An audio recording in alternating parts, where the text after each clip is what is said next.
Darkness, this was his first thought after waking up. Where am I? He tried to move his limbs, but the sensation of touch had something amiss from what he was used to. Wait, can I think? I clearly remember getting shot in the chest by those gangsters. Am I in a coma? He tried again to move or open his eyes, but the only thing he could feel was the sensation of being cramped, and the only thing he could see was darkness. I guess I'm still alive. Seems that I can't even achieve a quick death in my life. Well, at least it's warm in here. There was a constant warmth in his body, making the environment quite cozy. At least after I wake up, my parents will let me off the hook for a while. Maybe I should just take this chance to get away from that house and go abroad. There should be at least a cleaning service hiring me. He thought of the possibility of exploiting that near-death experience as a mean to break free from the cage he called home. He considered how his parents would react once he said to them that he will drop the university to be a dishwasher. Dad will not make too much trouble for me, but Mum will surely go crazy. Nowadays, the only thing I can do home without starting a fight is reading. Maybe I will lose that too, since he remembered. He loved playing games, reading books, and getting drunk. He found anything else boring, and this seriously affected his school career since high school. So the situation in his house grew more and more difficult for him to sustain, as his parents would rather yell all the time than accept that the university wasn't fit for him. I guess a big part of that situation is my fault. After all, I've spent most of my life being drunk or isolated in some book. Not a good job as a son indeed. Thinking this, regret emerged in him. If he knew better at that time, he would have not used booze as a mean to vent, and maybe the situation in his family would have been more peaceful. Well, I can't change what has already happened, and I didn't really have many options to keep myself cool while pretending all the time. When he was 14, he figured out that something was not entirely right with him. He would see his friends going after girls or pretty clothing, emphasizing love and social status in a group of people. Yet he only felt curiosity towards sex without ever being able to really bind with someone. As for human society, he saw it as a bunch of rules created by humans in order to force them to live together. Aren't those rules created by men? As a man, I should have the right to ignore them and live the way I want to. Time kept on passing while he was thinking, without him noticing that his thinking speed was way lower than usual. In the end, it's a world ruled by money. If you have it, you can do whatever you want. If not, you can only end up in one of the gears of society, accumulating money till the moment you die. His reasoning would stop from time to time as he would sleep or try to wake up his body. In this way, days passed. Maybe I'm in a permanent coma and I will have to wait for true death in order to be freed from this darkness. The darkness surrounding him started to affect his mood. The only thing keeping him sane was the warm feeling in his body. It was at that point that light appeared in the world of darkness, which seemed to get bigger as time passed by. Finally, a change. I should follow TH. All of a sudden, some kind of compression pushed him from the cramped space he was in towards the light. It seemed to be a slow and painful process of which he felt the pressure. After some time, the world of darkness became a world of light so bright that his eyes hurt. He started hearing some cheers and voices speaking an unknown language. When his eyes got used to the light, he could finally see what was around him. A middle-aged fat woman was looking at him with worry, lightly touching his chest. The strange thing was that her hand seemed to cover his entire body. The fuck is happen? He could not finish his line of thought that the fat woman already turned him to the side and lightly slapped his buttocks. For some reasons, he felt pain from that light slap. "What the fuck are you doing, woman?" he said, yet what came out of his mouth was only a shrill cry.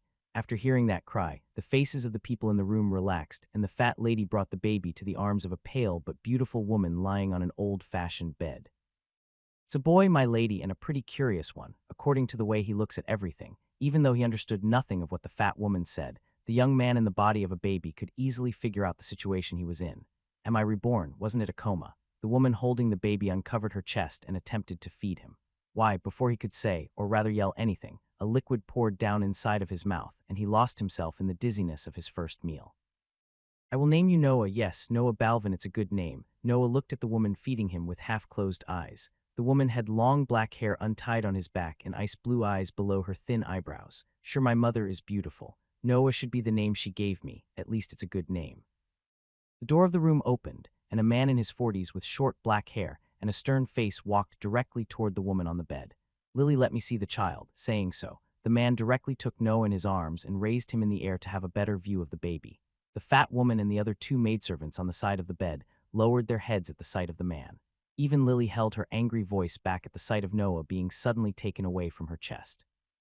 MH a bit pale and skinny, but there seems to be some kind of wits in him. Maybe he will not be able to be a guard for the main family, but he might succeed as counselor. "You did a good job, Lily." Saying so, the man gave the baby back to his mother and moved toward the exit. Seeing this scene, Lily said softly, Reese, he's your son and his name is Noah. Can't he aim at being more than a simple guard? Stopping at the edge of the exit, Reese turned to look at Lily and said in the most natural manner, "Even if he has my blood in his veins, he has yours too mixed in. The son of a whore should consider himself lucky enough if he can protect the descendant of the main family." And he went out of the room, leaving Lily with watery eyes hugging Noah. She didn't see the deep stare of the baby in her hands toward his father after he left through the door. It seems that this family is not so simple. I should do my best to learn the language of this world as fast as I can. Thinking so, he closed his eyes and went to sleep. 5 months have passed since Noah was reborn in this world. It was spring, or at least it seemed so for what he saw of the outside environment. The mansion he lived in resembled a countryside villa from his previous life, yet it had the size of a castle and was mostly made of wood, with a wall made of rocks on the perimeter. In that moment, he was in the arms of his new mother, peeking around while she was walking through the mansion talking to him. Little did she know that Noah managed to understand most of what she said. The mansion was divided into 2 rings, outer and inner. The inner ring was composed of a 4-stories building, and it was the place where the main family lived. The outer ring had 2 2-stories buildings and a 3-stories one, and they were respectively inhabited by guards, servants, and guests. At the moment, they were on the first floor of the guests' building, which was reserved to them since he had the blood of the main family in him, and since Lily was the beloved concubine of Reese. Noah's father, Reese, was the 3rd and last son of the old patriarch of the Balvin family, Thomas. As such, even though they did not get access to the inner ring, they could still live a comfortable life in the outer one. You must grow strong, little dear. The people in the inner ring will see you as a bastard and will spare no effort to abuse and bully you, especially the legitimate grandsons and granddaughters of the patriarch. Hearing this, Noah's mood became heavier. I lived a life without meaning, in a world full of compromises, and now that I'm reborn, I'm asked to endure bullying because of my social status, only to become a tool for the main family to use. It seems that I will live another life void of meaning. Lily kept talking, but Noah's mind was away, trying to figure out the best course of action for this life. If I stay here, I will probably have a lot of benefits. After all, the Balvin family seems quite wealthy. I just don't know enough of the outside environment of the mansion, so I can't be sure of the possibilities the outside world has to offer.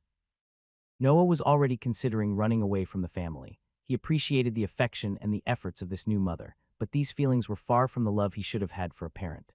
I already had a family, and it didn't go so well. This time, I don't have to go through various experiences to understand the kind of person I am, so I can always choose the things that suit me the most. If life in the inner circle is too hard for the sole reason of being a bastard, I won't mind abandoning the mansion. Plus, I have 25 years of experience in advance, and the knowledge of a more advanced world. My possibilities should be plenty. From the clothing of the people, the structure of the buildings, and the state of the furniture, he could guess that this was a world without electricity, so way behind in the field of technology compared to his previous world. Yet this might be also a disadvantage. My habits are those of the industrialized society, and my thoughts are those of a guy from the 21st century. I don't know how the people here might react to some ideas. I must be careful, sometimes thinking about his future, sometimes listening to his mother. The day passed and the night was approaching. Lily walked to a balcony in order to watch the stars appear on the dark sky. Noah used this chance to study the environment outside the mansion. Outside the defense wall, there were sheep grazing the fields. There was a large stone road that started from the main gate of the mansion and stretched in the distance, cutting the green fields into 2 halves. A field of what seemed corn was being cultivated on his right side, and a forest was barely visible on his left in the distance. It was a beautiful scenery, one Noah wasn't used to seeing, and now this was his new world. Then he shifted his gaze to the sky, and he seemed to see the darkness enveloping the redness of the clouds due to the sunset. At the beginning, it was like a small dot in the distance, becoming bigger and bigger as it was going in their direction. Only then he realized that something was wrong. The darkness wasn't caused by the nightfall, but by the silhouette of something undulating through the clouds. It was fast, and it was getting closer and closer. At some point, a deafening roar ran through the peaceful countryside. It was coming from the figure in the sky. A black-winged body dove from the clouds diagonally, speeding toward the flock of sheep outside the mansion wall. It was 7-8 meters long and had big black scaled wings. Actually, the scales were covering all of his body. It dove at such a high speed that Noah could not make out the time difference between its exit from the clouds and its nearing to the terrain where the flock was. Suddenly, the wall illuminated with purple, and runes appeared on its surface. It emitted a steady but loud hum, and the purple color of the wall spread toward the countryside in the direction of the flock. The beast seemed disturbed in its descent and tried to halt itself mid-air, spreading its wings. But its speed was too high, and it inevitably fell on the ground where the purple halo was going, creating an immense pit. The moment the purple halo touched the dragon, smoke rose from the pit and another roar, one of pain, sounded in the dusk. The dragon rose to the sky again as fast as possible and stared with venomous eyes at the mansion. Smoke kept flowing out of his belly like from an open wound. Apparently, the purple halo had injured the dragon. Filled with hatred, the dragon inhaled and then spat out a tongue of red flames toward the mansion that took the form of a lance as it kept nearing the outer ring. Lily was frozen in fear, seeing the lance of fire coming in her direction, while Noah was still too stupefied by what he was seeing in order to even recognize the danger he was in. Before the flames could reach the outer wall, though, a figure appeared mid-air in between them. He raised his right hand and mumbled something, then the lance of flames hit something like a wall of air. The attrition between the flames and the shield lasted for some seconds before the flames were extinguished, and the floating figure was visible again. He was an old man, with a straight-combed long white beard reaching his waist and unbound long hair flowing in the wind. He was wearing a Chinese kimono with large sleeves, yet the right one was now burned, showing his slim but sturdy arm. He looked at the dragon right in its eyes, and the dragon did the same. That standoff lasted for about 10 seconds before the dragon roared once again and turned to leave at high speed through the sky, in the direction of the forest. The old man waited a bit more in the air over the wall, looking at the direction where the dragon went. After being completely sure that the beast was gone, he sighed and disappeared. Lily was still frozen by fear and did not notice that was holding the frail body of Noah too tightly. This pain was what made him return to reality as he left a small groan to wake his mother from the reverie. Lily returned to reality too, softening the grip on Noah, and she was about to say something before being interrupted by an aged and deep voice. "So this is my latest grandson, am I right?" Noah didn't believe in the existence of the soul during his previous life. Living was after all about empirics and reality, no place for religious or spiritual thoughts. But after he was reborn, he started considering the idea that there was much more than the eye or the advanced machinery could see. As he was staring at the old man gently standing on the edge of the balcony, seemingly appeared out of nowhere, his mind fell into chaos. There was a dragon appearing and going after a sheep. So this world has dragons in it. Then the wall lighted up and hurt the dragon right. Then the dragon got angry and wanted to burn all of us, but this old man, which apparently is my grandfather, blocked it with one hand while flying and then stared at the dragon to make him fly away. After a brief sum up the previous events in his mind, he only had one thought. Where the fuck did I end up? This guy can literally fly and fight dragons, and they want me to protect them. Is something wrong with their minds? Wait, if they want me to protect them, it means that I should be able to learn a thing or two. His line of thought got interrupted by Thomas entering the balcony and slowly walking in their direction. "Yes, Lord Patriarch. This is Noah, son of Reese and my own son." Lowering her head, Lily gently exposed Noah to Thomas in order for him to have a better look at the baby. Maybe Lily wanted to use this occasion to impose a tinge of love in Thomas for his grandson so that he could protect him in the future. Or maybe she was just scared stiff at the sight of the old patriarch that she could do nothing else but to expose her son with trembling hands. Noah, in the meantime, was staring at the old man with fervent eyes. He didn't even notice the passion and curiosity that his stare was displaying. People in this world can fly and fight with fucking dragons. "Old man, look at how cute I am. Teach me how to fly." But only some sounds came out of his mouth. They resembled words, but they had no meaning. So Noah stretched his little arms toward Thomas in order to appeal to his feelings, putting a face of happiness at the sight of the nearing patriarch. "You fight dragons, but you still love your kin, right?" Needless to say, the whole dragon incident left a deep impression on him. After all, dragons were only legends in his world and were represented as mighty and unbeatable. While their might was up to fantasies, in this world dragons could be fought and you could win. Oh, looking at the baby happily stretching his arms toward him, Thomas could not help but show a trace of warmth on his serious face. Then he picked up Noah from his armpits and stared at him with a slight smile. "Ooh, he seems pretty interested in me. There sure is some smartness in this child. Maybe he will really become a good counselor of the family. I'll keep an eye on him from time to time," she bowed, saying so, with both hands forming a praying form. "There is no such being that could do that. Here, take Reese's son and bring him back to his room. Today's events are not for a child this little to see." Thomas handed Noah back to Lily and disappeared from the balcony. Lily could not stop her excitement after he left and kept cheering Noah. "Have you heard? He will keep an eye on you.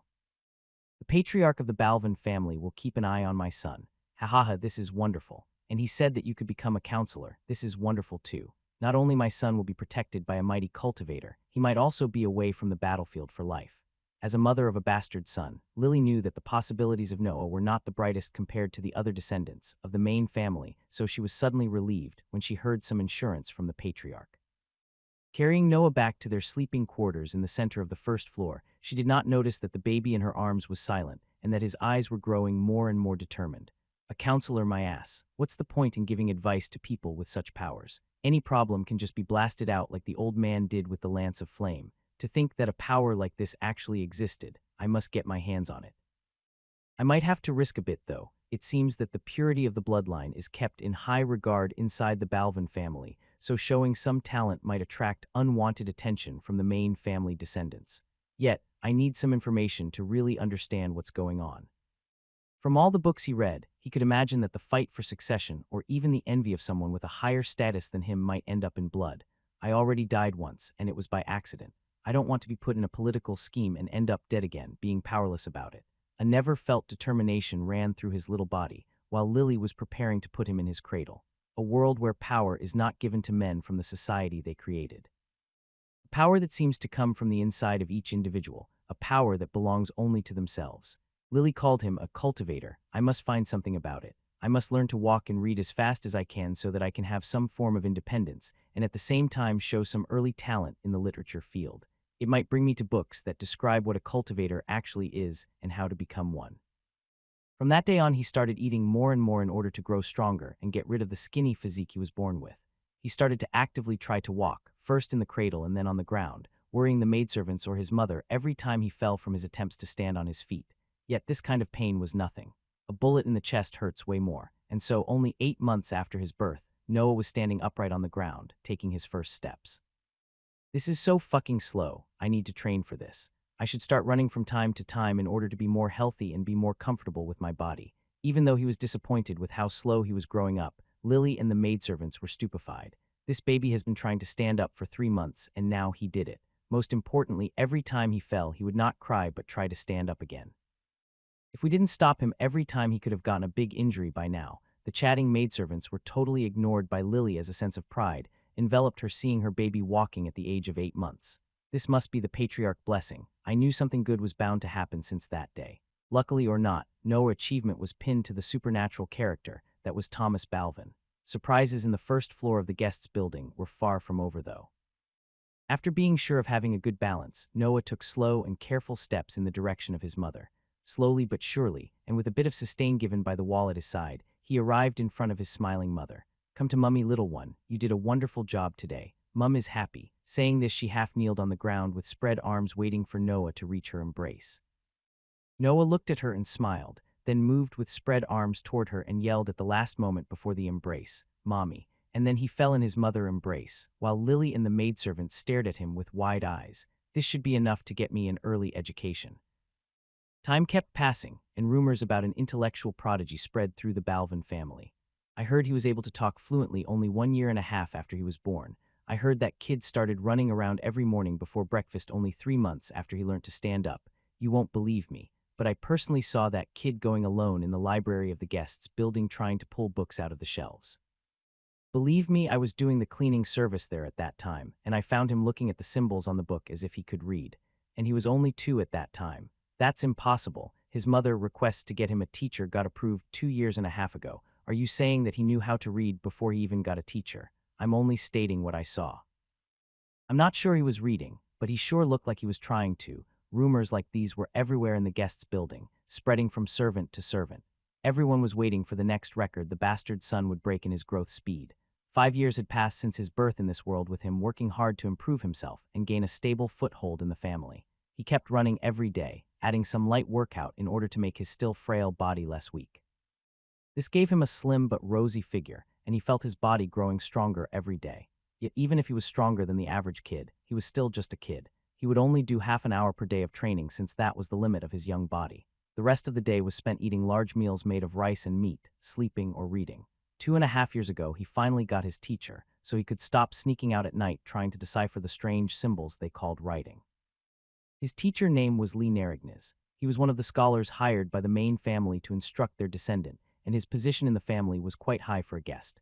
Noah's father, Reese, accompanied him to the outer ring personally, underlying how much the instruction process should be taken seriously and not as a game. Apparently, the scholar position was of a higher rank than his in Reese's eyes, since that was the first time Noah saw his father after his birth. Illegitimate was a man in his 60s, with gray hair tied in a ponytail and a short black beard noticeably cured. He He had an apathetic face as if nothing was of his interest and explained things in a slow but concise manner.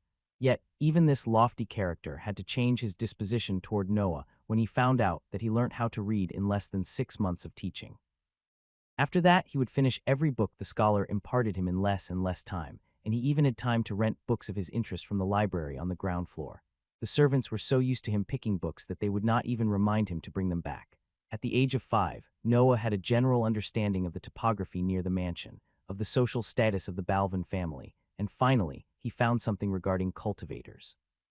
Balvin Mansion was situated in the countryside near Evergreen Forest, called like this for the type of trees that forest was made of. The big stone road of the main gate flowed into an even bigger road that led to the nearest big city, Mossgrove, that was ruled by the Shasti family. Balvin family was an underling of the Shasti family and had to pay an annual tribute of gold or goods in order to keep his rule over this part of the countryside. They were the landlords of the 50 square kilometers surrounding Balvin Mansion and had to exact annual taxes from the villages in this area and protect them from the attack of bandits or magical beasts. Magical beasts. In that world, there were species of animals with the innate gift to absorb energy from the world and using it to empower their natural abilities.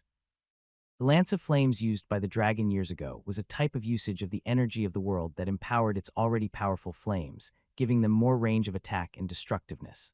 Finally, about a year before, Noah found a book about cultivation. It was an old and heavy book, written by a cultivator that wanted to spread the notion of cultivation to the common people, and that later became a classic of literature. The cultivator's name was lost with the passage of time, but the name of the book was still known to all people of culture as yin-yang system. According to that book, the energy of nature is called breath of heaven and earth, and cultivators and magical beasts absorb and store it in order to empower their bodies, prolong their lives, and use magical techniques. The breath can be used as a mean to empower the body in the martial techniques, or can be linked to someone's own mental energy to release elemental attacks.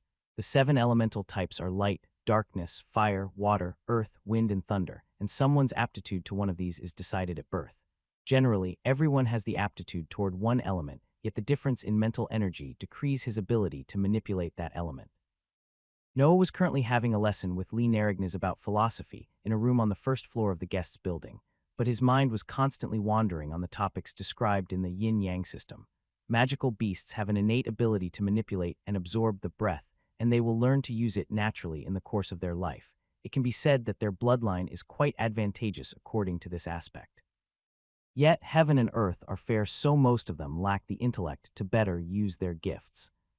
Humans, on the other hand, can make a lance out of rocks and bow and arrows out of a tree, but they need techniques in order to absorb and use the breath and even special devices to understand their aptitude toward an element. No wonder this book wasn't destroyed by cultivators and managed to survive till now. Even if you know the general theory behind those powers, you can't do much without the proper techniques. The best this book can do is give a better understanding of the supernatural to normal people. Heaven and earth are fair, he says, yet if you are born in a poor family, you can just dream about obtaining techniques. Even for me, born in a family with cultivators, it's hard to say if I'll ever be able to take a look at these magical techniques. Fair my ass. Even though Lee was engrossed in his exposition, he started to notice that Noah would just nod at him in answer every time he would look at him, while his eyes had been staring fixedly at the same point of the book in front of him for 1 hour. A bit enraged, Lee took a wooden stick from behind his back and thrust it at Noah's left arm. Snapp. A slapping sound ringed, and Noah lifted his head to stare at his teacher while holding the spot where the stick had just hit. Are you still thinking about that cultivation nonsense? How many times do I have to tell you? Don't waste your time. You are just a bastard of a medium-sized noble family. Even if the Balvin family had some techniques, they are not meant for you. Moreover, literature is the real representation of humans. Cultivation is just about killing and getting killed. There is nothing noble in that. Lee berated him. Apparently this was not the first time Noah's mind wandered. Actually, it was since he finished the yin-yang system that he completely lost interest in the instruction of literature. After all, he reached his objective of finding out more about the world of cultivation, so these lessons became only a boring obligation. But teacher, even the wisest man has to bow his head to the weakest magical beast. If you don't have the power to protect yourself, all your knowledge is useless. Snapp. Another hit of the stick landed on Noah's right arm.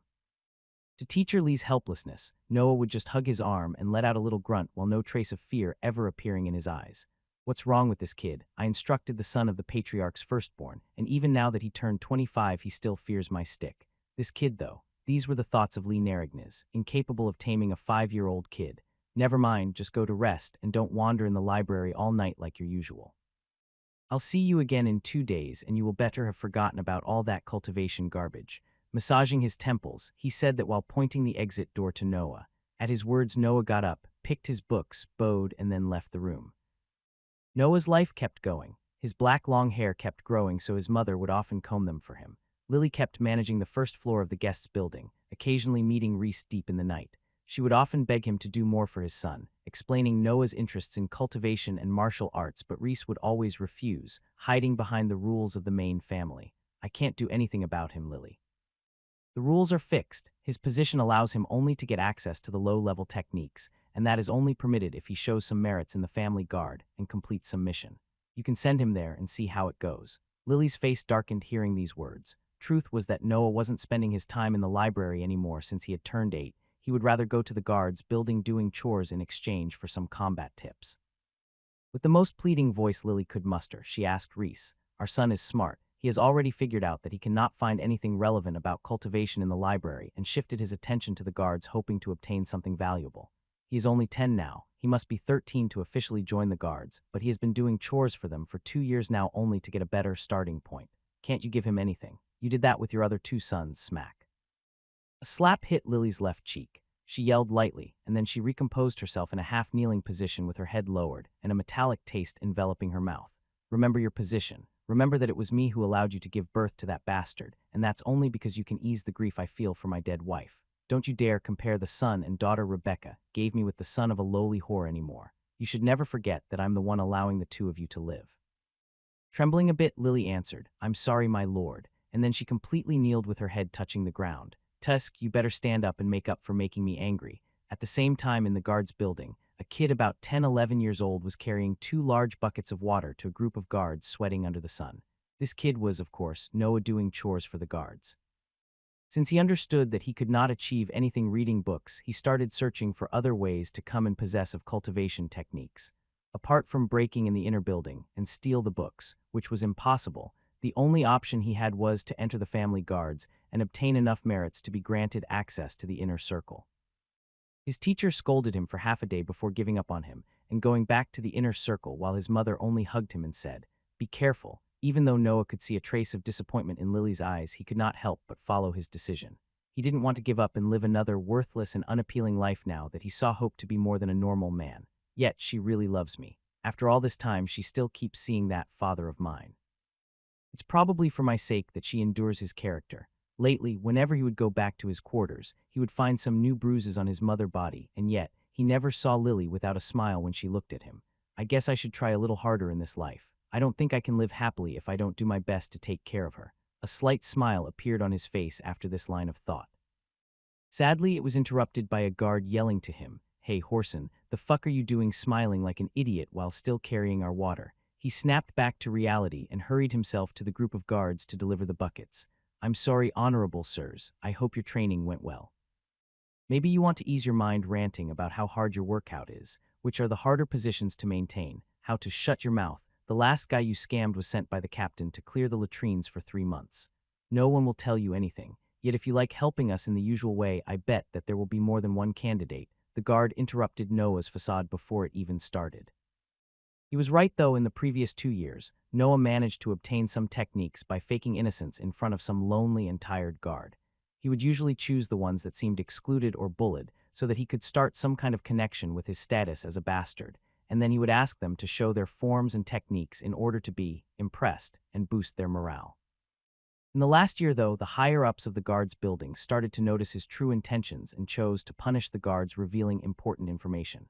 They didn't dare punish him since he was still a young kid, and even as a bastard, he had the blood of the main family in his veins. As for the usual way of helping, it basically consisted of the guards hitting Noah a couple of times till he was on the ground as a form of combat training. It must be said that the combat training was still Noah's idea after he could not manage to scam any more guards. After all, in his previous life, he had basically no experience in fighting, so it had to make up for that. I guess there is no other option. Let's go for a round, should be fun.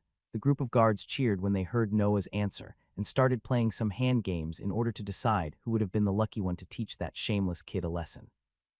In the meantime, Noah went to the training swords deposit to pick a short saber out of habit. The deposit was on the side of the yard, so after a couple of minutes he came back to the group of guards with a steel blunt short saber. The guards were, by then, used to this kid able to wield with quite dexterity the saber with his left hand. Kid, today is my turn. I'm still mad about the last time. The guard standing at a distance from his group was 1.8 meters tall and had a burly musculature.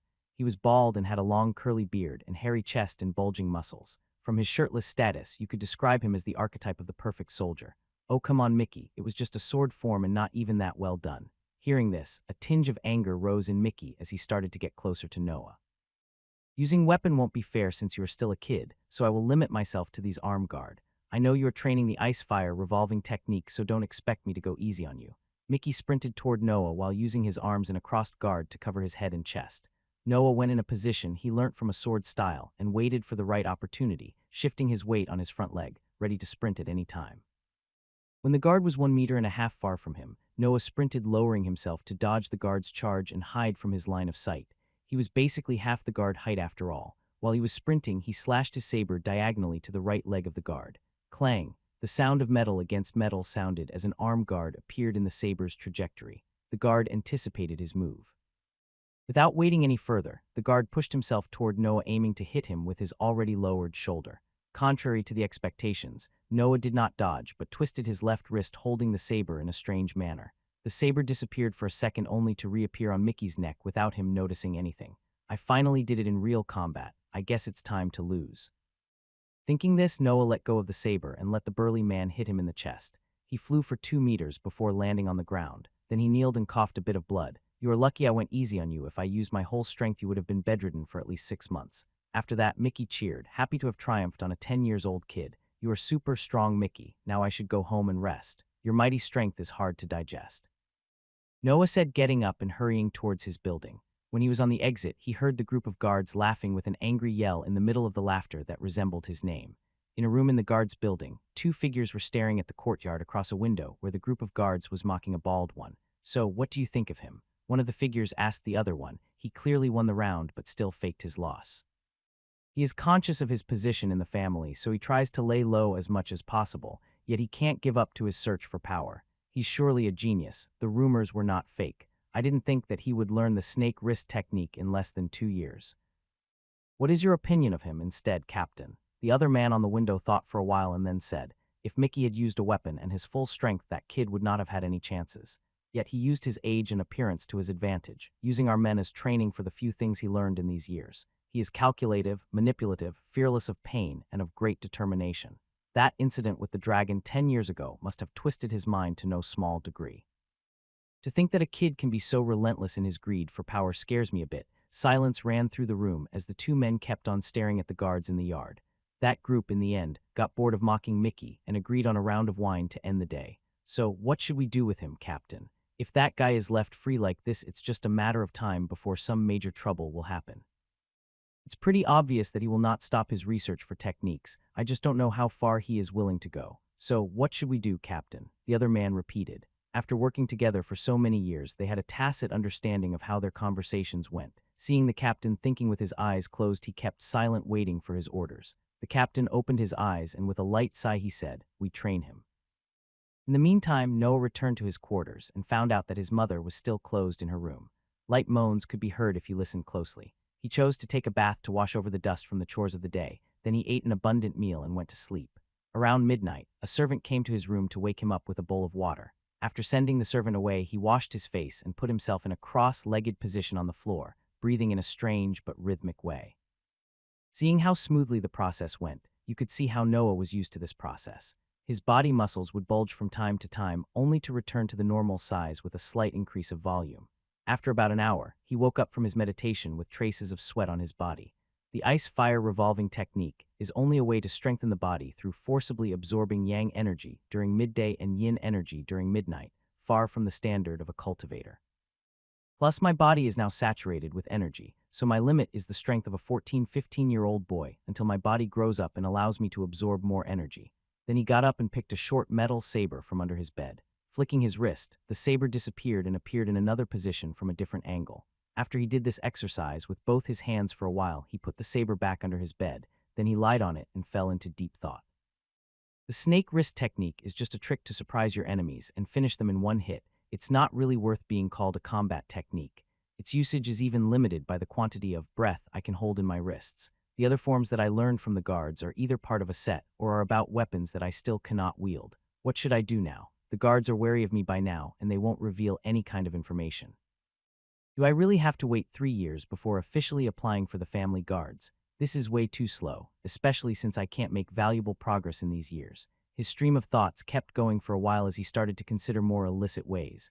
I might steal some books from the guards, but that would require me knowing which techniques are worth the risk, who has them in the form of a book, and it also would require me to escape from the mansion after that.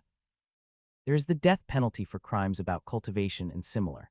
Lily's face smiling to him appeared in his mind. A little grip formed in his throat. I don't think I can leave after all. To be more precise, I don't want to leave. Apart from my mother's problem, the technique issue still remains. I know this family has the techniques, but I'm unsure of the situation of the outside world. Light struck his window. The sun was rising. Never mind, maybe I'm being too greedy. I always knew that I would have had to catch up with the lucky brats in the main family at some point. My body is still growing, and the ice-fire revolving technique can keep up till I reach 18 years of age. In the worst-case scenario, I can still be admitted in the inner circle through merits in the guard and scam some of the other descendants of the main family. No, the worst-case scenario is me scamming them and being killed out of their anger. Life here is too peaceful. I'm starting to forget my position. I won't be surprised if there is some servant giving information to the inner circle after the display of abilities in my early days. Are you done with your reasoning? I'm getting bored of waiting. Hearing this voice, Noah's body stiffened as he sprinted to the opposite point of the room toward the exit door. Then he bumped into something and fell on the ground. Some blood went down from his nose into his mouth. The object he ran into was the body of the person talking that moved towards the door before he could. I can't escape. He was ready to turn back and pick the saber up from under the bed when the man said with a nonchalant voice, "Relax, I'm not here to hurt you. Actually, I think you might like my offer." After he talked again, Noah stopped and thought for a bit. Then he slowly turned around to take a look at the man. He looked like an average man in his 40s, 1.7 meters of height, no beard and some slightly long blonde hair. He had a playful face and a slight smile. "Who are you?" Noah asked. "I'm the vice captain of the guards of the Outer Ring, William Chally. I'm here by order of the captain of the guards. We want to recruit and train you before you make some mess." Noah was a bit speechless when he heard the words coming out of William's mouth. After a moment of pondering, he asked, "What kind of mess might I ever be able to do?" Some guards voluntarily gave me some pointers on how I should train. He put the most amiable smile he could muster. After all, he was still in a 10-years-old body. "Cut the crap. We know that you learned the snake wrist technique and that you faked your match with Mickey. Plus, do you really want to keep scamming soldiers for some shitty technique like the ice-fire revolving technique? That thing is just an imitation of a cultivation technique." Noah went from scared to know that his disguise was so easily discovered to dispirited when he heard that the most complete technique he learned was considered an imitation. Looking at the smiling man in front of him, he finally asked the only question that mattered in his mind. "Will you make me a cultivator able to fight dragons?" William was a bit taken aback from the honesty of such a question. He looked at Noah in the eyes, and sensing his determination, he chose to answer in full honesty. He sighed a little, and putting down his smile, he said, "The road of cultivation is a personal road. People with the best techniques might not reach the level of the patriarch in their entire life, while people with just a simple respiration technique might cleave the sky in two. I won't hide it from you. I can't teach you the best techniques the Balvin family has, but I surely will put you on the road of cultivation. Honestly speaking, this is the best bet you will be asked to take considering your position. So what will I accept?" Before he could finish his speech, William got interrupted by Noah. Looking at him, he could now see that part of that honesty he had before disappeared, replaced by determination and scheming eyes. "What a frightful kid. I can't lower my guard for even a second." Putting back his smile, William happily said, "Then from now on, you must call me master." The day after he accepted William as his master, Noah went early in the morning to the guards building as per William's instruction. The previous morning he explained the situation to his mother, and seeing the new bruises on her body, he could not help but feel gloomy. He entered the building and went straight to the first floor. Apparently the men guarding the stairs were informed of his arrival and let him pass without troubles. Before he put his foot on the last step, he heard the voice of William at the end of the corridor. "You're early." Watching the yawning figure that was now his master dressed in a white gym suit, he felt a bit of trepidation. He put up a serious expression and did a slight bow with his left fist in his right hand. "Disciple was eager to learn, master." William didn't even look at him and gestured to follow him. Together they entered a spacious room with weapons on the walls and some wooden dummies sparse around. Suppressing another yawn, William pointed at the floor. "Sit, I'm not really good at mornings, so I wish to explain everything just once, then you can ask me questions." Noah almost immediately sat cross-legged on the floor, yearning clearly visible in his eyes. William sorted his thoughts for a little and then started explaining with a serious face. "First, I want to make sure that you understand the reason why the captain chose to let you enter the guards. We can't have people scamming men for their rightfully earned techniques, especially a kid with your position.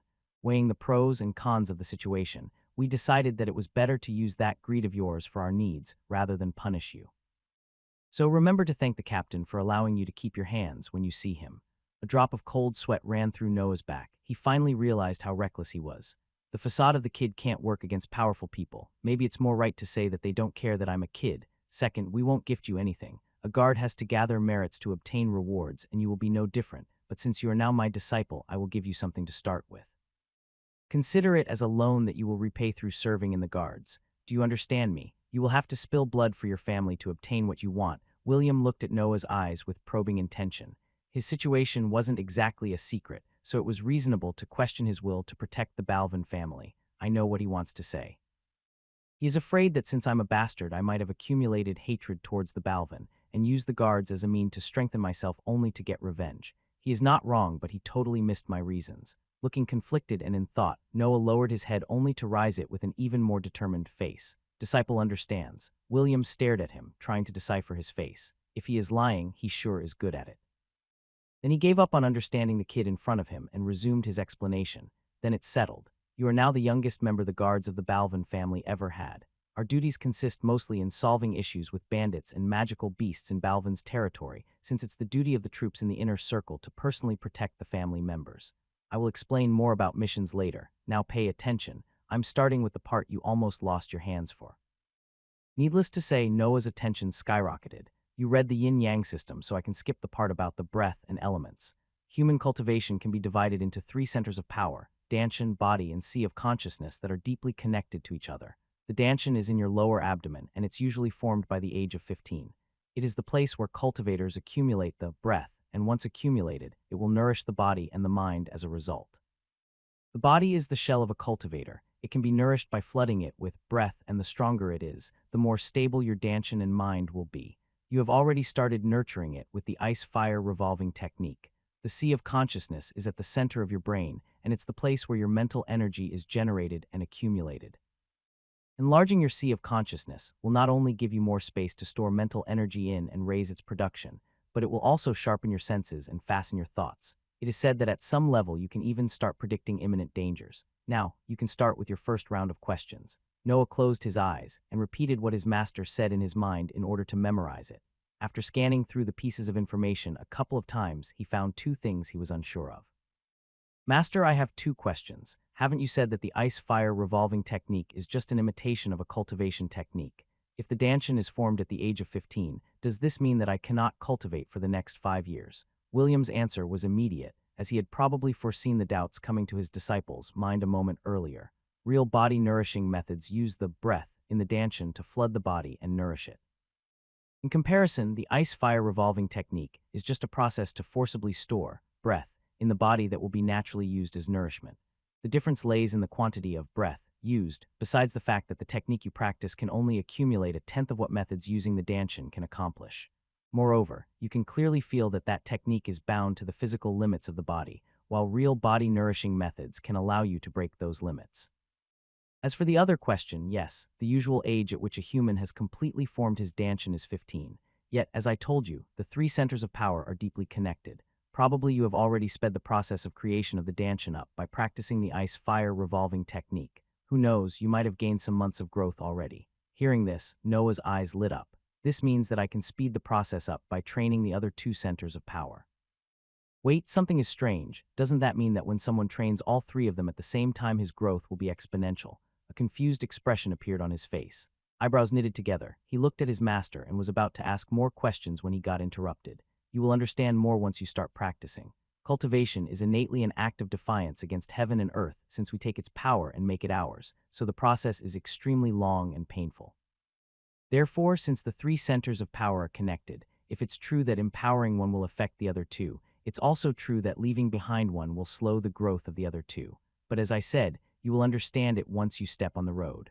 William then sat on the ground and took out a pile of sheets from beneath his suit. I will give you a training method for the sea of consciousness and let you choose a martial art and a body-nourishing method that doesn't need a danchin out of the ones I sorted out for you. These sheets are only the general description of the techniques, so come closer and read them carefully. Remember to pick those in line with your personality and needs. Before he could even put the sheets on the ground, Noah was already sitting on his knees in front of him. This fucking kid didn't even run this fast when he was running away from me. Releasing a soft sigh, William added, "Take note that you will have to change the body-nourishing method once you form a danchin, and that the martial arts use breath to express their true power, so for now you're limited to the one you accumulate in your body." After the last warning, he laid the sheets on the floor, with body nourishing on the right and martial arts on the left, and watched with a slight smile this disciple of his reading them with fervent eyes. It seemed he could consume them with just one stare. He sure has the will of a cultivator. I wonder how far he can go. Noah chose to first sort out the pile of sheets on the left, the one having the martial arts. 5 sheets. Balvan sword style, a two-handed sword style created by the Balvan family, balanced in both attack and defense, perfect for soldiers. Breath will empower the thrust attack, able to shatter rocks. Rank 1. Phantom saber style, a one-handed saber style made of peculiar moves hard to defend against, good attack and poor defense. Breath can make any of the willing body parts disappear in order to catch your enemy unprepared. Rank 2. Flow of the sword, a two-handed sword style focused on deflecting your opponent's attack and counterattack at the right time. Excellent defense. Breath can create a shield of air for a period of time. Rank 2. Twin saber style, a one-handed saber style wielding 2 sabers, focused on speed, can defend and attack at the same time. Breath will enhance the perforation ability of the sabers, allowing the wielder to cut without the need for the blade to touch. Rank 2. Iron palm style, a weaponless style that uses hands as a weapon, excellent attack and maneuverability to strike. Breath will harden the hands of the user, making them able to stop blades or release a shockwave to hurt the internal organs of the opponent. The hardening of the hands can be permanent with training. Rank 2. Noah fell deep in thought. Master, why is there a rank on the side of the arts? As if expecting the question, William seriously explained. The rank represents the potential of the technique when using the breath. It basically defines how strong their effect and destructiveness can be.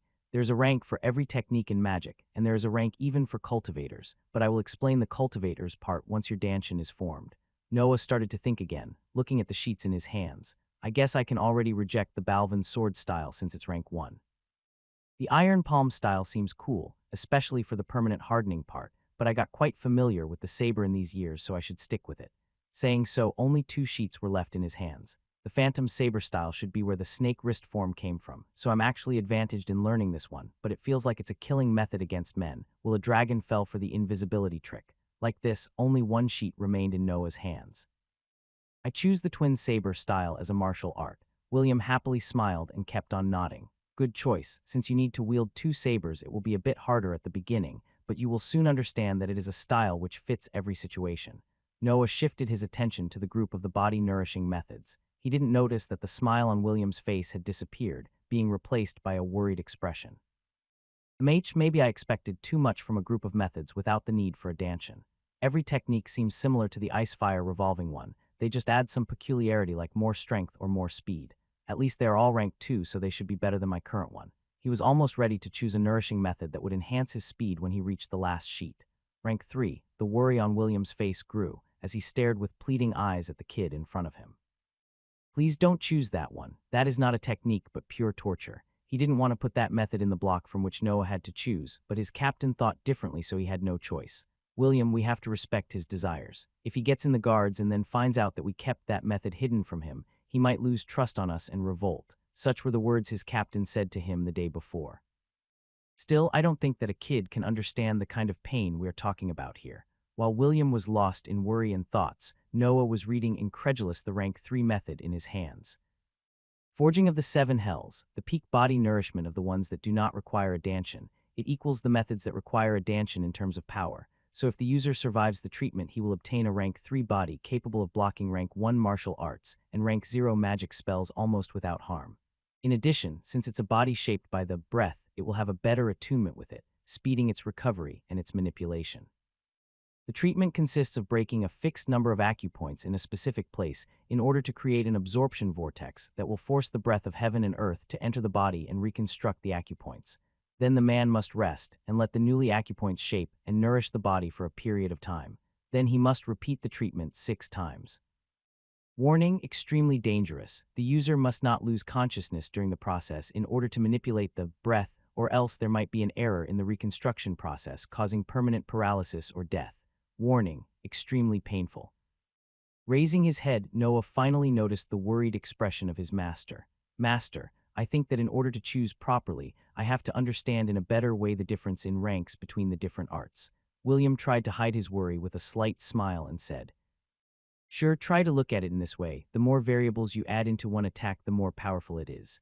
The weakest of all is the body, which consists only in a strengthening, like reinforcing a wall. Then comes the martial art, which is a mixture of body and breath, so of course, its power will be 1.5 times higher than the simple body. In the end, there are magic spells, which use a specific element of the breath you accumulate in your danchin mixed with mental energy to create spells, so they will be the most powerful and destructive. Generally speaking, a cultivator's highest rank is the body, while the level of his cultivation and mental energy is pretty similar. For now, just consider the danchin level as a form of fuel. The higher it is, the stronger its effects will be once used for martial arts and spells. Noah shifted his gaze back to the sheet in his hand. The advantages of this technique are pretty awesome. I just don't know if it's worth the risk. How much does it take for a man with a danchin to obtain a rank 3 body with the orthodox way? William hesitated a bit before answering, and then he simply chose to tell the truth. If from the beginning a man trains a method for a rank 3 body, without going through methods for rank 1 and 2, it will take between 5 and 15 years.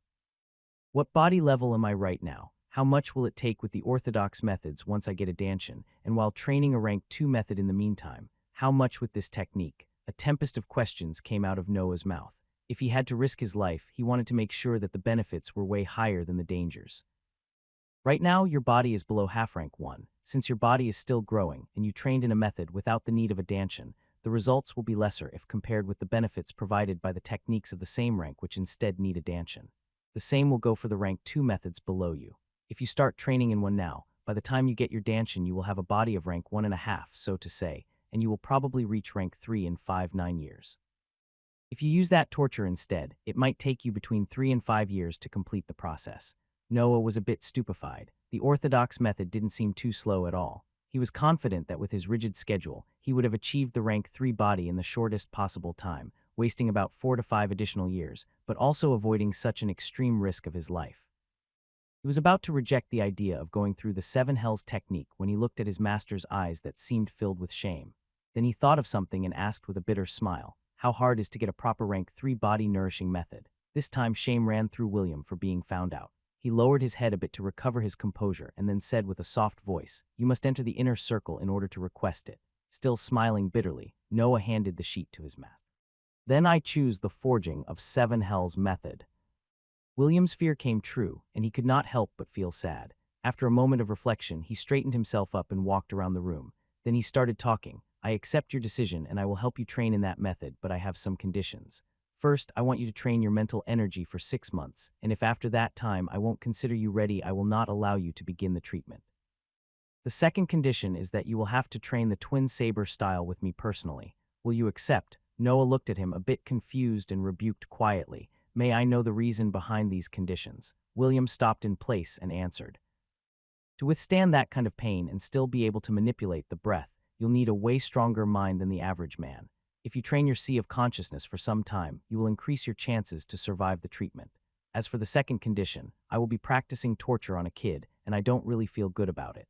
At least I will vent a little by training you, and you might even raise your tolerance of pain during the process. Noah was a bit taken aback from this answer, especially concerning its last part. Master, you don't have to force yourself to do the treatment to me if you don't want to.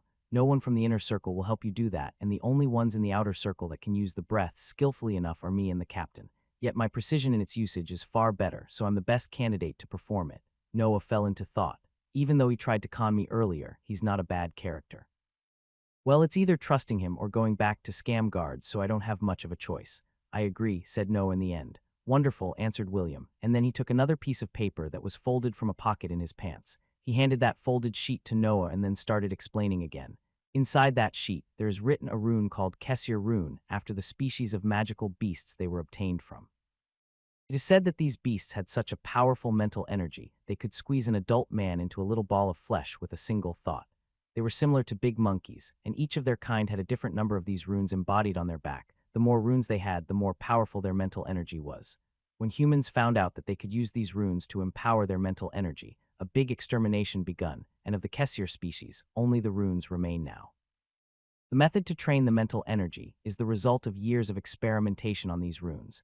Nowadays, there are 3 sets each made of 3 runes for a total of 9 runes. William paused a bit and then pointed at the folded sheet in Noah's hands.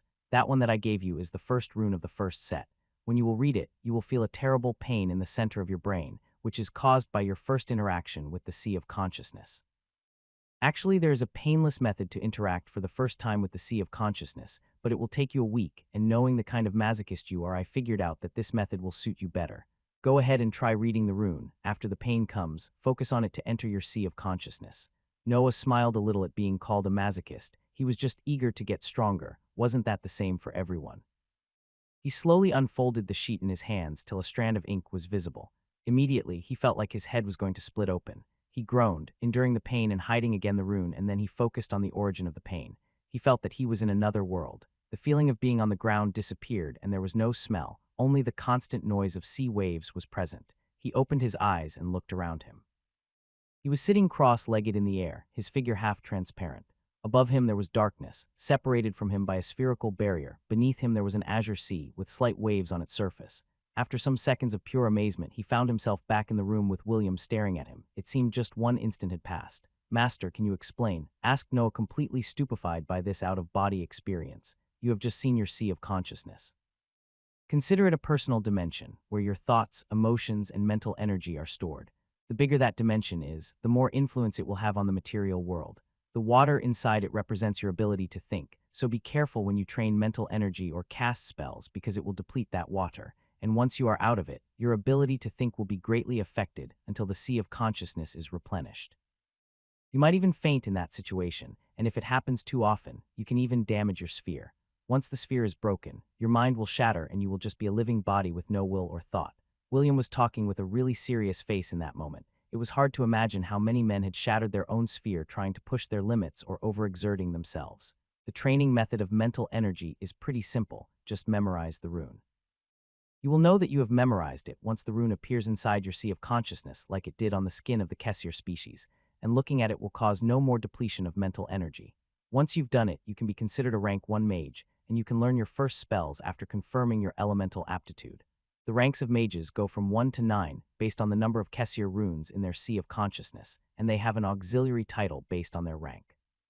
For rank 12 and 3, it's apprentice mage. For rank 45 and 6 is intermediate mage. For the rest of them is high mage.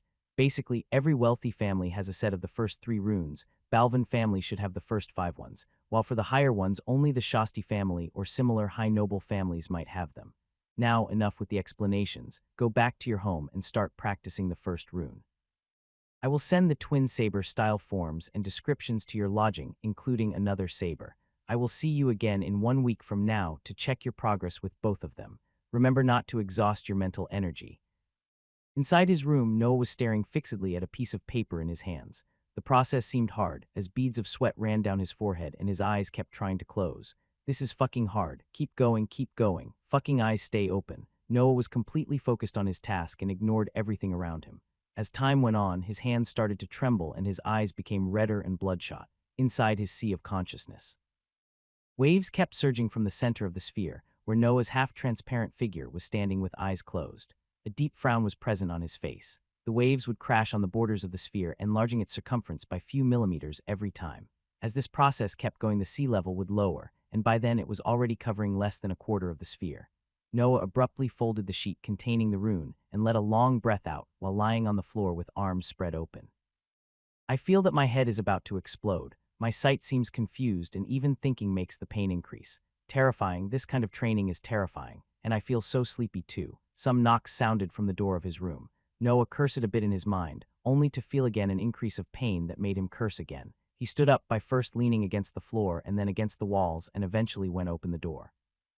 The figure of Lily appeared on the other side of the exit with a radiant face, carrying 2 old books and a case. Some guards took these to the building. They said that the vice captain sent the. She interrupted herself, seeing the state her son was in. She then moved towards the bed, yelling, "What happened to you? Is that William right, or is it the guards? I'm gonna talk to the captain right now." Before she could finish her venting, Noah sat on the edge of the bed and raised a hand to stop her from yelling any more than that. His head ached like hell, but he forced himself to talk because he felt the need to explain something to his mother. "Mum, don't worry. It's just a special training that will make me able to do magic one day. I exaggerated a bit because it was my first time doing it, but I will feel better after I get some sleep. Don't worry, the guards are nice to me. They don't do anything against my will." Lily halted from talking anymore and looked at her son. Touching his black hair and looking at those icy blue eyes, she felt warm from Noah's resemblance with her. She then sat next to him and hugged him, caressing his head. "This son of mine is so stubborn. His precocity is only surpassed by his determination." Looking at the kid in her embrace, she observed how carefully defined were his muscles and the high number of calluses on his hands. A bit of pride for such a hardworking son invaded her, and so she broke the embrace and put him in front of her, hands locked on his shoulders. "Okay, I won't do anything, but you must promise to be more careful. I don't want to see you in this pitiful state anymore. And don't work too hard. Remember that rest is also a part of the training process. And don't you dare anymore to skip your lunch, otherwise there will be consequences. Do you understand me, young man?" Noah felt extremely warm in hearing these words, but his focus was elsewhere. "1, 2, and that's only as far as I can see." He was counting the new signs of violence on his mother's body. It was a habit he picked up when he saw the first one appear on Lily, by the time he had requested for a teacher. "Okay, Mum, I promise I'll be careful," Noah said while forcing a smile. Lily looked at him for some other time and then stood up, leaving the books and the case she was carrying on the bed. "I have to go now. I will ask the servants to bring you a big meal. Always remember that your health is the most important thing. As long as you're alive, you can do anything." She then kissed Noah on his forehead, and after a last look at him, she exited the room. Noah kept looking at the direction his mother went, the smile disappearing from his face and his bloodshot eyes acquiring a coldness that he rarely showed to others. 324 visible ones till now. Daddy is increasing his ratio.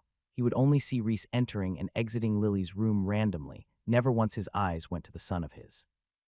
"It seems that I can only practice the mental energy at night, or my mother might see the after effects of it. I don't want to worry her." As coldness enveloped him, the pain on his head kept going, but he totally ignored it. "I spent about 4 hours in the sea of consciousness. I can probably stay for more time if I force myself. I just have to understand the recovery rate with 1 night of sleep." He looked outside the window and saw that it was probably still 5 or 6 in the afternoon. Then he shifted his attention on the books to his side.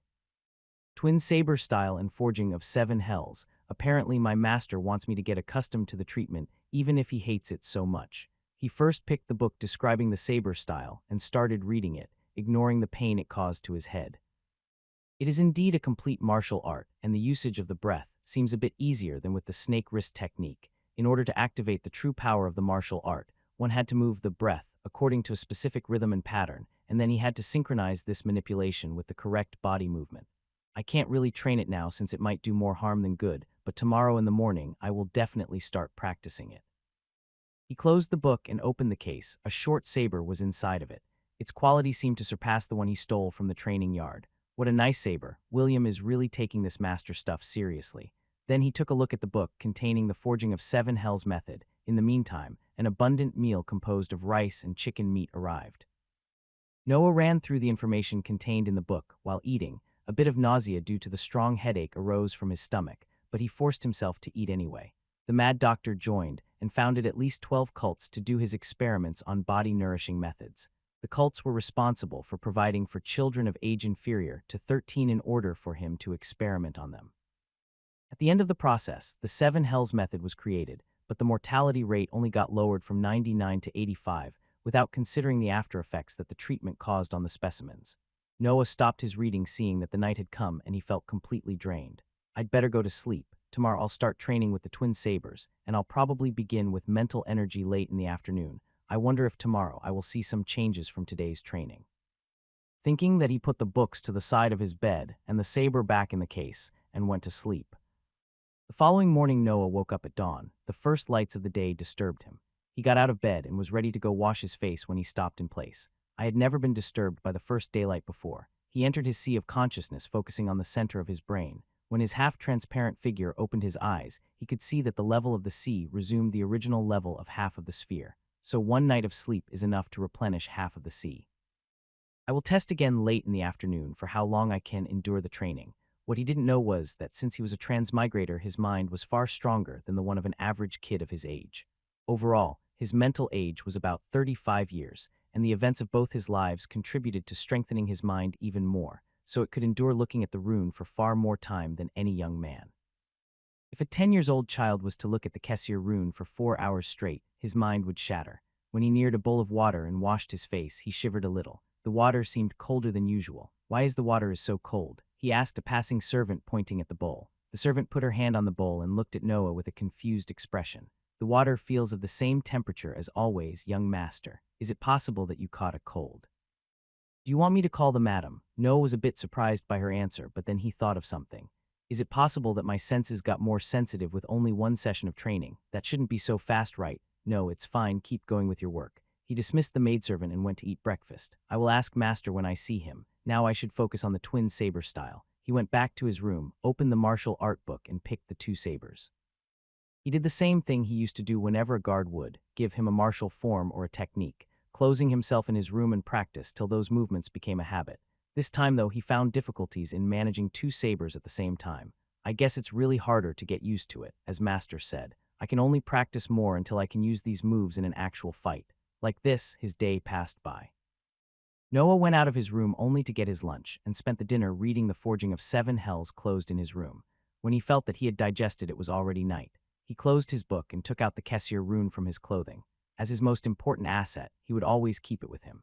He stared at the rune sitting on his bed and kept going until the level of the water inside his sea of consciousness dropped below 1/5 of the sphere, then he folded the sheet. Some retches ran through him, but he suppressed them with his eyes closed until they were gone. Only then, he looked outside the window to understand how much time he had spent training. About 4 hours again, even by reaching my absolute limit. It seems that practicing all day has its toll on the mind, otherwise I'm confident I could have held for about 5 hours. Even though he had reached the limit his body could withstand, of about 1/5 of the sphere, he stayed in the sea of consciousness for the same time as the previous night. He added another question to the list of those he had to ask his master once he saw him.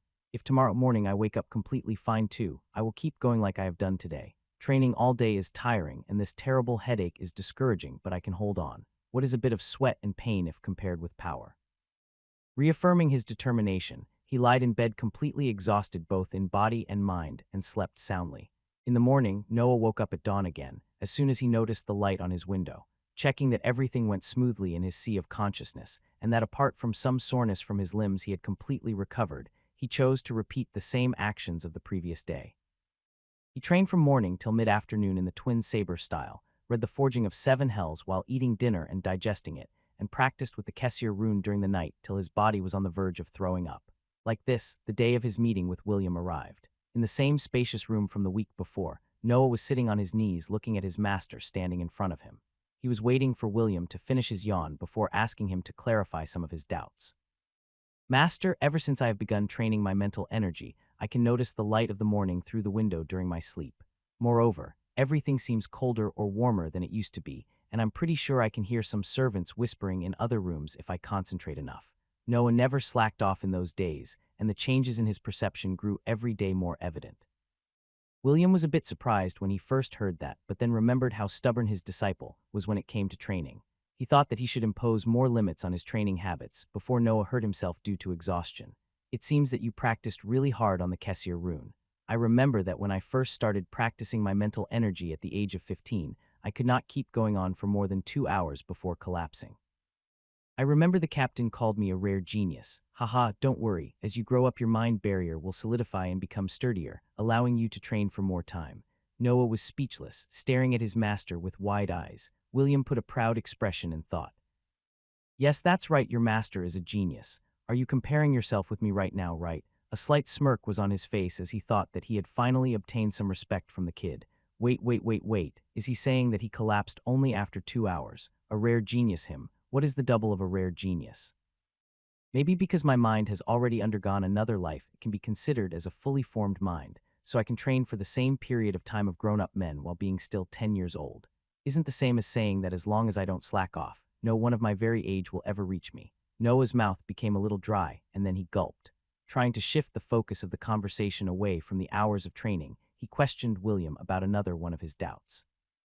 How much did you take, Master, to memorize the first rune? William's smile grew and said with a proud smile, about 6 years, but I could have done it in 5 if it wasn't for the captain always sending me in missions. So, if I keep going like this, I might actually become a rank 1 mage in 3 years. Maybe the process will be slower due to my still unformed Danshin, yet it's extremely good. Noah already wanted to drop this talk with his master and go back to his room to train. He was eager to understand what it felt like to cast magic spells. William dropped his prideful pose and looked at him smiling. You have trained in the twin saber style too, right? Yes, master, Noah answered, remembering the main reason he had come for that day. Do you want to show it to me? Yes, please, master, don't go easy on me. Noah stood up and picked 2 training sabers from the wall behind him. Don't worry, I won't, William said, putting his left hand behind his back and raising his right one to his chest, the side of the hand pointing at Noah. Immediately, the atmosphere in the room changed. The atmosphere became heavier. Noah felt a little like suffocating. He looked at the stern expression on his master's face and gulped, then released a long breath and got in a charging position with both his sabers pointing ahead. He is strong, way stronger than any guard I've faced, and they are stronger than me already. William was unmoving. He didn't even seem to breathe. He stared fixedly at Noah's figure waiting for his move. He won't underestimate me like Mickey. Noah's eyes became full of resolution, so I can only charge ahead and see how it goes. Once decided, Noah didn't waste any more time. He charged ahead. In a moment, he was in front of William aiming for a horizontal double cut. A loud thud resounded in his mind. Reckless, what's the point of wielding 2 sabers if then you use both of them to attack against an opponent of whom you know nothing? Noah found himself on the ground, his left shoulder hurting. I didn't even see his attack again. William ordered. Noah stood up pointing with his right arm and went back into an attacking position. Then he charged ahead again, but made a feint before entering William's range of attack and twisted to his left, slashing with his right saber. The left one was held still to cover his head. Thud. A feint can only work if your ability to perform it surpasses your opponent's ability to see through it. Again, this time it was his right leg to hurt. Noah slightly sensed something after he made the feint, but it was too fast for him to react, and so he ended up again on the ground. Like this, the day went on. Thud. If you use a jump attack on someone faster than you, you are just cutting off your road of retreat. Thud. Whenever you try to use your height to your advantage, your opponent will do the same with his peculiarity. Thud. Aiming for my blind spot was smart, but I'm a cultivator. I don't have blind spots because I can clearly sense you with my mental energy. Thud. I'm almost moved by your perseverance, but even throwing your saber won't work. Thud. You sure are stubborn, but that won't get you anywhere until you understand today's lesson. Thud. This time William didn't speak. He just looked at the kid full of bruises in front of him.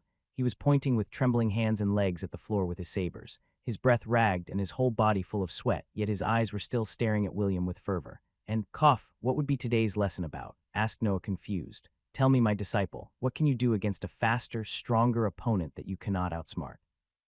Noah lowered his eyes and thought for a long time, then he answered with a questioning tone. Nothing. William half smiled, sighing softly. Quite, but not totally right. The only thing you can do is giving up. You must understand that sometimes you simply can't win, even if you put your everything on the line, no matter how unfair it can be. Noah looked at his master's smile. He had nothing to say. He was right. Today I wanted to make you understand this and also train you a bit, but your stubbornness carried on for 3 hours, so it's better to call it a day. I'll see you again in a week at the same hour and in the same room. Now go to rest and don't do works that require your body. And then William left. The atmosphere relaxed, and Noah could not hold on the sabers anymore and fell on the floor. He coughed a couple of times and then went in a cross-legged position. Fuwu, he strongly exhaled with his eyes closed and then tried to resume a normal rhythm of respiration. A smile appeared on his tired face. He is incredibly strong. From start to finish, I never saw his movements and only sensed them a little. This mental energy stuff is incredible. A cultivator is incredible. I wonder if he would be able to stop a bullet from my previous world. Ha ha ha, I love this. The more I see a cultivator, the more I want to become one. So much strength in just one man. A hand to stop 2 swords, a hand to stop a dragon. I want to train more, I want to get stronger, I want to forge my life with my own power. Who cares if I die again? This is the first time I feel so alive in 2 lives. Then the image of Lily appeared in his head, and his smile became more complicated. I guess I should first solve her situation, otherwise I won't be at peace. The smile disappeared and he opened his eyes. Resolution was literally pouring out of his expression. Either way, I need strength to do both things, so my course of action can only be more training. He stood up with difficulty and carried himself back in his room. He ate a large meal and studied both the manuals till after dinner. Then he carried on looking at the Kessier rune. The next morning, he woke up with his body hurting all over the place, but he didn't care. He stuck with his schedule with even more passion. Steadily but surely, he was becoming stronger. The next week, he arrived even earlier at the appointment with William. This time, he actually had to wait for his master to come. When he entered the room, he looked at the disciple staring at him with expectations and could not help but to shake his head. And here I thought that he learned something last time. He yawned shortly and then took a wooden stick from the wall behind him. Today we will exchange defense and attack, and I will point out every mistake you make by hitting you with this. He pointed at the wooden stick in his hands. Come on, start attacking me. Noah hurriedly stood up and took 2 training sabers. Then he directly charged at William with his sabers crossed in front of him. Thud. The tip of the stick hit his head as he fell back in guard. Your body must be more crouched to use that type of charge so to protect your whole upper body. Again, Noah tried again with the same charge, but following his master's advice this time. Thud. The stick struck the point where the sabers crossed and pushed them back on Noah's chest. Put some strength in those arms. How can your weapons protect you if you let them hit your body? And so, Noah charged again. Thud. The stick hit the same spot as before, but this time Noah held on and deflected the stick, entering William's guard. But when he was about to strike, he heard a voice coming from behind him. That wasn't bad. Now try with a different form. The William in front of Noah had disappeared and reappeared behind him. Noah looked at the smiling figure behind him and shook his head to suppress any thought of cursing him. This way the morning passed by with William perfecting Noah's technique. Today has been good. See you next week. Life went on peacefully in the outer ring of Balvin Mansion. The only peculiar thing was a little kid going to the guards building every week. At first, he would always come out of the building full of bruises, but as time went by, the wounds on his body diminished and a faint pressure was created around him. That day, that same little kid was seen early in the morning again as he marched towards that guard's building. It's been 2 lessons since I last got hit. I wonder if in today's sparring master will raise his level again. Since his second lesson, William had kept on engraving the forms of the martial arts on Noah's mind. After 3 months of conditioning, his techniques were nearly perfect in their execution, so his master chose to raise the level of the training. They started to spar freely, as William would hold himself back only to raise his level when Noah managed to consistently hit him. By that time, though, the condition was fulfilled twice already by Noah, but his master would still not raise his level. Entering the usual room, Noah was surprised to find his master sitting cross-legged on the floor waiting for him. No traces of his usual sleepiness was present as he was staring at a fixed point of the room with vacant eyes, probably in deep thought. Master, you're early. William's eyes regained its focus as he stood up and looked at his disciple with a complex expression. Can you use the breath in your style? Noah was taken aback by this question. Since the breath in his body was limited, his master always forbid him to release it during their spar or his personal training. Noah's schedule was always so full that he could not find the time during his day to refill it with the ice-fire revolving technique. His master knew this, so he chose to forbid its usage and let it focus on nourishing the kid's body. As such, Noah only manipulated it during his training, without ever releasing it. Today, though, things seemed different. I think I can. Even if I have never used it in an actual fight, I should get the hang of it in a couple of tries. Why is that? William did a light smile as a bit of warmth leaked from in his expression. During these months, he began to understand his disciple better. He would always smile and speak seemingly without thinking too much, but he knew how things really were. Noah was ruthless. He treated his body and mind like a piece of metal going through forging. If the body would not bend, he would hammer it till it did, no matter how much pain he would suffer in the process. If his mind was weak, he would heat it till its effects would reverberate to the body, causing a constant nauseous feeling lingering on him. He knew how much Noah trained and how determined he was in his search for power, so William could not help but give birth to some kind of affection and even respect for him. This kid says that he might do it in a couple of tries. Does he know how much does it usually take to do it? What a pity. If his position was different, he could have taken things slowly and have a bright future. With his talent and perseverance, it's just a matter of time before he even surpasses me. Yet the guys in the inner circle will never allow someone from outside the family to become too strong, especially someone that might have reasons to get revenge on them. The complicated expression on William's face became more evident as he exhaled a sigh. Do you know how much time has passed since our first meeting? Noah thought for a little, and then realization dawned upon him. He was so engrossed in his training that he forgot about the passage of time, but when his master asked the question, he understood. That's right, almost 6 months have passed, and your progress with mental energy have long surpassed the standard I had set for you. Next week we will begin the treatment, so the breath in your body is not that useful anymore. It's better to start with the real martial art, so to have some advantages if you manage to survive next week. Noah's expression became serious. The time has indeed come. The life I was living was too perfect to continue. I almost forgot that all my training will be useless if I don't push my body to the next level. Thinking this, he went to the usual wall to pick 2 sabers as he stared at his master with resolution. No reasons to waste time then, right, master? The slight smile on Noah's face was a blow delivered to William's mind. Doesn't he really care about death? He shook his head to repress the thought and took the usual wooden stick and pointed it at Noah. Then come at me like we always do, but this time try to mix some breath attacks in the spar. You should be able to do 3 or 4 of them before the breath in your arms depletes. Hearing these words, Noah waited no more. He swiftly charged at William with his body crouched so low it seemed he would fall on the floor anytime. When his master entered his range of attack, he thrust both his sabers in a diagonal uppercut infusing breath according to the art's instruction. Yet his timing was a bit off, and the result was only a simple double uppercut that William blocked, easily positioning his stick horizontally. Almost again. Noah rushed again, this time in a cross-slashing position, but the result was the same as before. Concentrate. You can do your forms almost perfectly, and I know you can move your breath according to the instructions. You only need to synchronize them.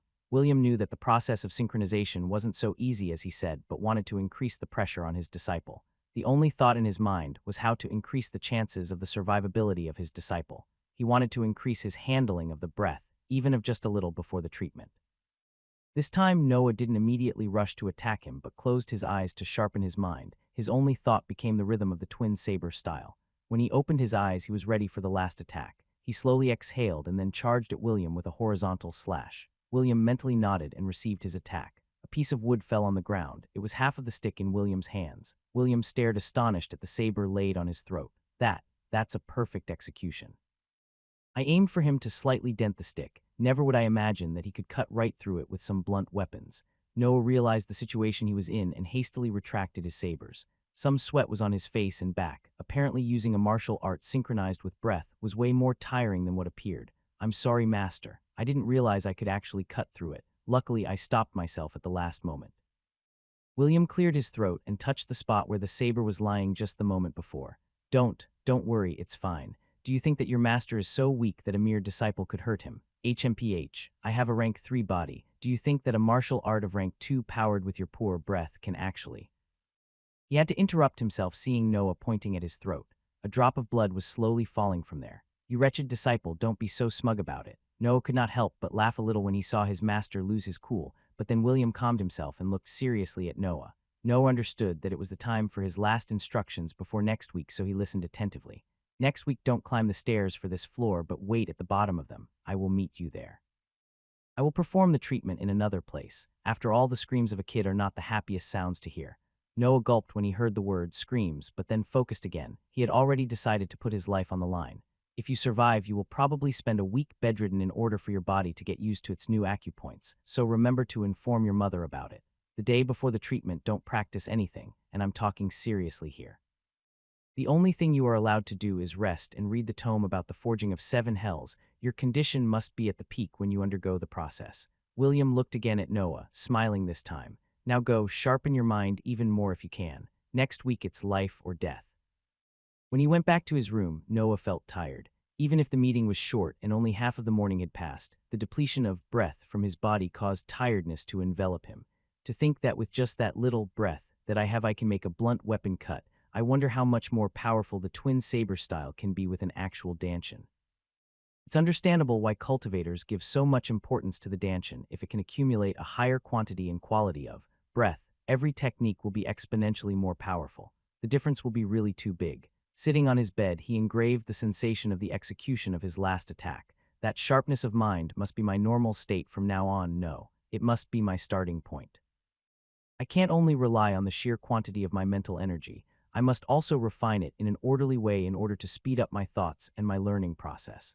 One of his biggest secrets was that his mental energy was progressing at an astonishing rate. In these 6 months since he started training it, he raised the time he could stay in a training session by half an hour.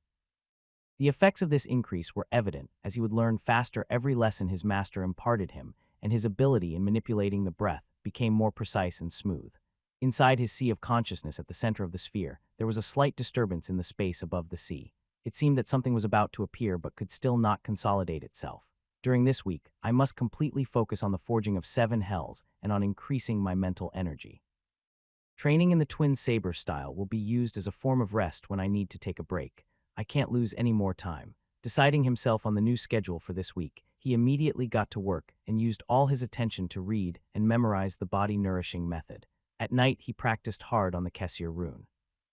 In the morning, he spent some time in meditation, trying to maintain the sharpened state his mind experienced with his master. Then he would practice the forms on the twin saber style for about 2 hours. The rest of the day was dedicated to the memorization of the nourishing method, and the night was used to increase his mental energy. Like this, days went by till the day before the appointment with William. As per instructions, Noah didn't practice the martial art nor trained with the Kessir rune, but spent the day reading the Seven Hells tome and focusing his mind to sharpen it. During lunchtime, he went to see his mother. Noah lightly knocked at his mother's door saying with a firm voice, "Mum, it's me. I have something to talk to you."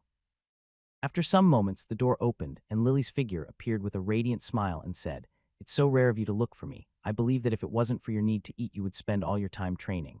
Noah instinctively looked at her body before focusing again his eyes on her face. 4 more since the last time I saw her. His father was growing more violent as time passed, and Noah had the sensation that it was linked with his success in entering the guards. It is actually about training. I will go on a special training with my master tomorrow, and he said that it will take a week or so for it to be completed, so I'm not coming back here starting tomorrow. Lily instantly got worried and wanted to ask more about this training, but then realized that her son had somewhat changed. His eyes were more focused. His presence was more imposing. He seemed like a rock standing in a river, constantly resisting the flow of water. She knew her son.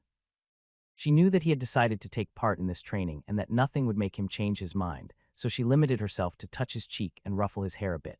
"Promise me that you won't do anything reckless or dangerous." "Don't worry, Mum. My master will be with me all the time, and he is really strong, so there is no real danger that can affect me."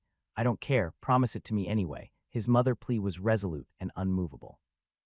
"Okay, Mum, I promise I'll be careful," he lied as her mother kept on staring at him. Then she hugged him and adjusted his clothes a bit. "Then you are free to go, but remember not to force yourself too hard. The job of a mother is to take care of her children while they are still young after all." Back in his room, Noah was inside his sea of consciousness. He was not training, he was simply focusing all of his mental energy on the treatment of the following day, reviewing the various steps and setting his mind for the task. When he thought that it was enough, he left his mental sphere and laid on his bed. "Now that I lied to her, I really can't allow myself to die." And then he went to sleep. The following day he went to the appointed place where his master was already waiting for him with a stern face. He lightly nodded, seeing the focus and determination in Noah's eyes. "Do you have some questions before we move?" Noah thought a little and then asked softly, "Is the place where we are going really soundproof? No one will hear me, right? Shouldn't he worry about his life? Is he worried that his mother might hear him?" "Yes, the place where we are going to is the underground prison of the Outer Ring. We are used to keeping and torturing prisoners there, and no one has ever noticed. Even some of our men don't know where the place is, so you can rest assured." Noah nodded, erasing the last doubt from his mind. "Then I'm ready." William nodded and then started moving toward the bottom of the corridor. "While we go there, I want you to repeat the procedure to me, so I will be sure that you won't make mistakes." Noah started explaining. The forging of 7 hells is a treatment consisting of destroying 7 acupoints on the back of the specimen in order for the body to naturally create an absorption whirl that will accumulate the breath of heaven and earth on his back. Since the absorption process is chaotic, the specimen must be conscious during this process in order to direct the breath in the place where the 7 acupoints were destroyed and reconstruct them with a mixture of their leftovers and breath. The specimen must also use his mental energy to hold together the newly created acupoints until they solidify and connect completely to his body. The last step is to endure through the transformation the new acupoints will cause to the body of the specimen, and then wait for his new body to be completely filled with breath in order to go through this process for 6 more times. William stopped at the end of the corridor and tapped on the wall in front of him in seemingly random points. The wall then went back on itself and slid to the right, showing a dark and rocky passage that went downward.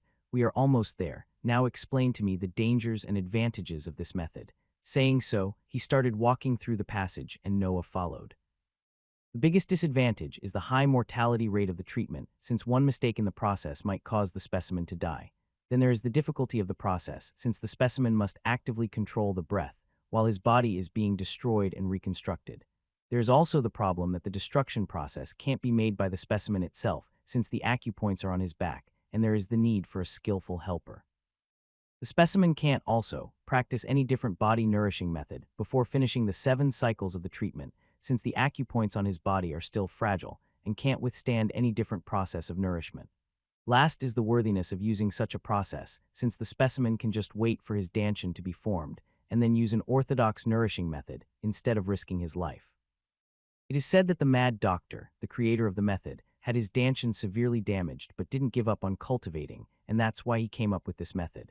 Noah kept explaining while he was following William down the rocky passage. His master would only nod every time he finished a sentence. A sound came from behind them as the source of light was cut. It was the wall closing again by itself. Only then Noah noticed some little lights at the bottom of the passage that were wooden torches fixed on the walls of this cavern. With his already quite strong mental energy, it was not a problem for him to keep going down even before his eyes got used to the darkness.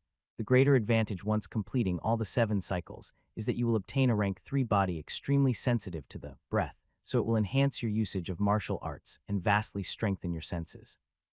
The reason the body can be considered of rank 3 is that after 7 cycles the quality of breath will equal a dantian one, so the level of nourishment will be the same. Furthermore, differently from any other nourishing technique, the 7 hells method doesn't need meditation using forms or postures to refill the breath in the body, because the acupoints created will continuously keep on absorbing breath according to the cycle the specimen is in until the body is full of it. At last, when the treatment is over, the body will work like a smaller dantian, so the cultivator's absorbing process will be faster and his storage space will be bigger. It is to underline that most of these advantages will diminish in effectiveness once the cultivator steps on a higher realm.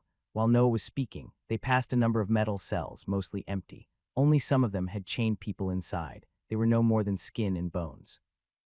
After some time they turned right and passed through a metal door, entering a room full of torture tools. William pointed at a rusty metal table with metal handcuffs on both its sides. "Take off the upper part of your clothes and lie down with your belly pointing the ground. I will tie you to the table and give you some piece of cloth to bite. Then we will begin." As Noah was about to take off his clothes, William put a hand to his shoulder and asked hesitantly, "From now on there is no turning back. This is your last chance to stop yourself from doing something you might regret." Noah smiled a little, seeing how concerned William was, and honestly answered, "There has never been a way back for me, master, not since this bastard, son of a whore, had the stupid dream of becoming strong." Then he undressed, and with his half-naked body, he lied down on the metal table with spread arms and legs and his back pointing at the ceiling. William felt a bit of pity. Heaven and earth were fair to everyone, giving them talent and methods to become strong, yet humans were greedy and monopolized the methods in order to obtain even more power. If it's power you seek, you must serve under those that can teach you how to obtain it. I wonder what would have I done if I were in this kid's situation. Observing this 10-and-a-half-year-old kid lying on the table used to torture prisoners, William steeled his resolve and got near to him.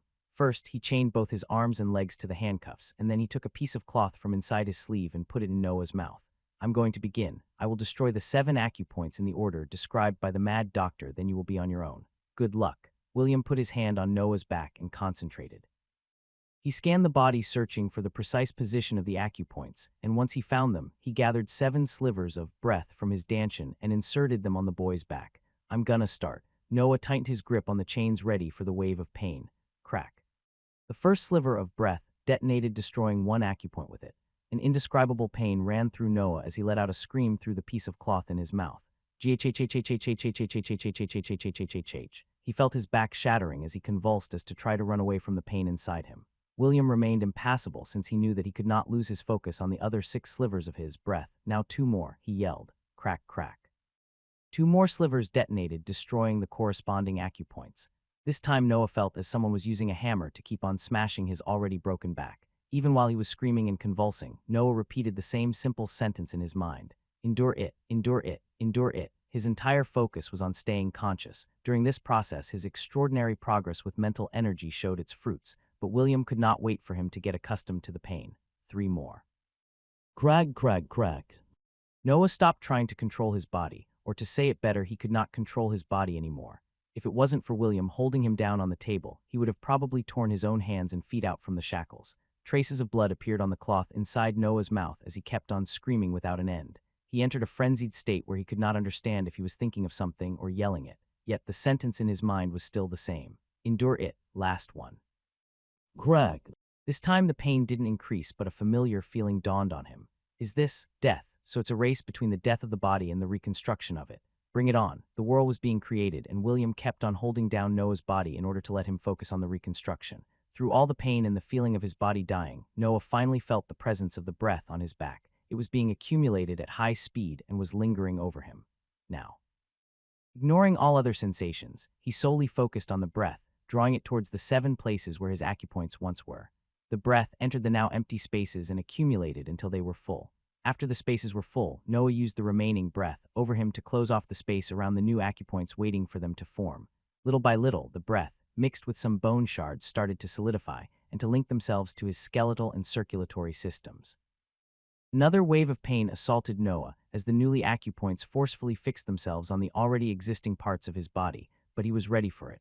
He kept holding on with his life slowly sliding away, going toward a darkness that he knew too well. Then the first acupoint ended its solidification process and completely fixed itself within Noah's body. A wave of strength ran through him as the acupoint started working. Then it was time for the second one, and then the third, till all the 7 new acupoints started working properly inside Noah's body.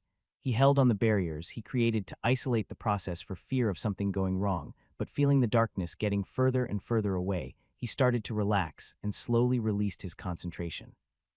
With this new life invading his body, drowsiness took control of him as he fought to stay awake, but at that point, William held his head and said with a whisper, "It's okay, you did it. You can rest now." Noah's last mental resistance fell hearing these words, and he collapsed unconscious on the spot.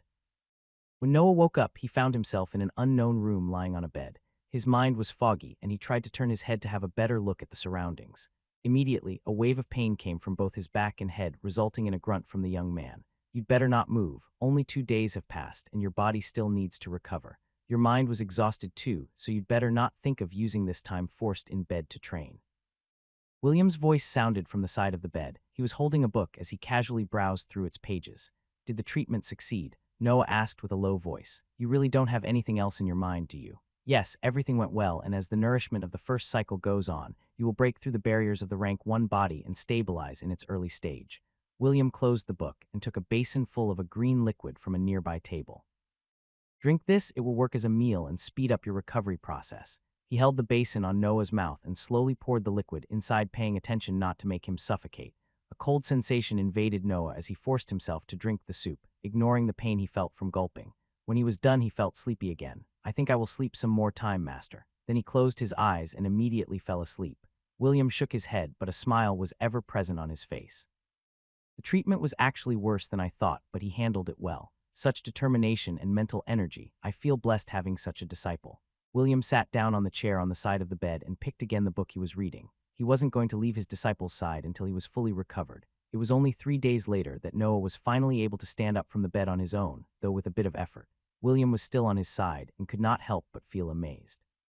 "In only 5 days of rest, you can already stand up. The advantages of the 7 Hells method sure are amazing. Even your mental energy completely recovered yesterday. I believe that in another day you might be almost at full strength." Noah was trying to feel the changes in his body while he was standing. He clearly felt the absorption force on his back that was constantly providing breath to his body, speeding its recovery process. "It is indeed wonderful, master. I think that after my body is fully recovered and the breath focuses on nourishing it, my strength will exponentially rise." William shook his head and realized that it had become a habit of his since when he started his lessons with Noah. "For now, just focus on your recovery and on getting used to your new strength. From next week onwards, we are going to spar using the breath every session, since its replenishment won't affect your free time anymore." Since he said that, Noah became excited and wholeheartedly focused on resting. The following day, Noah went back to his lodging and was overwhelmed by his worried mother's questions. After managing to hide the dangerous parts and eating more than he ever had in his life, Lily let him free to go back to his room, satisfied with the time she had spent with her son. Noah's life went back to his previous rhythm, with the only difference being his weekly training sessions with his master becoming more heated. They would spar all morning, and Noah's usage of the breath, synchronized with the twin saber style, grew in ability with every session, with his master addressing his fast improvement to the forging of 7 Hells method. Yet his biggest progress was still his mental energy. By that time, he could train with the Kessir rune for 5 hours straight. Apparently his mind got stronger after holding on against the pain of the treatment. It seems that the experiences one goes through in life can strengthen the stability of the sphere in the sea of consciousness. The more stable one mind is, the more it can endure its exposition to the rune. Noah realized this after another night of training in the mental energy. 2 months had passed since that day in the torture room, and he felt that his body had reached some kind of limit, yet his 7 acupoints kept on absorbing breath, so he tossed the idea of undergoing the second treatment away. His head hurt like every night after he stared at the rune for many hours, but that pain could not make him flinch anymore. After surviving that day, I'm afraid my concept of pain got a little twisted. He smiled lightly and then went to sleep. Early in the morning, when the sun was yet to rise, he abruptly woke up feeling some uneasiness in his body. He stared at himself and noticed that his pores were secreting some black substance that had a nauseous smell. Not knowing what to do and thinking that it was an after effect of the Seven Hells method, he hastily jumped outside the window in his room and ran toward the guard's building. Falling from the first floor only caused him a little discomfort as he activated the breath in his body to reinforce his lower body. He ran way faster than he had ever done in his life, but he was too worried to notice it. When he arrived at the first floor of the building, he hastily called for his master. "Master, help. There seems to be a problem with my body." William was a cultivator of the age of 41. He had cultivated for more than 20 years. A person like him would notice when someone ran near his room, but would usually ignore it since he loved to sleep. Today, though, he was forced to wake up listening to the call for help of his disciple. He hastily left his room and looked in the direction of the voice. Noah was covered from head to toe of some black liquid that had a terrible smell. From his expression, you could see how worried he was. William, seeing him in that state, smiled at first but then got a bit angry at himself. Shit, I totally forgot to explain it to him. If I told him earlier, I could have kept on sleeping. Well, how could I know that it would have been so soon? He yawned and then rubbed his still sleepy eyes. Seeing the relaxed attitude of his master, Noah calmed down a little and patiently waited for an explanation. "So what's the problem?" William said, a bit irritated. Noah was surprised. "Isn't it obvious?" he thought. I woke up in the night with this dirt coming out of my body. Could you please explain what is happening to me, dear master?" William put a surprised expression and acted like he didn't notice anything until Noah mentioned it. "Oh, that. Well, your body advanced to rank 1. Noah was first surprised, then happy. Only now did he inspect his body. His 7 acupoints were absorbing breath at full speed, and the limit he felt last night disappeared. His body felt light but was sturdy and full of strength. He also seemed to have a better perception of the breath inside his body as it felt a little empty. Now that I think about it, I've never run so fast in my life and my sight seems to have improved. Logically speaking, my other senses should have had an improvement too." He kept staring at his dirty body with curious eyes. He had to stop cause his master scolded him. "What are you doing still here? Go take a bath, you stink." William pointed at a door at the start of the corridor while holding his nose with the other hand. Noah happily bowed and went hurriedly through that door. Inside the room, there was a large basin that Noah supposed was used as a bathtub and some buckets full of water. He washed himself carefully and then took a white kimono from a pile in the corner of the room. When he went out, his master was waiting for him in the corridor. He was dressed in a tight dark green gym suit with a sword sheathed on his back. "Since you woke me up, you will have to come with me. I have to retrieve some special herbs for a mission. The only problem is that a group of 4-eyed wolves has recently made the place where the herb is found their lair. Those magical beasts are just rank 1 and even of the lower level, so you should be able to easily take them down even if their number is around 15. I could do it by myself, but it's about time you have an actual fight, and you can even familiarize with your new body since you are at it. Go to your room to pick your sabers and meet me at the main gate of the defense wall." Noah was instantly excited and almost forgot to make a bow when he was about to leave. He happily ran back to his building to pick the 2 sabers hidden in his room, and since he had no sheath for them, he just tied them to his waist with pieces of a blanket. A fight to the death. This is totally different from a simple sparring with master. And this body is amazing. I did nothing but run today, yet I'm still not sweating. Even the breath stored in my body is increasing. Right now, I should be able to attack with it at least 7 times by just using the one in my arms. The advantages of a rank 1 body were already this evident with just some hours of nourishment. I wonder how much time has to pass before I can go through the second cycle. The sudden increase of power made Noah totally disregard the pain and dangers of the treatment, leaving inside him only an endless eagerness to become stronger. When he arrived at the main gate of the Balvin mansion, he found William waiting for him with a sleepy face. Apart from his previous outfit, he had a leather bag in his. Looking at the shabby way Noah tied his sabers, he could not help but shake his head. "Did you forget to steal a scabbard from the guards last time?" Mocking him a bit, he threw the leather bag at the feet of his disciple. Noah looked inside the bag and was surprised to see 2 short sheaths inside it with a leather belt that could hold them. He really thought of that too. He could not help but smile when he saw how caring his master was of him. He hastily replaced his gear with the one in the bag. When he was done, he bowed deeply to his master, trying to express all his gratitude to him. William nodded at his figure right now that, even though was that of a kid, resembled a bit more the one of a warrior. No master would like a shabby disciple. After all, his appearance would reflect on the image of his master. Noah was a bit surprised. "Are we not taking horses?" Horses were the main form of travel in this seemingly medieval world, and a stable was situated right before the main gate in order to provide its services more rapidly. "You are a cultivator now, even if a weak one. Your body broke through rank 1, and even if it's not as fast as a horse, it can still run pretty fast. Plus, you seem to forget that we are going to fight against magical beasts. A normal horse can only run away at their sight. Come on, I will explain things more in detail as we run. William exited the gate and started running with Noah, trying to follow him hurriedly. This was the first time in his life that Noah left the mansion, and he could not help but look around with curiosity and the green fields surrounding him, at some mountain in the distance and at evergreen forest. William saw his behavior and did a snort internally, raising his speed to force Noah to focus on following him. You are gonna fight for the first time, and instead of being agitated, you waste your time looking around. I guess he really is a kid. Noah and William sped in the direction of the forest that was at 3 days of distance on a horse. After about 15 minutes of running, when the mansion was quite at some distance away from them, William started explaining. The four-eyed wolf is a magical beast the size of 3 meters. It generally has a pale yellow fur, and as its name says, it has one pair of eyes on each side of his head. Its attacks consist of scratching and biting like every other wolf, and of a mental shockwave to momentarily startle his prey. With the steadiness of your mind, standing your ground against that attack is a stroll in a park, so don't be too worried about it. Noah lowered his head a bit to cover his complicated expression. The reason was that no matter what level of mental energy his master thought he had, he would always have way more of it. I know I can trust him, but there is really no way to explain the transmigration thing to him. I'll just let him think of me as hardworking and with a high proficiency in it. William didn't notice the change in expression on his disciple and kept on with his explanation. Before I said that the four-eyed wolf is a rank 1 magical beast, so I think it's time to explain the ranks of a magical beast. It is humans who give a rank to the species of beasts based on their strongest attribute. For example, the four-eyed wolf has a rank 1 body, but its mental attack is below that threshold, so the rank 1 of their species is given by their body. Noah was really interested in this part of the explanation, since he could never read something more specific about the cultivation world due to the fact that all the books about it were in the Inner Circle library. He was about to ask which rank the dragon that attacked 10 years ago was when William continued speaking.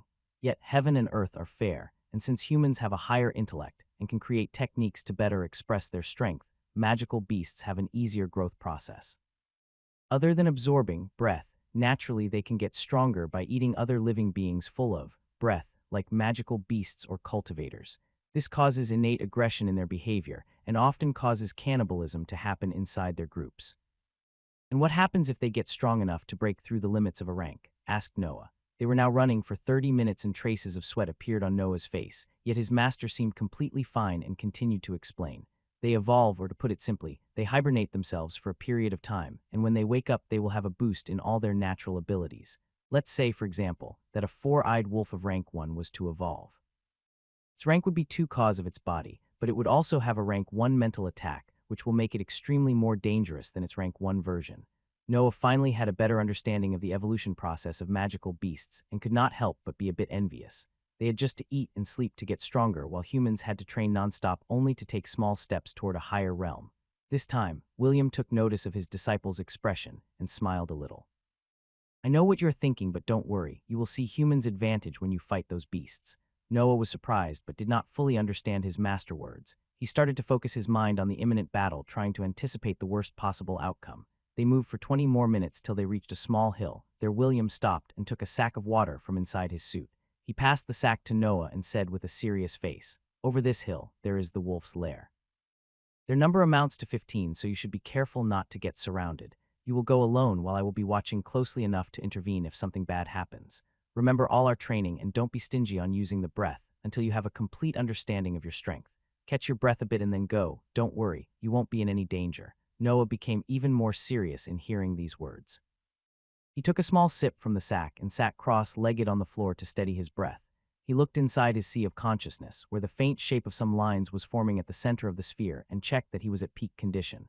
Do not hesitate, do not make mistakes. Be wary of your surroundings. 15 wolves to go. He exhaled with force and then stood up. His mind was ready and his body felt no fatigue. There was no reason to waste more time. He unsheathed his sabers and started climbing the hill, paying extra attention to anything that got perceived by his senses. When he reached the top, he could see the wolf's lair at the bottom of the other side of the hill. The wolves were 3 meters long and 2 high, had 4 big and sharp eyes and yellow fur.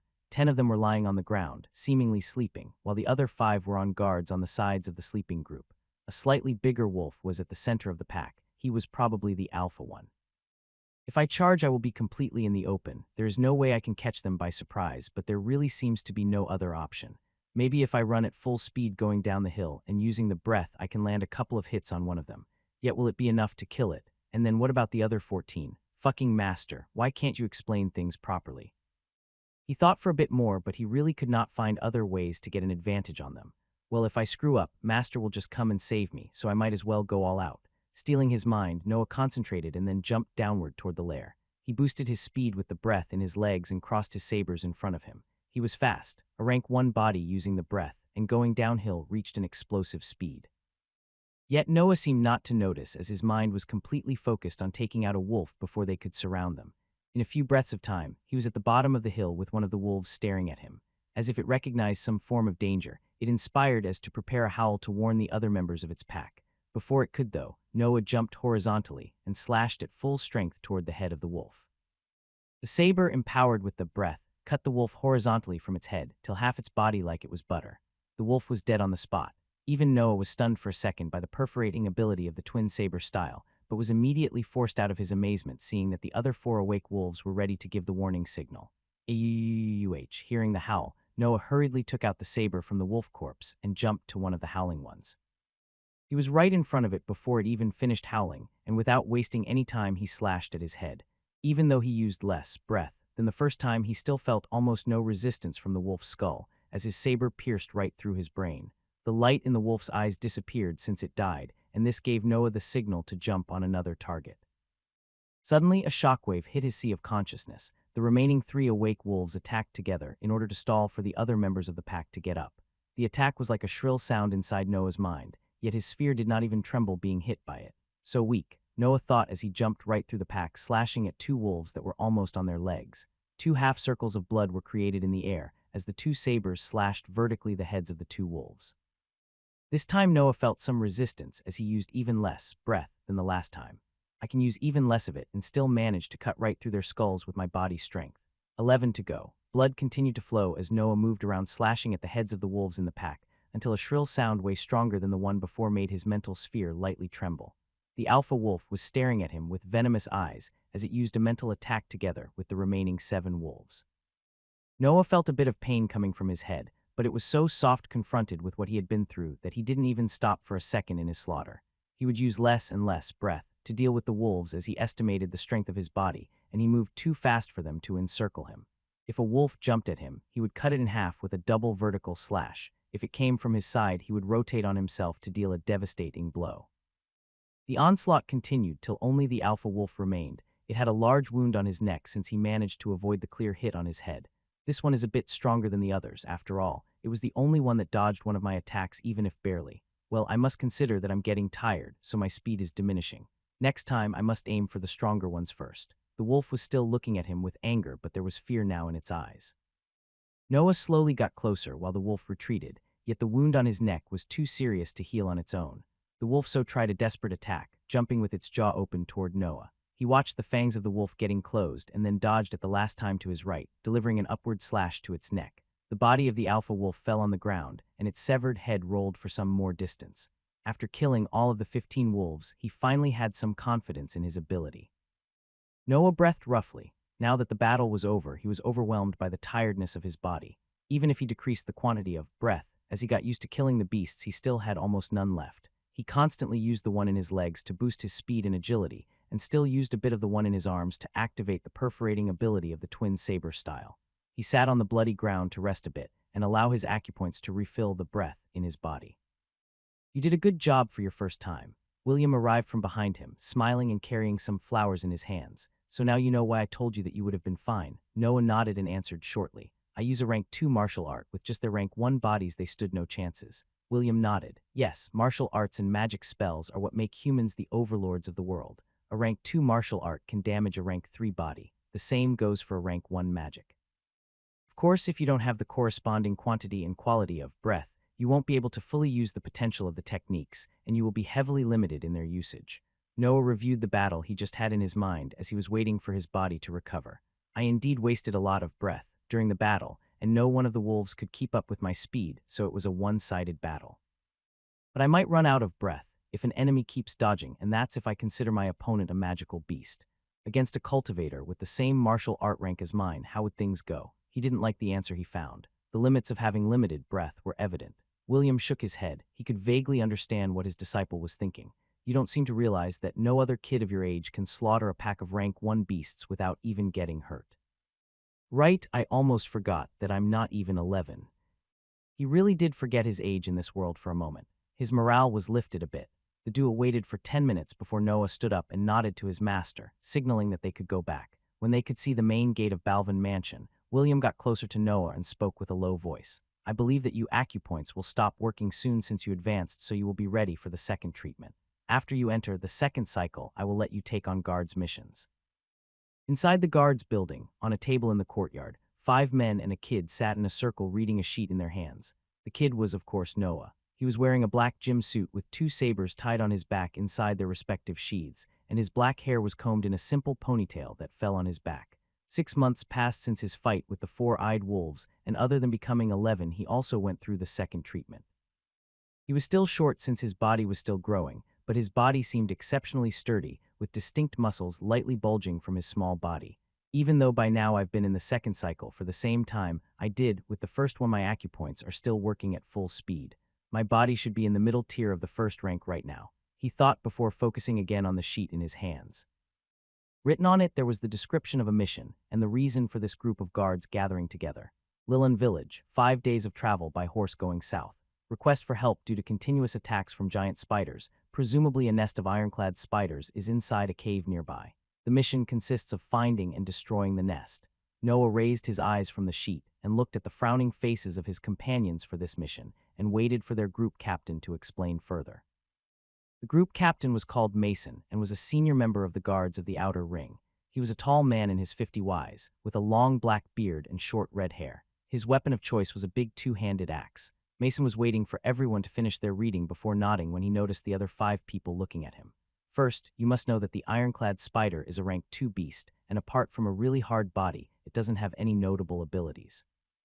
The only problem is that they reproduce at a really fast rate, so their nest will probably be filled with newborns of rank 1. We will take the classic approach for the mission. Get to the village, find clues about the nest, extirpate little by little their population.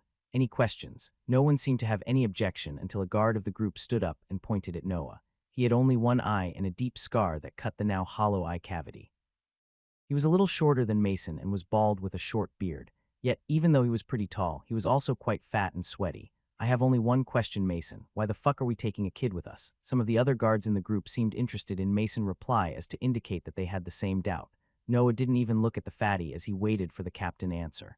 The vice captain vouched for him, so he can come and help us. In Balor, when this mission starts, you must refer to me as captain or group captain. Mason answered calmly, but at the words, help us, the fatty named Balor exploded into laughter. This one was good, group captain. You could have just said that part of the mission was to babysit this kid cause his mother was busy serving the inner circle. Ha ha ha, help us. While he said so, he neared Noah as to put his arm around his neck. Don't worry, little kid, we will take good care of you, and maybe you can make me meet your mother in exchange. Balor stopped talking, or to better say, he had to stop. A saber pointed at his left eye, and the kid he was trying to hug with his right arm disappeared. A threat sounded from his left side. Try to touch me, you fat pig, and I'll make you blind. Noah was staring at him with icy eyes. The coldness he was emanating was intensified by his now extraordinary mental energy. It caused pressure to fall on Balor's mind as his legs went soft and he kneeled on the ground. Yet the saber always followed his remaining eye like it was attracted by it. Noah kept looking at him, applying mental pressure on the guard's mind. Then he moved the saber toward the powerless guard and retracted it only when it was about to cut him. After that, Noah sat back on the table as if nothing happened. The guards were surprised but nodded internally at such a show of power. They were soldiers, after all, they respected power. The captain didn't seem to care too much as he was used to these kinds of events being among soldiers all his life. Since everything is settled, the meeting is over. See you tomorrow at dawn. I will take care of renting the carriage, but remember to take some provisions with you. Clearing that nest might take more time than we imagine. The group got dismissed and everyone went their way, yet Balor took a bit more to get up since his legs still had no strength. That fat idiot, I really hope he won't cause problems to me in this mission. At least, the other guards should trust my abilities a bit now. Noah was still irritated by Balor's previous act. He didn't know if it was the mocking of his mother, his daringness even though he was weak, or simply his aspect.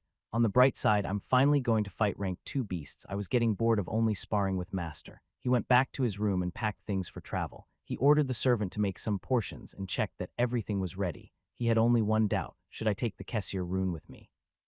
I can't train in it since I would be exhausted after every session, and I can't allow me to be weak while in a mission. He was about to hide the sheet under the bed when he thought of something and happily put the rune in his suit. If I train for only a couple of hours, it should be fine, right? If his master was to listen to him saying something like that, he would probably beat him up. 2 hours were nothing for Noah, as the second treatment made his mind even firmer. The next day he was the first to arrive at the courtyard. As the other members of the group arrived, they would nod at Noah and wait for everyone to gather. The only exception was Balor, who did not even try to hide his resentment and hate for Noah. Noah didn't care enough to pay attention to him, and when the last man arrived, they moved together toward the main gate to pick their carriage. When they were on the road, Mason, from inside the carriage, cleared his throat to get everyone's attention. In order to have better teamwork, we should introduce ourselves and our weapon of choice. The guards of the outer ring were a group of soldiers that amounted to a bit more than 100 people, so it was safe to say that they knew each other at least superficially. Is he doing this for me? He wants to get on William's good side. As Noah thought, Mason was trying to do a favor to him because of his relationship with the vice captain. I'm Mason, one of the eldest in the group of the outer ring. I use a big axe. The other guards didn't seem to hate the idea and answered shortly. Luke, bow and knife. Robert, longsword. You can call me Rob. Eddie, longsword. Balor only snorted, but 2 heavy hammers were placed to his side as a self-explanatory answer. Noah, sabers. Silence fell inside the carriage, which was particularly awkward. Robert took out some dice from his backpack, smiling radiantly. I brought these with me. Someone wants to play even and odd. It was a simple game where you had to bet on either odd or even, and the result of the rolling dice would decide the winner. The soldiers quickly agreed to kill their boredom, with only Noah and the captain remaining on their seats. Like this, the 6 days of travel passed, since a carriage was slower than a horse, setting a campfire every night and playing games during the day. Noah would manage to sneak up some hours of training in the rune when everyone was asleep, but never forced himself over the 2 hours limit, since that would affect too much his condition, and he wanted to be ready for any danger. On the evening of their 6th day of travel, the shape of a village appeared in their sight. There was smoke coming from it, and the light of torches was creating a red halo in the darkness. Something is wrong, said Mason. Get out of the carriage. We run there and check the situation as soon as possible. The group of 6 got out and ran at full speed toward the village. Noah was the fastest. Even though he didn't have the most powerful body of the group, he was smaller and had a lighter weapon, so he sped like a bolt, leaving the other soldiers behind. Finally, a battle. He really got bored in these 6 days since he could not train or spar with anyone. The village was getting closer in his eyes as screams and vague orders were becoming more clear to Noah's ears. When he was about to enter the perimeter of the village, he unsheathed his sabers ready to fight. Inside Lillan village, the scene was terrible. Big spiders with dark gray bodies were freely killing the powerless commoners and carrying their corpses away. The men of the village were trying to set up a line of defense to allow the women and the children to escape, but they weren't more than a meat shield that could only stop the spiders' tide for some moments. Blood flowed continuously on the ground as the villagers were stabbed to death by the sturdy legs of the spiders and then carried away on their back. The brown ground was transformed in dark mud by the battle. An ironclad spider managed to pass the human wall and reached for a screaming woman holding a child in her hug, trying to block the imminent blow with her body. SHRA. The sound of metal sliding against metal sounded as the woman mustered her courage to look at the scene behind her.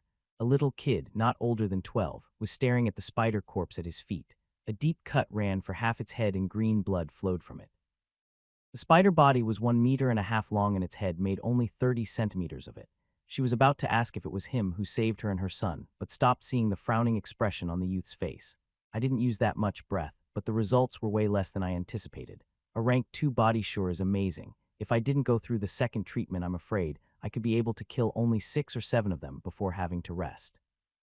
The ironclad spiders had an incredibly tough body. As their name suggested, their defenses were top tier in the range of the rank 2 magical beasts. The other soldiers caught up with Noah and were surprised to see that he got rid of 1 spider in that short amount of time. An 11-year-old kid that was able to take down a rank 2 beast wasn't exactly a daily sight. What do we do, Captain? Mason came back to reality and watched his surroundings. The spiders seemed satisfied with their reaps and slowly retreated, carrying around 40 corpses on their backs. Mason's eyes became resolute as he ordered, "We stop as many as we can. I don't know why they're stockpiling food, but we cannot allow so many of them to run away like this. Luke, you will follow those that escape and find out where their nest is. Good luck."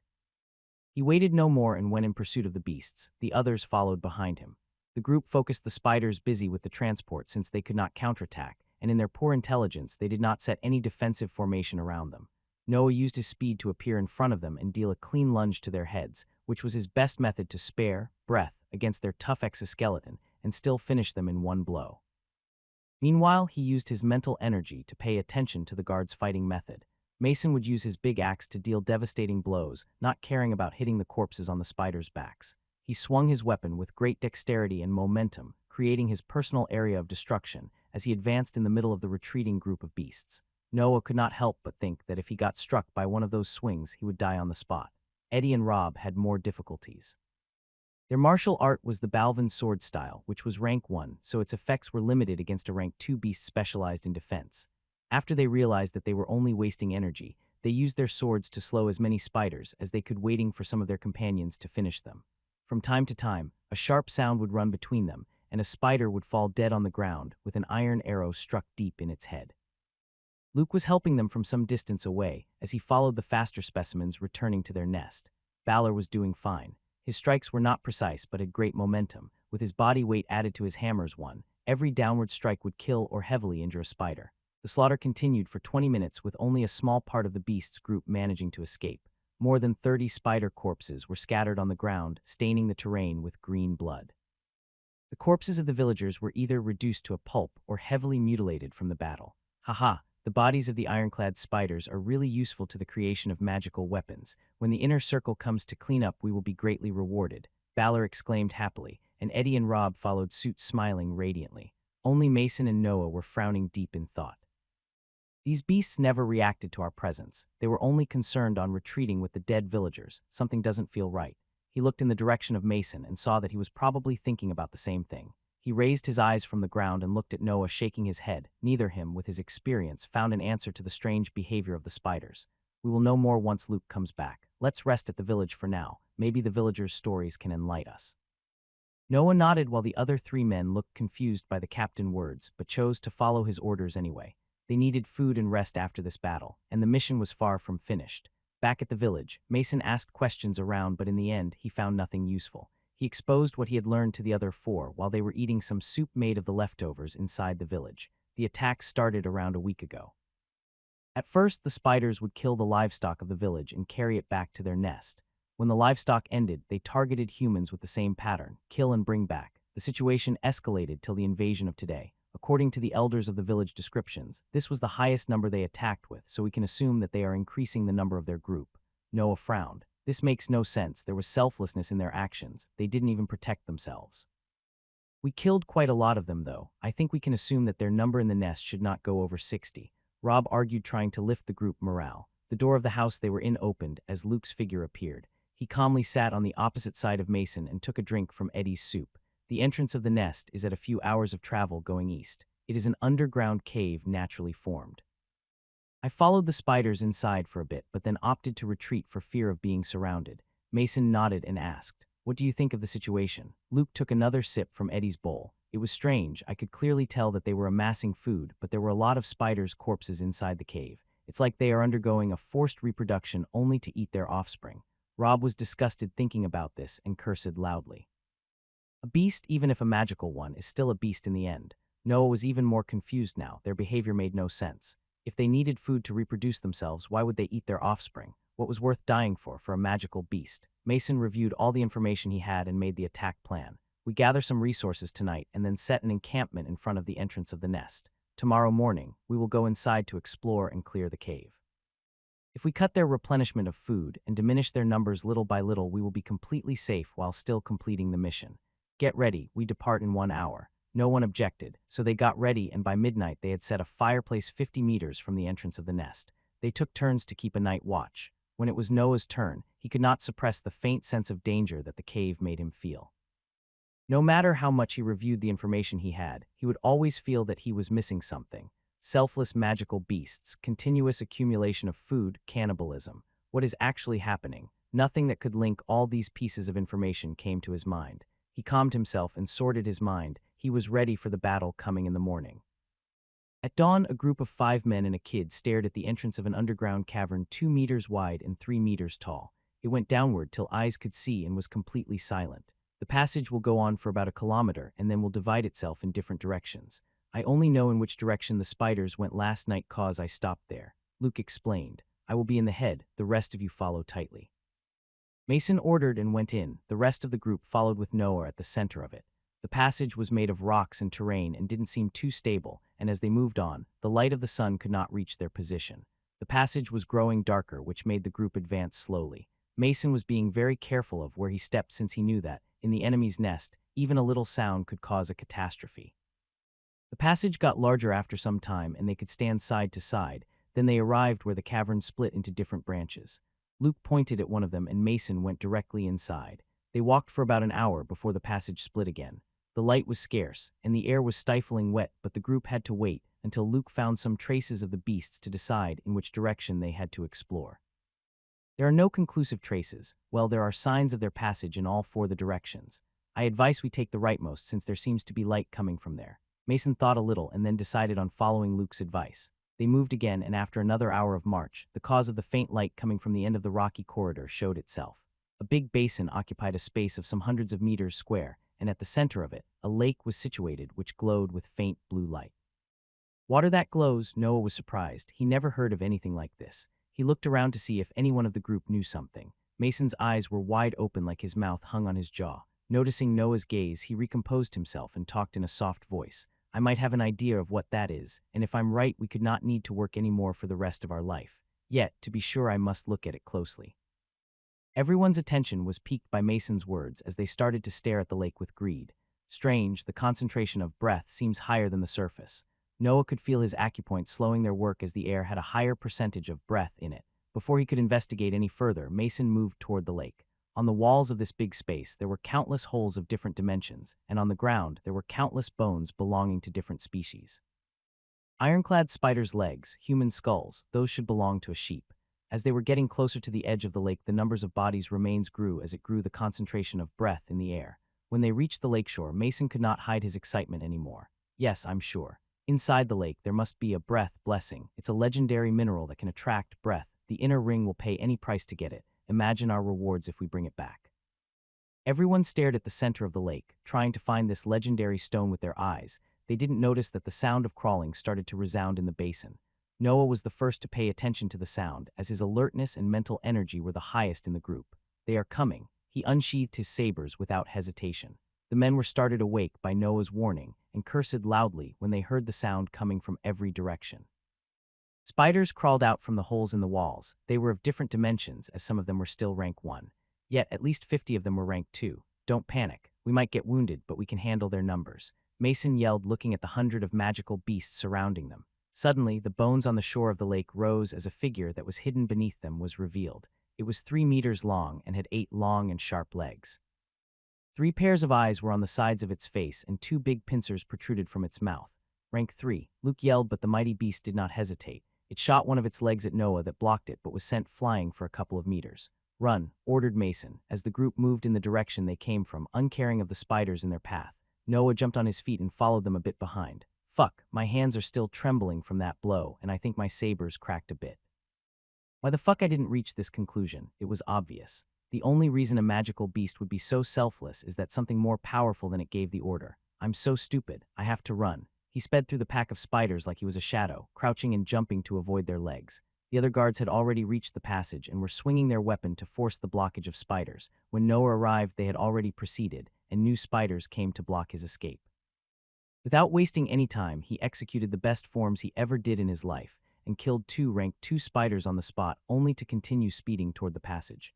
Inside it, more spiders were crawling out from the walls using their powerful legs to obstruct the road, but Noah didn't care. He let them scratch and cut his skin in order not to waste any time. When he arrived at the place where the first passage was, Balor was there preparing to enter. He didn't seem in a good condition, as wounds were all over his fat body and blood flowed out of them. He looked at Noah speeding toward him and smiled. Don't worry, young man. I'll definitely tell everyone of your brave attempt in holding back those beasts to allow our escape. And don't worry about your mother. I'll be sure to console her properly. Noah's eyes widened hearing these words, but he could only look as the man in front of him raised his hammers and struck the wall on his side. The passage walls could not hold the impact and crumbled in front of him, while Balor was speeding on the other side. And oh, a rough yell came out of Noah's mouth as his only way out was destroyed in front of him. Fuck, fuck, fuck, fuck you, you worthless pig. If I ever come out of here alive, I'll make sure to kill you personally. He could not contain his curses. Meanwhile, spiders kept coming in his direction, leaving him no time for desperation. Noah turned to face the spiders coming from his back. He jumped on them, dealing 3 fast slashes. 3 rank 1 spiders fell on the ground, cut in half. His mental energy was aiding at full speed his decision-making while he brainstormed about the situation. What can I do? That rank 3 beast must have been in hibernation in order to evolve, so it can't still control his body properly. That's why I survived so easily its attack, but I don't think I can face it even with this. 2 other strikes were shot out from his figure. A rank 2 spider had its head pierced while the rank 1 was halved. There must be another way to the main corridor of the surface. There were other branches that we didn't enter. Maybe one of these passages leads to them. Once finding that his theory was possible, he didn't waste any time and ran into the leftmost corridor. Hordes of spiders kept going for him, but he would just kill them with the least amount of breath needed. He was too focused. In this time of life and death, his mind steeled like never before. Even though he went through the treatment twice already, that only required to endure the pain. This time had to find a way out, kill everything that threatened him, and still conserve energy in case the rank 3 appeared. This pressure made his sea of consciousness as a whole focused only on survival. The passage had many branches, but most of them had a blue light at the bottom of it that Noah linked to the lake, which is to say the rank 3. That's why he never took them. Sometimes a branch that went upward appeared. Noah would take them and find himself back in some places he already passed. Once he even found a corridor that led back directly to where he came from. The cave was like an underground maze, and since there seemed to be no patterns in its passages, he could only test all of them from the ones that felt safer to the ones with the blue light at the bottom. At no point during his exploration, spiders stopped from appearing. Even though most of them were newborns of rank 1, they still required a little bit of breath to be dealt with because their defense was high.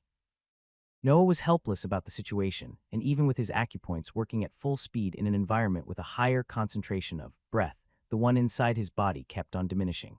He found himself again standing where Ballard destroyed the passage. I mostly explored every ramification in the other passages. Only one left. If this one ends up as a dead end too, I'll be forced to follow the blue light. He went inside the road on the left of the rightmost one.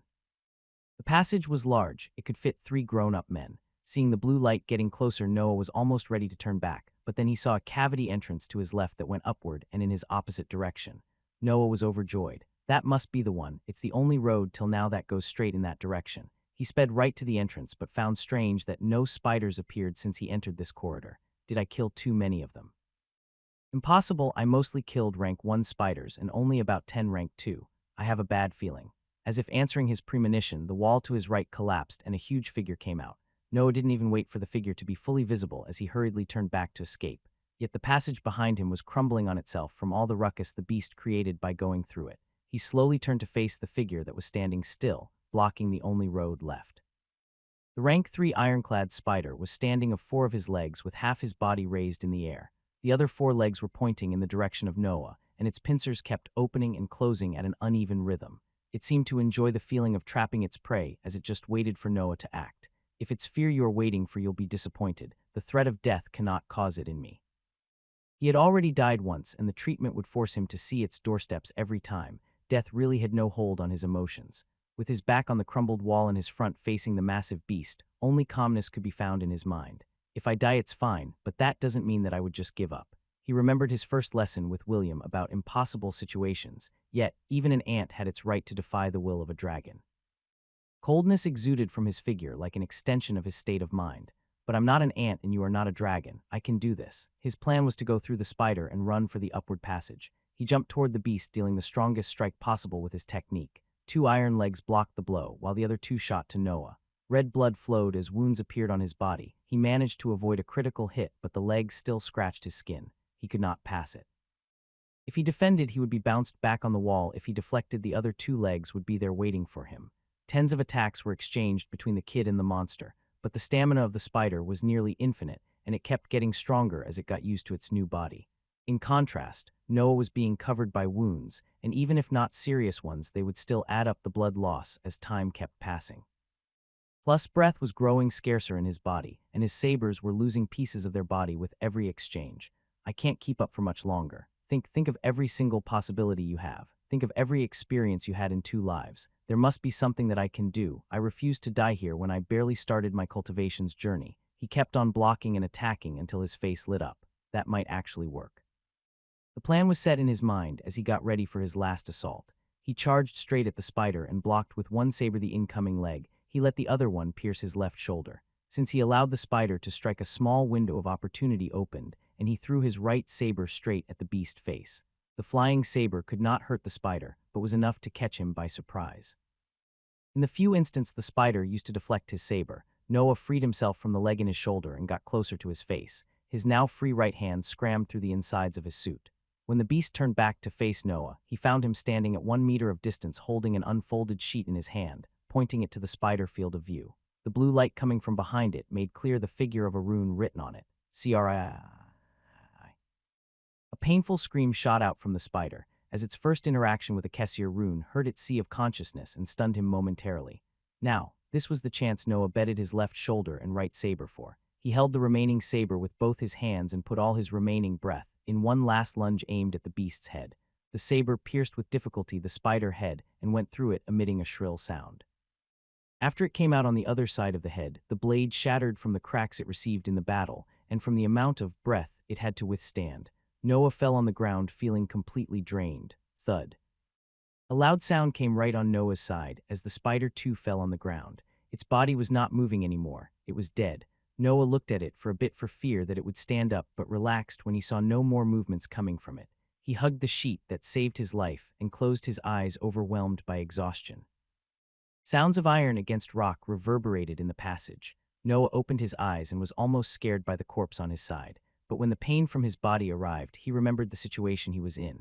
I have basically no breath left. The one being absorbed by my acupoints is being used to mend my wounds. I believe I won't be able to kill even a rank 1 beast, let alone the remaining rank 2.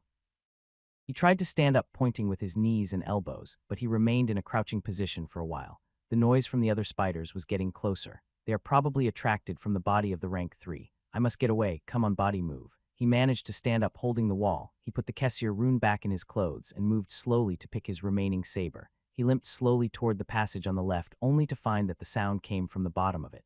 Shit. Don't tell me that I'm going to die even after killing the rank 3. He was at loss of what to do. He needed time to rest, but he had no food or water with him since he left his backpack in the fireplace on the surface. Wait, water. Maybe I can sneak out to the lake while the spiders are busy eating their previous boss. He looked in the direction of the blue light and moved toward it. He was walking at a slow pace and supporting himself on the rocks on the wall. It took him 1 hour to reach the basin. The environment there was completely silent. Either the spiders were still busy eating the rank 3, or their low intelligence didn't make them realize that now they could use the lakeshore to their will. Since there were no more walls to sustain him, Noah chose to crawl till the center of the underground room. Luckily, they have low intelligence. I believe that if it was a rank 3 4-eyed wolf, the effect of the rune would have not been so decisive. He reached the lake and took a mouthful of water to drink. The water relieved his body from some tiredness and even filled it with a bit of breath. Right, the breath blessing. These waters must be filled with breath. I can speed my recovery. Spiders began to crawl out of the holes in the underground room and move toward him, and at their sight Noah only smiled faintly. Of course, another danger would come after I find a bit of hope. He threw himself in the lake and floated toward its center. Now that I think about it, it's the first time I'm swimming with this body. Well, even the rank 3 was staying on the shore where the concentration of breath is less than the water, so it's safe to say that they can't swim. His hypothesis was right, as the spiders would just surround the lake without entering it. A peculiar scene was unfolding. A kid wearing a smile was floating on the surface of a lake towards its center, while 60 or so spiders were waiting on the shore. This feels too good. My body is being nourished at an incredible speed. Apart from the wound of my shoulder, the others have mostly stabilized, and the concentration of breath is still raising. When he was at the center, even his wound on the shoulder showed signs of getting better. Noah stayed like this for a while, waiting for his wounds to heal. Maybe if I go to the bed of the lake, I can speed the process. Once he had the idea, he followed through it immediately. He kept going down through the water, and at around 10 meters depth, he saw a blue oval stone. It was shining on its own and was beautiful to the sight.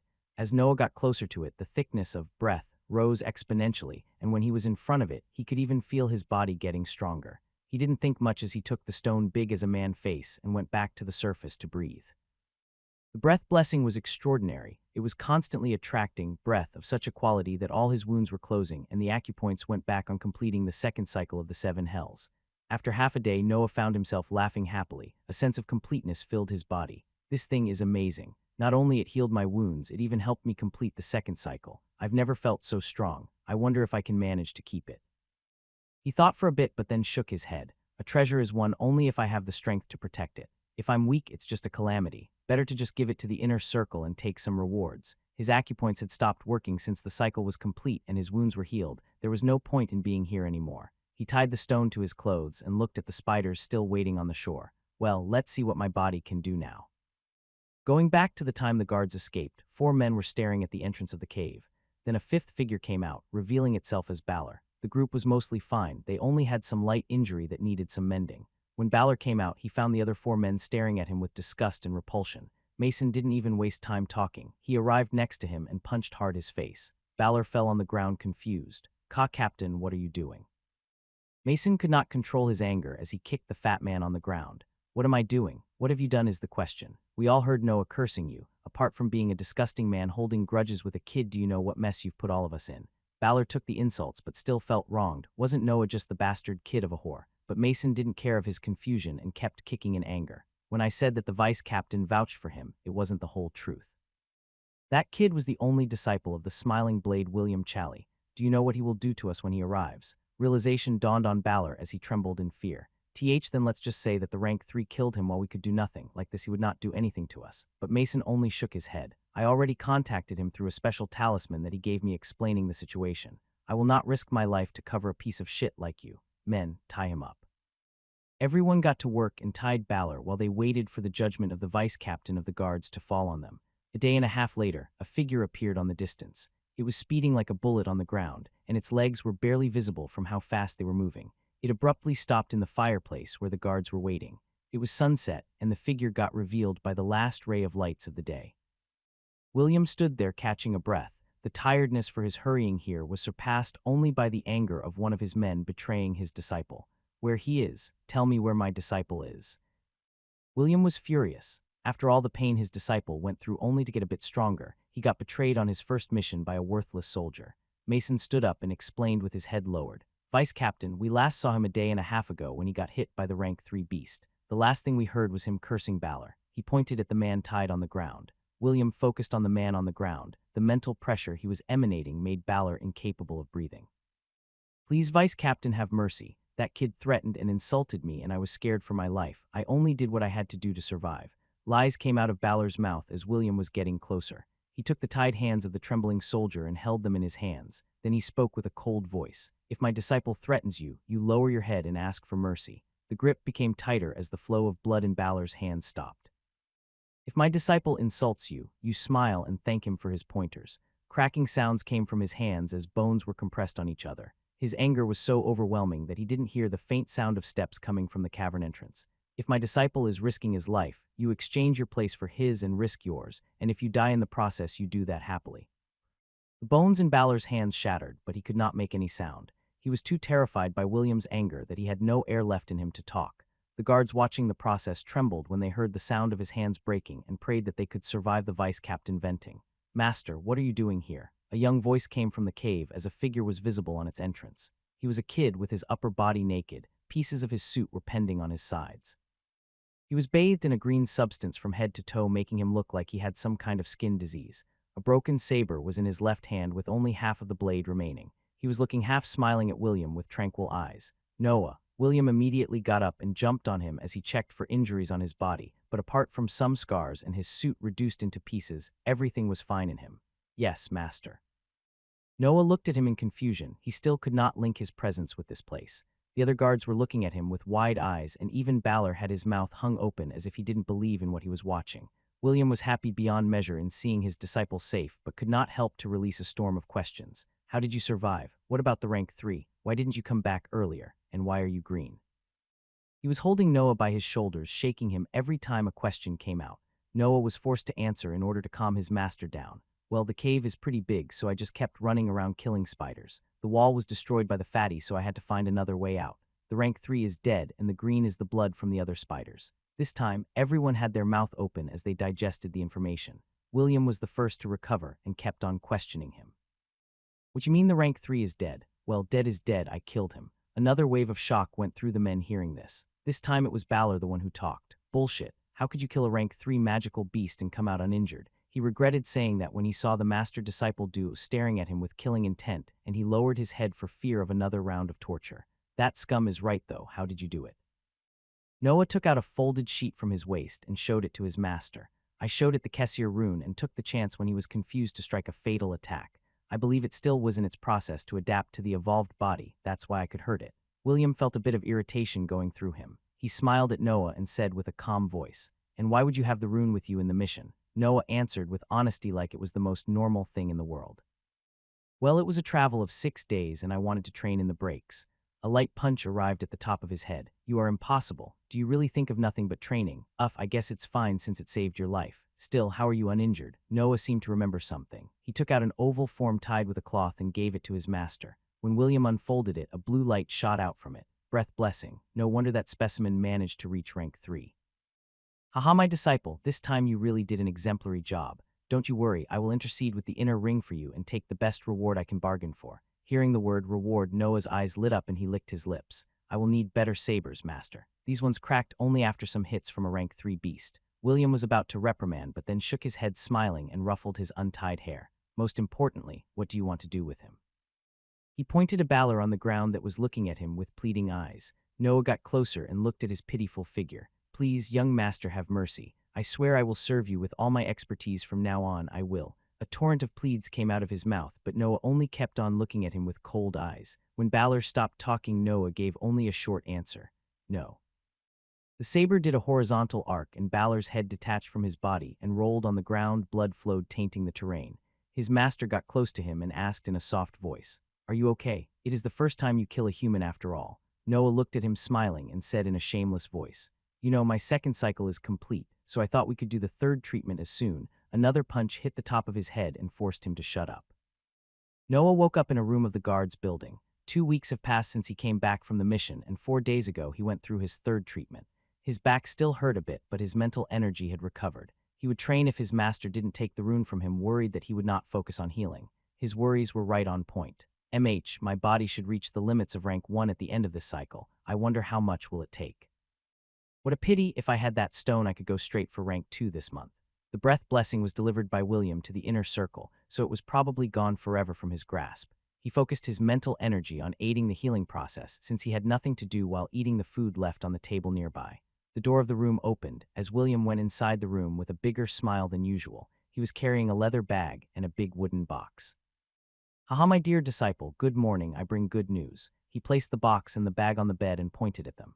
"These are the rewards I got for you, and I have to say that they are awesome. You won't be disappointed." Noah didn't waste any time and started opening the box. His master made him curious. In the box there were 2 sabers inside their respective sheaths. Their hilts were clean shiny. They seemed brand new. He picked one of them and unsheathed it. The body of the blade was black and sharp. "They were specially forged for you from 2 legs of the rank 3 ironclad spider that you took down. They are not magical weapons, but surely are top tier between the normal blades." Noah was unconsciously smiling, looking at the blade and swinging it around. He would get up and try it if it wasn't for his body still needing rest. He sheathed the saber and looked at the bag. An old book was inside, and when he looked at the first page, his eyes widened as he could not hide the shock he was feeling. He looked at his master in disbelief. "Is this really for me?" William's smile grew even more as he nodded. "Your master is amazing, isn't he?" He wanted to brag a bit, but Noah's eyes went on the book as soon as he saw him nodding. William just shook his head and waited for his disciple to finish his reading. Nails of the Kametachi, rank 3. Martial art created imitating the rank 4 magical beast Kametachi. Highest speed and perforation between the arts of the same rank. It allows the user to cut at an unbelievable speed and precision, surpassing every protection. The user might also cut things at some distance away from the blade, and at full mastery, it can shot wind slashes through the air. Limited to 2 weapon wielders, Noah raised his gaze from the book. The Kametachi is a weasel-like beast that runs the wind and cuts to death without the victim even noticing. It should fit you really well. He took the folded sheet containing the rune from his clothes and gave it to Noah. "Next week we begin to spar again. I believe you will want to test your new techniques." Noah looked at him and bowed, deeply uncaring of the pain on his back. William ruffled his hair and got out of the room, leaving him alone to concentrate on the book. Having finally something to do, Noah's days of recovery passed rapidly. His weekly sparring with William continued, but he noticed a problem with his new martial art. His breath was insufficient to express its potential. To be precise, he could only use one of its abilities twice before being drained. That is completely normal. You always forget how early you are in things. Normally, to use a martial art of high level you would need a danshin, but you complain about being able to use only 2 attacks. Your biggest gain for now is the improvement in your forms. Anything else must wait until you get a rank 2 body. William explained. Their sparring session had ended and Noah was exposing his doubts to him. So what do you think I should do, Master? You could just let your body grow, but you don't seem to know how to stay still. William felt a bit of exasperation saying this. You can gather battle experience doing missions. I believe you should be fine against any kind of rank 2 magical beasts. Months passed by. Noah alternated between his usual schedule in the mansion and his travels outside it to clear magical beasts' nests. There was a pack of 4-eyed wolves with a specimen that reached rank 2, but they were wiped out in half a day. A horned snake appeared in the vicinity of a village in the north. Its scales were hard, his body 10 meters long and large too, and had poisonous fangs in its mouth. It was a beast at the peak of rank 2, and Noah had to resort to his rank 3 martial art to kill it after a strenuous battle. He was forced to rest for 3 days because of that fight. Yet his most troublesome opponent had been a mud demon. This type of magical beast was naturally created when too much breath accumulated in one place and consolidated. The consolidated breath would act as the core of a beast that could manipulate the terrain around it. It was not a powerful beast, but countered heavily Noah's techniques. He had to cut it in small pieces repeatedly to find the core and destroy it while dodging the earth spikes that it created to attack him. Yet his battle proficiency rose at a fast pace, having to face different situations, as he could decide more quickly the best way to deal with an opponent. Today, he was sitting on his knees, waiting for the usual mission that his master would hand to him every month. This time will be different. You will go with a group of people that I picked personally. Noah was immediately intrigued. Since he always let me go alone, the difficulty of the mission must be higher to require a group. He picked the sheet describing the mission from William's hands. Deserters of the Shasti family have raided the village of Tassart. Only the corpses of men and elders have been found. They probably took away women and young girls for their enjoyment. Find the rebels and execute them. Warning, there are cultivators inside their group. As you know, the Shasti family rules over us, and since the rebels are in Balvin Mansion's zone of influence, they ordered us to take care of them. Noah listened to the explanation, but had a doubt in his mind. Master, can I fight a cultivator? His ability to fight with beasts of higher rank than him was mainly due to the fact that they were, in the end, just beasts. A powerful body and some peculiar ability could be matched by powerful techniques and perfect execution of them. But what would happen against someone who had a danshin and practiced techniques as powerful as his? Generally speaking, no. If he matches your abilities, he will just overwhelm you by the sheer quantity of his breath. You might catch him by surprise using your rank 3 martial art, but then you will be mostly drained. And if he has a rank 3 martial art too, well, just run. Noah felt depressed listening to this. He was hardworking and talented, mostly due to his powerful mind, but others were too. And if he had to clash with them, the difference in time spent cultivating would be decisive. So why are you giving me this mission? If he really could not do anything about the situation, there was no point in going toward danger. He liked to fight, but he was no idiot. William was about to dismiss him when he thought of something. Aim, you can trust them this time. I made sure of that. He showed a complex expression while he said that. Apparently the events with Balor were still lingering in his mind. Noah smiled and reassured his master. Don't worry, master. As he left the room, his smile disappeared, transforming in a cold expression. No way I'm gonna trust anyone except Lily and master. I should hide my strength from the time being. The nails of the Kametachi must be my hidden ace in the sleeve. When Balor betrayed him, it made him remember the cruelty of men, which he had forgotten living as a kid for so much time. He went back to his room and practiced again in all of the forms of the rank 3 art. Only then he calmed himself. His weakness was making him feel restless. The more he knew about this world, the more he understood how dangerous it was. By clearing nests, he got an idea of how populous were the magical beasts in this world, and yet humans still were at the top of the food chain. That meant that their power was unimaginable. While I'm just 2 steps away from the bottom of human power, I can surpass only commoners and dumb soldiers. In his mind, a soldier with a rank 1 technique became a dumb soldier. His irritation reflected itself on his night training in the rune, as he almost collapsed after forcing himself to watch it for 7 hours straight. After more than 1.5 years of training non-stop, the faint shape of the rune was visible in his sea of consciousness. He was sure it would not take much before he became a rank 1 mage. I guess I should start creating excuses for my rapid progress in mental energy. I wonder what face will master make if I reach the apprentice mage status before I turn 13. He smiled, imagining at his master's astonished face, but then the wave of pain from his head arrived, so he went to sleep to rest his mind. The next morning, he found his master in the courtyard with 3 men and a woman around him. They were waiting for him. Noah, they will be your companions for the mission. So it's him. It was a tall, muscular man between them who talked. He had no beard and short, dark hair with a greatsword almost as big as him on his back. He stared at Noah with focus, applying pressure with his mind. Is he testing me? His mental energy was heavy and was pressuring Noah's sphere, but was far from enough to make him stand back. Noah took the chance to harden his sphere since it was the first time he felt a constant pressure from the outside of it, and closed his eyes to concentrate on it. The man mistook his behavior as his attempt to resist the pressure and felt challenged, so a stalemate was created. Noah would focus on strengthening the walls of his mind, while the guard would raise the mental pressure to win the imaginary contest he thought he was in. After 10 minutes, blood came out of the guard's nose and he was struggling to keep the pressure. The woman, seeing the blood, gave a strong slap to the back of his head, stopping his concentration and dispelling the pressure. Ethan, stop, the kid is using you. The man named Ethan was about to complain when he got hit, but then the words of the woman made him look carefully at Noah. He still had his eyes closed and a slight smile was on his face. When Noah opened his eyes, he showed a disappointed expression, but then he noticed that everyone was looking at him. I swear he almost did it. I bet that if you let him try for one more hour, he will definitely do it. A punch arrived at the top of his head as William moved behind him, placing his hands on his shoulders. This shameless kid is my disciple, Noah. Always pay attention when you deal with him, because he will say and do anything to learn more about your powers. Noah raised his head to look at the master behind him and complained. Come on, master. It's not fair if you break my cover so soon. Don't listen to him, I'm a pure and innocent. Another punch hit him. Ethan was incredulous. The woman was surprised, while the other two men were almost suffocating from holding back their laughter.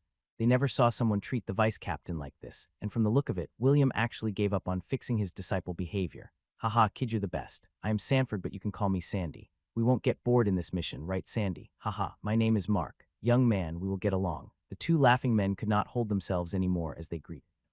The woman massaged her temples while exhaling. Don't listen to those two idiots. I'm Susan, the captain for this mission, and their nanny. The other guy is called Ethan. He is stupidly competitive. Now let's get somewhere private to decide how to complete the mission. Sandy and Mark had both brown hair and a short red beard. They were of medium stature and were apparently brothers from two different mothers and the same father. They were quite young, as their age didn't reach the 40s. Susan was a woman nearing her 50s, with blonde hair and an imponent frame and with her right ear missing. Ethan was the youngest of the group, around his 30s, and he was the tallest between them. They were in a room inside the guards building, sitting around a circular table with cups of hot tea on the side of each of them. Susan was explaining the information she knew about the mission. We know the group is formed by a former mercenary group that was going to be absorbed by the soldiers of the Shasti family. Some of them, unhappy with the status of a stable soldier, rebelled and became robbers. You all read the report about Tassart Village. I don't believe they could have cleared all their traces while kidnapping so many women. Of course, our best option is to start investigating from there. Everyone nodded. What about their number and capabilities? And what do we do if they use the hostages? It was Noah speaking. He wanted to make sure that he was ready for anything in his first battle with cultivators, even if he didn't have to participate. We have some description of the strongest of them, and their group should amount to 20 people in total. As for the hostages, we save them if we can. We cut through them if they are used as shields. Noah nodded. He was happy with her answer. In this world, the weak are to blame while the strong are to revere. I won't endanger myself to save other people I don't care about. A village would be wiped out because, by chance, a pack of magical beasts found it in their way. Weakness was indeed a sin in this world. Having cleared his doubts, Noah listened carefully to the questions of the other soldiers. They set up the priorities of the mission, the plan of attack, and everyone's role. Noah had to clear anyone trying to get closer to the other four, leaving the cultivators to fight themselves with no one interfering. Since everything is settled, let's set off immediately. We will see each other again in 2 hours. The group got dismissed and went to prepare for their mission. Meanwhile, on the side of a small mountain covered with trees, 20 or so men were camping near a campfire. It was winter, so the temperature was low, but these men didn't seem to care too much as they were doing a line to enter the bigger tent of the camp. Cries and pleads could be heard from the tent, but the men outside it would just laugh and lick their lips, eager to enter. 2 men got outside of the tent and proudly announced, "Now, there are no more virgins inside." Disappointed sighs and curses were spat out by the men still in line, but then were suppressed by a yell coming from higher in the mountain. "Shut up, you beasts, I'm trying to concentrate here." The men shut up, but soon whispers sounded again on the mountain. "I heard that the boss managed to steal a magic spell scroll from the old captain. SHHH, he is still in the process of learning it. He doesn't want any distraction. He let us raid the village just to make us happy and stop complaining." What a pity, though, he had been a mage for such a long time, and the only way he got a magic spell was with the rebellion. You chose to rebel too, remember? Well, we are mercenaries. We follow gold and women. The deserters talked for some more time and then went back to enjoy the contents of the tent. 4 days later, a carriage appeared in the outskirts of Tassart village, or what remained of it. The houses were burned to the ground and not a living being could be seen inside it. A group of 3 men, a woman, and a kid got out of the carriage. They were, of course, Noah and his group. "Aw man, you are too boring. You did nothing but meditate and practice during the trip. Aren't you in the age when you want to talk about women? Sanford, don't try to corrupt the kid. He still has time to become a waste of air like you. Captain, you're so mean. I'm just trying to educate him to the way of manhood." Sandy and Susan bickered. They basically did it through all the trip. Mark would just laugh on their side at every word they spoke to each other, while Ethan tried to imitate Noah in his compulsive way of training. "Don't tell me that you become an idiot when you start cultivating your danchin." These were his thoughts about cultivators after 4 days of travel with them. Now that I think about it, even Master isn't too normal with his constant smile. He was considering the possibility that cultivating could have some side effects on the psyche of the practitioner. They neared the remains of the village and looked around it in search of clues of the deserters. Dead bodies were still on the ground, left there since the raid. As the report said, no females were among the corpses and signs of dragging were present everywhere. "What is there in that direction that can hide 20 lustful men?" Mark asked the question while pointing where the traces of dragging went. "A mountain," answered Sandy. "Cliffshire Mountain," Ethan pointed out. Susan massaged her temples to hold back from yelling at the 3 of them. "They must have gone there. We should hurry while they are still busy using the hostages." Noah could not help to feel a bit of wariness toward the heartlessness of Susan after her proposal. "Oh, something is coming." Yes, they must have been attracted by the smell of blood lingering on the ground. It was the first time that Noah wasn't the first to notice something approaching. Are they already mages? Looking at Sandy and Mark staring in the distance, he followed their line of sight, focusing on a dark dot few hundreds of meters in the distance. The dot became 2 dots and then 4. Then the silhouettes of 6 thunderwolves were made clear. "Kid, you take care of them, have fun." Sandy patted Noah's shoulder and sat on the ground like he was waiting for a show to being displayed. The thunder wolves were all ranked 2. Generally speaking, wolves types of magical beasts had all the ability to coordinate their attacks together. This particular one could send bolts of lightning from its mouth or coordinate with the pack to create a massive thunder that could destroy everything in its path. If it was shot from 6 rank 2, its power could match the top tier of their rank. Mark sat next to Sandy, and they started betting on Noah's performance. Even Ethan this time didn't show his usual competitive side and just sat on the ground looking annoyed. A fight with those magical beasts was not worth his interest. Susan remained standing but just kept looking for more clues around the ruins of the village. These guys. Noah felt a bit irritated. Each one of them should be able to wipe those wolves in one hit, yet they chose to let me do it. Basically, I'm here to clean the trash. The wolves kept getting closer, and their tails were accumulating electricity to release into an attack. "You know, I really hate being tested," said Noah to the group, while unsheathing his sabers and jumping towards the wolves. His attention was on the tails of the wolves, since it was from them that you could understand when the lightning bolt would arrive. During the period of clearing nests, William gave him a slim bestiary to memorize. It had general information about magical beasts below rank 3, with some advice on how to dodge their most powerful attacks. In the case of the thunder wolves, it was when their mouth opened to release the electricity accumulated in their tails. There was no such thing as the perfect attack in this world. Everything must have a weakness. In the thunderbolt case, it was the long preparation required and its poor maneuverability. In Noah's style, it was a limited area of effect. A bolt shot from one of the wolves' mouths in Noah's direction. He hastily moved diagonally to avoid it, and then resumed in his original direction. The bolt passed near him and hit the ground. A 1-meter large hole was formed with smoke coming out of it. The special ability of a rank 2 magical beast was not to be underestimated. Another bolt shot out, but Noah avoided it, sliding below it at high speed. Then he jumped to end up in the middle of the pack. From the sight on a normal human, Noah only stopped in place for a few instants between the 2 wolves on his sides before moving toward the other 4. Even the 2 beasts got a little confused by his behavior and tilted their heads to follow the kid entering their group. At that moment, a red line appeared on the 2 wolves' necks, followed by an eruption of bright red blood. 2 beasts' heads fell on the ground, accompanied by their now headless bodies. Oh, that is indeed the speed of the Kametachi style. When William told me that he gave a rank 3 martial art to a kid, I almost was sent to the prison for mocking him. I wonder how much power of the technique he can express. Sandy commented from his position on the ground, while the other 2 men nodded in approval. Even though Noah's attack was fast, it could not fool the eyes of cultivators on their level.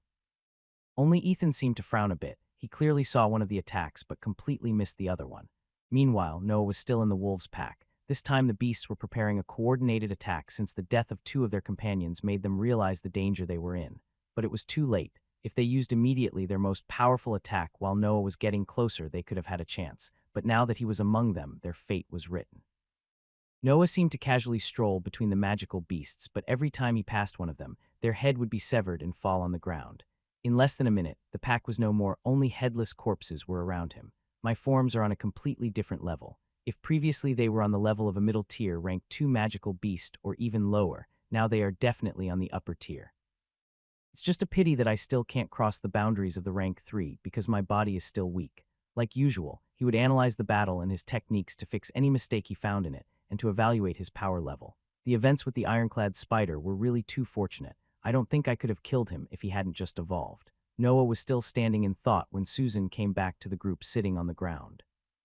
The village has nothing of worth left in it, and since the kid finished clearing up the beasts, we should get going. What do you think? Can he block the weak deserters while we fight? Sandy stood up while answering. The non-cultivators are of no concern for him. The low-level ones should give him some problems, but he can handle it. The only problem is for how much can he hold them off. After all, the breath in his body is limited. Susan nodded and then said with resolution, "Then we end our fights before he's out of it. I don't want to be killed because some weak scum disturbed me." Agreed, Captain, and when we have completed the mission, we can all go to the brothel in Mossgrove City to celebrate. Susan sighed loudly while massaging her temples, forcing herself not to get irritated by Sandy. Meanwhile, on Cliffshire Mountain, a middle-aged muscular man was sitting cross-legged on the ground, frowning deeply. Screams and pleads would resound in the air, but he seemed not to care or to be used to it. A scroll with an intricate linear design written on it was open, lying on his hands. At some point, he raised one of his hands in the air and pointed at a tree on his side. His whole arm lit up and a snake made of flames shot out of it. It slammed on the tree, destroying it and continuing for some meters before extinguishing. The man smiled and opened his eyes to look at the destruction created by his first magic spell. An area of 5 meters was wrecked by his spell, with some small flames still burning the destroyed tree. The man nodded with satisfaction and put the scroll on the lingering flames, burning it without any hesitation while deep in thought. I finally managed to learn the flame snake magic. The rebellion was totally worth it. The group of the Balvin family arrived at the base of Cliffshire Mountain. They jumped off the carriage and stared silently at the trees filling it.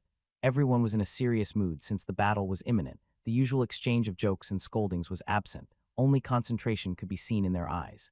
Even if they could arrive sooner if they ran all the way here, they prioritized their physical condition, so they rested during the night in the remains of the village and took the carriage before dawn.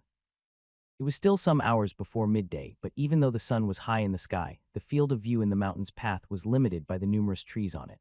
Mark was the first to break the silence. They will obviously have sentries around their camp if they are still here. Everyone nodded. The terrain is not in our favor, but we should have better scouts. Once we find them, we can prepare a plan of attack, Susan said. Sandy put his arm around Mark's neck and proudly announced, "The best the outer ring has to offer." Noah finally understood why they were able to spot the thunder wolves before him. So that's why. I wonder if they're just good scouts or if their mental energy is so high that they can take on that role easily. He was continuously trying to figure out the real strength of his companions, but they rarely showed any clues about their powers. With the exception of Ethan, he didn't even know what kind of weapon they used. "You two go ahead and point the way, we will follow."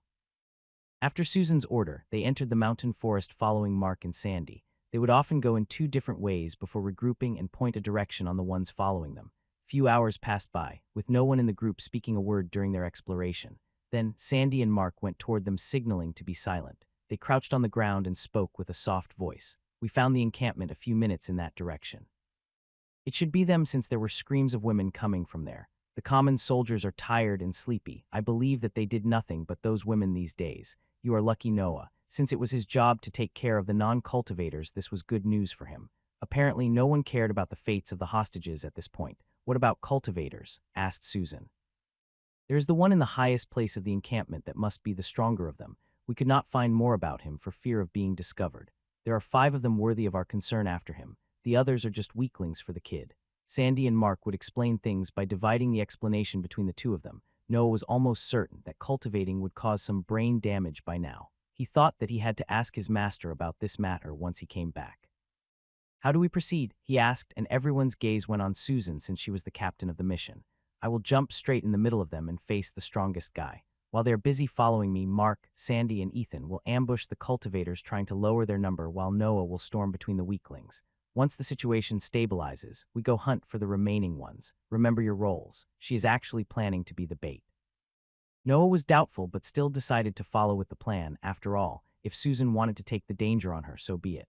They moved toward the perimeter of the encampment, and when everyone was ready, Susan jumped out in the open, speeding toward her target. "Just follow us, kid," Sandy said as he and Mark took out a short knife from their clothes. Ethan unsheathed his greatsword, so Noah did the same with the sabers on his back.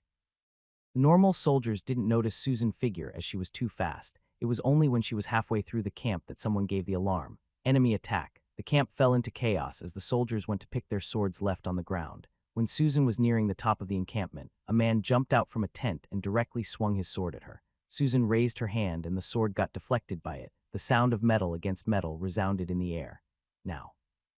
yelled Mark, and the group still hiding in the perimeter of the camp shot out in the open. Sandy and Mark went directly in Susan's direction, while Ethan did an ample half-circle with his greatsword, severing 3 soldiers in 2. Then he went in the same direction of the other 2. Noah was the last one to appear, and he took advantage of the confusion created by his companions to sneak out inside the group of deserters. Blood spilled and heads flew as he ran through the group. The more he killed now while reaching Ethan and the others, the less he had to care about later when the surprise effect dispelled. When he appeared on the other side of the encampment, 5 soldiers fell dead on the ground. On this side, Susan was still deflecting different weapons with her hands while trying to reach her target. Sandy and Mark took out one of them with their excellent teamwork, but then got encircled by 3 cultivators, limiting their movements. Ethan was fighting a tall man with a big axe alone. At some point, Susan did a palm gesture with her hand that released a shockwave that stunned momentarily the 2 soldiers that were fighting with her. She hurriedly grabbed the head of one of them and squeezed tightly. The head of the unfortunate man was reduced to a meat pulp, while Susan didn't even look at him before resuming her original direction. The other man on her side was too scared to react to the woman speeding through him.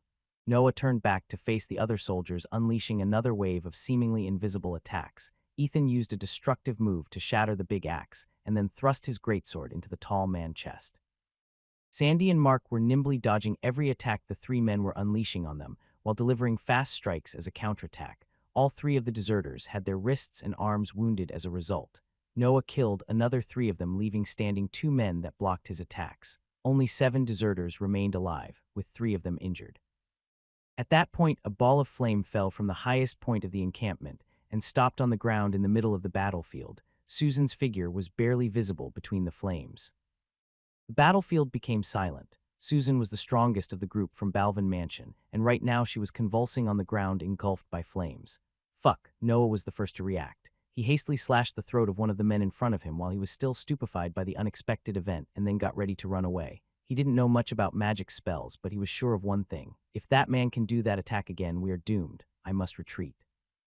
I will never be the last one to escape again. He swore this to himself since the events near Lilin Village. If you have to escape, be the first to do that. This was the main reason why he was the first of the group to react. He was constantly wary of any unexpected thing that could happen, like a rank 3 magical beast rising from a shore made of bones, or a misleading report not mentioning a mage in the group of deserters. Before he even managed to turn back, though, a shockwave ran from the flames, extinguishing them. Susan's figure struggled to get up, showing to the onlookers the pitiful state she was in. She was completely naked without any hair left on her body. Her skin was almost completely burned, and crackling sounds came out of it.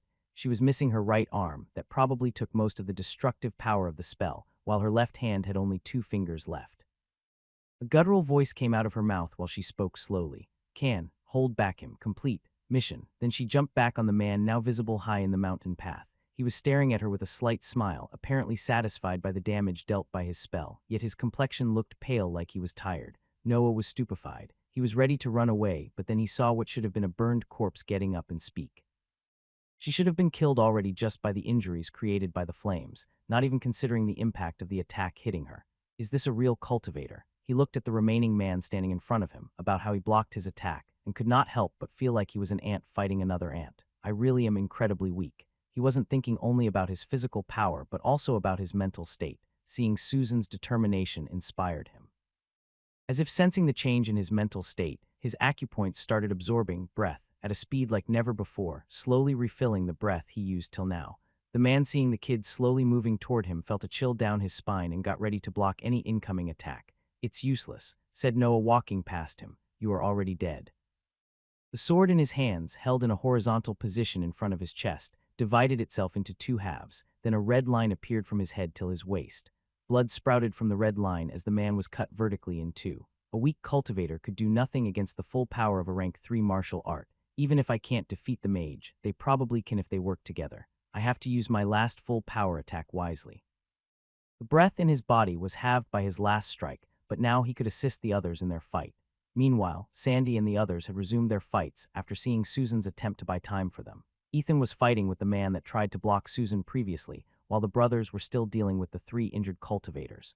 Ethan seemed at a disadvantage against the maneuverability of the man's short sword, and he kept getting wounded superficially by its fast attacks.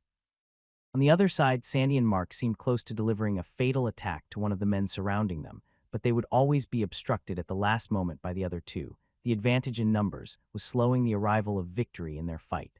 Noah chose to help the brothers since their fight was the easiest to end with his help, and since he wasn't too sure that he could block the short sword of the man if he focused him. Uncaring of their bleeding wrists, the 3 deserters were still delivering powerful blows containing great force. They used their martial arts empowered with their higher tier of breath to continuously unleash peak rank 2 attacks. Noah could do that only twice, and that was because his martial art was rank 3.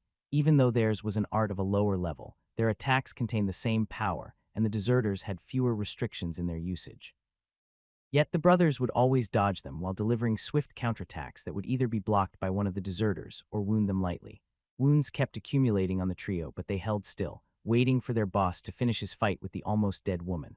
Another counterattack was launched by Sandy, but was blocked by one of the men confidently. He was preparing himself to deliver another powerful blow when he felt a sudden pain to his back.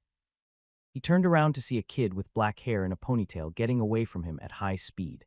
He had icy blue eyes and donned a tight black kimono. In his hands there were 2 black sabers. One of them had dripping blood on it. He had no time to say anything because Mark didn't let this occasion slip by and planted his knife in the man's chest. The man died still wondering where the kid came from. After one of the 3 deserters died, the fight became completely one-sided, and Mark and Sandy took out the already injured opponents in a few rounds of attack. They didn't waste any time as they sped toward Ethan's battle. Mark only slightly nodded at Noah's figure following them at some distance. Ethan was having a rough time. His opponent was slowly overwhelming him, locking him into a passive position.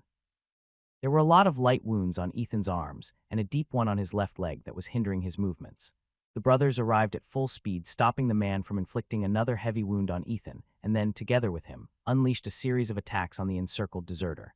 Seeing that the situation wasn't looking good, the man chose to escape, getting purposely injured to escape the encirclement, and then running at full speed toward the forest. But then a black saber appeared in front of him. In order to block the saber, the man had to stop his escape, allowing the guards from Balvin Mansion to encircle him again. Enraged, he tried to find the owner of the saber only to see a small figure getting away at high speed. In this moment of distraction, Ethan stabbed him on his waist, followed by Sandy and Mark's knives. In a battle between cultivators, one instant of distraction could cause your own death. That's why Noah's job was to ensure that the cultivators would fight themselves without interferences, and interfering was exactly what he was doing. He would lie in wait in order to find an opportunity to cause a misstep in the enemy that would be exploited by his companions. Boom! An explosion resounded from high in the mountain path. A serpent made of flames was coiling around the deserter's boss' right arm. On the ground near him, Susan's charred corpse was lying unmoving. No more life was in it. Bows. The man stabbed by the trio made a last plead of help before dying. The flames slowly dissipated and the serpent with them, showing how proved the mage was by using the spell 2 times. Noah, Ethan, Sandy, and Mark regrouped and stared at the pale man that killed their captain. "Your name?" Ethan asked, breathing heavily from the fatigue of his 2 consecutive fights. "Tusk, what?" The Shasti family forgot to mention it when they gave the reports. The group and the man stalled in order to regain some energy. "We are simple people. Reading the names of those that we have to kill is just useless work," Sandy said, shrugging his shoulders. "My name is Orson. Why do you want to know it?" "Well, you killed our captain. We need to report your name after we kill you to complain about their shitty report." Mark's time to speak had arrived, but Noah didn't care this time as he was completely focused on Orson. Can he do it again? "Any one of us that gets hit by that spell will probably die, but Susan managed to make him use it 2 times. Can he do it a 3rd time? Oh, no wonder she was so strong. It was your captain. Her body should have reached the limits of rank 3. What a pity. If she was a noble, she would have had the technique needed to break through rank 4, but alas." Orson seemed really sad for Susan as he kept on speaking. "You know, that's why I rebelled. I have been a rank 1 mage for 10 years now, and managed to obtain a spell only by stealing it. Don't you think that it's unfair? Don't you think that someone as talented as her, As talented as me has the right to obtain what he deserves. His speech was about the common problem in the human's cultivation world. Noble families would accumulate wealth and techniques to have a monopoly over them. Anyone not belonging to their inner circle could just serve for life, hoping to be rewarded accordingly, or resort to illicit ways. Ethan's breath returned to a normal pace. He looked at his companion and nodded. "Shall we start?" Orson shook his head but got in position to fight. He took a big iron mace from the ground with his left hand and yelled, "Come then." The group waited no more and jumped right at him. Ethan was the first to clash with the mace, causing the ground beneath him to crackle. Sandy and Mark slowed their pace on purpose to deal with Orson's sides. Before the brothers' knives could hit Orson, though, the Serpent of Flames appeared again, this time protecting him. Sandy and Mark had to halt their charge while Ethan was pushed 3 steps back with his hands lightly burned. The serpent disappeared, and the exchange of attacks and defense repeated itself. It seemed that if Orson used the magic spell only to protect himself, its consumption of mental energy would be lower. After 3 rounds of attacks, Ethan's left arm was hanging on his side while he wielded his greatsword with his right hand. The wound on his left leg was constantly spilling blood, and he was deadly pale. He probably could hold only for another round. Sandy and Mark were relatively better. The fire only touched them superficially and managed to cause only some spots of burned flesh. Orson, on the other side, was panting heavily. He looked completely drained, like after a full session of training in the Kessir rune. It was obvious that the next round would be the last. Ethan's eyes became resolute as he charged recklessly toward Orson. Like the times before that, his greatsword met the mace, and he pushed hard with all the strength he had left to lock Orson in that position. The attacks of the brothers arrived as punctual as always, aiming for the blind spots of the mage. At 1 step from death, Orson resolutely chose to raise once again his right arm to unleash his strongest attack. The arm lit up, and a serpent of flames was being formed when a blade of wind, with the form of a crescent moon, hit the arm and severed it. Noah was a few meters away from the mage, kneeling on the ground and managing to keep his upper body erected by pointing with his sabers on the ground. He had watched the whole battle from a small distance away and understood one thing: the flames originated from his right arm. So he waited till Orson exposed his arm again to deliver the only ranged attack that his art had. The execution was perfect, and the magic got interrupted. Sandy and Mark used this chance to directly cut off Orson's head with 2 strikes from opposite directions. The mage was dead. Noah and Ethan immediately fell on the ground. One had his breath completely drained while the other was heavily injured. The brothers, on the contrary, were still standing looking around the battlefield and on Orson's body. After their search, they came back to where Ethan and Noah were resting. No traces of the scroll containing the magic spell. He must have destroyed it. Except for some starving women that survived in us, everyone is dead. They divided their lines as usual, but there was a trace of sadness this time, and not the usual irony. Noah looked at the charred corpse at some distance from them and spoke. If she didn't make Orson use the spell twice, at least another one of us would be dead. Everyone nodded and bowed to the corpse of their former captain. Inside the carriage, the group from Balvin family was returning to the mansion. Having completed the mission, there was no reason for them to remain in Cliffshire Mountain. They had signaled the place where the encampment was and left the hostages there waiting for someone from the noble families to pick them up. In a matter between cultivators, those women were treated only as casualties and were for normal soldiers to handle. The atmosphere during the trip back was pensive. Everyone was silent, with their mind wandering. Sometimes their gaze would lie on a charred corpse lying on the wooden seats of the carriage, sometimes on Orson's head on the floor. After he stared at the mage's head, Noah broke the silence, wanting clarity on a pressing question in his mind. Is it really that hard to get a magic spell if you don't belong to the noble's inner circle? The group was a little surprised from the question, but then realized that this companion that fought with them was, in fact, a kid. Mark did a complex smile and spoke. "I'm sure that your master already said something to you, but I'll try to be more precise. You were probably misled to think that if you put enough efforts, inevitably you will receive rewards. That is true only until a certain level." He pointed at the corpse on the ground and continued. Susan was the 3rd strongest in the outer ring, below your master and his captain. She served in the guards of the outer ring for more than 20 years. Do you know the reason why she could not receive a technique that surpassed rank 3? Noah's answer was immediate: because she didn't join the inner ring. Sandy broke the silence too and corrected him. No, because she had talent and will. Mark nodded to the answer of his brother and continued. You saw the power of a magic spell now. What would happen if the nobles gave that kind of power to someone that might become stronger than them? One single cultivator having a magical spell could kill and injure 5 of them, with some of them stronger than him in other aspects. The answer this time was obvious: rebellion. Mark nodded, his smile becoming more complex. Exactly, that talented person might not welcome the control of the nobles' families anymore after he obtains the power to fight them.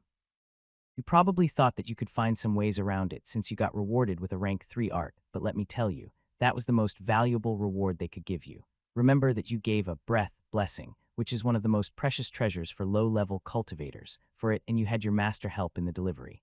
I'm afraid that if you lacked one of those, you would have received only some amount of gold as a reward. Noah remembered how just by standing next to that blue mineral his injuries were healed and his second cycle was completed. That was indeed a good stone. No wonder they gave me such a high-tier martial art for it. With magic spells, the process is more complex, Mark kept explaining. The first issue is that you need to be at least a rank 1 mage to learn it, otherwise your sea of consciousness won't be able to bear the pressure of its diagram. Many cultivators would rather train in other aspects that give an earlier increase of power than spend hours looking at a rune for many years. This greatly reduces the number of people that can strive for a magic scroll. After that, there is a problem with the aptitude of a person. If your aptitude doesn't match the element of the spell, its power will be immensely reduced. Mages would rather serve a noble family that has accumulated a sufficient variety of spells rather than going around stealing scrolls only to end up with something that they would rather not use. I believe that Orson chose to rebel when he finally found the spell matching his aptitude, so his aptitude was fire. I won't know mine until my Danshin is formed, which means that it's useless to search for a way to get spells until then. The last thing is the rarity of your element. The most common spells are of the fire and water element, followed by wind and earth. Thunder has a spot over them surpassed only by light and darkness. Of course, the rarer the element, the stronger would be the spell compared to those on the same level. This was the first time Noah heard something like this. He could not help but interrupt Mark's explanation to ask, why is there such a division? Mark had to think for a bit before continuing his speech. Well, truth is that the creation of spells is a process that went on for thousands of years, and only top cultivators with a specific talent in magical diagrams can attempt to draw them. According to the common knowledge, the rarer one element, the harder is to create diagrams of it. That's why there are fewer spells of them, and that's where they took the name rare. Mark then pointed at himself and his brother. Our element is thunder. Even if it's a rare element, with the accumulation the Balvin family has, they should have some scrolls of it. Yet, do you think that they will give them to us even if we enter the inner circle? Sandy didn't give time for Noah to answer and spoke directly. The answer is probably no. With the character that we have, the inner circle will never allow us to have that kind of power. They simply don't trust us. Why do you think we are still wandering in the outer circle doing these kinds of missions, while we both have reached the level of rank 1 mage? So they were indeed mages and not simply talented scouts. My brother is right. Our power would increase too much with a spell of a rare element in our set of abilities. Because of that, the inner circle would not let us in and will just leave us to age in the outer circle. Noah was confused. Then why do you still serve the Balvin family? Mark's smile showed only helplessness at this point. Because it is the only place where we can receive something for our cultivation, and in the bigger families there is only more competition for rewards at our level. The only option would be the academy in the royal city, but alas, he winked at Noah. They only enroll people below 18 years old. Since Noah found a way inside the cultivation world, he completely disregarded any other type of knowledge, not that he had time to study anyway with his rigid schedule. He only had a basic understanding of the political power system of this country and of the environment near his family's mansion.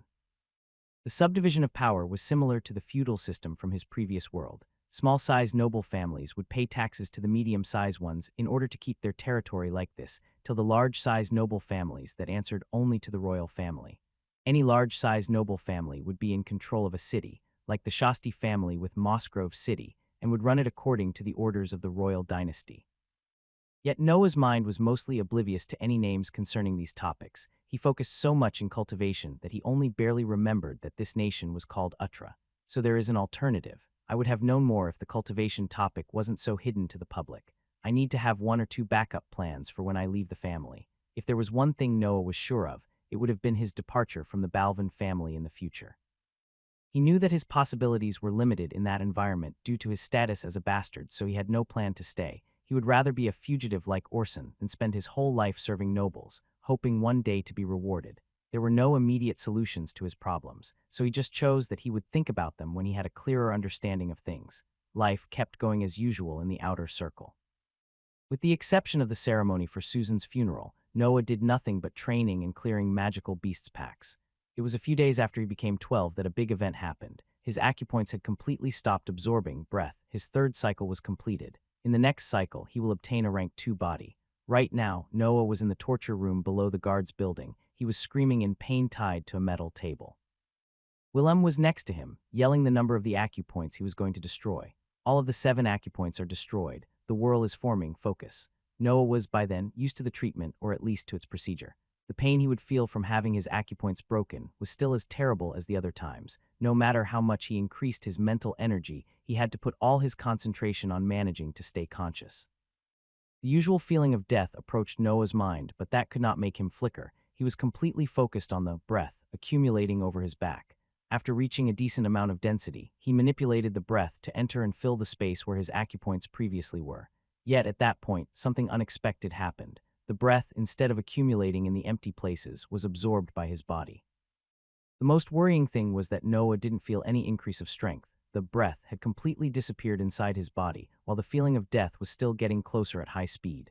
He tried again to flow breath in the acupoint's previous spots, but the same thing happened. He was at loss of what he had to do. Any strand of breath he tried to accumulate would be absorbed by his body, and he didn't even know why. At that point, a drop of a familiar black liquid got expelled by his right arm. Seeing it, Noah finally understood. He was going through the advancement of rank of his body. Is the breath being absorbed pushing my body over the rank? Does this mean that I can't form acupoints until my body advances?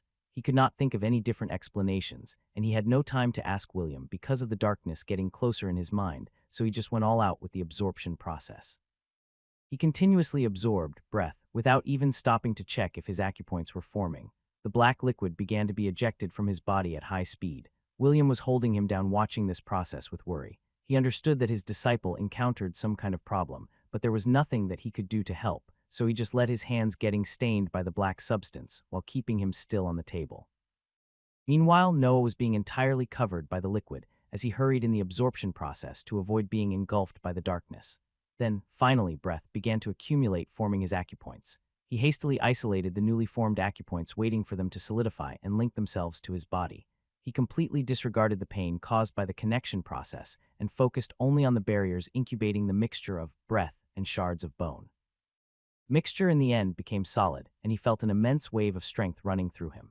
Like the previous times, he waited some more time before releasing the barriers around the newly formed acupoints in order to be completely sure that the treatment went well. His body felt extremely strong. His mind was tired, and his mental energy was almost completely expended, but there was no pain coming from his back. He gave a powerful pull with his arms and the metal chains tying his hands. Then he did the same with his legs, and the chains holding them shattered. He stood up on the metal table trying to sense his body, but his mind was too tired from the pain he had endured to size his new strength precisely. William, in the meantime, was smiling warmly, looking at him. He was proud of this disciple, continuously surpassing any difficulty with determination and bravery. Noah got down from the table and bowed to his master. It was the first time he could do that right after finishing the treatment. The smile on William's face disappeared, replaced by an irritated expression. "You damned workaholic. Tomorrow you will clean this room to get rid of the filth that your body expelled, and you will do extra missions to repay my handcuffs." When Noah woke up the next morning, he clearly felt the increase of strength of his body. He had taken a bath before going to sleep to wash away the filth his body secreted during the advancement of rank, and now he was standing in his room sensing attentively any change he could feel. The most immediate thing was that his muscles increased in size and were more defined. Not an inch of fat was present on them, giving to Noah's figure a slender and sturdy appearance, even though he was still quite short. Yet the biggest changes happened inside his body. The 7 acupoints on his back were absorbing breath at a speed at least 2 times higher than they did in the previous cycle. The quantity that his body was holding had already increased threefold, and its quality seemed higher. With this amount, I can launch full-strength attacks at least 6 times before running out of breath. I'm not even factoring the new speed at which I'm recovering it. I might as well have the energy for another attack when the other 6 are used, and this while the 4th cycle is not even complete. The newly found power was making Noah eager to spar with his master, so he hurriedly donned a white kimono and got ready to exit the room before a thought stopped his tracks. Right, first I have to clean the torture room. Clang! The sound of swords clashing resounded in a room of the guards building. Noah was fighting against William with decision and resolution while getting used to his body. It was some time since William had to drop the wooden stick and use a real sword to block Noah's attacks. Nevertheless, Noah was never able to surpass his master's defense. William would just block any attack coming at him while commenting on its execution. Yet, the happiness for his body's improvement wasn't present on Noah's expression, which exuded only coldness and concentration. He had met with his mother before going to the sparring session and was crestfallen to see a big bruise on her face right under the left eye. Some sort of pressure had formed in his mind, hurrying him to improve faster before something irreversible happened. William noted his disciple's state of mind and raised the stakes of the training as a form of respect for his determination. It was only when Noah was breathing heavily and sweating profusely that his master decided to stop the sparring and sit on the floor to discuss things with him. Noah sat on his knees on the spot in front of him and sorted the questions he wanted to ask. "So how is a rank 2 body?" William started the conversation. "It's really amazing. My strength and speed rose to an absurd level. I believe that now I completely crossed the boundaries of a rank 3 magical beast." William nodded. He knew that every advancement in rank comported a sudden increase in strength, and that the higher the level of the rank, the bigger would be the difference with the previous level. Noah chose his first question. "Master, are cultivators all idiots?" William was surprised by the question and could not help but to ask for the meaning of it. "What do you mean?" "Well, in the mission against Orson, I realized that cultivators have, well, peculiar traits in their personality." William was at first confused, but then realized something looking at his disciple's complex expression and became irritated. "You, the kid that at the age of 8 scammed guards for techniques, the kid that in 4 years did nothing but train and fight, the kid that can't think of anything than cultivation all day, are saying that cultivators are peculiar." Noah seemed to be taken aback by these words, but just put a slight smile on his face as an answer. William shook his head and continued. "It's not the cultivation process that causes these peculiarities. Rather, a person needs those to keep pursuing power. Only a strong personality can continue on this long road, unmoved by the many difficulties that it will encounter." Noah was enlightened. The body-nourishing methods required constant meditation and great patience to be trained, and those were the easiest techniques to practice in. Most of the people would just grow bored or tired of such methods. No wonder they could not pursue higher powers. Who would be willing to practice every day in a martial art till his body was exhausted? Who could spend hours looking at rune that would cause him pain and exhaustion? Only strong-willed people, and they generally had some particularity in them that were unwilling to abandon, like Noah's stubbornness in his search for power or Sandy's uncaring attitude. "I think I understand now. There is another thing, though." Noah was about to ask about the academy in the royal city, but then a doubt crossed his mind. He held back from speaking the last part of the sentence and changed its subject at the last moment. Can I take a look at the information about cultivators in this country? You know, the knowledge about this topic is quite hidden and I wouldn't even know where to look for it." William was astonished, but then nodded for a few times with a radiant smile on his face. "You finally want to know more about this country's history. Don't worry, I'll bring a book from the inner circle on our next appointment." "To think that I would live till you asked me something not concerning training." Noah had a guilty smile on his face. It was only after he left the room that he could finally relax. "I almost made a mistake. I know that Master cares about me, but what would happen if he understood that I want to leave the family? Will he help me or will he punish me? Just to be sure, it's better not to disclose anything with him until the forging of 7 hells is completed. Plus, I don't really know how to get to the royal city anyway." Noah went back to his room while deep in thought. He didn't really like hiding things from William since he helped him so much, yet his future came first. He could not accept to be a simple guard in his life. He wanted to be free to soar the sky without anyone having the power to obstruct him, and to do that he needed a power that he could not find staying in the mansion. "It seems that it's really my nature to disappoint those that love me. I'm sorry, Master, but there is no chance that I'll simply accept my status as my fate. I hope that you can understand." Out of habit, he picked his sabers and practiced. The breath in his body was replenished by a quarter since the sparring had ended. There was only one imminent problem with Noah's lifestyle. He kept on training and fighting, but one aspect was pressing him. "How the fuck am I supposed to tell Master that the rune in my sea of consciousness is almost complete? It has been only 2.5 years since he started the training for his mental energy, but with the advantage his rebirth gave him, he had almost become a rank 1 mage. Well, I'll think about it after this mission. At least there were no problems with the 5th treatment." About 1 month ago, he successfully completed his 4th cycle and entered the 5th one. Apparently, the cycle right after the body's advancement was the easiest to complete, followed by the middle one that required a long time of nourishment, to the last one that forced the practitioner to break through ranks during the treatment. "I should be able to obtain a rank 3 body some months after I turn 13. I hope that the last treatment will be similar to the 4th. Since the unexpected event during the treatment, Noah reflected more on the various cycles of the 7 hells method in order to be ready when another unexpected situation appeared. After all, one misstep during the process will cause his death or a permanent injury. The royal city takes the name from the dynasty that runs it, and since 2,000 years ago, it has been called Elbas. Any noble family that manages to take control of the royal city will become a dynasty. 2,000 years ago, the Elbas family waged a war against the previous royal family, and won. Since then they never lost to any rebellion against them. One of the reasons why they resisted for so much time was the creation of the Academy. The Academy is the best training ground for the descendants of the noble families and for young talents. It was made by the Elbas family as a mean to get any talented individual of the younger generation closer to the royal family, since you can get a prestigious position in the royal city once you graduate from the academy. It's a smart move that increases their power while lowering that of the noble families at the same time. That's why they invested so much in it, giving access to many techniques and spells to its students. The problem is that I can only enter there through a competition. The academy enrolled twice per year and only through two methods, money and strength. You could either pay an exorbitant sum of gold and precious materials, or you had to win a competition set up by it against other contenders. Needless to say, Noah's only option was the second method. I even prepared a couple of escape routes for when the time comes. I can only hope that it will be near the time of one of the enrollment competition. After obtaining the information about the academy, Noah had just to inspect the maps about the continent of Utra to plan some escape routes toward the places where the selections would be. While he was brainstorming about his recent discoveries, Noah was speeding through Evergreen Forest. His mission consisted in finding a group of bandits that assaulted a merchant caravan that transported body parts of magical beasts. He had to execute the bandits and retrieve the goods. His master assured him that they weren't extremely powerful cultivators and that he could choose the reward for the mission between the stolen merch. The report said that this group calls themselves Gray Shadows and they have 7 members. In the last year, they operated in the zone near Evergreen Forest, so their base should be here, but even after some investigations, they have never been found. I guess that Sandy and Mark are busy somewhere else for Master to choose me for this mission. With his strong mental energy, Noah was one of the best candidates for this mission, since he could sense clearly the environment around him. It was his second day inside the forest, but he still had to find traces of the bandits. Even though the surface of Evergreen Forest was bigger than the one the Balvin family ruled on and was full of dangerous magical beasts, the area near its perimeter was relatively safe since the Shasti family would periodically send soldiers to clear it from dangers in order to make the merchant routes safer.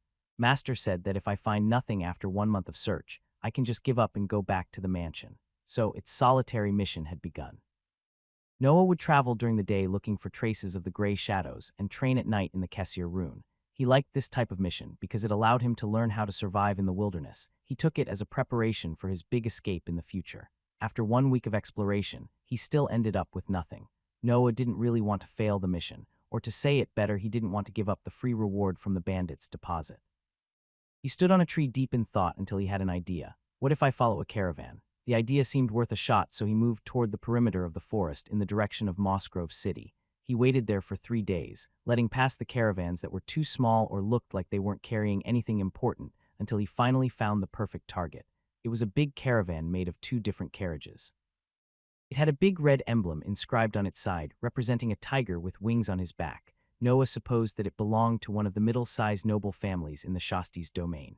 One of the carriages was ridden by a group of soldiers that alternated the coachman role between themselves, while on the other one, a bald fat man without any beard and a young girl were in the rider's position.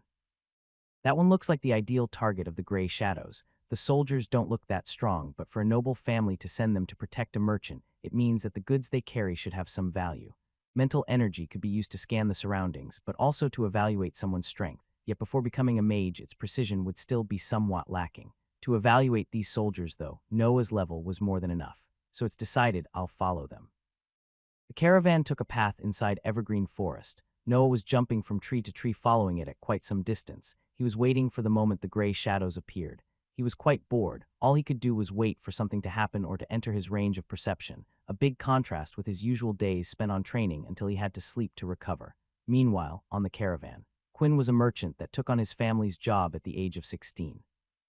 He was talented in the art of trade and managed to raise his position till being the preferred merchant of the Merger family, a middle-sized noble family under the domain of the Shasti family. Right now, he was doing a trip back to Merger Mansion, situated on the other side of the forest not far from its perimeter. He had successfully sold the goods given to him by the noble family in the market of Mossgrove City and made quite a sum. Since the business trip went well, his mood was joyous as he took the shorter road back to Mansion, uncaring of the dangers of the forest. After all, he had in his defense the soldiers of a noble family. Haha, if my ancestors were to see me now. I single-handedly raised my family's status so much that a noble family actually protects me during my travels. These were his thoughts. Of course, he knew that the soldier's mission was to protect the goods and not him, but his mood was unaffected since his trip this time was really profitable. After I complete the trade and give back the accounted goods, I will have enough to retire and build a small mansion. Who knows, in a few generations my family might become a noble one. His gaze involuntarily shifted to the young girl next to him.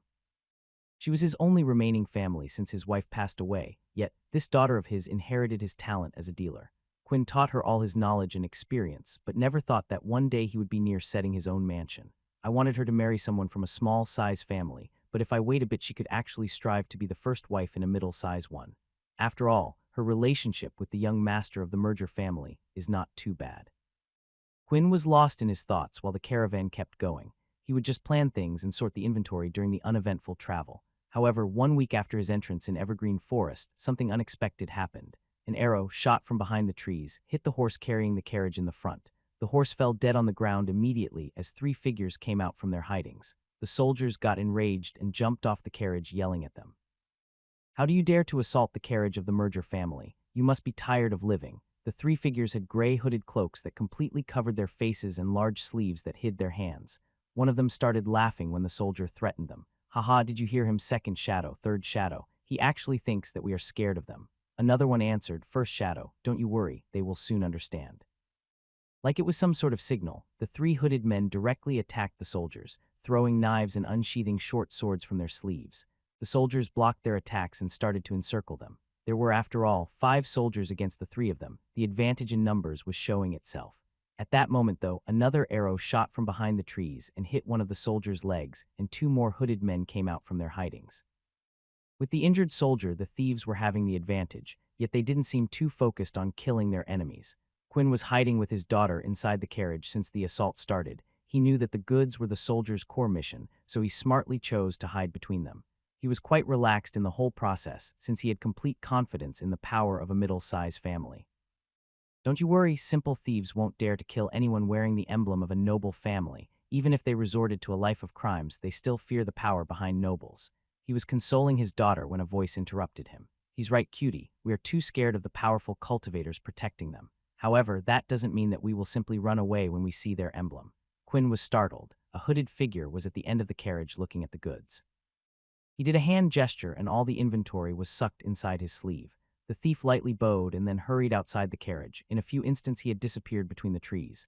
Quinn lost all his strength at this sight and released a weak statement. "I'm ruined." Turning back time a bit, Noah was still following the caravan. It had been 7 days, but there was still no sign of the gray shadows. This is so boring. Don't tell me that it was the wrong decision to follow this caravan and that they went after the poorer ones. Noah was hiding at the top of a tree, but doubts were starting to accumulate in his mind. He got ready to kill some time by looking at the rune when he sensed something getting near the position of the caravan. He completely switched his state of mind to total concentration and stared at the unfolding of the events on the ground. He saw a hooded man shooting an arrow to kill the horse in the front carriage, and then 3 men engaging a fight with the soldiers. He saw the soldiers slowly going into a passive position when the other 2 men appeared, but he waited. He had to know how they were going to steal the goods and where they would put them. As for the fate of the caravan, he couldn't care less. At that point, a fast figure went inside the rear carriage and came out after a few instants. Some seconds later, the merchant came out of the carriage, crawling on the ground and pointing in the direction of where the figure went. The merchant's skin was pale, and he seemed devoid of any life. Quinn's condition made Noah understand the situation. The goods have been stolen. Once the realization lightened up his mind, he wasted no more time and jumped directly in pursuit of the figure in the forest. If someone looked from above the forest, he would see a black dot running at high speed on the top of the trees. Noah was jumping from tree to tree at high speed toward the faint presence that he felt with his mind. When the figure entered his field of view, he slowed his pace to make sure that he would not be noticed. The member of the gray shadows kept running for about an hour deep in the forest, unaware of a black figure hiding in the trees behind him. Then he stopped in a seemingly random location and hid in a bush, probably waiting for any pursuer to show up. After a quarter of an hour, he got out of the bush convinced that no one was following him. He happily folded his sleeve and raised his now exposed right arm into the air. Then he closed his eyes in concentration while furrowing his brows. A twinkle shot out from his hand, and various items appeared on the ground. There were magical beasts' parts, weapons, bottles with shining liquids, and so on. All of those had appeared out of nowhere. The hooded man was about to sort the items on the ground when a black blade appeared on his throat, followed by a cold, threatening voice. "Tell me how you did that, and I'll let you live." The man realized that he had been followed and cursed internally. "I'm the fastest in the gray shadows, but my brothers should be near here by now, maybe if I stall for a bit." The plan of the hooded man was simple but effective, so he went for it. "Oh, it's a special technique passed down by the ancestors of my fa." He could not finish his sentence that a sharp pain coming from his right shoulder assaulted him, forcing him to crouch on the ground holding his shoulder. However, when his hand reached for the spot where the pain came from, he only felt a warm liquid flowing from it. He opened his eyes to look at it and discovered that his right arm had disappeared from its spot and was on the ground, staining it of a red color. Before he could say anything, though, the black blade reappeared on his throat and the cold voice sounded again. "Next is your left arm if you don't speak." The gray shadow was terrified by now and hastily explained with a trembling voice. It's the space ring on my right hand, sir. If you use your mental energy, you can bind it and use it to store non-living things. It's all yours, just give me 1 second to remove my binding. No need." Cold voice sounded one last time, and the head of the thief fell on the ground, severed by its body. Noah gave a look, the severed arm on the ground, and found a plain-looking silver ring. He took it in his hands and focused his mental energy to inspect it. A type of connection was created, and the half-transparent image of the ring appeared in Noah's sea of consciousness. When Noah focused on the ring, he could see a separated space of 30 cubic meters, inside it full of precious material and similar. He was amazed. He shifted his gaze toward the items on the ground, and just by willing it, they got sucked inside the space of the ring. He tried to do the same with the corpse of the thief, and the same thing happened. Then he concentrated again on one of the items inside the ring, and it suddenly appeared in front of him. He put the item back in the separated space and inspected the ring carefully. From every perspective, it looked perfectly like a normal ring. Only by inspecting it with mental energy, you could vaguely sense that something was off with it. "This thing is amazing. There is no way that I give it back. If I just hide it under my clothes, no one would be able to find it." While he thought of this, he sensed 6 presences coming from the forest in his direction. "Right, let's solve this issue first." The remaining 6 members of the Gray Shadows arrived in the spot where Noah once was and got perplexed seeing the stains of blood on the ground. One of them touched them and spoke in a worried voice. "The blood is still warm. I think that 7th shadow was followed and injured. As we all know, his battle capabilities are pretty inconsistent." Another one of them answered him. "What do we do now? All the stolen goods are in his space ring, and without it, we are just some lousy robbers. So everything they have is inside the ring. No need to waste time then." Noah was back in his hiding position at the top of a tree, listening attentively to the conversation of the thieves to make sure that there were no more secrets to uncover. Once he was sure that the ring was the main reason they managed to operate in secret for so much time without getting caught, he slashed the air in their direction and jumped toward them at high speed. The slash created a blade of wind that crashed on the remaining members of the Gray Shadows, catching them by surprise. 2 members of the group got injured instantly and were about to unsheath their weapons when a black figure passed next to them, their heads detached from their bodies as if they were only leaning on it. Noah touched the ground and released 4 more wind slashes in the direction of the remaining 4 hooded men. Then he followed the slashes without even waiting for them to hit. Every time he moved, someone's head would be severed. He was using his rank 3 martial art at full strength. Since he entered the 5th cycle, the limit on the usage of his full strength got raised to 10 attacks, so he wasn't going to hold himself back against 6 enemies. In less than a minute, the Gray Shadows were all dead and put inside Noah's space ring. "I have less than 2 weeks left for this mission. I might have a plan on how to get the highest benefits from it, but I must first clean this place and go deeper into the forest to make it work."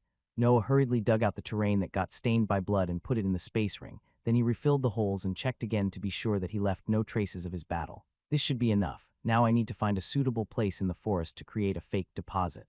As he thought that, he ran in a straight line toward a deeper part of the forest. Deep into evergreen forest, in an area not cleared by the Shasti family, Noah was standing in front of the entrance of a small cave. He found this place after a full day of running into the forest. He entered the cave and carefully inspected it. It was large, 50 meters squares, and was quite dark. It seemed perfect for his intentions. Noah unloaded the contents of the space ring in the deepest place of the cave to create false proofs that this spot was, in fact, the deposit the Gray Shadows used. Then he placed the bodies of the band of thieves on the ground with their respective heads near the bodies. To better create the facade of a battle, he slashed randomly on their corpses until he was satisfied with the scene being displayed.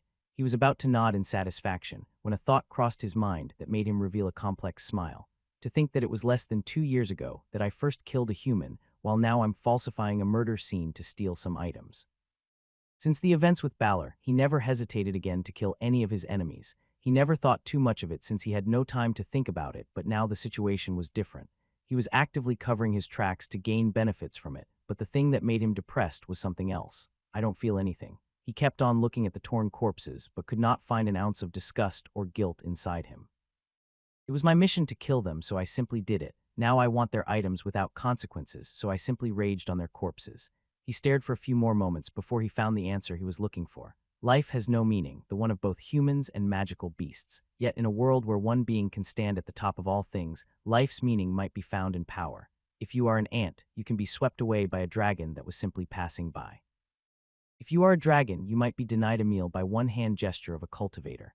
Power stands above any definition of good and evil, and to obtain power, Noah's eyes in this moment of realization became extremely dark and cold. I must be willing to create mountains of corpses. A light chuckle came out of his mouth.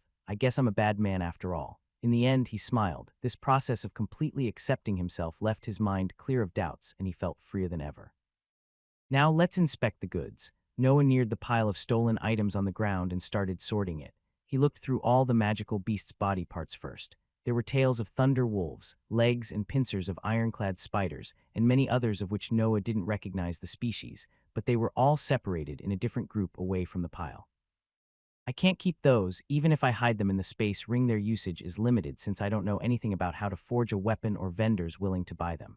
He was sure of one thing: the less he stole, the fewer were the possibilities of being discovered. Next, it was the turn of the weapons. They were in great number and seemed all newly forged, but their quality matched at most the one of his own black sabers. I think I can take some of these. I won't necessarily use them, but they can be traded more easily. They can be my reserve funds. 10-12 of them should be a fair number. Noah took various weapons of different types and put them inside the space ring, and then moved the remaining 40 or so in the group with the beast's body parts. In the original pile of items, only boxes containing pills or bottles with strange liquids remained. Are these drugs? Their effects should be good if they were stored with the other items. He took some pills in his hands and sniffed them one by one. Sometimes he would feel a nauseous smell that almost made him faint, sometimes a faint odor that made the breath in his body restless. These things are powerful. I can't take them carelessly. Let's put them away for now and focus on those with a description. There were only 3 drugs that had a description attached to them. The first he picked was a box with dark bottles in it. Beast's essence, concentrated blood of magical beasts, refined to be used by humans. Smear it on the crucial spots of the body, nourishing technique to increase the ratio of absorption of breath. Its effects mimic the innate absorption ability of magical beasts to increase the speed of cultivation of the body.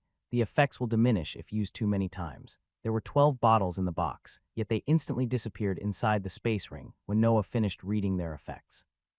He didn't hesitate for even an instant in his decision of stealing them. Then he picked a small box that contained 3 red pills. Inner fire pill. Ingesting it will create a burning sensation that reinforces the sphere in the sea of consciousness. Helps to stabilize the mind in the training for rank 1 mage. Noah looked at the 3 pills for a bit before deciding to put them into the pile of items on the ground. My mental energy is already nearing the level of rank 1, and the constant pressure I undergo during the treatment has the same effects. Even if I can have a small increase in mental stability, they are not worth the risk. The constant worry in Noah's mind was that if he stole too many items, he could become one of the suspects. Since these goods have been in the hands of the Grey Shadows for about 1 year, it was normal to think that they have used some of them, yet Noah still wanted to play it safe and not take unnecessary risks. Last one. He picked a tiny case that looked more refined than the others. Only 1 big brown pill was inside. Earth pill increases the density of breath in the Danshan. It helps in breaking stages inside 1 rank of the cultivator. It has a 100 success rate of breaking through the liquid stage and an 80 success rate for the solid stage. If used on a rank 2 Danshan, the success rate diminishes by 60. This was Noah's first time hearing about stages in the ranks of the Danshan. Actually, it was the first time he had any information about the cultivation of the Danshan at all. In a cave deep into evergreen forest, a young man was sitting on the ground with his upper body naked. He was smearing a black liquid on his back while looking at a sheet with a complex rune written on it. This beast's essence is good. I'm sparing weeks of nourishment using it, and I still have 8 bottles left. The young man was of course Noah. He was using his remaining time for the mission to make use of the goods he chose to keep. I bet that the earth pill will be amazing too. In the end, he was too tempted to not keep the brown pill for the Danshan. After a few hours, he stopped his training in the Kessir rune even though he was far from his limit. He never forgot that he was still in the wilderness. He had to be ready if a sudden attack of a magical beast arrived. I bet this smell is keeping them away. He looked in the direction of the corpses that were now starting to decompose. The smell they emitted was awful, but Noah didn't care. They had to stay in their spots to create the perfect scenery of a battle. Noah had already made a plan to appear as innocent as possible, and to carry it out he needed 3 days, so he decided to use the days left before them to increase his strength as much as possible. I can use 2 bottles of Beast's essence per day. In 4 days I'll be out of them, and I can start preparing for my return to the mansion. I wonder how much of the 5th cycle I can complete. A few days after the medicinal bottles were emptied, Noah was carrying a huge pile of items tied together with the clothes of the dead members of the Grey Shadows. He wasn't going to lift it since its form was too uncomfortable to raise up, so he simply dragged the goods with an improvised rope. This will leave a good amount of evidence that my version of the story is the real deal. Some days later, Quinn was feeling desperate. He was camping on the perimeter of Evergreen Forest near Mossgrove City, waiting for the orders of the Merger family. Only 3 soldiers were left standing guard on him, while the other 2 went to their family mansion to inform the inner circle of the events during the trip. Yet almost 2 weeks had passed, and of the envoy from the family there was still no trace. I'm totally ruined. Even if they manage to take back the goods, I will receive no share from it. I might even lose my privileged position as their merchant. My dreams, my plans, everything is ruined. He was completely powerless in this situation, and the remaining guards started to treat him with coldness even though the job of protecting the shipment was theirs. In this world, it was always the weaker one to get the blame for any faulty situation. Tusk, if that idiot of a merchant didn't take the path in the forest, everything could have been avoided. You are right, now our position in the guards will be severely affected because of such a greedy man, and we also have to stand here with him. The guards were speaking in such a loud voice that Quinn could clearly hear them. His daughter understood the situation and remained silent for the whole time, scared that one misspoken word could trigger the anger of the soldiers. It was at that moment that a kid donned in black and sweating profusely exited the perimeter of the forest carrying a big pile of items tied together by clothes stained with blood. The group from the Merger family stared with wide eyes at the small figure dragging a burden that was 4 times his frame. Quinn looked at the items and recognized some of them as the ones that were stolen from him. He hurriedly got close to the young man, yelling loudly, wait, you kid, where did you get those items?" The excitement from finding his assets made him speak without any form of respect. Noah looked at the fat merchant and answered nonchalantly while continuing his tracks. "Found them on the forest." Quinn felt finally hope after 2 weeks of desperation. "There are some items that were stolen from me between those that you are carrying. Please return them to me." Noah still didn't stop and only asked a short question. "Do you have any proof?" Quinn was at a loss for words, and only now realized that the young man in front of him could have not been a simple one. He was, after all, coming back from the forest with a great burden on his back. When he looked at the signs of dragging on the ground, he realized with fear that he could not see where the signs started from. For exactly how long has he carried such a way? The guards, though, had slower minds than the merchant, and when they overheard the conversation, they arrogantly neared the items.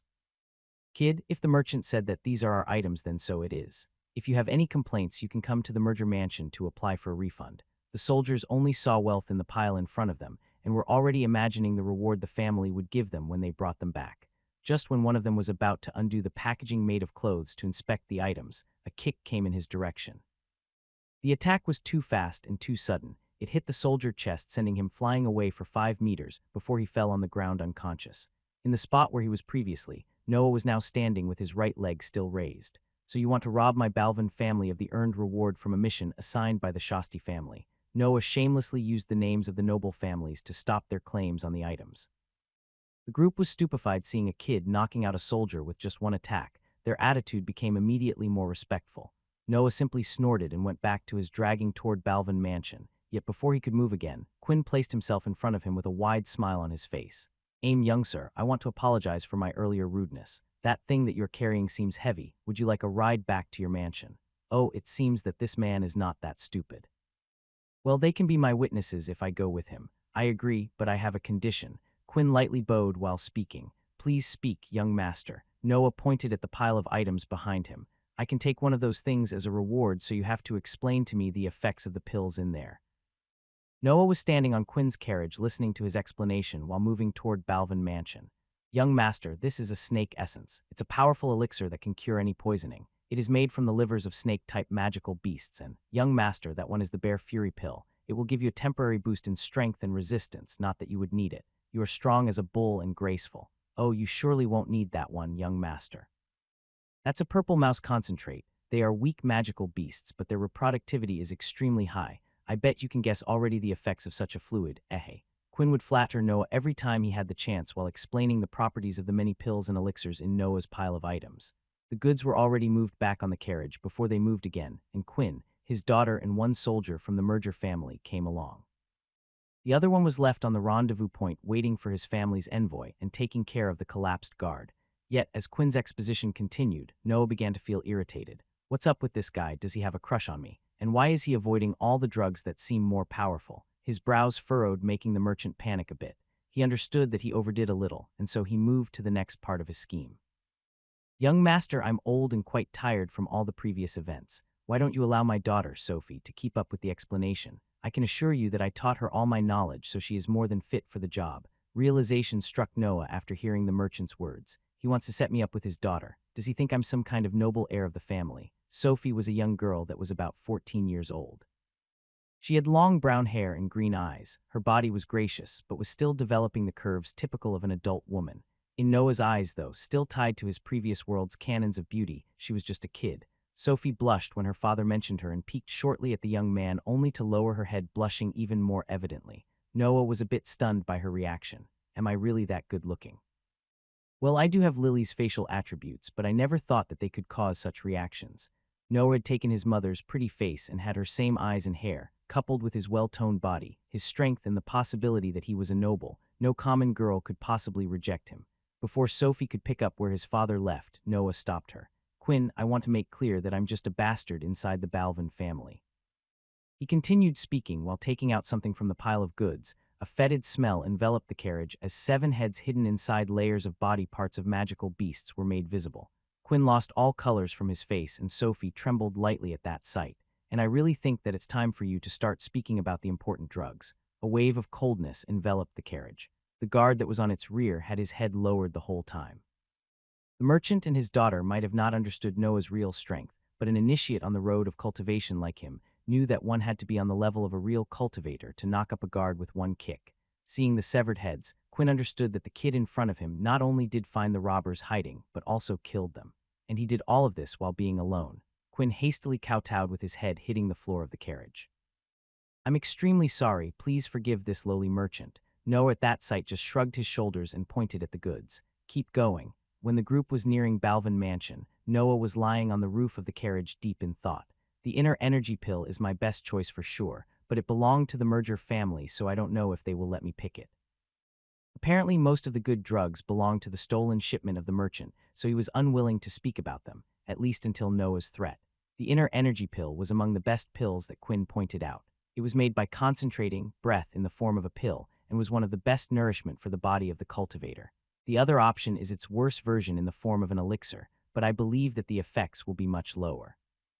I hope it will be enough to complete the 5th cycle. The inner energy potion was the less powerful version of the previous pill. Noah's choice as the reward for the mission was between these 2 options. My 5th cycle is almost complete anyway. I believe that in 2 months my acupoints will stop working, so even getting the worst version is not a bad thing. I already got the best possible rewards after all. His hand unconsciously went on a spot on his waist where a silver ring was hidden. Inside it there were 12 well-made weapons and a big brown pill. I can't wait to have a danchin to test the earth pill. I bet the results will be amazing. A light smile appeared on his face as he was daydreaming about his future strength, but he was suddenly forced to awake by a rough voice yelling in their direction. You there, stop. This is the territory of the Balvin family. You must first state your name and your business with the family if you want to proceed. The carriage stopped and Quinn stood up in order to deal with the guard, but at that moment, a young voice sounded from the roof of the carriage. Carl, it's me. Let them pass and inform my master that I'm back. Carl was, of course, the guard that stopped them. Since his constant going out in missions outside the mansion, Noah got to know the names of all the soldiers patrolling the territories near Balvin Mansion. Oh, it's you. Did you got caught in another mess this time? Carl smiled, looking at the kid, waving at him. With the accident of the rank 3 ironclad spider and the mage in the group of rebels, Noah's reputation was not particularly good. The soldiers thought that anywhere he went, something unexpected would happen. No mess at all. This time I might actually have done a really good service for the inner circle. Carl shook his head, seeing how conscious Noah was of his troublemaking character. Then go, I'll tell the vice captain of your return. You know, he was in a bad mood recently when he saw that you were late. Noah just smiled while his eyes became darker. I'm sorry, master, but I really need to lie to you.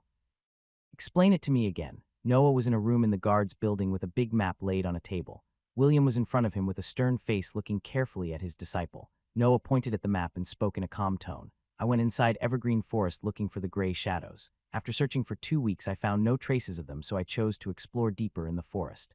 After some days of travel, I felt signs of life inside a small cave, and so I investigated. The bandits' group was inside sorting their items, so I killed them and used their clothes to carry the goods back to the mansion. On the perimeter of the forest, I found Quinn, the merchant, and he willingly offered me a ride back to the mansion inside his carriage. That's all. Noah would point out on the map his route while he was describing the events of the mission. William stared at him for some time before speaking again. The merchant said that there was an earth pill with its description among the goods. Are you sure that you took everything from the deposit? Noah shrugged his shoulders and said with an innocent expression, I'm sure that I took everything from the cave. I'm not totally sure that all the items remained in the package though while I was dragging it. What is an earth pill? Is it good? I can go search for it again if you let me keep it. Noah had his usual attitude, greedy for power, which only made William sigh and shook his head. Never mind, you can go. I'll give you the reward you asked for once everything is delivered to the inner circle. Noah lightly bowed and exited the room. At that moment, a figure appeared behind William. Do you trust him? William looked again in the direction where Noah went and answered with honesty. I think he said the truth. After all, it's quite impossible to hide such a good pill from us. And Captain, you seem to forget that he didn't even try to hide the blessing last time, even if he risked his life to obtain it. The captain of the guards just looked at William before turning back. You are getting too affectionate to that kid. Remember that our duty is toward the inner circle, and his position will never be good there. William's face darkened hearing these words. He could clearly imagine in his mind the small kid repeating the same techniques every day alone in his room, only to get a little bit stronger. He remembered all his determination during the treatments. Even with his body broken, his mind was still completely focused, striving to make a small step toward a higher level in the road of cultivation. For the first time in many years, William felt that life was being unfair, and he gave voice to his thoughts. Are heaven and earth really fair? The captain stopped his steps for a second before replying for the last time. They are, humans are not. Then he left, leaving William with a conflicted expression alone in the room. Meanwhile, Noah went back to his building. He wanted to meet his mother and reassure her on his well-being, yet her room was closed with only faint sounds coming from inside it. It has been a while since Noah became able to completely hear anything happening in the room, but he forced himself not to because it would only ruin his mood. He entered his room and unsheathed his saber. Then he practiced in all the forms of his martial art until he calmed himself. Then he picked the Kessir rune and began a full night training in it. It was only around midday that he was forced to stop the training because of someone knocking on his door. Nowadays, even if 8 hours of training consumed a lot of mental energy and made him tired and sleepy, he could still force himself to do basic actions and simple reasoning. He opened the door only to find Lily standing on the other side with a small box in her hands. Her figure looked extremely weak and pale. She was visibly tired as her hands were trembling slightly. A big bruise was on her jaw. Your master sent this for you. He said that you did an amazing service for the family. She was smiling proudly, looking at her only son. Noah took the box from her hands and gently caressed the spot where the bruise was. Lily just shook her head. It's fine, don't you worry. Your father simply can't handle how amazing you are compared with his other son and daughter. Then she got close to Noah and took his face between her hands, looking at him seriously. Promise me that you won't do anything reckless. You have to be safe. Don't worry about me, just focus on your future. Noah looked at his mother and nodded, showing a slight smile, but in his mind he could only think about how cold Lily's hands were. Lily seemed satisfied with his answer and hugged him before going away, while Noah stood still for a while before he closed the door and sat on the ground. Crack! The box in his hand shattered from the pressure applied by Noah's squeeze, and 2 bottles fell on his legs. As expected, it's just the inner energy potion. It doesn't matter, it should be enough. He directly opened a bottle and drank its whole contents. A wonderful sensation of being strengthened ran through Noah from inside his body, but he didn't care. He was already looking at the Kessir rune in front of him, continuing his training. 1 month and a half passed by, with Noah barely going out of his room during this period. He would only attend the weekly sparring with his master and the lunches with his mother. He didn't even go out for missions anymore. Right now he was standing in his room. His face was pale and there were large bags under his eyes, yet his eyelids were completely open. There seemed to be some source of light inside his pupils as his eyes shined in the darkness of the room. So that's what it feels like. He was holding the Kessir rune in his right hand in front of his face, yet he seemed to have no difficulties in looking at it. It was like he was reading any other book. He smiled and then he put the rune away. Next is the 6th treatment. In this month and a half of isolation, Noah's advancements were immense. The first one was the conclusion of the 5th cycle. With the help of 12 bottles of Beast's Essence and 2 bottles of Inner Energy Potion, coupled with 1 month of natural absorption from the acupoints, the 5th cycle got completed in less than 3 months. The second one had happened the same day a few minutes before. He was training in the Kessir rune when its image in his sea of consciousness formed completely. After that, a humming sound shot out from it and reverberated inside his whole mental sphere, making it tremble and enlarge. Noah only felt a splitting pain in his head and endured until the pain dispersed and the sphere stopped shaking. The world he saw after the process was over was a different one. Even though it was deep in the night, he could see things almost as clearly as during the day, and there seemed to be more details on those. He took one of his black sabers and carefully inspected it. The black blade looked perfectly smooth before he advanced, but now Noah could see some small dents on it. He put back the saber and focused on his hearing and perception. He could sense all the people on the floor. If he focused enough, he could hear the steps of the servants still awake in the distance. He could feel the air entering his lungs, the blood running in his veins, the breath filling his body. Even his thoughts seemed to run more smoothly and at a higher speed. He tried to move the breath, according to his martial art, with his fingers, and he noticed a faint gaseous trace of the color of the rainbow left in the air. Is that the breath of heaven and earth? Can I actually see it now? He was amazed for a moment before he shook his head. No, that was the concentrated breath inside my body. I don't know if I would be able to feel the one of other people so easily too. He then laid in his bed to rest, since his mind was still a bit confused from the advancement. The only problem is how Master will react tomorrow. What? How is it possible that you completed the 5th cycle? William had his mouth wide open and was standing in front of Noah in their usual training room. How is it possible? Even with the inner energy potion, you should have at least still 2 months to go. Are you sure that your acupoint stopped working? Noah only nodded and then strongly exhaled to calm himself. He took something from inside his clothes and raised it in front of his master. William was still shocked by the earlier news that he simply stared at Noah's hand without recognizing its contents. Then he finally discerned that something was strange and picked up the sheet in front of him. He unfolded it and looked at the Kessir rune written on it. He furrowed his brows and looked at Noah's eyes with a confused expression. Are you giving up on being a mage? Noah could only show a wry smile as he looked around him for a bit. Then he got close to his master and spoke with a soft voice. Actually, I would need the next rune because I became a mage last night. A yell that made the walls tremble sounded in the guards' building. The soldiers in the courtyard felt that the noise was similar to the vice-captain's voice. Inside the room, Noah was sitting on his knees with his hands tightly plugging his ears. He was waiting for his master to come out of his amazement, afraid that he would release another monstrous yell. William was breathing roughly with his eyes wide open, but after some seconds he forced himself to calm down and focused on Noah's forehead, staring at it with a serious gaze. Noah felt some pressure on his sea of consciousness, and so operated his mental energy to defend his sphere. The fight between internal and external pressure lasted for a minute before William stopped his probing and sat in front of Noah with an incredulous expression. You really did it. Noah just nodded. He really could not give any explanation about it. If I was called a rare genius, what would you be called then? William was deep in thought before he understood the real problem about the whole situation. I'll find an excuse to get another copy of the second rune. The inner circle must not know that you became a mage. It's too dangerous. He still didn't realize that what he was doing was lying to his superiors. Then after you pass the 6th treatment, it's better if you always be outside doing missions. The possibility of the family giving you a magic scroll is low, but it's better to accumulate merits before you know your element. You never know, they might actually acknowledge you as a real descendant. William was planning the best course of action for his disciple, uncaring that his words were an act of treason themselves.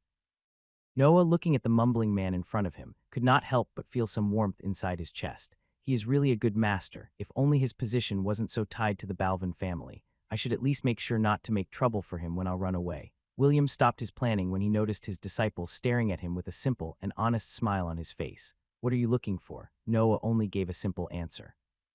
William was a bit stunned, but then smiled, shaking his head. He placed his hand on Noah's head and ruffled his hair a little before speaking with a joyous tone. You worked hard, it's fair to have some rewards, and if heaven and earth won't give it to you, I will. The internal conflict that the vice-captain of the guards had before was solved. If humans are not fair, so be it. At least I'm doing my part to make things right. Noah could not know of his master's doubts, so he didn't really understand his words. William rose from the floor humming a happy tune and then sat behind a table in the room to sort through some reports. Yet after some minutes, he looked at the kid still sitting on the ground. What is it? He was still smiling when he asked that. Master, are we not gonna do the treatment today? William's newfound happiness vanished, replaced by a familiar feeling of irritation. The 6th treatment went more smoothly than the others. The advantage of having reached the level of a mage showed itself during the process, as Noah was able to ignore almost completely the inhumane pain that he had to go through. When his bedridden time was over, his master abruptly sent him outside the mansion to complete missions. Getting the second rune might be difficult, but I should be able to do it. For now, just focus on the missions that I give you. That was what he said to Noah before sending him away. Noah completed the usual tasks of defending villages from magical beast attacks or hunting them down when their packs became too large. It was not much after he became 13 that a seemingly important mission was delivered to him. It consisted of escorting a noble caravan from Mossgrove City to Lance Mansion. Apparently, the Lance family, a middle-sized noble family, committed a crime against the Shasti family, and as a punishment, added to a heavy monetary fee, they had to send their main descendant as a political hostage in Mossgrove City. Now that the punishment ended, the descendant had to go back to his mansion, yet he chose to set up an escort before starting his trip back. I feel that I'm getting myself into some political struggle. Why would the main descendant need an escort otherwise? Noah was the only one from his mansion that took the mission, but a group of soldiers and wanderers had already formed in front of the caravan of the Lance family when he arrived. He was wearing his usual tight black outfit with the two sabers sheathed on his back, and his hair was tied together in a simple ponytail. As he moved toward the group, the soldiers looked in his direction and started to laugh and taunt him. "What are you doing here, little kid? Are you lost?" "Hey, look, those are some nice blades. Why don't you lend them to your uncle here? I will give them back after the mission is over. This mission should not be so bad since a kid showed up, ha ha ha. Look, he is coming to us. Are you mad, young boy?" It took Noah one instant to understand what he had to do, but he could not help to feel irritated by their words. Every fucking time. How is possible that weak people are always so stupid? I'm getting tired of being treated like a kid. He neared the soldiers while enduring their taunt, and when he was in front of them, he just put his hand in front of him in a handshake gesture. "Nice to meet you, my name is Noah. I hope we can take care of each other." Noah was smiling innocently and had a pure and clear tone of voice. He was the perfect image of innocence. His words caused another rain of laughter from the soldiers' group, while one of them returned his handshake. "Don't worry, little kid, we will take good care of you." The soldier could almost not contain his laughter when he spoke those words, yet his face froze when he felt the pressure applied by Noah's grip. Crack! The soldier fell on the ground with his broken hand still in Noah's hand and begged for mercy. "Ahhhhhh, please, I was wrong. Please let me go, it hurts." The other soldiers were still laughing, thinking it was some kind of performance from their friend to mock the kid. However, their expressions paled when they saw the state his hand was when Noah released him. The hand was completely soft. It seemed that no bones were inside it. Noah turned his gaze toward the soldiers and pointed at two of them. "You and you, I believe you mocked me earlier. Come here, I need to congratulate with you." He still had the same innocent smile as before, but it only caused fear to appear in the eyes of the witnesses this time. The two soldiers looked around them just to notice that the group was stepping away from them. One of the two tried to apologize. I am sorry, I didn't know my place." Noah just shook his head and stated in a cold voice, "Your hand or your life, your choice." The other one got angry and unsheathed his sword, yelling loudly, "If you think that I will be scared of you, you are mistaken. Come, take my life if you have the guts to." Noah shrugged his shoulders and moved toward the soldier with a calm expression. At that moment, a burly man wearing a green robe with an emblem sewed on his left chest area jumped between them and faced Noah. "Stop making all this noise before we start the selection for the escort, or you will have to face me." The soldier with the sword in his hand relaxed seeing the man from the Lance family and lowered his sword, but then he felt his vision spinning and then descending into darkness. These were the last things he saw. Noah was beside his headless corpse with his hand raised in the direction of the remaining soldier. The man from the Lance family felt cold sweat running down his spine when Noah completely disappeared from his field of view, only to reappear behind him. The remaining soldier was scared stiff, but after some seconds he managed to place his hand inside Noah's one. Crack! He fell on the ground with the bones in his left hand broken, but uttered no sound. He was too scared of enraging the monstrous kid in front of him. All the presents gulped and swore to themselves to never look Noah in the eyes in the days to come. Noah went in front of the burly man still petrified on the spot and asked smiling, "I'm sorry, were you saying?" Before the man could answer, though, a voice sounded from the caravan and another man donned in the robes of the Lance family appeared. "You must be the envoy from the Balvin family. William could have not chosen a better disciple. I'm Kevin Lamb, head of the guards of the Lance family. I hope you can accept my excuses for the bad behavior of my man." Kevin was the most brawny man Noah had ever seen. He was more than 2 meters tall, and his arms were almost as large as a man's waist. Noah felt a faint sense of danger coming from him, so he chose to stop to his overbearing attitude. He lightly bowed and said in a cool voice, "If it is Mr. Lamb's request, of course I will accept them." Noah was sitting inside one of the carriages of the caravan. Kevin had invited him inside, finding unnecessary his participation in the selection for the escort group. You know, me and your master were considered the best warriors of our generation. We would usually meet during our training days doing missions, since the relationship between my Lancey family and your Balvin family has always been friendly. Kevin was speaking while being seated in front of Noah. Well, he became the vice captain of Balvin's outer ring, while I became the head of the guards of my family, so we didn't have a chance to meet in a long time. He was pouring what seemed wine in 2 cups from a clay jug in his hand, then he offered one of the cups to Noah. When I heard that his disciple was going to assist for this mission, I was instantly curious. I must say that you live up to your master's reputation. He raised his cup in a toasting gesture, and Noah welcomed it by doing the same with his cup, yet he was using his mental energy to scan the liquid inside it.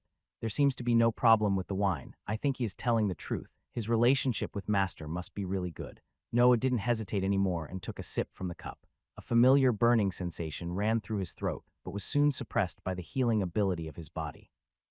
Oh right, with a rank 2 body in the higher tier, I bet it will be pretty hard to get drunk. He had entered the 6th cycle, so the effects of the forging of the 7 hells were becoming more prominent as he neared the completion of the process. His healing abilities had improved. The same went for his breath, perception, and his martial art execution. Well, I could not feel the increase in perception, since it was outclassed by my advancement to rank 1 mage, but my martial art has reached a whole new level. It should have fully broken through the level of a rank 3 magical beast. His most powerful attacks were already on that level after he obtained a rank 2 body, but with the 6th cycle already nearing the rank 3 limit, his whole martial art had reached that level. My limit should be around 30 attacks at full power, and if I factor the absorption of the acupoints, I should be able to double that number. I should be fine unless I find myself in a really long fight. The disadvantage of not having a dantian was greatly reduced, but still existed, which made Noah still concerned about a fight with a real cultivator. Do you like the wine? Kevin's voice made him realize that he had lost himself in thoughts, and he hurriedly made an explanation. I'm sorry, I had something in my mind. Kevin looked confused and said, You are too polite. No one has ever apologized for a few seconds of silence. Noah was surprised. A few seconds. Has my thinking speed become that high? He hastily raised his cup again to hide his confused expression and took another sip. Then he put down the cup and stared at Kevin with a stern expression. A bit of coldness was released by his eyes. Shall we start with the real talk? Kevin seemed to approve as he emptied his cup and answered with a calm voice. What do you want to know? Noah's question arrived instantly. Why the escort? The question hit some crucial point as Kevin sighed, and a sad expression appeared on his face. As you know, the young master in the caravan is the main descendant of the Lancey family. Logically speaking, he should succeed his father as the patriarch of the family, but he filled another cup of wine before resuming his speech. But he is too young. His father is gravely ill and will not live for long, so his uncle might use this trip as a chance to kill the heir and take control of the family. Noah understood something, but there were still some doubts in his mind. How is it possible that a patriarch of a medium-sized noble family could have let the situation escalate to this? Kevin drank again and answered. It was the patriarch's fault if the Lancey family got punished, so his brother, Tobias Lancey, used these events to gather consensus with the other soldiers in the inner circle. The only corp that remained loyal to Benedict Lancey, the patriarch, is the one with me in this mission. The situation was far worse than what Noah imagined, and what bringing back the heir can even do. They can just kill him once he is in the mansion. Kevin put down the cup and got near to Noah. His voice became extremely low. This is a secret of the inner circle, so if I ever find out that you disclosed it to anyone, I will make killing you my lifelong mission. Do you understand me? A dense killing intent was released by Kevin. The soldiers and wanderers that were going through the selection outside the carriage trembled as the atmosphere became incredibly stiff. Noah simply kept looking at the big man in front of him, but a trace of admiration was formed his mind. He is a veteran of the battlefield. I can't even imagine the number of lives he has taken. The stalemate lasted for a whole minute before Noah made up his mind and nodded. Kevin stared at him for a few more seconds before he revealed the information. Lancey Treasury is protected by a special formation. I don't know much about formations, but I know the rules behind this one. Only the current patriarch or his descendants can control it and can determine the fate of every item inside the treasury. Benedict Lancey already gave the control of the formation to his son, but he must first get there to accept it. If he was to die before that, the control of the formation would directly go to the next in line of succession, which is to say Tobias Lancey. There is such a thing in this world. The branches of cultivation are really various. He remembered how when he was still a child, the mansion's wall wounded a dragon. That should be a formation too. They seem some really powerful things. I should ask Master about the various applications that cultivation has once I go back. Are you saying that the formation will know if the heir dies? Noah's question was answered by a slight nod from Kevin. He fell deep in thought before asking with an expressionless face, "What do I gain from helping you?" Magic scrolls and various techniques are off-limit. As for resources, I believe we can work out a deal. Kevin's answer was immediate. He knew too well the difficulties of getting stronger without a noble status.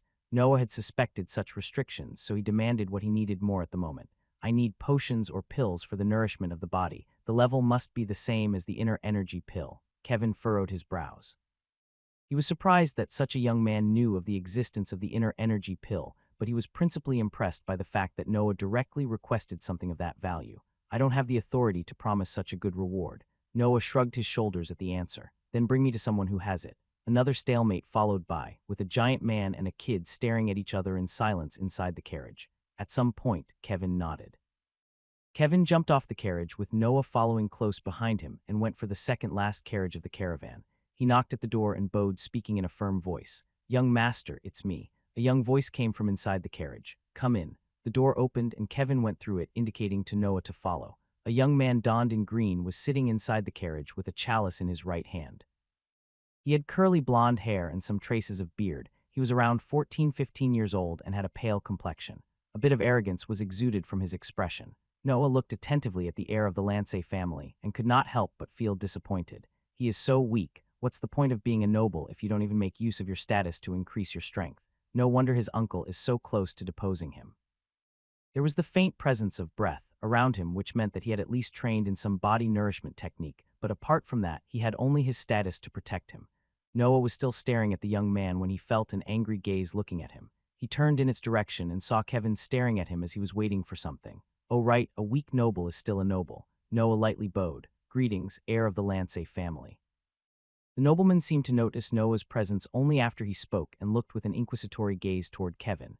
"He is Noah, the disciple of a good friend of mine. He will be a good asset in this mission." Kevin spoke and then he turned to Noah. "He is Basil Lancey, son of Benedict Lancey, the true heir to the title of patriarch." Basil put the chalice down and asked with an annoyed tone, "Why did you brought him here? What's the matter?" Kevin bowed. "He is asking for a reward that I don't have the authority to promise." Basil snorted. "HMPH, once I get access to the treasury, I can make sure that you won't have to work any more in your life. There is no need to come here in person." Kevin continued. "He is asking for body nourishment pills and of high level too." Basil's eyes opened wide. "How can someone younger than me be worthy of such resources? Just kick him out and teach him a lesson."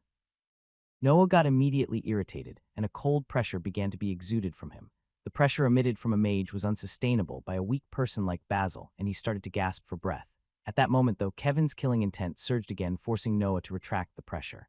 Basil breathed roughly and got angry beyond reason. "How dares a lowly one like you hurt me? Kevin, don't bother with what I said earlier. Just kill him and show his corpse to those animals out there. Maybe they will understand the difference in status this way." However, Noah was already going out of the carriage. "Never mind, it's useless to take on such a risky mission just for reputation and merits. I'll go back to the mansion and make up an excuse." Before he jumped off, though, Basil's voice sounded again. "Wait." Noah turned to look at Basil. "It seems that I misjudged you. I indeed need strong people for this mission since we will have to go against the guards of my uncle.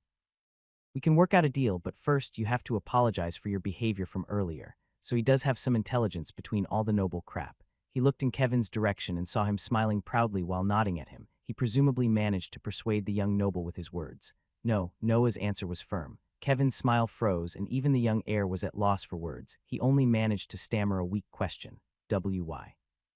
"Because you are weak, noble or not, you don't deserve my apologies." Basil got angry again and was about to yell when Kevin placed his hand on the nobleman's shoulder. "Young master, I know that he is rude, but we really need all the help that we can find. Only once you get your position as a patriarch, you can act as overbearing as you want." Noah just shook his head hearing these words. "Don't tell me that even the descendants of the Balvin family are like this." Maybe my theory on the idiocy of weak people is right. The discussion between Kevin and Basil went on for a while, with Noah's irritation increasing for every second that he was forced to hear more of it. In the end, Basil agreed to Noah's request, and Kevin hurriedly carried him away before he said something that could ruin again his young master's mood. When they were back in the previous carriage, Noah could not help but mock Kevin. "A mighty cultivator like you being forced to be the nanny of a spoiled kid, you sure have it rough." A slight smirk was on his face as he looked at the big man massaging his temples to calm himself. It's not entirely the young master's fault. He grew up with the descendants of the Shasti family bullying him all the time, and when his moment to do the bullying finally came, he met with a man like you. Don't worry, when we reach the mansion, I'll personally make sure that you get what he promised. Noah nodded. He believed in Kevin's words. Meanwhile, the trial for the escort mission outside the caravan was over. They were ready to set off. The caravan began to move in the direction of Lancey Mansion. Their speed was slow due to the high number of people moving by foot around the carriages. The caravan had 4 carriages, and the men that had passed the elimination process of the selection amounted to 40, so it was impossible for all of them to find a sitting spot. Coupled with the 10 soldiers belonging to the Lancey family, their appearance resembled a small troop going to war. With their speed, it would take them about a month to reach their destination. Noah was sitting on top of the roof of the second carriage, but whenever he looked at the group below him, he would just shake his head. Do they even realize in what mess they got themselves into? We will have to fight against the guards of the inner circle of a noble family. The Lancey family might have declined, but their sheer number of cultivators still surpasses ours. They will be just used as cannon fodder. Before he accepted, Noah stormed Kevin with questions about the plan to be sure that it was actually feasible. When he heard about the quantity of the cultivators under Tobias Lancey, he was about to give up on the mission, uncaring of the promised rewards. 25 cultivators against 10 of them, and a bunch of meat shields. It would be impossible to do if not for the fact that we only have to get Basil inside the mansion for the mission to succeed. If the two groups were to fight, the only outcome would be a total defeat. However, Kevin revealed to him that once Basil entered the gates of the mansion, he could already take control of the formation. With the resources accumulated by the Lancey family for years at stake, Tobias would either have to abandon his plan to become the patriarch and run away or forsake his status as a noble. After all, nobility was about wealth and techniques. If we use the non-cultivators as a shield and run straight to the middle of their defense, we might actually do it. That's why Noah decided to stay. He was sure that with Kevin's frame, breaking through a line of defense was a feasible task. The first week of travel passed with nothing out of the ordinary happening. The caravan had moved smoothly, but then trouble appeared. Noah was the first to sense an unusual amount of people on their road, and when the caravan stopped, the blockage was clearly visible. 50 or so men were blocking their path, yet there were no cultivators among them. They were dressed in commoners' clothes or rusty armors, but their weapons seemed newly made and of good workmanship. Noah jumped off the roof of the carriage and walked in the direction of Kevin that was already staring at the group with a bit of anger in his eyes. When he sensed Noah next to him, he spoke. They must have been hired by the young master's uncle from nearby villages. He wants to probe us. If I send my men to fight them, we will reveal most of our abilities, but if I send the non-cultivators, their numbers will decrease, endangering the plan. I never thought that Tobias would be so ruthless to actually send people to die just to investigate us. Noah was looking at the troop of commoners, but internally he was sneering. Aren't you doing the same? It's not like most of your newly recruited men will survive anyway. He sighed a little and then replied, then we just have to be more ruthless. Noah unsheathed his sabers and walked toward the enemy troop. If I take care of them, we will reveal almost no information, and we will keep uninjured your precious meat shields. Kevin felt a bit of shame from Noah's comment but did not reply. He just watched the kid getting near the group of commoners. When Noah was at 20 meters from them, he stopped and then spoke loudly. Anyone that still wants to live will better step away from this path. After I count to 3, all those still in front of me will die. A kid was threatening 50 or so grown-up men. However, before they had any chance to laugh, a chill ran through them as they saw the kid's eyes emitting a suffocating coldness. 1. All these commoners were recruited from villages that suffered from the Lancey family's punishment. They were poor beyond reason. 2. Since the Lancey family had to pay a huge fee to the Shasti family, they heavily raised the taxes on the people in their domain, bringing them on the verge of starvation. 3. Because of that, not one of the villagers stepped back in front of the dreadful kid. They had already taken part of the payment from Tobias, and if they managed to survive, that sum would duplicate. What followed was a massacre. From the point of view of the weak soldiers around the caravan, Noah was just walking between the enemy lines. However, anyone he passed near to would just fall on the ground with their throats sliced or their chests pierced. Blood was flowing on the ground, filling it with red puddles. No one noticed that some of the best weapons of the villagers disappeared before touching the ground and were sucked in a spot on Noah's waist. When Noah came back to the caravan, his leather shoes were drenched in blood and were leaving vivid red marks on the ground where he walked. An indifferent expression was on his face, like he had just come back from a simple walk. The stronger I become, the less I consider weak people as humans. I guess that the emotional detachment from normal humans is just a natural cause of my power rising. The soldiers moved away from his path and left a road for him to go back on the roof of the carriage. Noah casually jumped on it and threw away the dirty shoes, leaving his bare feet in the air hanging from the roof. BLEGHH. Basil was outside his carriage puking on the ground. He had secretly watched Noah's battle and could not hold back the wretches he was feeling. Kevin hurriedly went next to him and brought him back to the carriage under the disappointed gaze of his soldiers. They were comparing internally this young noble with the ruthless kid on top of a carriage, and could not help to shake their heads concerned about the future of the Lancey family. In a basement inside Lancey Mansion, a man in his 50s with curly blonde hair was watching a map with some pawns on it. At some point, a soldier appeared behind him and kneeled on the floor. "Lord Tobias, the spies in Basil's escort have sent the report. None of Kevin's men joined the battle. Only a kid went to fight and killed all of the peasants. They now have resumed their trip toward our direction." Tobias nodded, not even turning back to look at the soldier, and moved one of the pawns on the map. "Did you find the carriage where Basil is staying?" "Yes, the spies reported that he went out of his carriage to relieve himself from the harshness of the battle." Tobias shook his head. "That kid is too weak. The patriarch's bloodline has gotten too soft. No wonder we are in this situation." He sighed and then pointed on the map. "Send the mages to intercept them on Twilbia Cliff. Put an end to my nephew's dream." Meanwhile, on the caravan, Noah was lying on the roof of a carriage, concentrating his mental energy to scan the surroundings. They were nearing a place called Twilbia Cliff, which in Kevin's opinion was the perfect place for an ambush, so he was wary of anything out of the ordinary that entered his perception. Lancey Mansion was in the opposite direction of Balvin Mansion from the point of view of Mossgrove City, so Noah didn't know much about the environment of this region. At some point, he felt someone getting close to his side. He turned to look in that direction and saw Basil clumsily trying to climb to the top of the carriage where he was. Noah waited patiently for the nobleman to succeed in his climbing and smiled a little when he saw him sitting next to him. "Can I help you with something, Mr. Eyre?" Basil nodded and answered. "I want you to reply to some of my questions." Noah became slightly interested. "Go ahead, I don't have much to do anyway." He had yet to receive the second Kessier rune, so his training had momentarily halted. "How did you kill those men?" Noah was momentarily confused and pointed at the sabers on his back with a questioning look. "No, I mean, how could you do that so naturally?" Basil corrected himself, and Noah finally understood the meaning of his words. I believe you won't feel bad about killing animals to feed yourself. It's the same with humans on my road toward power. They stood in my way, so I killed them." Basil was bewildered seeing a man younger than him speaking in such ways about human life. But you won't die if you don't have power. It's not the same. They were just hungry commoners fighting for food." Noah looked at him with scorn. "Weren't you the one that wanted to show my corpse to the animals defending you?" Basil became silent to Noah's reprimand, and a bit of shame appeared on his face. "I was just imitating the way the people in the Shasti family acted. I never saw a corpse before your fight." Noah shook his head. "He's still a kid after all. I'm the strange one since my appearance doesn't reflect my real age." He thought for a bit and then he answered with sincerity. "If a dragon was to pass by right now and attacked us, we would all be dead.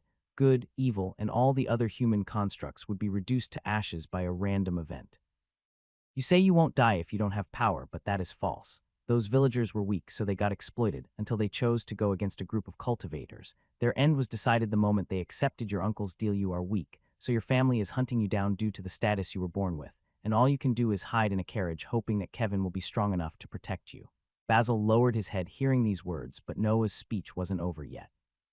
"If you care about something, you should be strong enough to defend it. If you want something, you should be strong enough to aim for it. If you are weak, you should aim to become stronger. If you want to become stronger, you must have the resolution to climb mountains of corpses. You should have understood by now that the cultivation world is not a nice one." Basil nodded and expressed the last question he had in his mind. "Killing 50 innocent men to protect one only for some small increase in power. Aren't you afraid that the world will consider you a demon?" This question made Noah fell in deep thought. He ran through all the experiences he had in this life. The battles with the magical beasts, the sparring with his master, his mother's smile, the various missions, until only one image remained in his mind. There was an elderly man floating in the air. He had one hand raised to block a lance of flames launched by a dragon. In the eyes of a baby, he looked like a god free from any restriction, untouchable by normal humans. I wonder how much will it take for me to reach that level. Noah had unconsciously raised his gaze to the sky, staring at a fixed point with vacant eyes. A pure and boundless yearning for power made itself clear inside his mind, and then he answered. "So what?" Basil was about to ask more before a chilling sensation enveloped him. Noah was still looking at the sky, but his eyes were dark and cold, like a beast looking at its prey. Seeing no changes in his attitude, Basil gave up on asking more questions and climbed down the carriage to go back to his original lodging. Noah stared at the sky for a long time before he moved his gaze toward a small mountain next to a cliff in the distance. "If the world will call me a demon, so be it. If it will give me the power to save my mother and to pursue the road of cultivation without restrictions, I will gladly forsake my humanity." The caravan continued on its road to Twilbia Cliff, unaware of the spies in its group or of the battle that was waiting there for it. Twilbia Cliff was a deep gorge next to a small mountain called Twilbia Mountain. A narrow passage divided the two, and since the caravan could not climb the mountain, it was its only possible road. When the caravan neared the passage, a faint pressure dawned on the escort group. They were aware that if Tobias had set up an ambush here, the battle would not be an easy one. They had the disadvantage of the terrain while the enemy could attack from the mountain and retreat at will. Kevin was staring at the gorge with some solemnity, and Noah could not help but go next to him to ask more questions when he saw that expression. "What's down there?" Noah asked, following Kevin's gaze. "It's not sure. We know that the concentration of breath is high at the bottom, but the place is magical beast territory. The last time someone tried to clean the gorge and put their mansion there, the cultivation world lost a medium-sized family." Noah gulped a bit. The cliff had become incredibly scary in his eyes. What's the plan for the ambush? They were against a man aiming for the title of patriarch of a medium-sized noble family. If the gorge was the best place for him to attack, Noah was sure that an attack would be there. "We can't retreat, and we can't allow them to push us in the gorge. I'll charge ahead as soon as I see an enemy, while you with some of my men will be in charge of defending the young master's carriage. The others are free to use their lives to give me the time to kill everyone." A thick battle intent exuded from Kevin, which made Noah tremble a bit. "I really did the best choice by apologizing back then." His confidence in holding his own against Kevin was reduced by a large amount. He was the head of the guards after all. The caravan entered the passage, and the escort group set up a battle formation around it. Noah was on the roof of Basil's carriage with his eyes closed, sharpening his senses to sense the enemy approach. The passage was not long, only about a day of travel with their speed, yet every minute it passed in there seemed to last an eternity. The concentration of breath had already increased when they entered the passage and seemed to reach its peak when they were in the middle of it. At that moment, though, something happened. A bullet made of water hit one of the cultivators near Noah and pierced his skull. The man fell lifeless on the ground. No one on the caravan had seen the attack coming, and a suffocating silence followed the death of the soldier. "Mage," Noah broke the silence with his warning as he hastily unsheathed his saber, staring in the direction of the mountain. He didn't feel the enemy attack coming, which meant that the assailant had bigger achievements in mental energy than him. The escort group was about to fall into chaos when Kevin's yell calmed them down. He took the vanguard position and charged toward the mountain, wielding a huge hammer with both his hands. Another water bullet was shot in his direction, but Kevin simply swung his hammer and shattered it, and then he jumped toward the area where it came from. Two more bullets were fired only to get blocked by the hammer. Then Kevin swung it downward, hitting the ground in front of him. Boom. An explosion rang out, and a 5 meters deep hole was created on the side of the mountain. "Irvin, come out and fight me face to face," Kevin yelled seemingly to the air, but then a figure appeared between the smoke raised by his blow. "You never change, Kevin, always charging ahead. I'm afraid that this time it won't work, though." A short man donned in green robes came out of the smoke and faced Kevin. Irvin raised his hand, and 2 more water bullets shot out from it. Kevin just deflected them and charged in his direction with an oppressing, killing intent. Seeing the huge man rushing at him, the mage simply stood in his place, releasing a torrent of bullets. Most of the shots were deflected by the hammer, but some of them hit Kevin's skin and left some small wounds on it. When Kevin was about to reach the mage, 3 strings of water sprouted from the ground and tied themselves around Kevin, blocking his movements. Irvin nodded at the sight of the trapped man and spoke with pride. "As expected from a rank 4 body, my water bullets can't hurt you consistently. If you were the one to kill, the situation would have been really troublesome, yet your life is of no importance to Lord Tobias." As soon as he said these words, a group of soldiers wearing green armors shot out from another point of the mountain, aiming for the group defending the caravan. Irvin had used himself as a decoy to draw out the stronger person of the escort, weakening deeply the defenses of the caravan. The enemy soldiers amounted to 15 people and directly stormed through the line of defense made by the normal soldiers. None of them could block any of the enemies. The normal soldiers that were on their path were instantly killed or gravely wounded by just one swing of their weapons. They are all cultivators. Noah, from his position on the carriage, could clearly see that his moment was imminent and sharpened his mind like never before. A tinge of battle intent could be discerned in his cold eyes. Finally, a real battle against a cultivator. I really want to see how far I am from their level. Tobias Lance's soldiers broke through the first line of defense and engaged a battle with Kevin's soldiers. Noah scanned the enemies and picked a man with a heavy axe as a target. He sent a wind slash at him, following it to deliver a melee attack when the soldier tried to block it. The soldier, though, seeing the wind slash, swung his axe to meet the slash. The slash was shattered by the sheer strength of the blow, and Noah was forced to block the axe that maintained its trajectory. Clink, 2 sabers blocked the heavy blow, and Noah was sent flying for some meters before safely landing on the ground. The soldier turned in his direction and was a bit surprised to see that the kid easily blocked his swing, but most importantly, that he was smiling looking at him. Noah had never fought for real against a cultivator. His fights with William were only spars, and against Orson's group, he was just playing a supporting role. At that moment, though, he was facing a real cultivator alone, and that made him feel extremely excited. Finally, someone that doesn't die in one hit. The soldier from the Lance family was initially stunned by Noah's smile, but then focused again on the battle and charged ahead with his axe raised. Noah didn't notice his own smile. All his attention was on the axe coming to him. When the axe was a few centimeters from his head, Noah abruptly dodged on his left, rotating his sabers in the process, aiming for the soldier's head.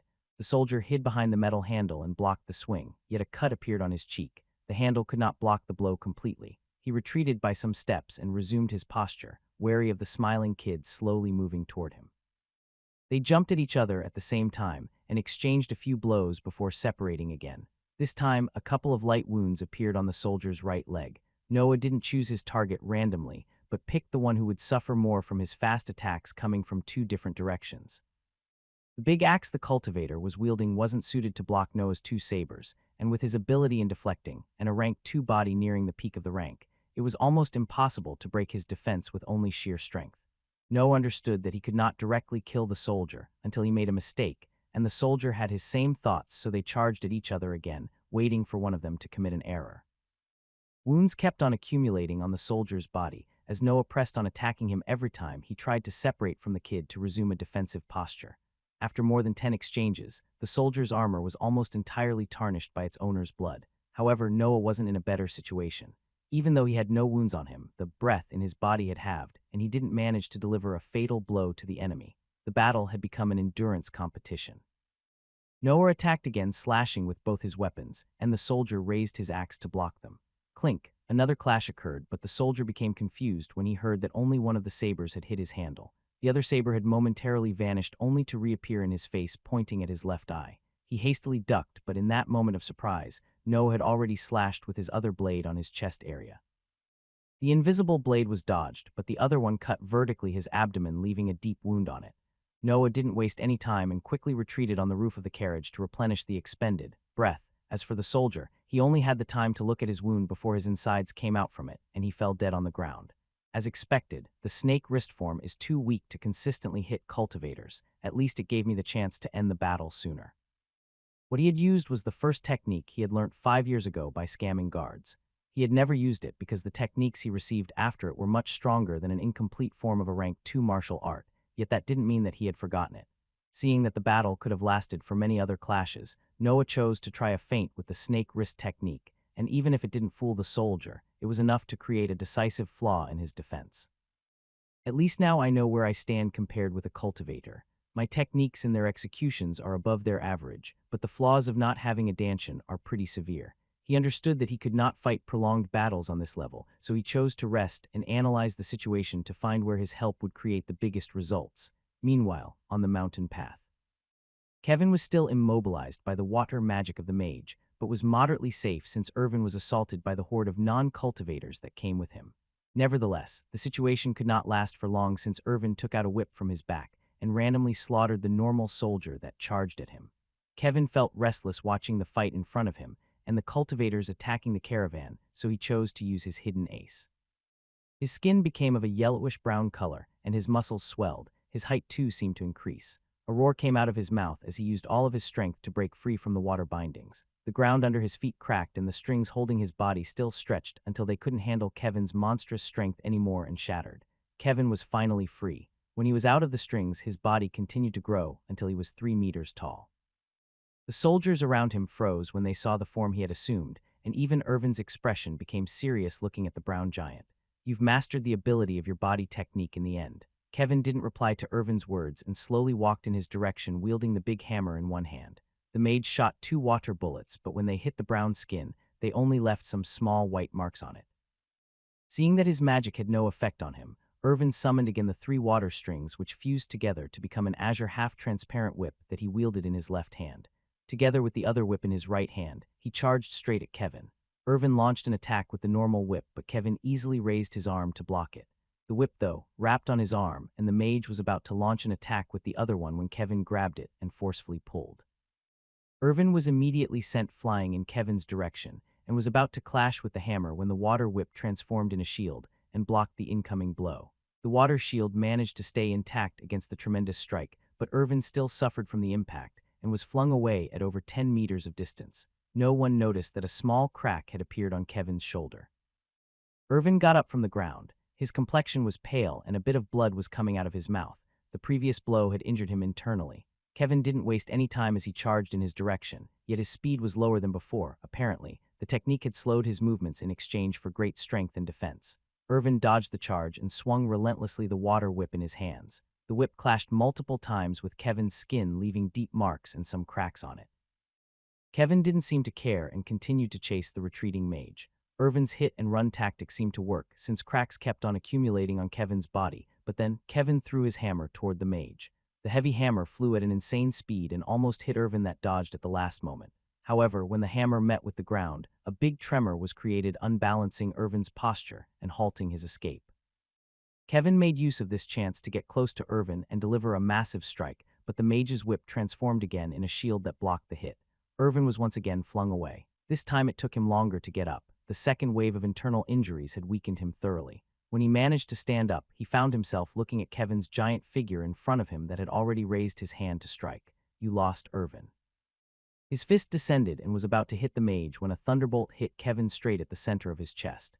Kevin was sent flying, and when he hit the ground his body turned back to its original appearance. His technique had expired. A black web of burned flash that was releasing smoke constituted the wound on his chest. Kevin coughed and tried to stand up, but there seemed to be no more strength left in his body, as he pointed with his arms on the ground just to fall again on it. Irvin relaxed and sat casually, then he looked behind him and angrily yelled, "You took your fucking time. I was almost gone for good." A tall man dressed in green large robes appeared from a hole in the mountain. His skin was pale and some drops of sweat were on his forehead, but he was smiling happily in spite of everything. "I'm sorry, Lord Irvin. As you know, it still takes me a lot of time to cast this spell." The tall man went close to Irvin and handed him a bottle with a white liquid. Irvin took it and directly drank it. A bit of color returned to his pale cheeks.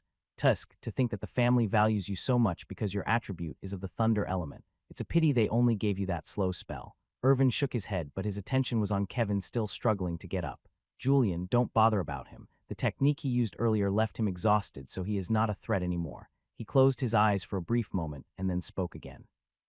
"My injuries are too serious. I can't help in this fight anymore. The next phase of the mission is up to you." Julian bowed and closed his eyes to focus. Meanwhile, on the caravan, the group of cultivators was creating chaos inside the escort's lines of defense. Noah was moving between the top of the carriage and the fight below him, trying to tilt the scales of the battle, but he was having poor results. Soldiers became wary of him when he killed one of them and chose to slow their offensive to limit their losses. They had a higher number of cultivators after all, so a prolonged fight would benefit them more. Noah could not find any valid opportunity to increase their chance to win. Then Kevin transformed and fought on even ground with the water mage, lifting the morale of his soldiers that fought with more fervor. However, Noah's mood became gloomy. "We might win this battle, but we will never reach the mansion.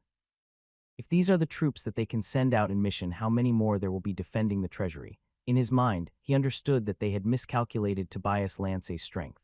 "I was too rash. I should have never accepted this mission. My power is only equal to that of these cultivators, and they are being used as pawns. Now I'm stuck here to hope that Kevin will win his fight and help us."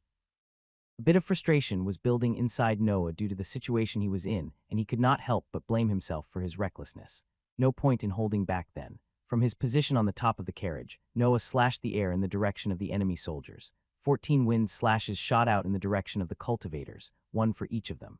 The cultivators were forced to block or dodge the strikes and could not focus momentarily on the men around them.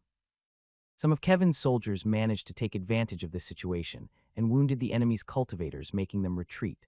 One of them, though, surpassed Kevin's men and went straight for Basil's carriage. Noah jumped down the carriage and clashed with the man's sword, blocking his advance. More than 10 collisions rang out in the battle, as Noah and the soldier didn't hold anything back in their attacks.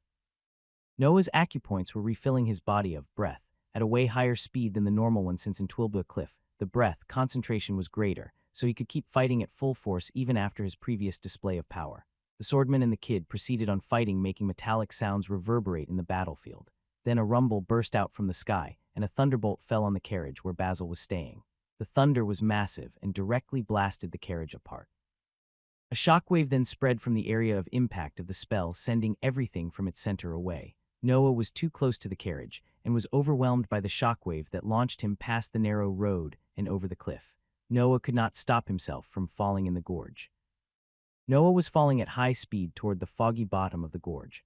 The pressure on his face was becoming impossible to withstand even with a rank 2 body. It was useless to say what would happen if he crashed on the ground with this speed. Noah cursed in his mind and tried to thrust his sabers on the rocky wall of the canyon, but the rocks were incredibly hard, and only the tip of his blades managed to pierce their surface. 2 straight trails were left on the wall as Noah kept on falling and held on his weapons. His speed was slowly lowering, but then the rocks along the wall became even harder, and his sabers came out from the groove they created.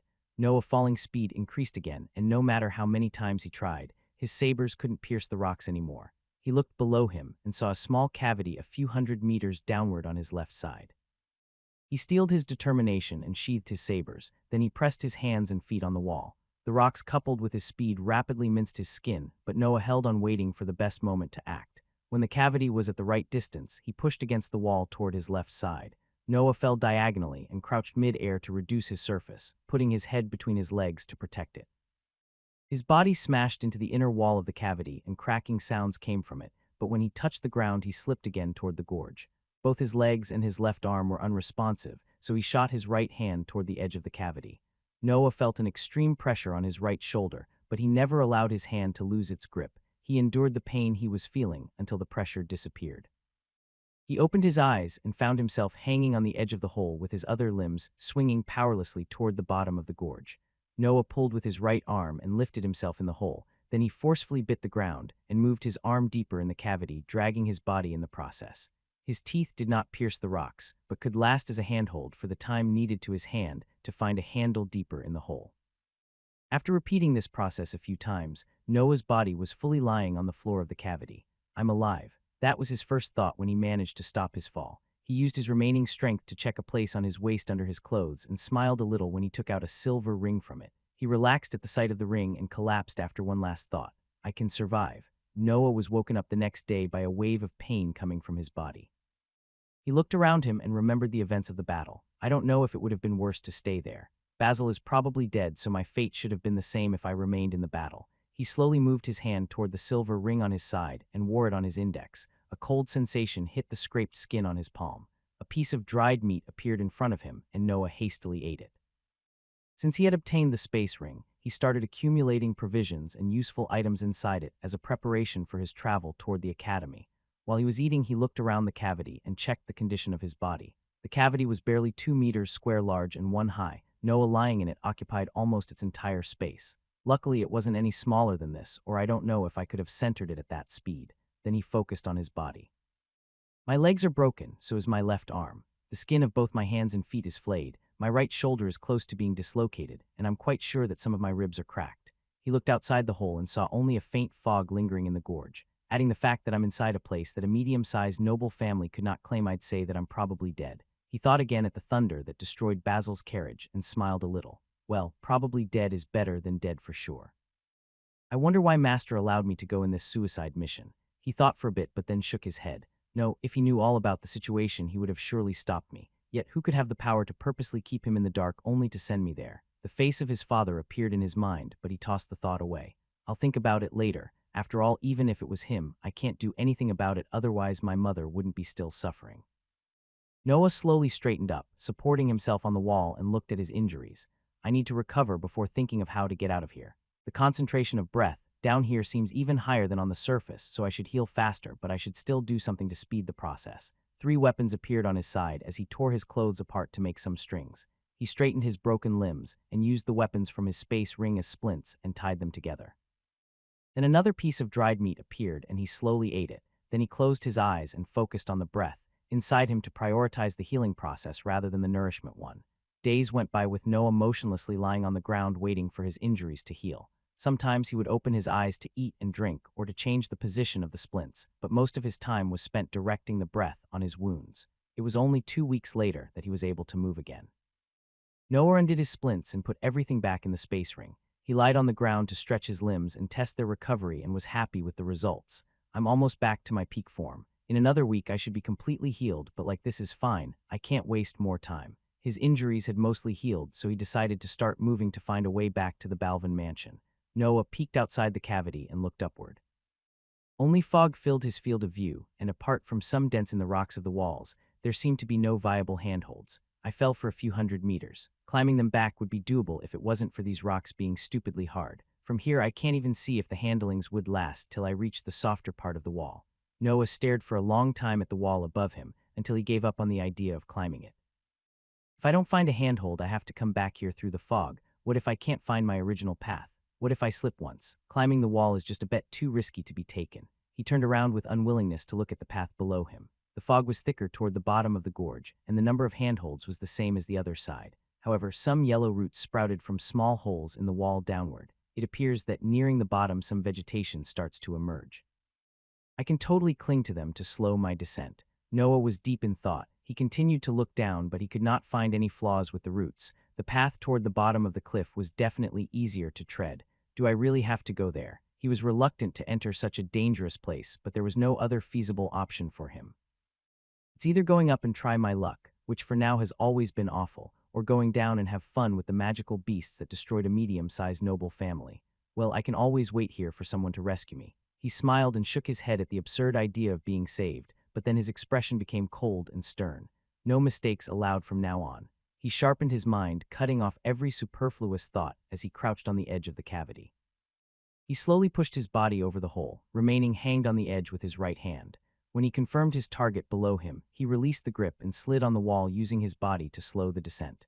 The skin on his back and feet was scraped by the attrition with the hard rocks, but Noah didn't care. His eyes never left the root below him. As he went over it, he grabbed in its direction and steadily held on it. The root was elastic and it stretched when Noah's weight fell on it, yet it didn't break. Nevertheless, the root in his hand moved and a soft hiss sounded from the hole. Fuck! Noah immediately understood the situation and released the grip to continue his downfall. He grabbed on the next root and started searching for another one before his body even stopped. As he found a new one, he again left his hanging and descended again. He repeated this process for more than 100 meters, but there still wasn't any sign of the bottom of the cliff. Meanwhile, the hissing sound behind him became stronger and filled the fog over him.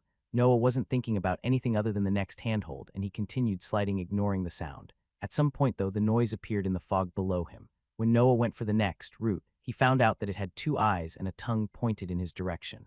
Earth snake. The roots on the wall were, in fact, snake-type magical beasts, specifically earth snakes. Before the snake could bite him, though, Noah grabbed it by its throat and held on it. You are just a rank 1 beast. You are no different from a root in my eyes. These were his thoughts as he continued to slow his fall using the same method as before. More and more snakes came out from the holes in the wall till Noah could see about 100 of them below him. He could not stop or retreat, so he directly jumped in their pack, kicking and punching any beast that attacked him. The snakes were weak and almost harmless to a rank 2 body in the higher tier, but Noah's real threat was the fall. He could not allow himself to gain speed.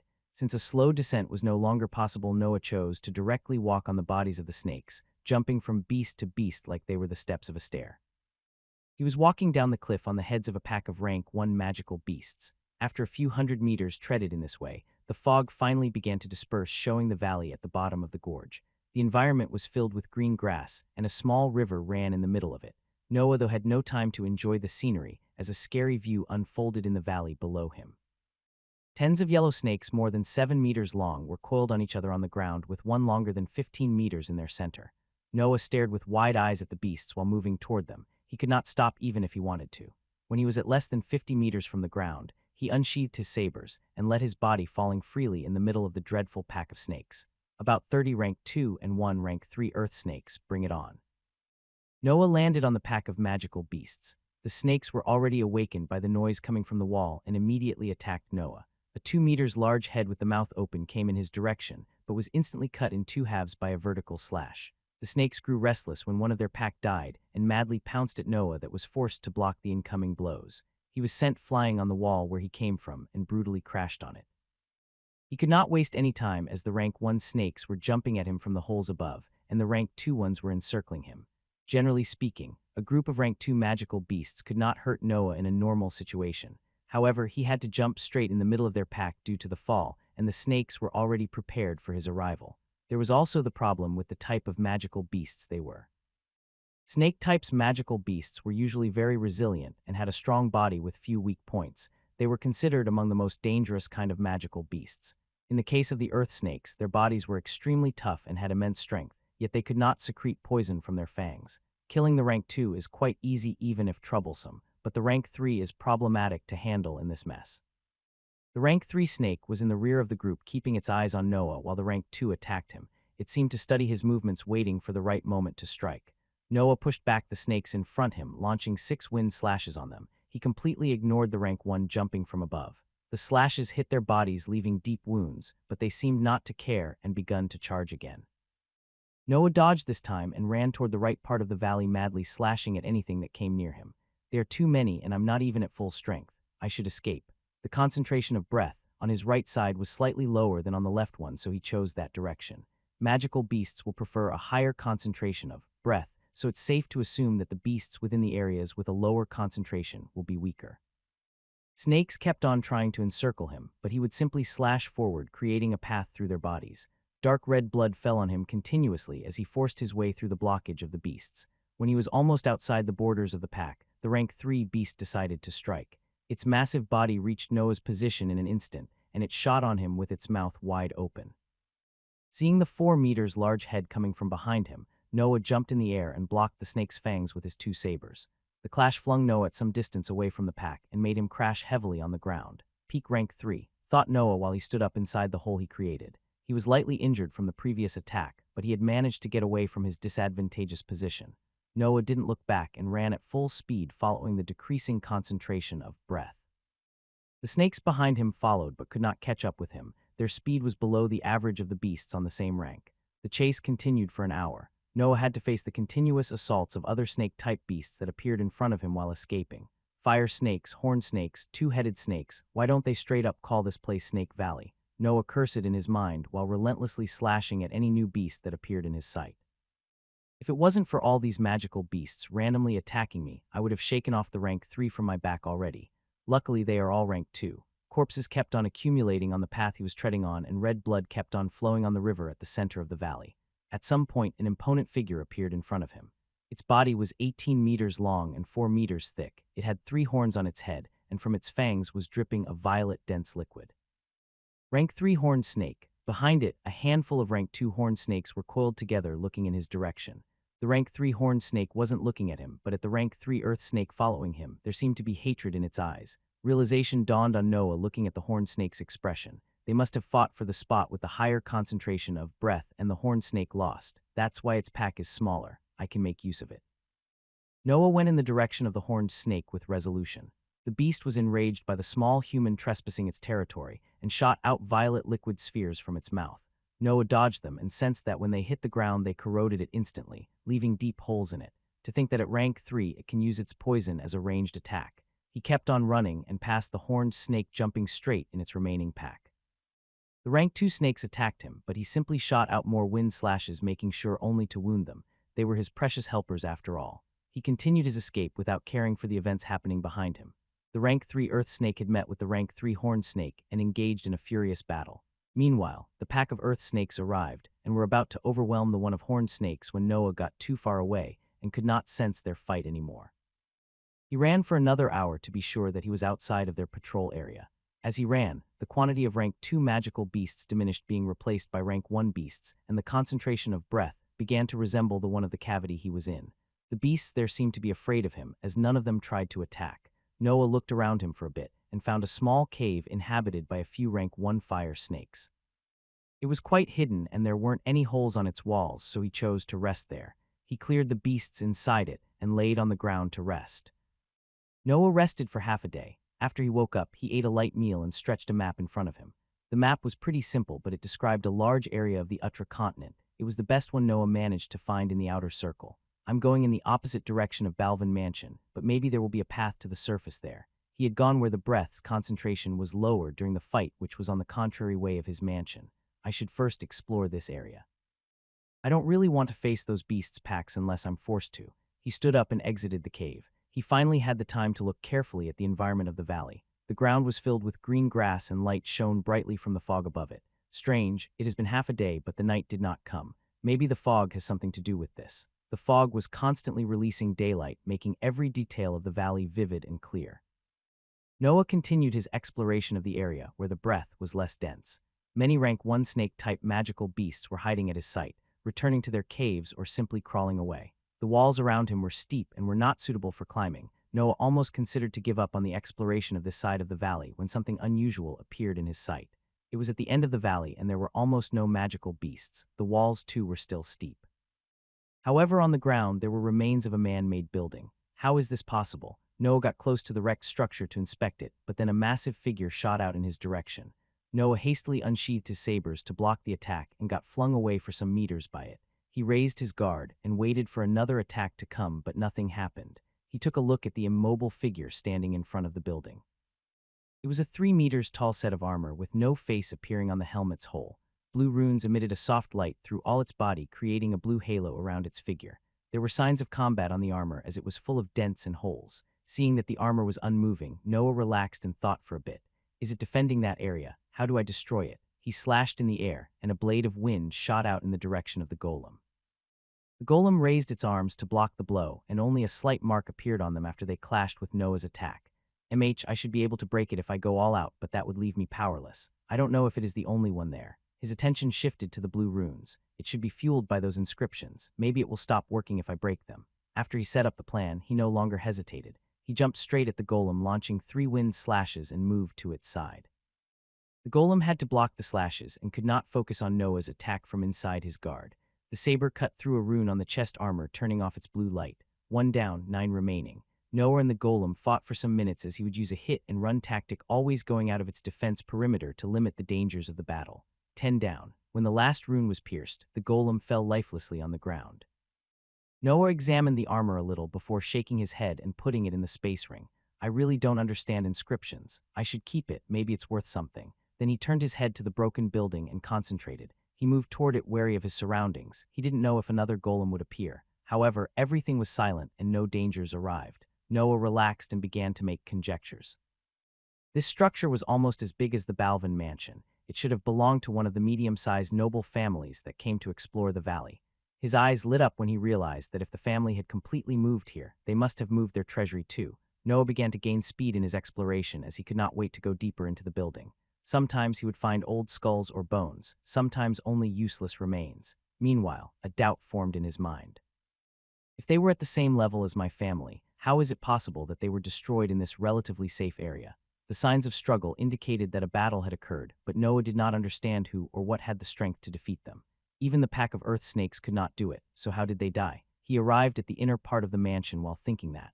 A big broken door divided the area, and 3-4 meters golems were in pieces on the ground. Noah examined the dents on their armor and concluded that it was the work of a magical beast. This place has more dangers than simply rank 3 magical beasts. A sense of restlessness grew inside him as he became determined to get out of the valley as soon as possible. He passed the big door and entered the inner part of the mansion. The insides were slightly more intact than the outsides, and from some of the remains, you could imagine how luxurious it should have been before. Noah moved quickly and stopped only after he found a small metal door still closed in one of the rooms. He became excited and pushed the door open, still holding his sabers. The door was heavy and scraping sounds came from the ground as it opened. Noah took a look at the other side and saw a small room almost empty, except for a skeleton sitting on a throne with his limbs crossed. Noah focused all his mental energy on the skeleton, but he found nothing wrong with it, so he decided to examine the room. The room was clean and completely empty. Its walls seemed more resistant than the others of the building. This should have been some kind of vault, which means that the treasures are with the skeleton. He neared the throne and inspected it. The throne had nothing special with it, and the skeleton was the same except for a box in his hands. Noah took the box and opened it. Inside there was a book with some runes on it. Expectation was mounting in Noah's mind as he sat on the floor and started reading. The beast's tide broke through the outer ring. They will be here at any moments. My Asi family is doomed, but our will must go on, so I decided to write this book and seal it with some inscription to make it last the passage of time. At these words, Noah became completely focused as one thing came to his mind: inheritance. My family is famous for our inscriptions and animated puppets. It's a noble art passed down by my ancestors, but its power in combat is lower than the average martial art.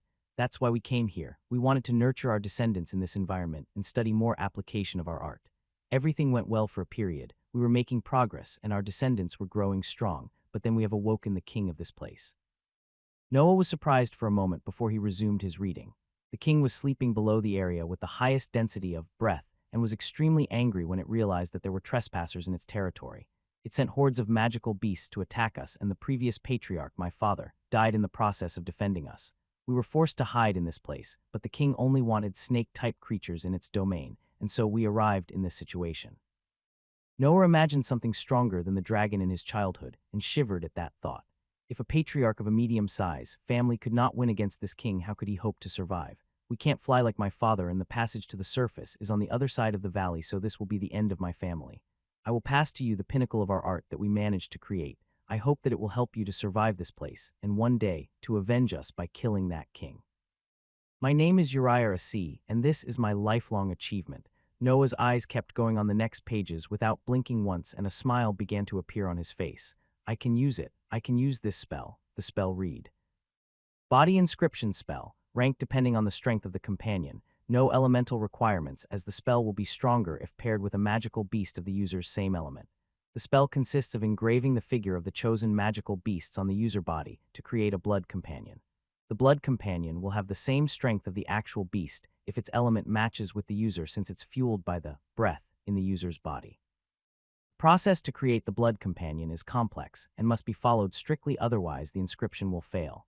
To create the inscription on the body, the user must dip a sharp stick or a weapon on the blood of the magical beast that he decided and draw its image on his body. The drawing must be done below the skin, so the user must cut through it in order to reach the specific depth. After the drawing is complete, the user needs to eat the center of power of the beast to give life to its image. Center of power is generally the heart of the beast. When the drawing becomes alive, the user must subdue it with his mental energy, and then he will have completed the procedure. There were examples of drawings that reached the standard required for the spell, and many of them were of snake-like beasts. The Asi family had probably experimented a lot on them. Noah, meanwhile, had a bright smile on his face. It is totally doable. My first spell. I wonder if I'll get the right element on the first try. The description of the spell continued, listing its advantages and disadvantages. The blood companion can attack on its own or be controlled by the user, so its efficiency vastly surpasses normal puppets. The user will share his breath and mental energy with the companion and will need to use a part of them to feed it or to make it recover. The pressure on the sea of consciousness of the user will grow as the companion's sensations will be shared with the user. The beast needs to be recently killed, or the breath in its heart will not suffice for giving life on the inscription.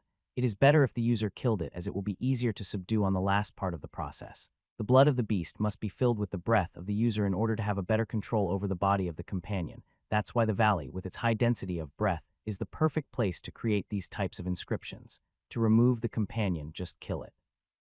Noah's hands trembled from the excitement he was feeling, and he hastily stored the book in the space ring. Ha ha ha, it is perfect for me right now. Yet, which beast should I choose? The fire snakes are the weaker, but I didn't find any rank 3 till now, and the earth snakes have a pack too big for me to go there and kill their boss quietly. He thought for a bit before doing an evil smirk and looking in the direction where he came from. That horned snake should have survived, right?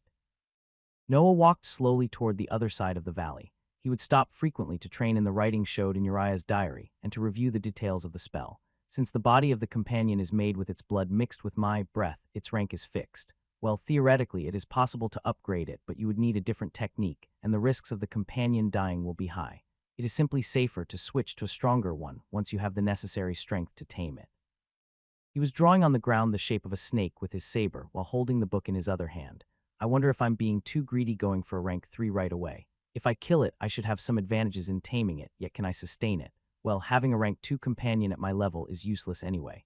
His prey was a peak rank 3 horned snake while he was only a rank 1 mage. It was natural for him to have some doubts. It doesn't say anything about making more than one companion either. I guess it depends on the pressure I can withstand with my sea of consciousness. There was another reason he was moving slowly, and it was the breath's density. The density was so high that the effects on his body resembled those of the breath blessing he found during the events with the ironclad spiders. Noah was having the faint sensation of getting close to a sort of limit.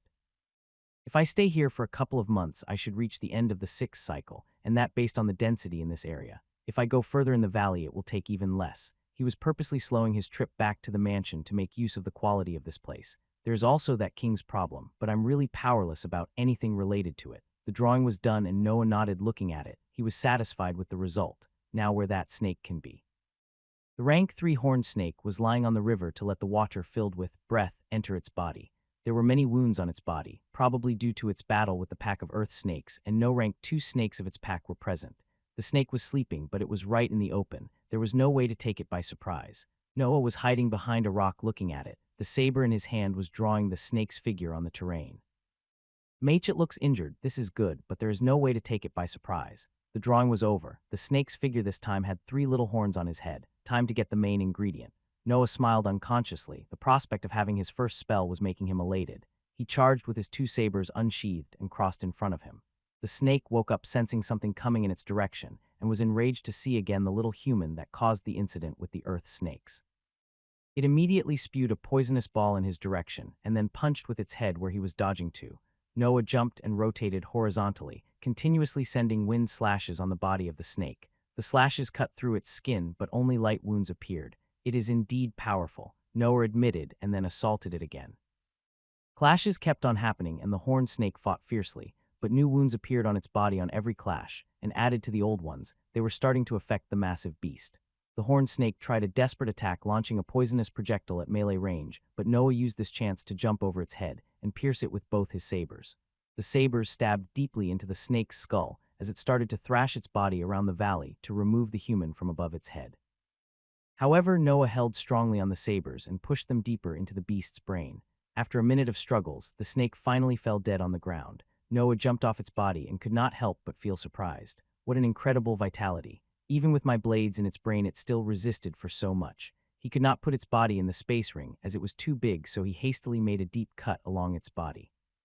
He took out a cask from his ring and threw the water inside it away. Then he put the cask below the cut to accumulate the dripping blood. Then he entered the cut and explored the insides of the snake's body until he found its heart. After he came out of its body, he took off his upper clothes and washed in the river. He didn't want any form of contamination to happen during the creation of the blood companion.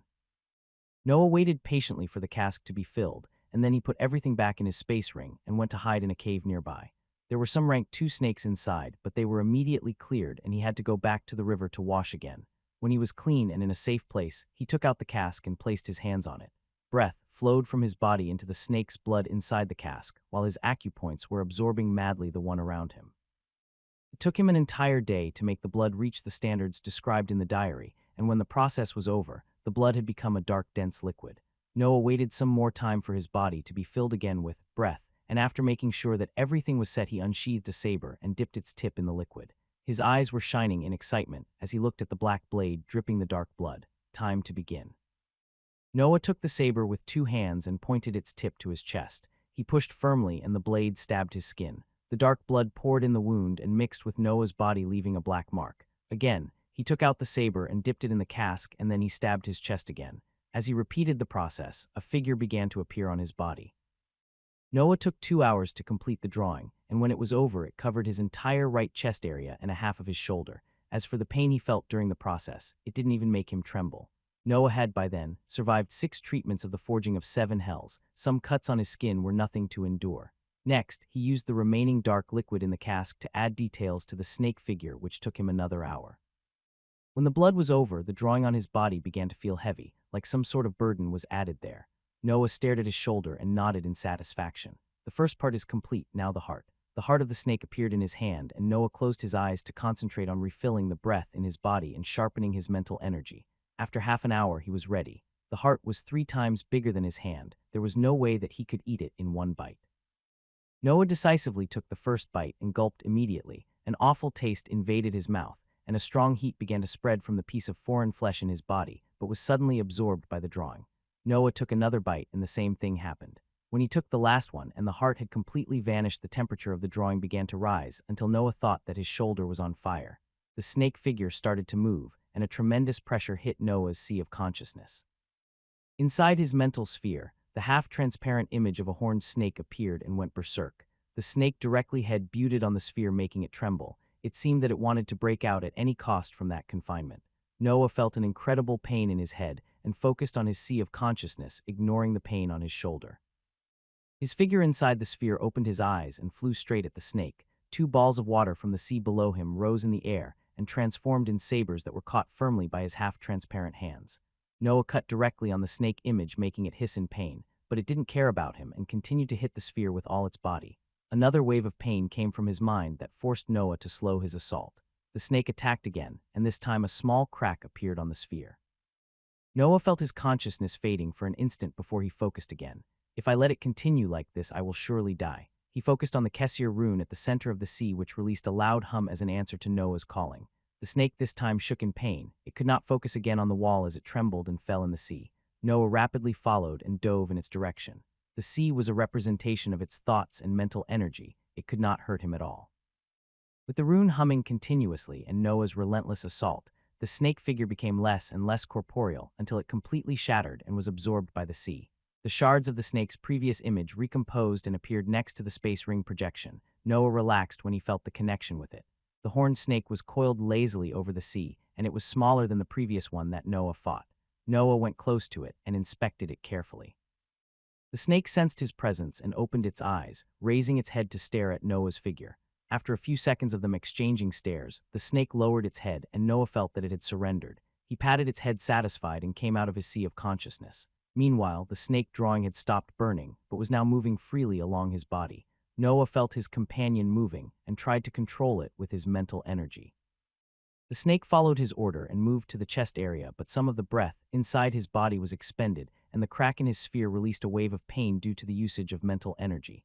I'll experiment later with this guy. Now I have to heal from the injuries. Luckily, I thought of using the rune at the last moment otherwise. Another wave of pain came from his mind. It seemed that the crack was pressuring his sphere. Noah decided to stay in the cave as he consumed the sea in his mind to fill the crack and close it. In this period, he would consume all the mental energy he had to secure the wound and then go to sleep to refill it. It took him 1 week to completely heal his sphere. Wounds on the sea of consciousness sure are troublesome. I had to focus on the crack for the whole time, incapable of doing anything else. Well, at least now I have succeeded. Breath from his body and mental energy were expended as a half-transparent snake 12 meters long appeared in front of him. The snake seemed ethereal, with just its edges completely material. The insides were filled by black smoke. Its tail was connected to Noah's body from his left foot. Attack me, Noah ordered as more mental energy was expended. The snake raised its head and shot at Noah that unsheathed his saber and blocked the blow. He was pushed for a few meters before stopping. A disappointed expression was on his face when he focused again on the snake. Rank 3 strength but of the initial stage, while that horned snake was definitely a peak stage. Horned snakes belong to the earth element, so now I can be sure that I'm not of that one. Well, nothing I can do about it. I should just be happy to have a rank 3 blood companion. Also, the pressure in my mind seems to work like an inferior version of the Kessir rune. The pressure on Noah's sea of consciousness, with the addition of the snake's figure, had increased greatly. The snake's image would release a constant weight on his mental sphere, steadily enlarging it. The effects are not as noticeable as the training in the rune, yet it's still the first increase of mental energy I had since I became a rank 1 mage. Since William had yet to give him the second rune, his training had halted in that field. However, with the new burden in his mind, his sphere was finally enlarging again. It's a pity that I can't create another companion. I feel that my mind has reached the limits of what it can withstand. He controlled his companion for a bit to get used to the new ability and to familiarize himself with its peculiarities. The snake shared all its senses with Noah. It was like having a mind inside his mind, and that was what caused the constant pressure. Noah had to get used to looking in 2 different directions at the same time, deciding twice the actions to make. Needless to say that the expenditure of mental energy was high. Nevertheless, he could sustain it. He was after all a rank 1 mage. The only problem was, as always, the breath expenditure. After a whole hour of training, he had to stop to refill the breath in his body, which was almost completely consumed. A bit of irritation struck him as he patted his low waist, looking at it angrily. Fucking Danshin form already. I'm sick of having this stupid limit. He sat on the ground to calm himself and decide on his next move. The companion had retreated in his body in the meantime. First, I have to get used to my new combat strength, and I can do it by fighting some beasts during my trip to the other side of the valley. Second, I should take things slowly to raise the level of my body as much as possible. I don't know what dangers are lying in wait for me on the road. Lastly, I have to get out of here and go back to the mansion. I bet that Lily and Master are worried about me. He set his priorities and rested. In order to escape the valley, he had to be at his peak form every time he decided to move. A week passed, as a young man with his upper body naked walked cautiously in the valley. Sometimes he would jump in some cave and come out covered in blood. Sometimes rank 2 magical beasts would attack him to be devoured by a huge black shadow. The density of breath is increasing so much that if I release my companion for only a few attacks, I can refill the breath expended immediately. The only problem is that my clothes get torn in the process. Since the companion was mostly wandering in his chest area, The upper part of his dark gym suit had been ripped during the recent fights. It seems that I have to store clothes in the space ring from now on. He reached the middle part of the valley, in the area where he first had fallen, and a familiar scene presented to him. A large pack of rank 2 earth snakes was coiled around a rank 3 one. The rank 3 snake was sleeping, and some violet spots were present on his yellow body. The fight with the horned snake had left some injuries on its body. I guess it is time to test my real strength now. I wonder if it will be happy to meet its old friend.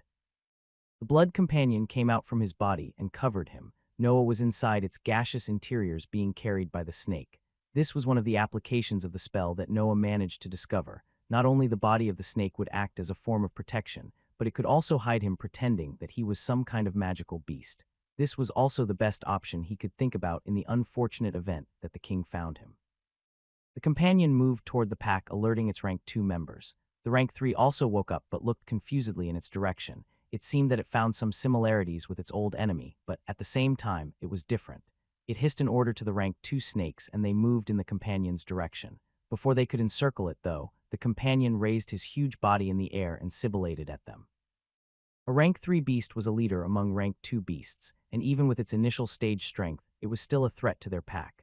The group halted their advancement for a moment, and in that instant of hesitation, a small figure shot out from the body of the companion, severing immediately 2 snakes' heads. A small gaseous line connected the small figure to the one of the ethereal snake.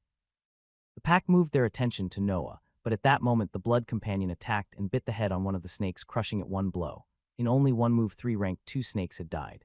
The rank 3 earth snake got enraged and shot in their direction, but in the meantime, Noah had already pierced another snake's head, and the companion was chewing on another beast. When the big earth snake arrived, it directly head-butted toward the blood companion, which was forced some meters back from the clash. A wave of pain hit Noah as more breath was expended to heal the injuries just suffered by his snake, but he was prepared for that. He slashed promptly at the rank 3 beast, leaving a deep wound slightly below its head. The rank 3 earth snake retreated once the wound was inflicted, but was met by the fangs of the blood companion that appeared behind it. Noah had made it retreat inside his body and released it toward the beast to speed its attack. The companion stabbed its fangs into the rank 3 beast's body and held firmly onto it, and Noah followed, shooting a dozen wind slashes. The earth snake could not avoid the assault since Noah's snake was keeping it still and was hit by the river of flying slashes. Wounds appeared on its body as it hissed in pain. Meanwhile, the rank 2 snakes left behind in its retreat had reached them and were jumping on the 2 enemies. Noah once again absorbed the companion and launched it at the pack while he jumped at the rank 3 beast. The blood companion thrashed out its body on the tens of rank 2 beasts and madly attacked without caring for the injuries it was experiencing.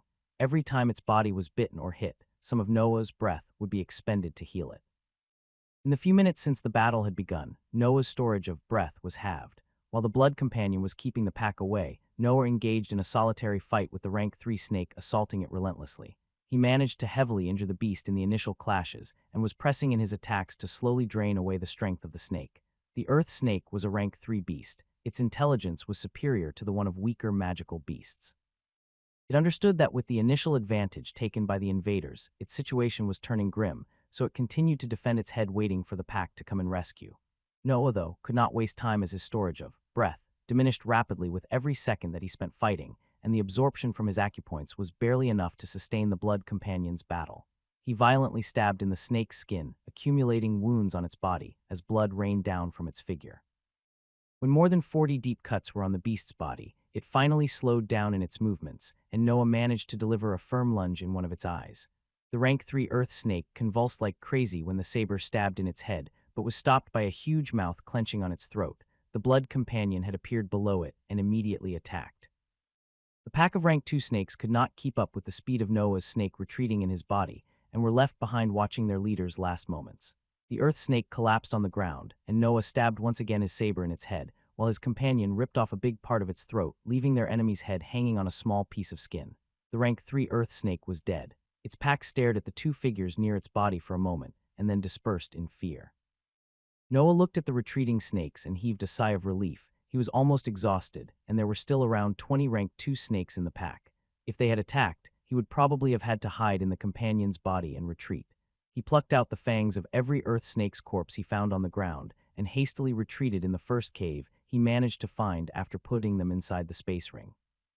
He didn't dare to do that with the corpse of the rank 3 horned snake because of the strong poison on its fangs. When he was in a safe space, he relaxed and let the fatigue from the combat assault him. This battle was so dangerous. If my breath had exhausted during the fight, I would have been doomed. Yet having this guy assaulting from any direction I want is really useful. I wonder how stronger it would be if it was of my element. The head of the companion came out of Noah's body and stared at him. Noah simply patted its head while continuing in his thoughts. The capacity to enter and exit my body at will with that speed is definitely one of the stronger aspects of the spell. Another one is the healing ability of the companion that is almost limitless if I have enough breath to keep it going. Only a really strong attack might force the companion to hibernate to recover. Noah took some meat from his space ring and ate till he was full. Then he neared the end of the cave and laid himself on the ground to sleep.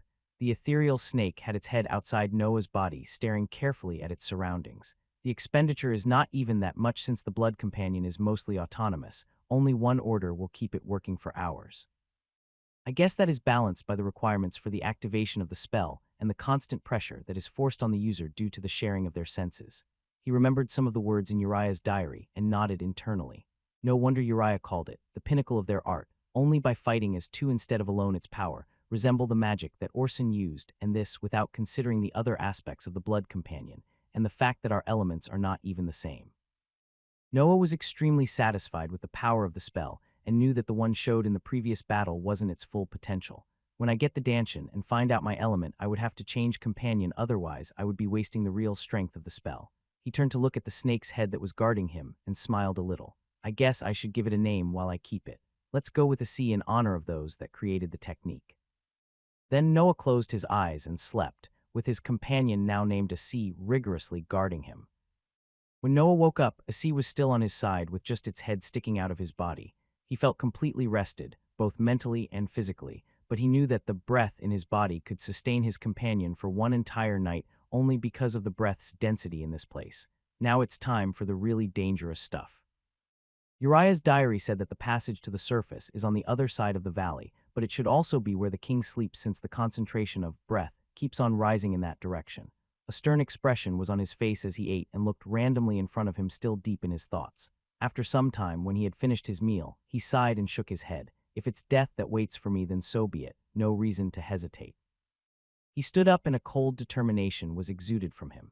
Mages had a mind so strong they could affect some of the environment around them. Noah wasn't on that level yet, but he still radiated a sort of pressure depending on his state of mind. What he was spreading then was a pure resolution to do anything in his power to survive. With his mind focused and his body rested, Noah moved out of the cavity.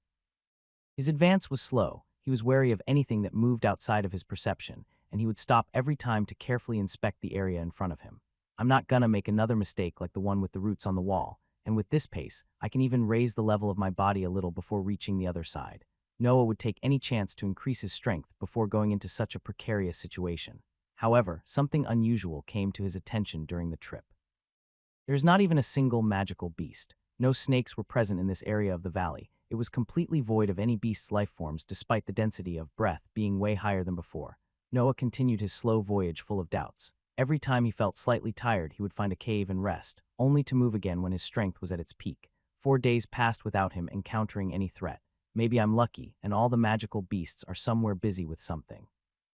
Of course, that was not the case. When he neared the end of the valley and the wall of its other side was visible, Noah saw a scene that almost made him lose hope. The last part of the canyon was large with a waving sea in it and a small white mountain at its center. Nevertheless, the sea was not made of water, but of thousands of slithering bodies. Noah could only stare astonished at the view. Thousands of rank 1 snakes, hundreds of rank 2, and about 100 of rank 3 were all coiled together, forming a multicolored sea. I'm dead if I go in there. Danshin or not, there is no way I can survive. Noah watched attentively, the huge pack trying to find anything that he could use, and noticed a few details. Why do they seem so malnourished? And what is that thing near the mountain? Snakes were incredibly thin. Noah thought he could hear the rumbles of their stomachs, but they weren't doing anything about that. Sometimes a snake would bite a beast near it and continue on its way like it did the most natural thing in the world. Most shocking thing was that the snake that received the wound would just allow it, uncaring of its body being eaten. There also seemed to be relief in those that were hurt and fear in those who ate. Noah's conjectures of this world nearly crumbled watching their unnatural behavior. Near the mountain at its base, a big yellow pile of what seemed snake skin was rhythmically emitting soft rays of light. What is all of this? Noah decided to study the massive snakes for some time before determining his next action. 2 more days passed with him trying to find some hidden pattern in their conduct to exploit, but all he managed to notice was that the pile of snake skin had accelerated the cadence of the leakage of light. He had a hypothesis about that event, which made him restless. Don't tell me that it is a magical beast in hibernation to evolve, but considering its dimensions, wouldn't that be a rank 4? Noah had never fought a rank 4 beast, but he was sure that he wasn't its match. If it is really like that, then it would be better to move before it evolves. The passage should be behind the mountain, and since the snakes seem so passive, I might be able to reach it disguised as a sea. He resolved himself and summoned his blood companion, entering its body. He was about to go out in the open to join the sea when the cocoon cracked, and a loud hiss resounded in the valley. A giant yellow snake emerged from the pile of flesh. It was 30 meters long, and it raised its body in the air as to show the pack its achievement. The pack looked at it with a bit of awe as its pressure unfolded in that area of the valley. Even Noah was affected and trembled a little inside a sea's body. At that moment, though, a tremor ran through the canyon, and rocks began to fall from the walls due to the earthquake. All the snakes in the pack lowered their heads in fear in the direction of the White Mountain. Even the newly evolved rank 4 beast turned to look at the mountain with reverence as a loud hiss engulfed the valley. Noah felt pain in his ears as the sound hit him and had to focus completely on them to avoid becoming deaf. When the noise stopped, everything was silent. None of the thousands of snakes were uttering a sound. Noah looked in the direction of the hill, and in his bewilderment, he saw that the mountain was moving. Noah did not move, or to say it better, he could not do that. The pressure released by the mountain was immense. Everyone had to stay still to resist it. Then the mountain showed a reptilian head large 7 meters that went in front of the rank 4 snake that had just evolved. Only then Noah could make out the true form of the mountain. It was a colossal snake more than 50 meters long, and its skin was so white that it seemed to shine on its own. Looking at it, he wondered how it was possible for a being to reach such splendor with a material body. The snake appeared like some sort of godly existence, surpassing anything Noah had ever seen in his 2 lives. The rank 4 snake looked majestic on its own, but in front of the king of the valley, it was just another member of its pack. What is that monster? Noah managed to have this sole thought before his mind underwent another shook due to the following events. The king and the rank 4 stared at each other for a long time before the rank 4 lowered its head in submission. The king then opened its mouth and laid its head on the ground, waiting calmly. The rank 4 snake looked at it for a moment before entering the king's mouth on its own will. It was 30 meters long, and it took a while before its body entered completely in the king's mouth, but the latter just remained still during the whole process. When the body of the newly evolved snake disappeared, the king closed its mouth and raised its head to look at the pack below it. It released a soft hiss that made Noah shake in the distance, and that set off a change in the behavior of the snakes. They started to eat each other, violently uncaring for their own lives. Blood flowed endlessly as the epitome of cannibalism unfolded in front of Noah. It was only when their number was almost halved that the king hissed again to make them stop and coiled on itself to resume its sleep. The snakes of the pack, having eaten fully, were showing signs of becoming stronger. Some specimens seemed even to be on the verge of breaking through a rank. However, there was no happiness or excitement in the beast's eyes, but only helplessness and fear. Before the king settled again, though, Noah noticed a hole in the wall behind its body that had a faint light coming from it. The snakes resumed their aimlessly slithering, and Noah assimilated a sea back in his body as he fell on the ground in his hiding spot. His hands were shaking and his mind was in turmoil. It took him an entire hour before he managed to calm himself. Fuck, fuck, fuck. Countless curses sounded in his mind as he took control of his body again. I could only tremble at that thing's sight. Its sole presence is almost enough to kill me, and the patriarch of the Asi family fought it. How many monsters like them there are in this world? He was quite proud of his achievements in this life. After all, he had trained for less than 5 years, and he was only a bit more than 13 years old. That pride, though, was shattered seeing how meaningless his accomplishments were in front of such might. When he reviewed the previous scenes in his mind, he could only find one word to describe them. Cruel, he thought. The world is incredibly cruel. He was calm when he understood the situation in the valley. The king forces the snakes in its pack to eat each other, and it waits until a rank 4 is born between them. Then it eats it to become stronger and repeats the cycle. I believe that with the concentration of breath in that area, and with the forced cannibalism, he manages to create one every few decades. A feeling of respect appeared inside Noah as he looked again in the direction of the king. All of this only to increase its already incredible strength by a little. Even as a beast, its determination in its pursuit of power is commendable. He shook his head and a complex smile formed on his face. I simply kill everyone in my way while it actively exploits its own kind to reach a higher realm. Our wills are on a completely different level. He stood still for some more time until the fire of ambition flared up from his eyes. I can't die now. I don't want to die after I saw such an otherworldly strength. I want to reach that level. I want to surpass it. He moved his gaze away and entered the closest cave he managed to find. First, I'll complete the 6th cycle. 1 month went by. Noah spent his days meditating to increase the absorption rate of his acupoints. He also practiced in his usage of the blood companion, as he needed to be perfect in his snake form to succeed in his escape. He had seen the hole in the wall behind the king, and that was the only way to the surface that he could think of. Uriah wrote that the passage is there, and since that one is the only cavity I could see, I have to bet on that. The rest of his time was spent looking at the pack of snakes. There were no changes in their behavior during the month that passed, and since they had eaten recently, only some of them had resumed giving small bites to those around them. He had looked attentively to all the rank 3 in the pack and ascertained that no one of them was ready to evolve. When he woke up one day, he was happy to find out that his acupoints had stopped working, and he felt that his body had reached a familiar limit. His 6th cycle was complete. He was ready to leave. Noah reached his usual observation spot and looked toward the pack. The snakes were doing their typical efforts in resisting the hunger to avoid any increase in their strength, yet their will to live wouldn't allow them to simply starve to death. Everything looked the same as the other days, so Noah decided that it was time to move. He could not increase his power any more than that. It was better to move before something unexpected happened. Noah entered a sea's body and slowly slithered toward the mass of snakes. The beasts in the pack were a bit surprised to find a new specimen joining them. No one would force himself to undergo their kind of life. Nevertheless, they did nothing and just watched for a moment as the black ethereal snake entered the cold crowd.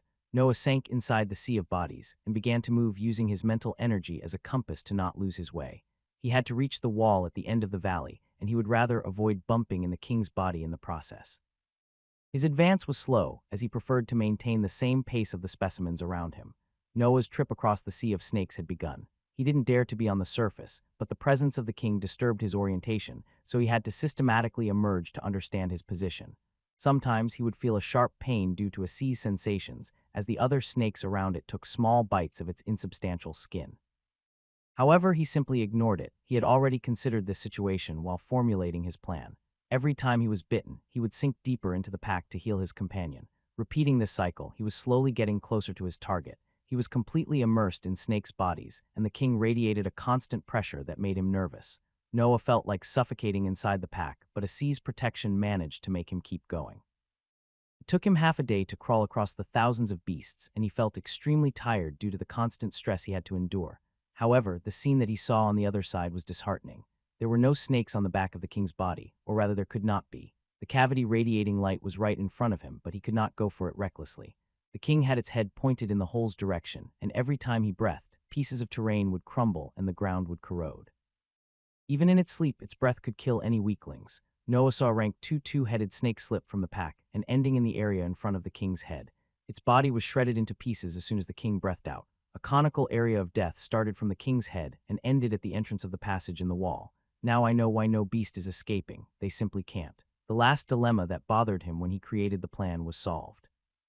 With its strength, it should be able to subdue snakes more powerful than rank 4. Does it immediately eat them because they might manage to escape? The constant pressure it radiated forced the snakes to stay in the pack, and its breath closed their only way out.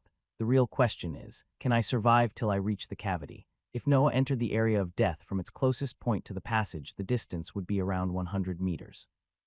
With his speed and the rate at which the king exhaled, he would need to survive 2 to 3 attacks. I don't have any other option. I will first replenish my mental energy and then go in. The breath in his body was not a problem since he completed the 6th cycle, and since the density of breath in this area was the highest of the valley. However, the mental energy he had to use to move to the other side of the pack was plenty, and he needed to refill it before crossing the last hurdle. One of the strong points of the body inscription spell was that the user had to spend only a bit of mental energy when commanding the blood companion. The rest of the time it will just act on its own following the order. That meant that, apart from the initial expenditure and the pressure from sharing its senses, the mental energy's cost was extremely low. In a place where the breath was so concentrated, the blood companion could work almost endlessly with just a bit of mental energy. Of course, this was also due to Noah's body nourishing technique, as it absorbed breath on its own without Noah's need to meditate. Noah chose to rest in the pack of snakes. He fell asleep inside a sea's body while it quietly moved at the edges of the empty conical area. The pressure from the king was still there, so it took longer for the water level inside Noah's mental sphere to rise till it occupied half of it. When he woke up, he was met with the familiar scene of snakes' bodies coiled on each other. Life or death is all in those 100 meters. The sea moved toward the edge of the pack, in the closest place to the cavity. Noah cut off any useless thoughts from his mind, focusing only on moving forward and enduring any pain that assaulted him. He stared at the king's head, waiting for the moment it exhaled to have the best timing possible. As the breath smashed on the wall and dissipated, Noah jumped at full speed toward the cavity. The snakes in the pack saw a black snake moving in the area of death toward the hope that they had long abandoned. The sea moved at full speed alongside the wall. Nowhere inside, it was only looking at the path in front of him. Nothing else was worth his attention. Some of the snakes in the pack started to hiss in his direction as if it was some kind of entertainment. Then, when he had crossed a bit less than 50 meters, the first blow arrived. What Noah initially felt was an incredible pressure that flung him into the wall. Then, the pain came. The sea's body was the first line of defense and was shredded into pieces almost immediately. Noah forced its body to reconstruct, but it only delayed the impact on his body for a moment as the sea was wrecked again in just an instant. He slammed into the wall and many cuts appeared on his skin, but before he suffered any serious injury, he summoned a sea a third time to endure the rest of the attack. Its body was destroyed till only a silhouette remained, but the first blow was successfully blocked. A huge amount of mental energy was expended because Noah had to withstand the pain a sea felt having its body destroyed 3 times. However, as soon as the pain stopped, Noah started to run again. No hesitation was present in his actions. His eyes were still fixed on the road, and he left a trail of blood due to the injuries. He didn't dare to use the breath to stop the bleeding because all of it was being used for a sea's healing. The pack of beasts yet had noticed his disguise and began to hiss madly at the sight of the small human hidden in the snake's body. As if to shut down their noise, the king snorted lightly, sending another stream of air in the area in front of it. Noah had moved for only 30 more meters before the second blow came. He was once again slammed into the wall, and more wounds appeared on his body every time a sea's figure collapsed. Nevertheless, he held on. His body was completely red due to the massive blood loss and was excoriated in many parts, but the vitality of a peak rank 2 body gave him the strength to keep running even in that condition. Noah's movements were slower than before, but he still managed to cross the last 20 meters, entering the mouth of the cavity. The snakes behind him hissed even more crazily, seeing that he had succeeded in reaching the escape route, and began to move in its direction, as to follow his example. The king woke up and roared to stop the riot of its pack, and a shock wave hit Noah that had just entered the passage. He hadn't relaxed yet, so a sea's body was still covering him. Its body crumbled at the impact, and its figure inside Noah's sea of consciousness cracked. Noah felt a tremendous pain in his head before getting hit by the roar. He could not resist even if he tried, and his body was sent flying along the passage. Blood came out from his mouth, ears, and eyes, but all he could do was protecting his head to avoid any fatal damage. He slammed repeatedly on the walls in front of him, but the strength of the roar continued to push him forward, and he was impotent in front of its might. Then he crashed again, but this time the rocks of the wall were soft enough for him to dig in them. His body created a small hole through the stones and finally stopped. No noise came out of the hole as Noah had fainted due to the last collision. 2 days passed before Noah opened his eyes. His sight was cloudy and a constant buzz invaded his ears. It took him a while to remember the situation he was in, and a bright smile appeared on his face when he understood that he had survived. Then he laughed loudly but had to stop quickly because a wave of pain hit him as he moved. "I don't want to see a snake anymore in my life." After he thought that, he fainted again. 1 month later, in an area near Twilbla Cliff, a field full of shining flowers spanned for 200 meters. This place was called Yano Field due to the rare flowers that grew there. The Yano flowers had no use to the cultivators, but were very appreciated by couples since they had the ability to gather sunlight, making their own figure shine. At night, they resembled the starry, giving a romantic vibe to the scenery. A small-sized noble family called Wilford possessed this field and used it as a small form of income, selling the right to spend the night in that place to anyone that could afford it. A guard of the Wilford family was yawning lazily near the fence that determined the entrance to the field, and a line of peasants and rich people was waiting for their moment to get inside. As the line moved on, the guard raised the price of the ingress, arousing the anger of the costumers. However, anytime someone tried to complain, he would proudly show his chest where the emblem of his family was and say arrogantly, "Are you saying that me, an honored guard of the Wilford family, would dare to profit on lowly commoners?" This was a line he practiced a lot to shut down the complaints about his attitude. After all, a small-size family was still a noble family. This time, though, something unexpected happened as soon as he said that. A slash made of wind shot out from the ground below of the Yano flowers. A small opening formed, showing an intricate passage below the field, illuminated by the shining roots of the flowers. Noah came out of the opening uncaring of his surroundings. To think that the light in the passage was caused by these roots. He was almost naked. Only some strips of clothes remained on his lower body. He looked around him and found the guard with his mouth open looking in his direction. Noah raised the saber in his hand to point at him and spoke in a calm voice. Hey you, where is this place? The carriage with the emblem of the Winford family moved in the direction of Balvin Mansion. When Noah came out of the ground, the guard wanted to obtain a refund for the damage he had caused on the field, but it was enough to say the name, Balvin, to receive his apologies and a ride back home. That, and a little threat, of course. The ride was gladly accepted by Noah since he had yet to fully recover from his injuries. He had decided to go out of the passage in the valley as soon as he was able to move for fear of another roar from the king. The family even gave him a new set of clothes so he could hide again his space ring in there. During the travel, he focused mostly on healing Assie's cracked figure in his sea of consciousness, and when he arrived at the mansion, he was back at full strength. Looking at his home, he could not help but smile a little. I'm finally back. Turning back in time a little, about 2 weeks after Noah fell in the canyon, William was reading a report in the guard's building. As he continued to read, his hands began to shake and an angry expression formed on his face. Then the reading stopped and the sheet he was holding disintegrated. Fucking nobles, they sent Noah into a trap. He hurriedly went outside of the mansion and ran in the direction of Twilba Cliff. It took him a week to reach the gorge, but all he saw were corpses and remains of the battle. He searched all the bodies, but he could not find Noah's one. The report said that the caravan was assaulted here, but he is not among the corpses. He fell deep in thought as he analyzed the situation. It's unlikely that he was taken hostage by the Lancey family. They have no use for him. Where is he, though? His gaze eventually fell on the cliff and William's eyes widened. Don't tell me that he decided to escape in the canyon. That is one of the danger zones of this area. He neared the cliff and stared at the space below it. Only fog occupied his field of view. If you really are down here, may the heaven have pity on you, my dear disciple. He stayed in that position for a whole day praying for Noah's well-being. Then he shook his head and sighed, going back on the road for his mansion. It's better to hide this news from his mother. Months passed and his worry began to transform in helplessness. He forbid every guard to speak about the incident, but ultimately, some rumors about Noah's situation began to spread. Many believed that he had escaped and joined the Lancey family in exchange for cultivation resources. Others that he was taken as a prisoner to trade with the Balvin family. Lily, however, had a bad feeling about Noah's condition as she noticed a change in Reese's attitude. He would visit her less frequently and was less violent during their nights spent together. Her worries accumulated, but she could do nothing but harass William with questions. Nevertheless, she soon understood that even William knew nothing about her son's situation. The waiting was becoming suffocating, but nothing could be done. Then, after more than 4 months from Noah's departure, the happy news came. Noah had returned to the mansion. Lily and William ran immediately from their respective buildings to the front gate of the mansion. William was the first to arrive and stood in place looking at the smiling youth on the carriage of the Wilford family. The youth had long black hair and shining blue eyes. He was wearing large clothes that didn't seem fit for his stature, and 2 sabers were sheathed on his back. A mature look was exuded from him, and William could not help but smile radiantly at that sight. He has grown. Before he could move toward him, though, Lily's figure passed him and jumped directly on the smiling youth.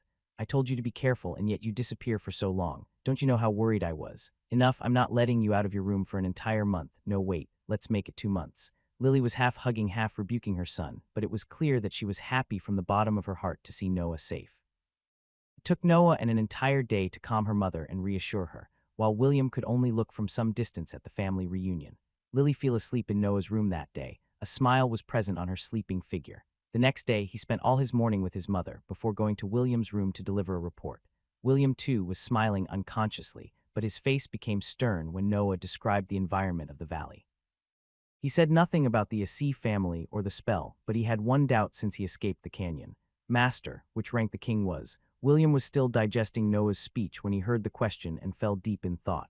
After some hesitation, he said in a soft voice, Probably rank 5. You said that you opened a passage to the valley on the Yano field, right? I must warn the Shasti family. They will manage the situation.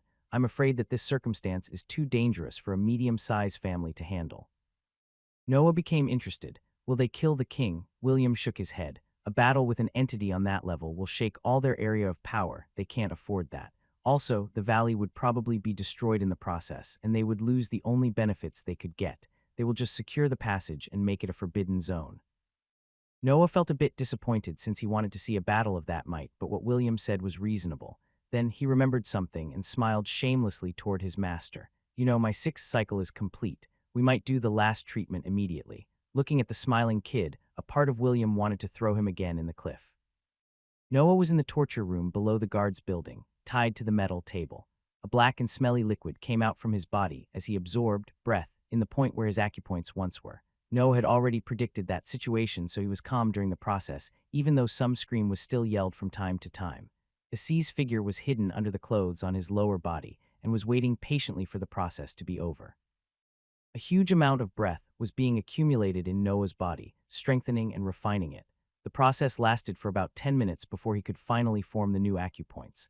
These acupoints were crystalline and seemed incredibly sturdy. They absorbed breath at an unimaginable speed, and Noah felt an immense surge of power coming from his body. He nodded to William that was at his side, and he undid the bindings to set Noah free. A smile was on William's face as he saw that his disciple was finally released from that dangerous technique. You really did it. He patted Noah's shoulder, uncaring of the filth on it. Noah nodded again happily. He wanted to test his new power right away, but his mental energy was almost completely depleted, and he could not sense things accurately. However, before he managed to bow to his master, something unexpected happened. A strange sensation hit his low waist, and a small empty ball formed there. Noah touched the spot but felt no uneasiness in having this new organ. William noticed his behavior and inspected the spot where he was pointing. His mouth opened and his eyes widened. He put one hand on his head and exclaimed in a soft voice, "That is not possible." Noah looked at his master's expression and was confused. Then an idea hit his mind and he widened his eyes too. "Don't tell me." William nodded and carefully inspected the spot again. "Your dantian formed." Noah was stunned, but then he exulted loudly. A wave of pain was delivered from his tired head, which forced him to calm down. "But master, I'm only 13.5 years old. Last time you spoke about gaining months, not a whole year." William mumbled with himself for a little before answering. "Rank 1 mage, rank 2 body for most of your growth, and now rank 3 body. I told you that the centers of power were linked, but I never thought they could be influenced this much." Noah's thoughts were slow since he had just done the treatment and could not keep up with his master's reasoning.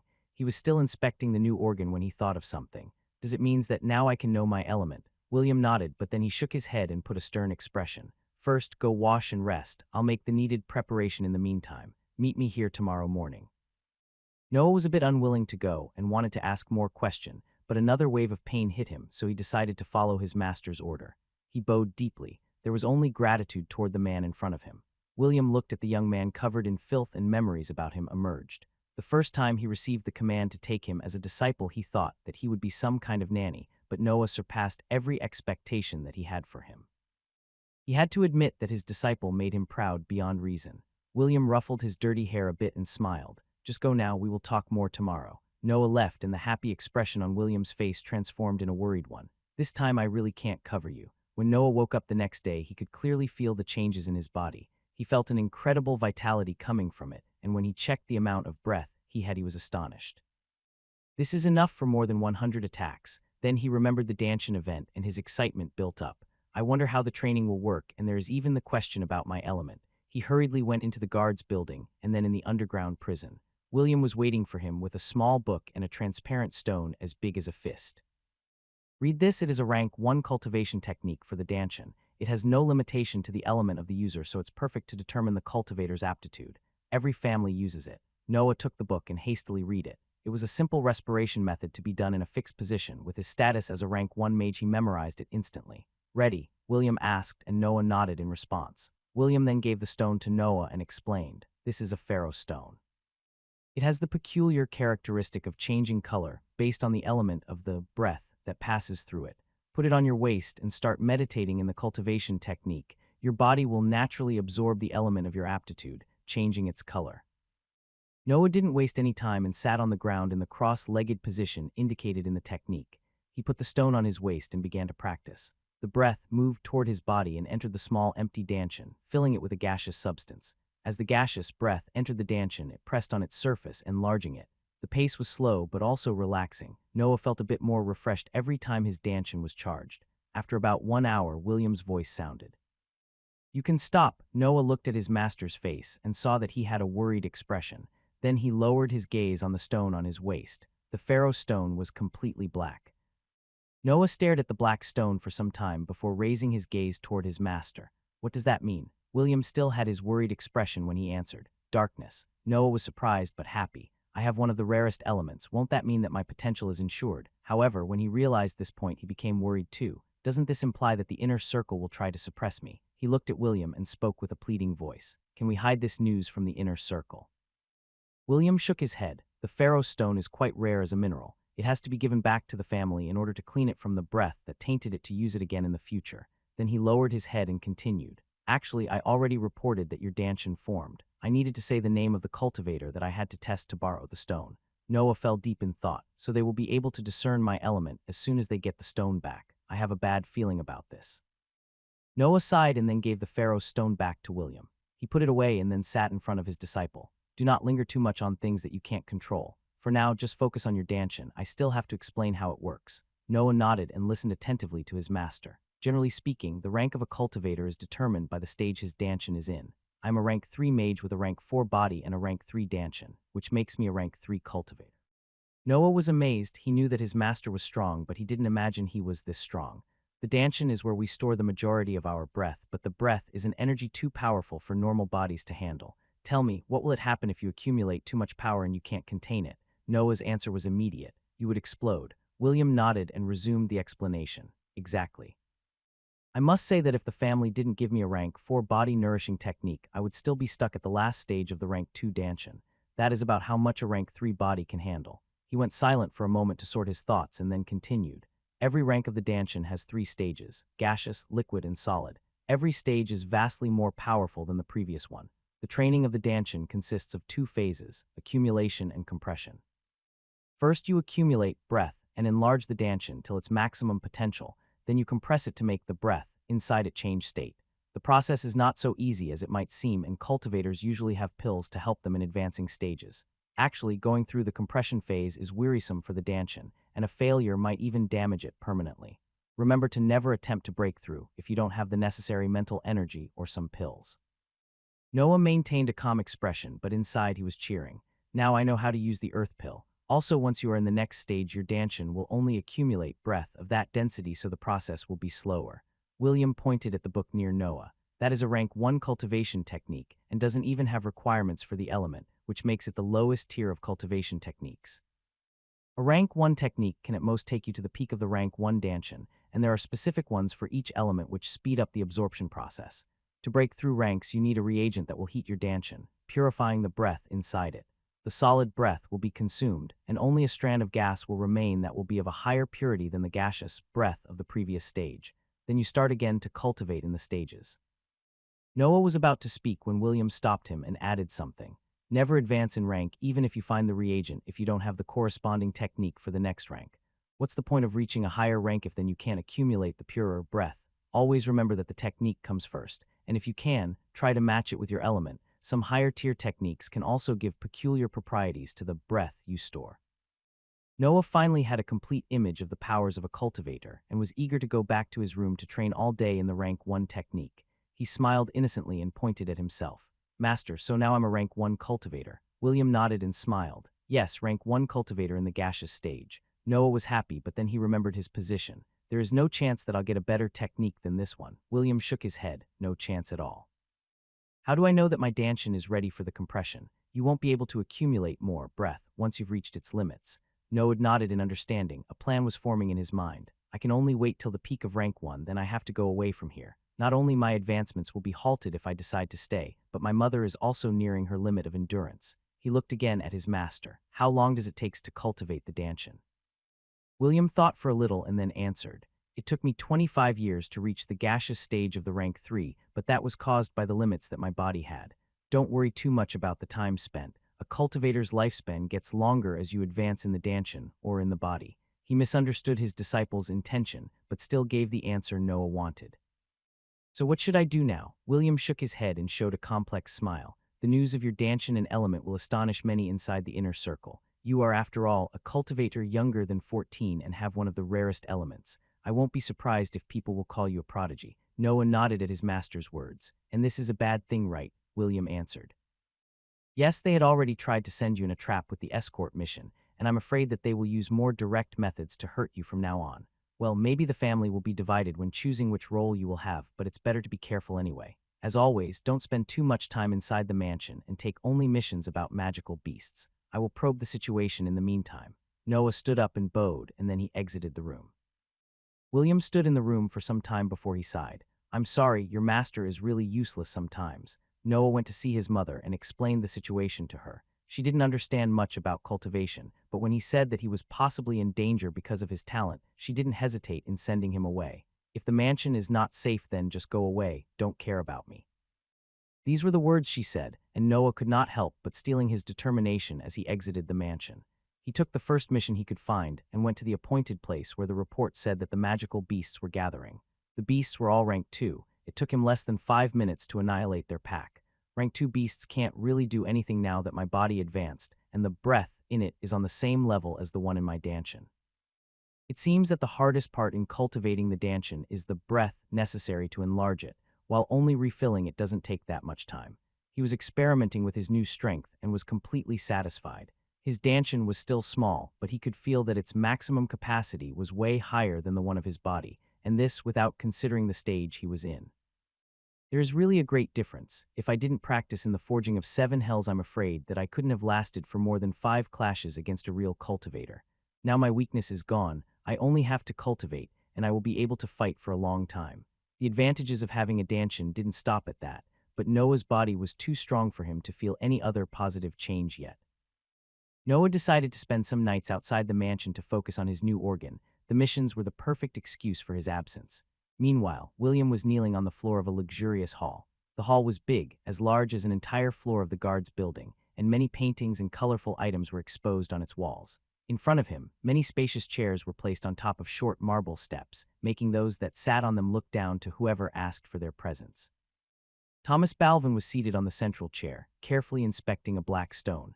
After some time, he lowered the stone and looked at the kneeling vice-captain. Are you saying that Reese's bastard not only developed a dantian before the age of 14, but that is also of the darkness element? William's answer was immediate and loud. Yes, Lord Patriarch, I was there myself when he did the test with the Pharaoh's stone. Thomas thought for a bit, and then he nodded. I've decided no one is allowed to do anything to that kid. Let's see how he develops. Do you understand me, Reese? I don't want to see another scheme done behind my back. Reese was seated in one of the chairs on Thomas's side, and at his words, he stood up and bowed. I understand, Father. Thomas then waved casually his hand. The meeting is over, you can go. At his words, everyone stood up and bowed, returning to their tasks. William was relieved at the patriarch's words as he went back to the outer circle. However, not everyone in the Balvin family was happy with the disposition. In another room inside the inner circle, crash, a big and seemingly expensive table was crashed by Reese Blow. Fuck, he is my son, I can do anything I want with him. He looked at the broken desk and focused his gaze on it. The table burned and was reduced to ashes. A bit of sweat appeared on Reese's face, which made him even angrier. Fuck, who does he think he is growing so fast? The son of that whore has to always be weaker than the son and daughter that Rebecca gave me. He sat on a pillow on the floor to calm down. Reese Balvin was the weakest inside his family. Since he had everything he wanted, he never cared about training. However, the descendants he made with his dead wife Rebecca had taken his carefree attitude and were unwilling to spend too much time cultivating.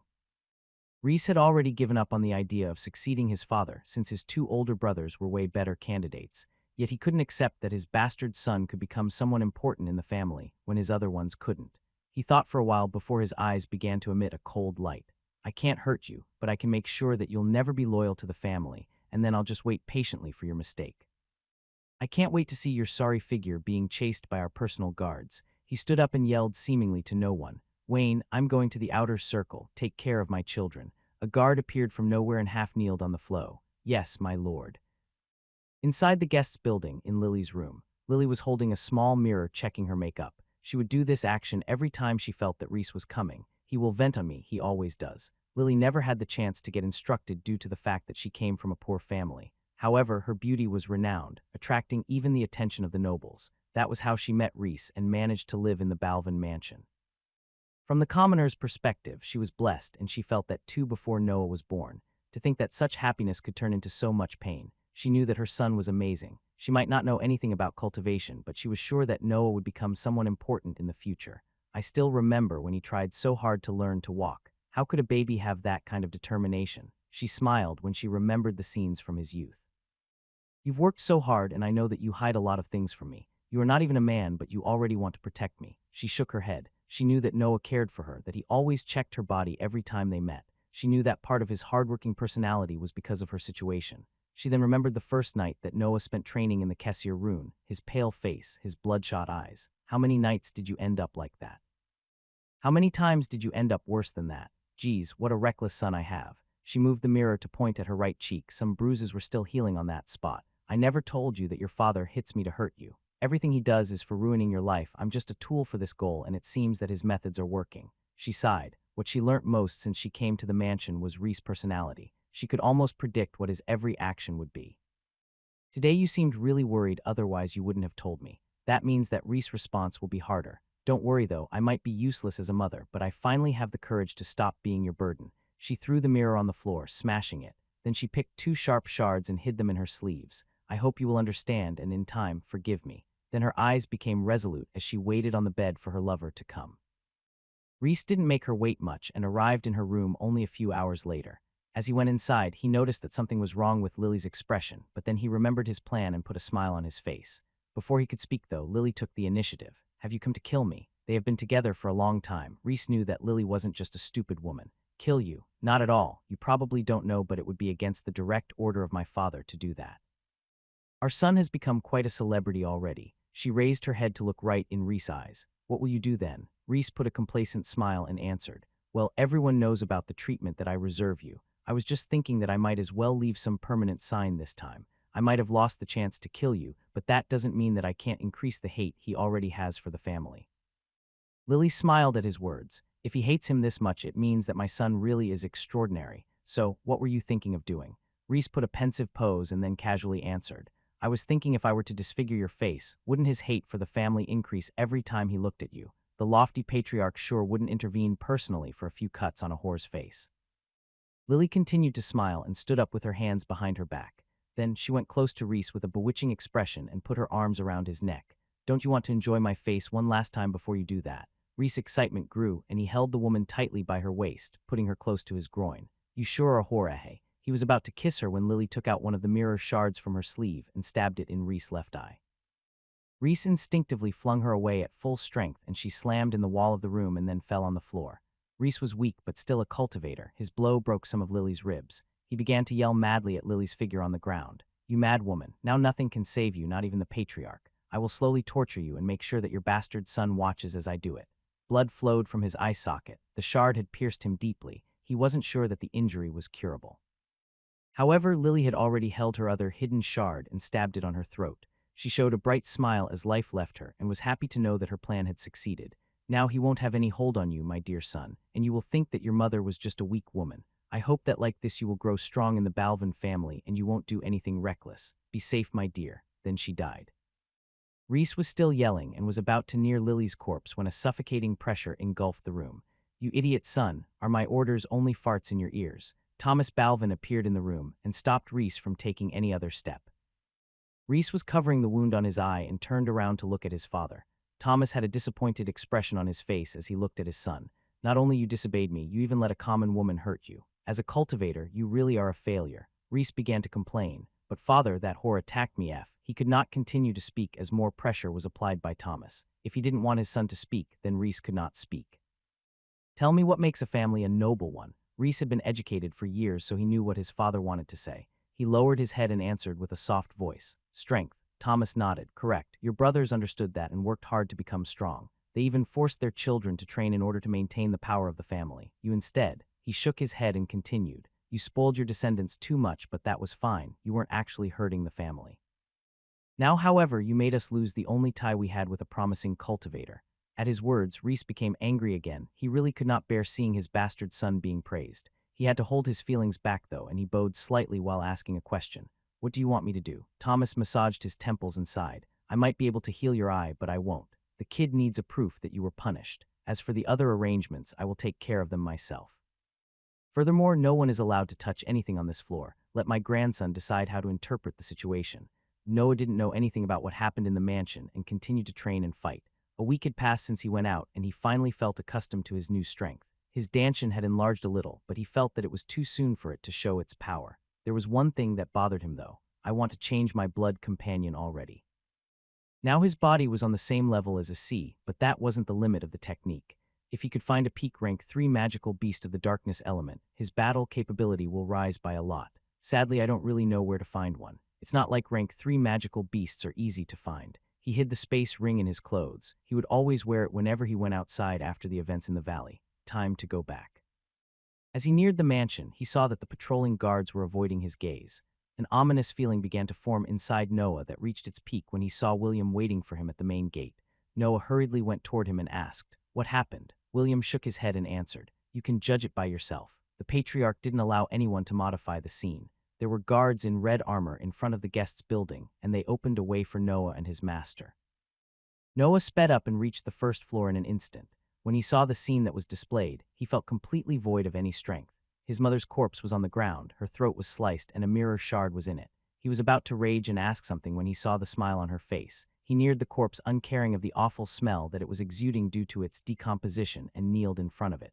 William began to talk at that moment. "She met with your father 1 week ago."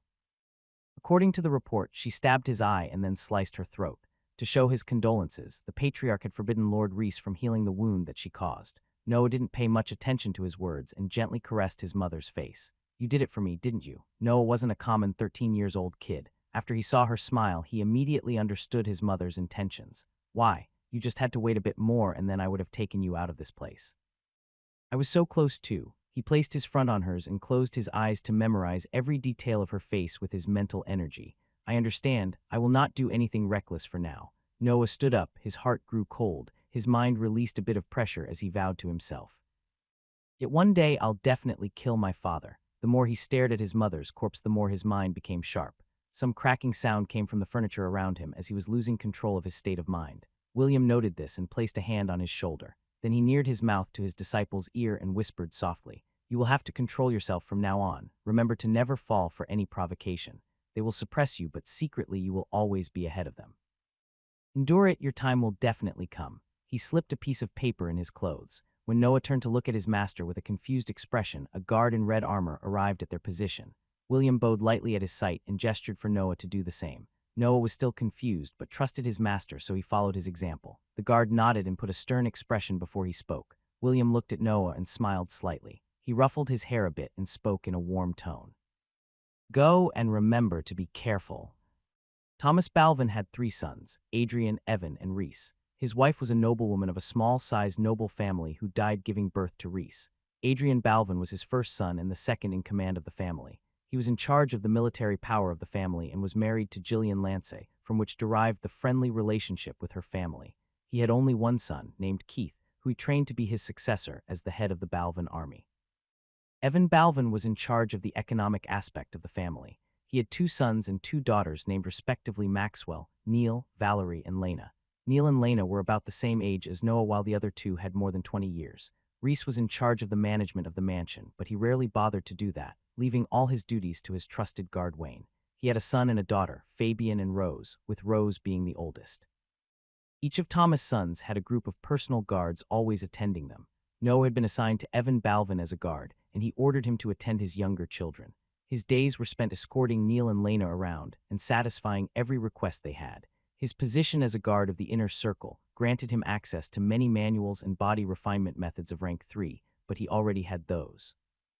For rank 4 ones, he needed to accumulate more merits and obtain a more prestigious position. As for better cultivation techniques, the family would always refuse his request, which made Noah understand their intentions.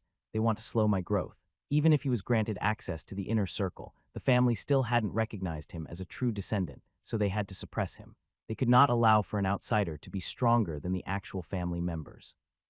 In their view, Noah was still young. Losing a few years of training to ascertain his personality was totally worth it.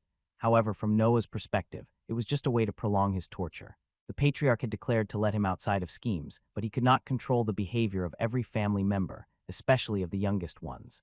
Every true descendant would feel a sense of superiority toward a bastard, especially since they were used to their noble title since birth. Neil and Lena were no exception and would always try to get a reaction in their new young guard. A few months after his enrollment, Noah was already used to their daily abuse. "Hey cousin, I knew that your mother was good at taking hits. You surely inherited that from her." Neil said that, looking at the bleeding youth in front of him. "No, she wasn't that good at that. She decided to kill herself because of that, remember?" Lena answered her brother with a bit of sweat running down her forehead. Noah was shirtless in front of them with a small cut on his chest. Since he had a rank 3 body, he could be used by the members of the family as a test dummy for their weaker spells. Almost all the guards in the inner circle had a body that's strong, but the brother and sister always chose him for practice. "Then it's just because of his body, right? I can't wait to reach rank 3 too, so I might spar with him a little." A mischievous smile was on the face of the young man when he said those words. That is because you always waste time playing around. You have the same age as him, but you never train. Do you want shame on our family by letting a bastard be stronger than you? The sister answered while she focused again, and a small water bullet shot out to hit Noah. Noah took the hit without moving. The bullet penetrated his skin to be stopped by the muscles below it. Only a cold expression could be seen on his face. Lena nodded, seeing the blood coming out of his chest, and smiled happily. The mage that will do. My control of the spell is really growing. You can go now, cousin. I'm already sick of your face. They didn't even look at him while he put back his red armor, bowed, and moved toward his lodging. When he was back in his room, he took away his armor and threw it on the floor. All the fucking day doing the punching dummy for those fucking spoiled kids. What control is growing? I could kill that bitch with one thought. Neil and Lena would spend every day with him so he could not train or fight. Adding the constant mocking, Noah's irritation grew day after day. He sat on the floor and took out a folded sheet from the space ring that pinned on the wall in front of him.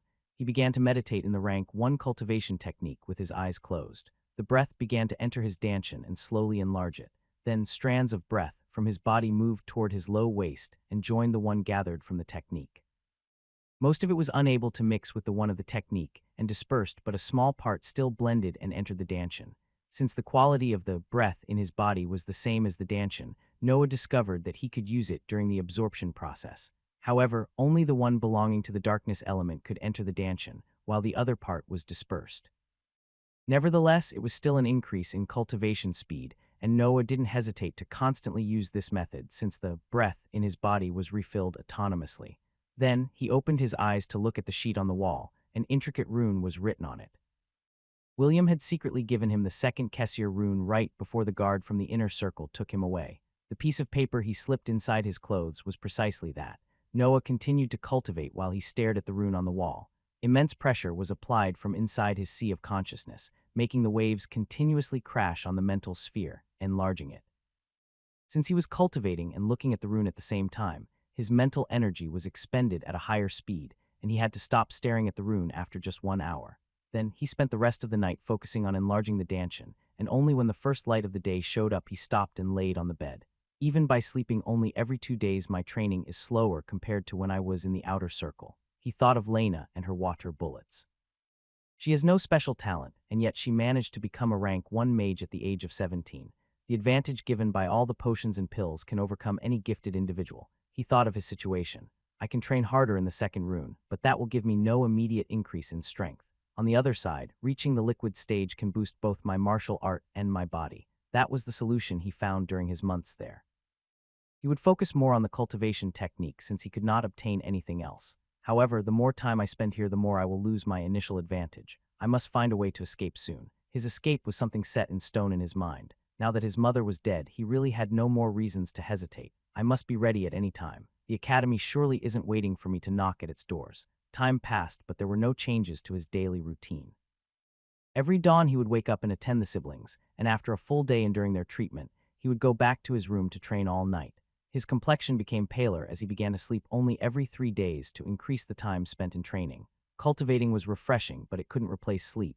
He was relying on the vitality of his rank 3 body to keep up with his schedule. Sometimes Reese would show up and look at him from the distance. He had a smug smile every time he looked at his bastard son being used as a training dummy for Lena's spells, but the bandage on his left eye made his figure less lofty. Noah continued to endure and only showed a cold face to anyone, while his mental sphere became sturdier and sturdier with the passage of time. The external experiences could reinforce one's state of mind, and in that environment, Noah's mind was becoming extremely tough. He could not accumulate merits since his duties were merely inside the mansion, so he waited patiently for the right moment to come. A few weeks after he became 15, that moment came. It was dawn and Noah was about to leave his room when someone knocked at his door. Noah opened it and found the head of Evan's personal guard standing in front of him. Since he was his direct superior, Noah bowed and made a respectful greeting. "Good morning, Captain Logan." Logan nodded at his etiquette and handed him a few papers. Noah took them and gave a short look at the title on the first page. Shasti's Inheritance Ground. Logan explained. "A month from now, the Shasti family will open the inheritance ground to all the families in its domain. Since you have the required age and strength, you have been selected to be one of the guards accompanying the descendants in this event. All the relevant knowledge about the event is in those sheets, and you'll be free of your duties in the period time till its opening to prepare for the task. Remember to bring honor to the Balvin family." Noah felt that Logan's speech was over, so he bowed again to his departure and then closed the door of his room. His eyes became dark as he sat on the floor to read the contents of the sheets. Finally, an opportunity. The Shasti's inheritance ground is a separate dimension, supposedly left behind by a powerful cultivator. It is said that what made the Shasti family a large-sized noble one was the discovery of this place. However, it is required an age below 20 years to explore it, so the Shastis had no other options but to involve the other noble families in its exploration. They will then offer huge rewards to any family whose descendant manages to obtain something from it in exchange for what they had gained. The dimension will open every 20 years, so each descendant has only one attempt in retrieving something from it. Noah had to stop reading to sort the first line of text in his mind. Separate dimension, how does it work? Even in my previous world, humans didn't achieve in such a task. Then his focus moved to the age requirements. This powerful cultivator, was he looking for an heir? Also, the Shasti family's move to open it to every other noble is smart. They can accumulate prizes while improving their image to those they govern. The sheet then listed the known rewards that had been retrieved since the first opening. Mostly cultivation resources of high quality, but there are also magical weapons, high-ranked techniques, and powerful spells. Noah was astonished. How powerful the cultivator that set it up has been to accumulate all this wealth. As he kept reading, a smile appeared on his face and his eyes became colder. I can do it. This is the perfect chance to escape even if I obtain nothing from it. It is time to use the Earth Pill and my space ring. The Earth Pill had the ability to help a cultivator breaking through the stages of the Danshan. However, that would still require the user to have reached the peak of that stage. Even though I could only train at night, with the help of the breath inside my body, I'm already close to the limits of the gaseous stage. Now that I'm finally free to train at will, I can definitely reach it 1 week. Noah focused only on the cultivation technique for 8 days straight. He didn't sleep at all during this period and only stopped his meditation to eat. On the night of the 8th day, he finally could not enlarge his Danshan anymore, peak of the gaseous stage. He then fell asleep on the floor as he had no strength left due to his intensive training. It took him 1.5 years to reach this stage, and he had to focus only on the cultivation technique to achieve that feat. The breath inside his body also helped a lot in the process, as it assisted in overcoming the weaknesses of his rank 1 technique. If he could not have a technique that fitted his element, he would just use more breath. Sadly, this method only gave him some relevant advantages in the gaseous stage, since the breath in his body was in that same form. He woke up after a whole day of sleep in the night of the 9th day. He ate to make sure that he was in top condition and then took a small box from his space ring. Inside the box, there was the Earth Pill that he took from the gray shadows. He held the pill in his hand and put back the box in the ring. Time to start. He ate the pill and directly gulped it. Then he closed his eyes to concentrate on his Danshan. The pill was absorbed by his body and created a sphere around his Danshan that began to compress on its own. Noah aided the process, controlling the breath inside it to not oppose the condensation. The breath, though, seemed unwilling to contract and tried to resist the pushing force. However, at that point the sphere pushed with more strength, forcing the breath to amass in the restricting space. Noah gave up on forcing the breath to stay still and just controlled the Danshan to help the sphere advance. The Danshan became smaller and smaller, and the breath inside it seemed to grow unstable. Then another push from the sphere forced the Danshan to the size of a small circular nail. The gaseous breath agitated more, but the sphere was unmoving, so the walls of the Danshan stood still and resisted the internal pressure. After a few minutes in that state, the breath began to change form, and from all that compressed gas, only a drop of black breath came out. The sphere dissipated, and Noah opened his eyes and pointed with his arms on the floor to prevent himself from falling. His breathing was rough and his face was pale. Sweat continued to pour from his orifices. That was incredibly tiring. The process seemed smooth, but a quarter of his mental energy was expended to assist the effects of the Earth Pill. Am I supposed to force the compression simply with my mental energy if I don't find another pill? He calmed himself and resumed a normal pace of breathing, while in his mind, he was analyzing the process he just went through. This is so strange. It's like the breath didn't want to be compressed. Does that mean that heaven and earth don't want cultivators to become strong? I've read that cultivation is innately an act of defiance against the will of the world, but to think that it could affect even the breath in my Danshan. He inspected his now small Danshan and the new breath inside it. The black drop seemed to contain a tremendous energy, way more than all the gaseous breath in his body. It makes sense. After all, this drop is the result of the condensation of all the breath that was in my Danshan, which was already 3 times the one in my body. It was still deep in the night, and he had no need to sleep, so he chose to cultivate. He used the same absorption method with the help of the breath in his body, but the results were disappointing. He stopped meditating at midday, but his Danshan had enlarged only by a little bit. This is incredibly slow. It would take me 3 to 5 years to reach the same size as yesterday, and that's only if I can train freely. I really need a better cultivation technique. He was eager to escape, but suppressed that feeling and unsheathed his sabers. He practiced his forms like he used to do back in his room in the guest's building, and he could not help but spread a cold pressure around him when the memories of his life there emerged. Soon, dear nobles, I will come for you soon. When he felt that his attacks had regained its previous apex, it was already deep in the night. I have around 20 days of closed training to get used to my new stage and enlarge my danshin as much as possible. Since going out of the mansion is impossible, I only have one method. He took out his upper clothes and thought of a name that he didn't use for a long time. A big head of a snake came out of his body. Noah wore his space ring and put all the items in his room inside it. The empty room was about 10 square meters. Spar with me, don't touch the walls. His blood companion didn't hesitate and charged at him, but was met with a black wind slash that almost cut it in half from head to tail. A sharp pain hit Noah due to the damage to his sea, but he didn't care and dodged the assault of the snake that had already healed. He spent the days before the opening of the inheritance ground, fighting with his own companion and cultivating, giving a look at the second rune in the spare time. Sometimes metal sounds would reverberate from his room, but since he was appointed for such an important mission, no one dared to interrupt him. In the end, his month of isolation ended and the inheritance ground opened. 3 luxurious carriages moved in the direction of Mossgrove City, surrounded by 30 or so guards in red armor. The red emblem of the Balvin family was drawn on the sides of the carriages, giving them some traces of solemnity. Noah was on foot among the guards. His eyes were focused as he studied carefully the composition of the caravan.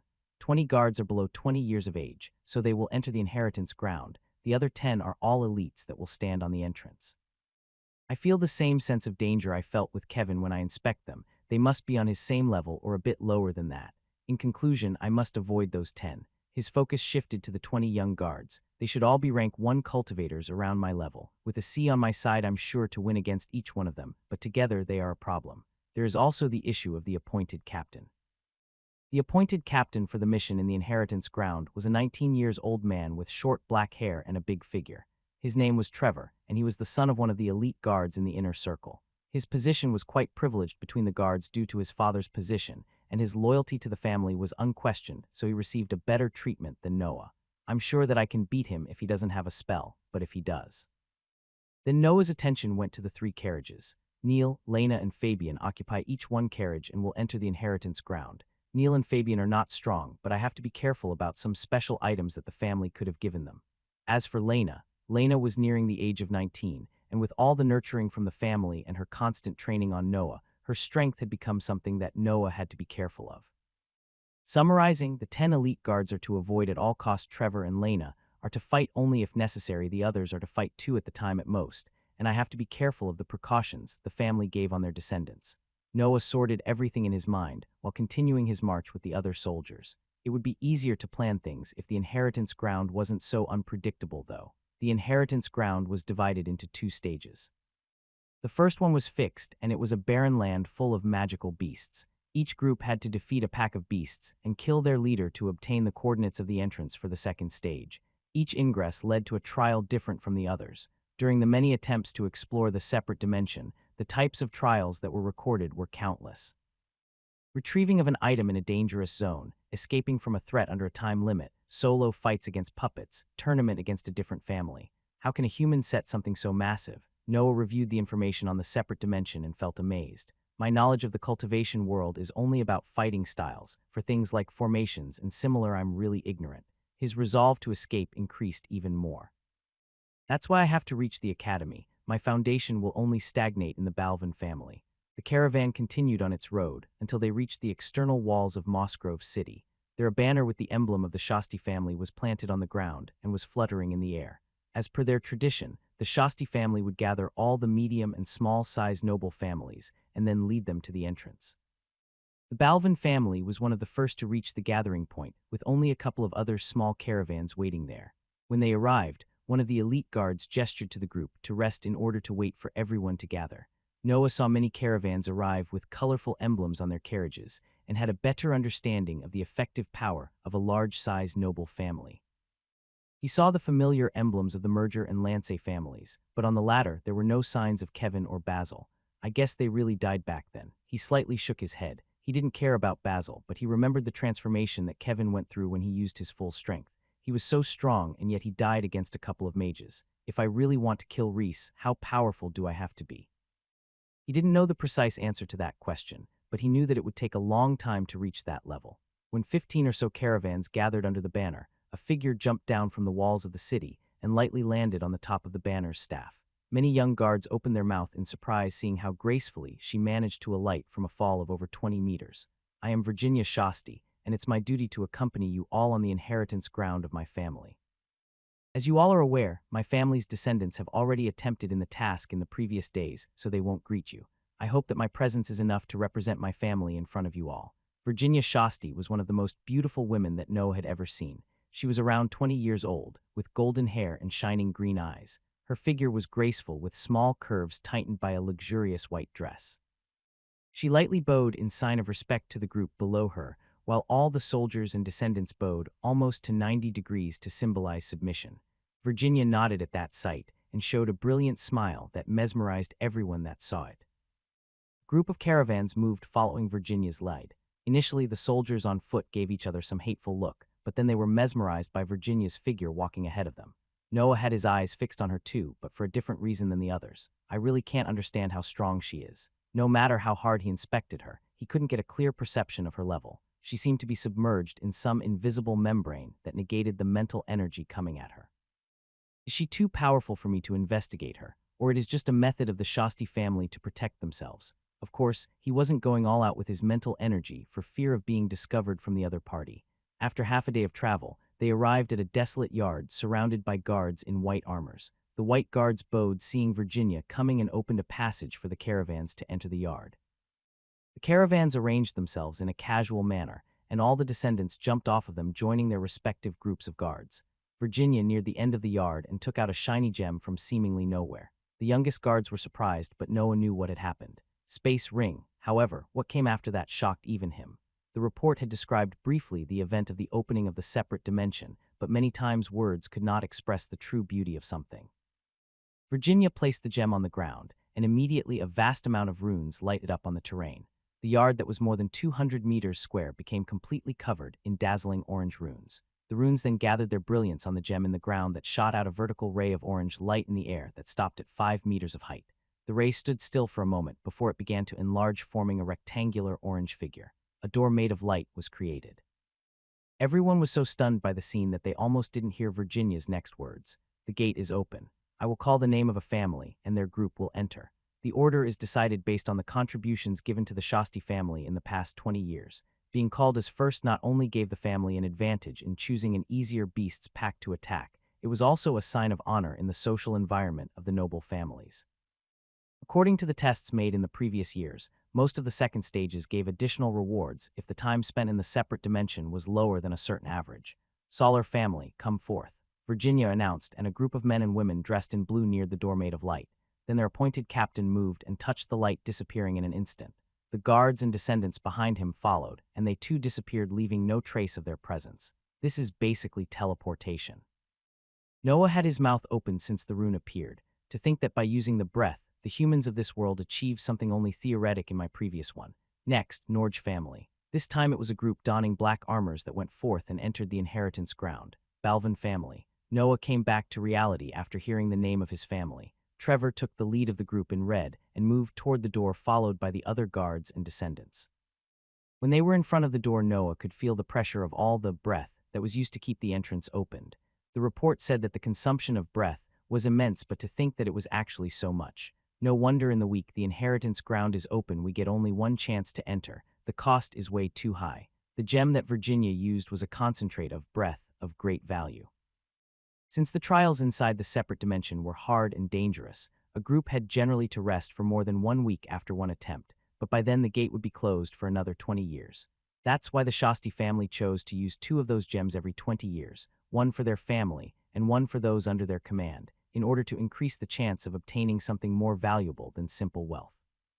Spells, magical weapons, and techniques had immense value and helped to increase the foundation of a family. What was money compared to a solid foundation? Trevor couldn't waste much energy from the gem and trespassed the edge made of light. The others followed. When Noah touched the door, he felt his vision spinning, and a huge pressure was applied to his sea of consciousness. With the toughness of his sphere, though, he only had to close his eyes for a moment to resist the force before opening them again. What he saw then was an immense grassland. His eyes were filled with the green color, and the horizon seemed to have no end. He looked above him and saw that the sky had become orange, with no sun or stars in it. The concentration of breath was a little higher than on the outside, but it was barely noticeable. So this is a separate dimension. If not for the sky and the fact that I can't see anything but plains in every direction, I would swear that I was still in the outside world. He was still looking around him when he felt a gaze fixed on him. Noah turned to look in that direction and saw Trevor staring at him with wide eyes. Noah was confused, but then he noticed that all the members in his group had still his eyes closed to resist the pressure of the teleportation. The next to open her eyes was Lena, and when she saw the look on Trevor's eyes, she understood that Noah was the first to recover and joined the appointed captain in his surprised stare to Noah. As if I didn't have enough problems already, Noah thought, answering to their gazes with his usual cold one. Noah's mind had reached unimaginable levels of toughness for a 15-year-old man.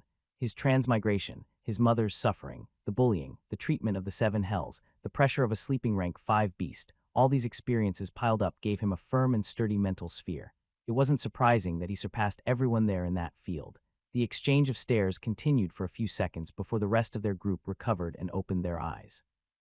Noah moved his gaze away and went toward the edge of the troop, unsheathing his sabers. He still felt the 2 different pairs of eyes on his back while he acted like he was inspecting the surrounding area. Trevor then gave up on analyzing him and spoke with a loud voice. "We better begin to search for a beast pack. My lords and lady, I advise you to stay in the middle of our formation."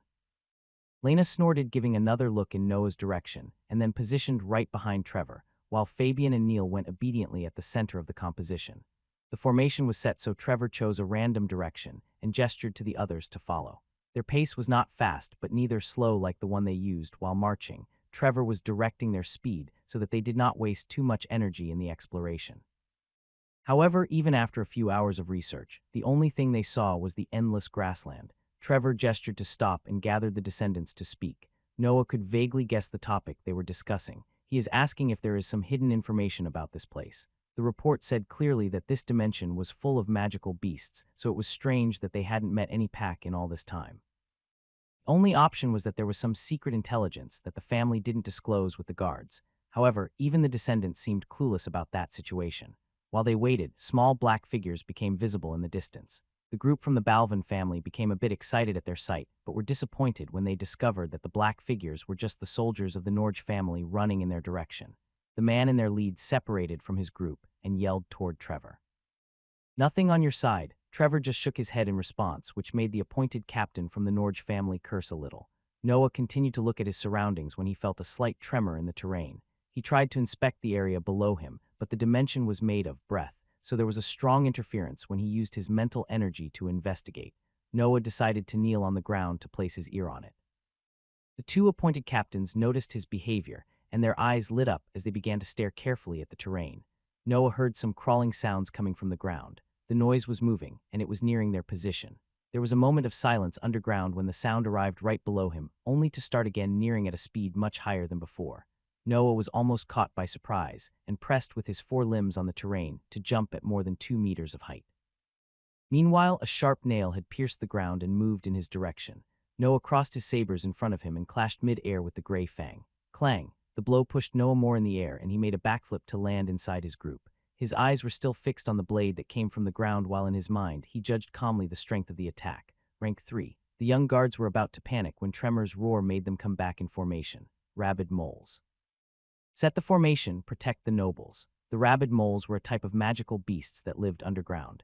They used their extensible fangs to create underground lairs and to take their enemies by surprise. As soon as Trevor yelled, more fangs sprouted from the terrain, injuring the soldiers in the Balvin's group. The soldiers of the Norge family stared with greedy eyes at the magical beasts that were crawling out of the terrain and moved to join the other group. The first to kill the pack and their leader would enter the second stage before the other. Trevor yelled orders relentlessly. "Fight back, don't let them get you unprepared. Find the leader. We must secure the coordinates." The soldiers chosen for this mission were young, but they were still the strongest among those below 20 years. After the first moment of surprise, they began to attack the beasts in brown fur that came out of the ground. Noah had already jumped toward the rank 3 that attacked him, and numerous clashes happened between him and the beast. Noah maintained his cold face, but internally he was ecstatic. Finally a battle. I've had enough of that confinement. His battle prowess had increased since the last time he fought. The effects of the liquid stage were showed clearly in the might of his blows. Noah attacked relentlessly, having solved the disadvantage of having a small amount of breath available. He was fighting at full strength with no reserves. After more than 20 clashes, Noah sent a black wind slash toward the mole. The magical beast tried to block the attack with its fangs, but they were broken by the blow. In just a few impacts, the weapons of a rank 3 magical beast could not endure any more the black sabers of the young man. The slash hit the beast's body and cut deeply into it, yet no blood came out of the wound. The rabid mole screamed in pain and was about to charge ahead when Noah appeared at its side and severed its defenseless head. The body of the beast fell on the ground and then turned into smoke that dissipated in the separate dimension. I see, so they are just a creation of this world. The more I learn about this place, the more it surprises me. The soldiers from the Norge family arrived and joined the battle. The soldiers from the Balvin group separated into two troops, one attacking the moles and one defending Fabian and Neil.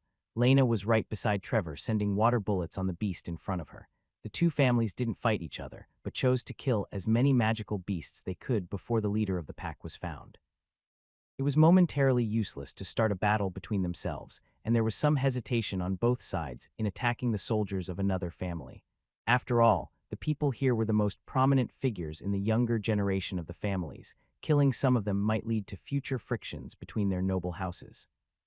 Therefore, unless it was absolutely necessary, like in the case of the appearance of the leader of the beasts, they would rather focus on increasing the kill count to have better chances to obtain the coordinates of the second stage than fight each other.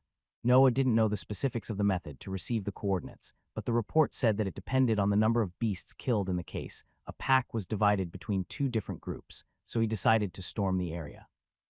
I believe they already know that I have plenty of battle experience, so going all out should not be a problem.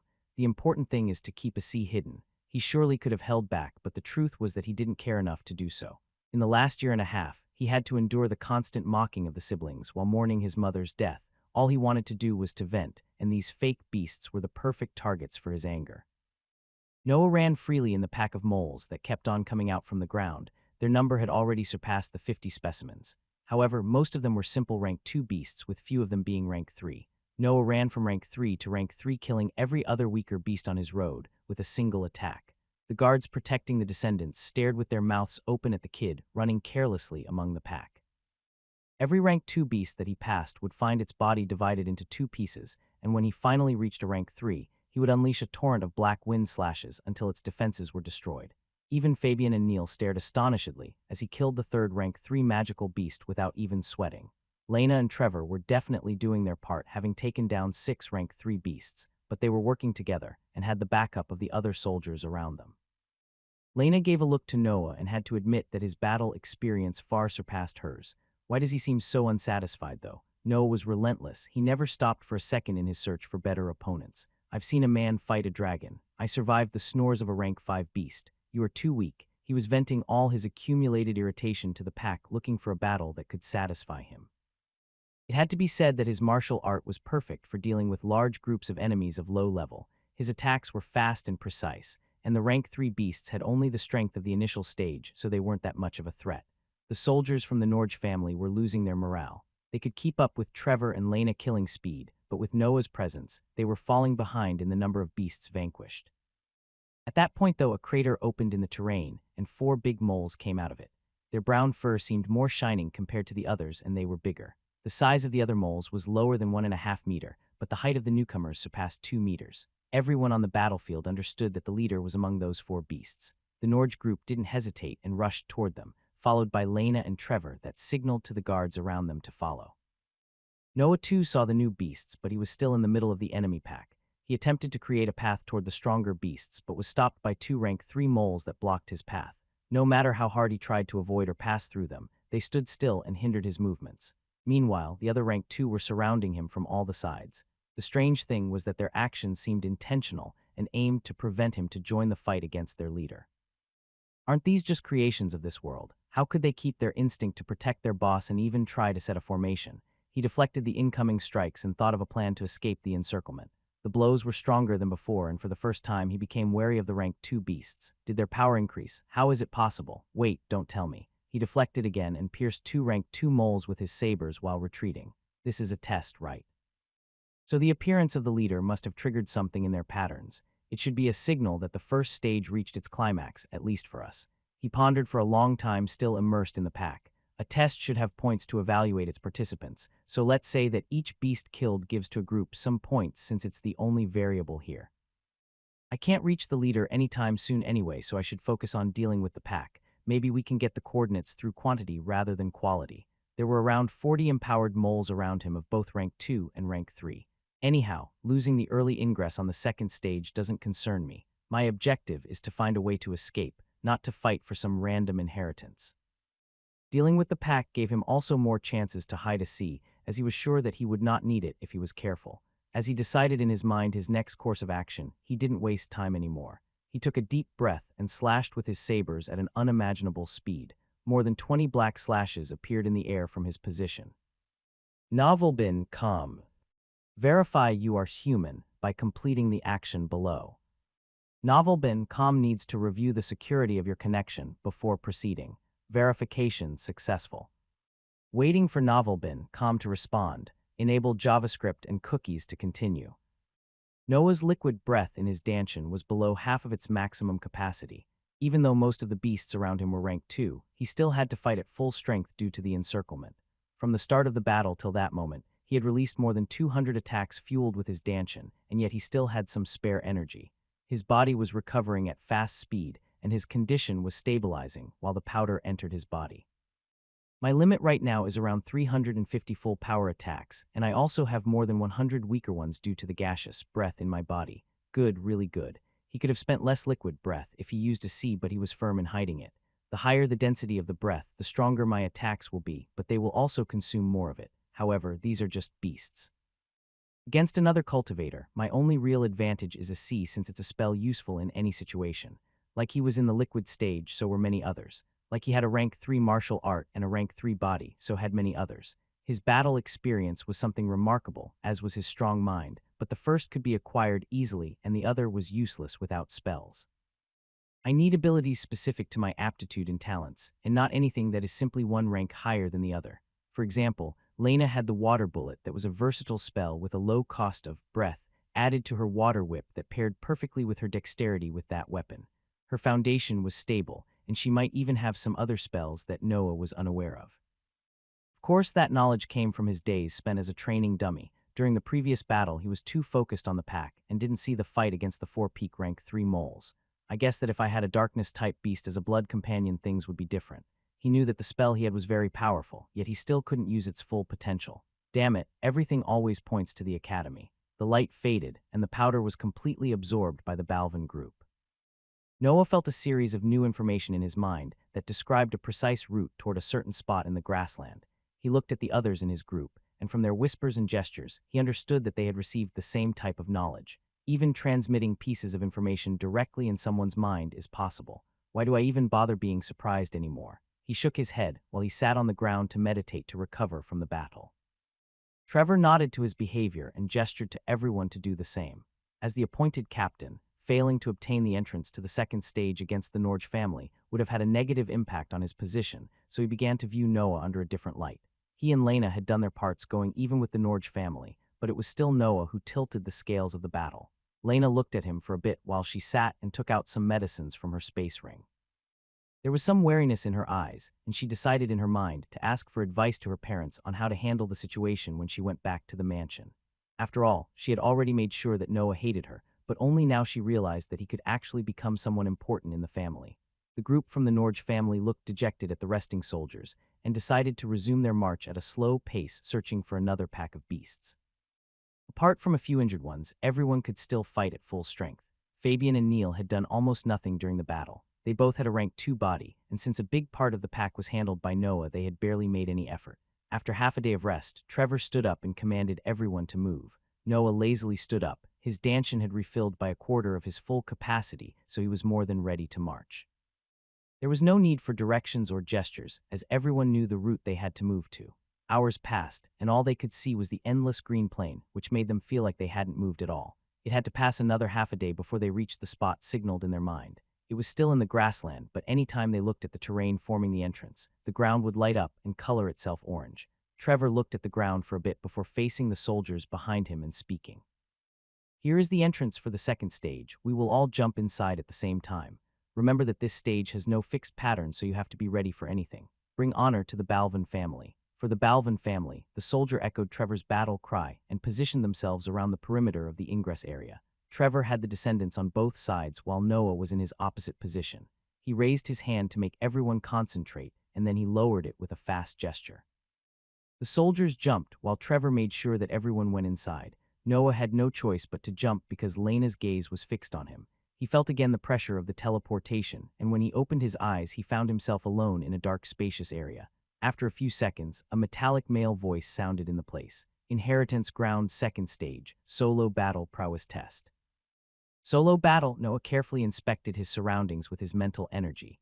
Every time it hit the walls of the room, his perception would flutter, disturbed by the breath which they were made of. He seemed to be in some sort of underground closed area 50 square meters large, and he sensed no living forms around him. It seems that I'm really alone here. He coldly watched in front of him as some runes in the terrain began to shine and rose in the air. A rank 2 rabid mole appeared between the halo of light, and the voice sounded again. If you want to give up, please break the rune that formed in your sea of consciousness. Noah's eyes widened, and he hastily checked his mental sphere. His cross-legged figure inside it opened his eyes and was astonished to find an orange rune between his hands. Noah came back to reality and could not help but feel some reverence toward the cultivator that set up the separate dimension. This world can directly interfere with the insides of my mental sphere. This is incredible. The beast stood still as if waiting for Noah to make the first move. This inheritance ground was made for cultivators under the age of 20, so this stage should be calibrated on a reasonable difficulty. I might really get something valuable here. His reasoning had no flaws, so Noah decided to make a serious attempt in obtaining a good reward. His eyes focused as he took out his upper armor and put it in the space ring. Then he wore the ring on his finger and made a step in the direction of the beast. His sabers were unsheathed since he jumped in the second stage. The rank 2 mole charged as soon as he moved, but was instantly killed by a casual strike from Noah. The beast turned into smoke that accumulated back where the runes were, and 2 rank 2 moles came out of the halo. Oh, so that's how it will work. Well, I always wanted to know my true limit too. A slight smile appeared on his face as he ran toward the 2 beasts, killing them in an instant. The same process repeated and 4 moles appeared. Noah charged at them without hesitation. Time passed and the number of beasts appearing together kept on increasing. Noah had just killed the last specimen of the latest wave of enemies, 40 this time. I wonder how many there will be now. He didn't use the liquid breath in his dantian at all and was only relying on the one in his body to fight. Since it recovered even as he fought, using it was the best method to maintain himself at peak form.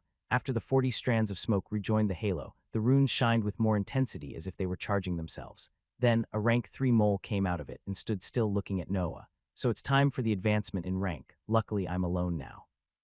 He charged toward the beast and pointed his sabers to deliver a blow. The mole prepared to block the blade, raising its fangs, but was met by the black teeth of a reptilian head. Its paws were locked in the snake's mouth, so he had no way of protecting itself from Noah's strike in its blind side. Its head was severed, and it turned into smoke. A rank 3 beast was killed with only 2 attacks. It's way easier when I use a C. Magic spells are awesome. The smoke went back to the halo, and 2 rank 3 rabid moles appeared. The real challenge starts now. About an hour later, still in the area of the second stage, Noah was surrounded by 6 rank 3 rabid moles with their strength being in the middle tier of the rank. He had begun to use his liquid breath long ago, and he swung his sabers madly in every direction. A C would randomly appear every time he needed to block an attack or to deliver a sneaky bite to a beast. Wounds kept on accumulating on the 6 moles, and their movement began to slow down.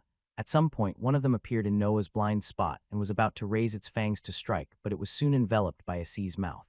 Noah turned and hastily pierced its head, its body transformed into smoke. Now that their number was lowered, the fight became easier. It took Noah another 15 minutes to vanquish the beasts, and when the fight was over, he sat on the ground to meditate. He discovered that the test gave him a 10 minutes break after every battle. Initially, he didn't need to rest, but as the numbers of rank 3 moles increased, he found himself depleting more and more liquid breath. The new beasts would be created immediately, but they would stay still until the 10 minutes passed. Noah wouldn't even look at his opponents, and he opened his eyes only when an attack came to him. Doing that allowed him to maximize the time spent recovering. 10 minutes passed and Noah felt a threat in front of him. He suddenly opened his eyes and dodged the incoming attack. Peak rank 3. There was only one enemy in front of him, but it was at the peak of the stage. The difficulty increased again by one tier. Against a single enemy, he actually had it quite easy as he could exploit the numerical advantage given by his blood companion. The battle was fierce. Noah had fought magical beasts in its same rank twice already, but they were injured both times. However, he now had a rank 3 body, and Asi wasn't hindered by any other enemies. Little by little, the rank 3 mole lost terrain as it was being assaulted on two sides.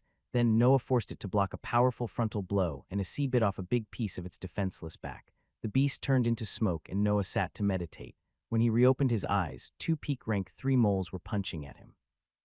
Noah retreated, hastily sending Asi in front of him to block the beast's assault.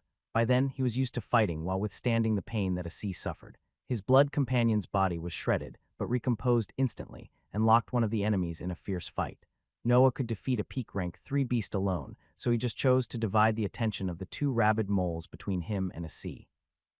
Asi's body continued to be injured and broken. There was no way to compare its strength to that of the beast. However, one of the strong points of the companion was its recovery. Asi continued to lose every clash with the mole, but it never let its opponent attack Noah. On the other side, Noah was releasing torrents of wind blades on his enemy. The pain he felt due to his companion was nothing he couldn't endure. The battle protracted for more than 20 minutes. Even though Noah had the advantage the whole time, his opponent was still a king among rank 3 beasts. Its resilience was immense and endured wound after wound that he managed to inflict. Noah didn't let it rest for even an instant as he continued to strike, trying to deliver a fatal blow. Inevitably, that moment arrived. The mole was covered with tens of cuts. No blood came out of its wounds, but the effects of the injuries were still shown on it. Its paws were 1 second too late, and Noah's blade passed through its defenses. FFFFFFF. Soft sound of its body turning into smoke reached Noah's ears, and he didn't hesitate to turn himself and charge toward the remaining beast. Asi was just acting as a punching dummy while it kept on charging selflessly at the mole. When Noah gave the command, it coiled around the beast, uncaring of its body being broken continuously. Noah took advantage of the restrained beast and severed its body in half with a double strike from his sabers. The round was over, and Noah sat on the ground to meditate. Even if he managed to be uninjured, a large quantity of his breath had been depleted. During the previous battle, he had to fuel Asi's body with liquid breath, because the gaseous one in his body could not keep up with the intensity of its fight. The standards of this trial had to be set considering the ages of the candidates. Noah knew that his biggest advantage in the test was that he could divert some enemy's attention to his blood companion. The numerical difficulty of the trial was halved for him. Hadn't it been for Asi's presence, the previous battle would have most likely been his last. I can't continue for much longer. What kind of requirements did this cultivator had when he set up the dimension? When the 10 minutes were over, he had less than 150 attacks available. He felt something charging at him, and he opened his eyes while jumping in retreat. This will be my last round. He could not help to think of that, seeing 4 peak rank 3 rabid moles. Noah took a deep breath. His figure in the sea of consciousness held the rune tightly, ready to break it at any moment. The magical beasts advanced at high speed, and as soon as they reached him, they stretched their nails to deliver a powerful strike. 32 gray blades pierced the air toward his position, one for every finger of the beasts. Noah waited until the tips of the fangs were a few centimeters from his head to call Asi. Then the huge body of a snake appeared in his position. He instead appeared below one of the moles, ready to swing his weapons. The beasts reacted and tilted their fangs to reduce into pieces the human below them. Deep marks were left on the floor as the moles didn't have time to retract their nails, but before they could hit the young man, the body of the snake reappeared, slowing the blows. Asi's body shattered again, but from its disappearing figure, 2 shadows flew out. One of them was Noah, that was retreating with a light wound on his back. The other one was a wind slash that hit one of the mole's fingers and directly severed it. 31 to go. Mole types beasts were generally weaker than snake types ones. Their bodies were not as strong, and their only method of attack was through their extensible fangs. Noah could not win in a frontal battle, so he decided to destroy their weapons in order to decrease their dangerousness. However, to achieve that feat, he had to continuously sacrifice Asi's body fueled with liquid breath, and he still could not avoid getting stricken from time to time. Noah smiled unconsciously. A cold aura radiated from him as his concentration reached its peak. One mistake and I lose. If I run out of breath, I lose. This is how a real battle should be. Almost an hour passed. In the underground room, one young man and 4 moles were staring at each other. The 4 moles had all their fingers chopped off from their paws, and they assumed a 4-legged stance to charge at the human in front of them. On the other side, Noah was breathing heavily. His complexion was paler than it had ever been, and countless wounds were on his body, dripping blood on the ground. Inside his sea of consciousness, Asi's figure was cracked and in need of recovery. That day its body has been destroyed so many times that the damages had extended to Noah's mental sphere. The beasts didn't have their fangs anymore, so they chose to assault him with their bare bodies. Their charge began, and they opened their mouths ready to bite the small human. Noah was still smiling and looked at the incoming beasts with a calm gaze. As the moles jumped on him, his sabers moved and released the last 8 attacks that his Danshin was capable of providing. The 4 were hit by 2 strikes each while still mid-air, and their bodies were cut from head to toe by Noah's final blows. What hit Noah was just the smoke of the dissolving beasts. He fell on his knees, completely drained of every bit of energy. He didn't see that the halo generated by the runes was becoming more intense. Noah gasped for air. His acupoints were already refilling the breath in his body, but his Danshin was completely empty. He had expended every drop of breath he had in it. That is the best I can do. I even injured a seed to pass the round. He turned to look at the runes and saw that the halo was becoming more intense. Don't tell me that there is more. What is it going to be now? 6 peak rank 3, 1 rank 4. The scenes from the Twilbia cliff reappeared in his mind, and he trembled a bit remembering the newly advanced rank 4 snake. I can't win against that thing even if there were 3 of me fighting it. He sat in the cross-legged position to refill his Danshin. He didn't want to go back to the first stage totally exhausted. I'll just see what comes out and then break the rune in my sphere. The vitality of his body was already healing his wounds as the acupoints rotated. In the 10 minutes break, he could at least stabilize his most serious injuries. However, 10 minutes passed and nothing happened. The light continued to illuminate the room without creating any other magical beast. 30 minutes passed and there were still no changes in the halo. Noah didn't bother to think much about it and welcomed the extra time given to him to recover as he continued to cultivate. Healing a sea would take too much time, so he focused on accumulating liquid breath. When 1 hour had passed, the halo dispersed and a peculiar figure was shown to Noah.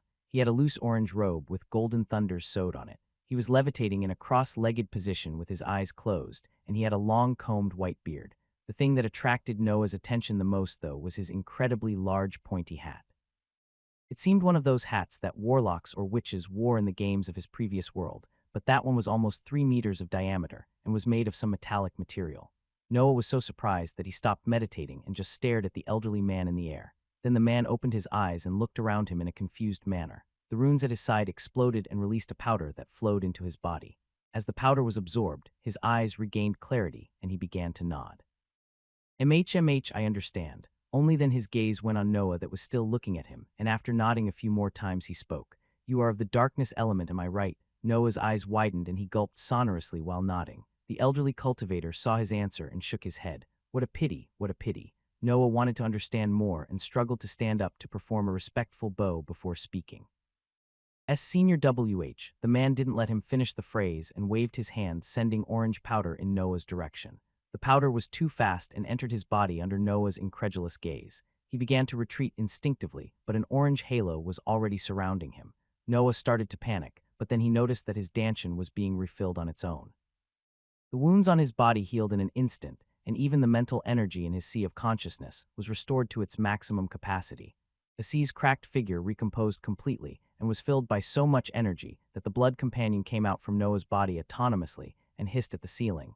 That is indeed a good spell. Never would I have expected that spells regarding puppets would have reached such a level in the future. Noah was still examining his body that had returned to his peak form.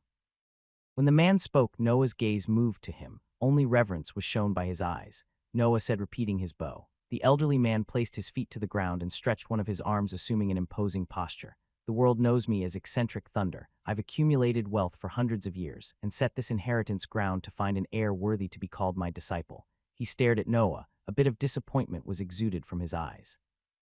I am already dead, but my will resides in the runes of my dimension. Young one, you are indeed worthy of being my disciple. Sadly, it appears that the luck both of us is bad. Eccentric Thunder sighed before continuing his speech. There are 2 conditions to become my heir. The first one is to have the necessary strength, and you clearly fulfilled that or I won't be here. The second one is for him or her to be of the thunder element. Noah felt dejected. He had fought so hard only to be punished by his bad luck. Eccentric Thunder continued, seeing his expression. I am but a will. I need to obey the rules set by my true self when he created the dimension. Since you passed the test, you have the right to obtain my most valuable asset of the darkness element. Rejoice, it's a top-tier spell that will accompany you through all your cultivation journey. Noah's eyes lit up hearing his words, and a bit of eagerness invaded him. I'm really sorry, young one. The rules that I set up clearly state that anyone that doesn't fulfill the 2 conditions has the right to receive only 1 reward. I could not risk that my accumulations might have been expended before I had found a successor. One test, one reward, that's the rule. The dimension is now preparing to transfer the diagram directly into your sea of consciousness. You will be sent out soon. Noah fell deep in thought. One spell doesn't help me that much to escape. There are still the elite guards waiting on the entrance to the first stage, and I can't possibly defeat them. He bowed again. Senior, is there another exit from the separate dimension to the outer world? Eccentric Thunder snorted and sent another ray of orange powder toward Noah. HMPH, who do you think I am? Here, this is the complete map of the inheritance ground. Take it as an apology for the single reward. Many pieces of information were injected in Noah's mind, and he rejoiced to see that there was hope to escape from the Balvin group. He was about to bow again when a strange idea formed in his mind. A shameless smile appeared on his face as he neared the elderly cultivator. Eccentric Thunder's words made Noah realize something. The map of the inheritance ground can be considered as a reward, right? Giving it to me should have been impossible if the rules had to be followed strictly.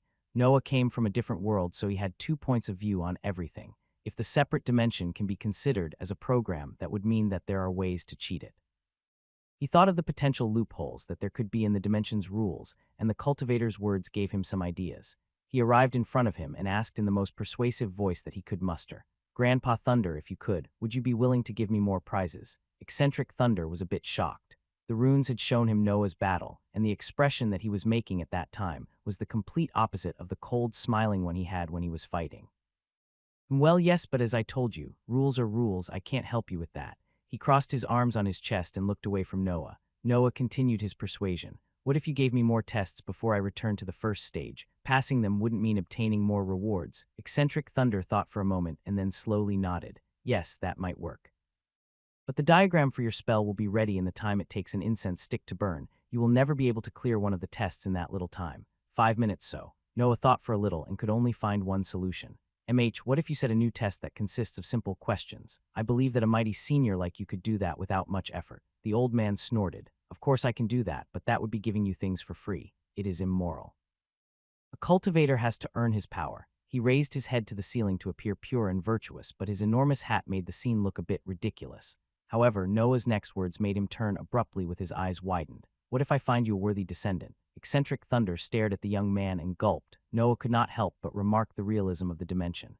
"Do you know of someone that fulfills the conditions?" Noah moved his gaze to the ground and shook his head. "Well, not currently, but you must know that I'm planning to join a famous organization full of young talents even stronger than me." He shrugged his shoulders and took out one of his sabers while sighing sonorously. "However, the journey will be long and hard. There are guards waiting for me on the first stage from whom I have to escape. Then, I would have to travel alone for many months, and all of this will be useless if I don't pass their entrance test." He laid the saber on his hands and showed it to the cultivator. "Look, my sabers are full of dents from all the battles I went through. My cultivation technique is a weak rank 1 technique that has no elemental requirements, and my blood companion doesn't even fit me. I guess I will have to give up on escaping after all. I don't think I can manage in my mission with only a new spell." Eccentric Thunder was about to respond, but Noah continued. "I hope you the best luck, Grandpa Thunder. Even if your inheritance ground is occupied by the Shasti family, and the entrance is under their control, I believe that a worthy heir will appear in this remote countryside sooner or later. Heaven and earth can't be so unfair to you." Noah seemed really disheartened when he spoke about the situation on the outside world, making the worries of the elderly man increase. Many years had passed. Eccentric Thunder had no knowledge of the environment outside his dimension. He had set many entrances, but until now only one had been discovered, and the Shasti family had made it their biggest form of income. However, what if they restricted the ingress? What if his fated heir was among those that could not have access to the inheritance ground? Eccentric Thunder didn't have much time to think about it since Noah was about to be sent out to the first stage. A few seconds passed before the man spoke resolutely. "Scoundrel, give me your hand, you have a deal." Noah immediately raised his right hand toward him. He expected his approval since his conditions were good.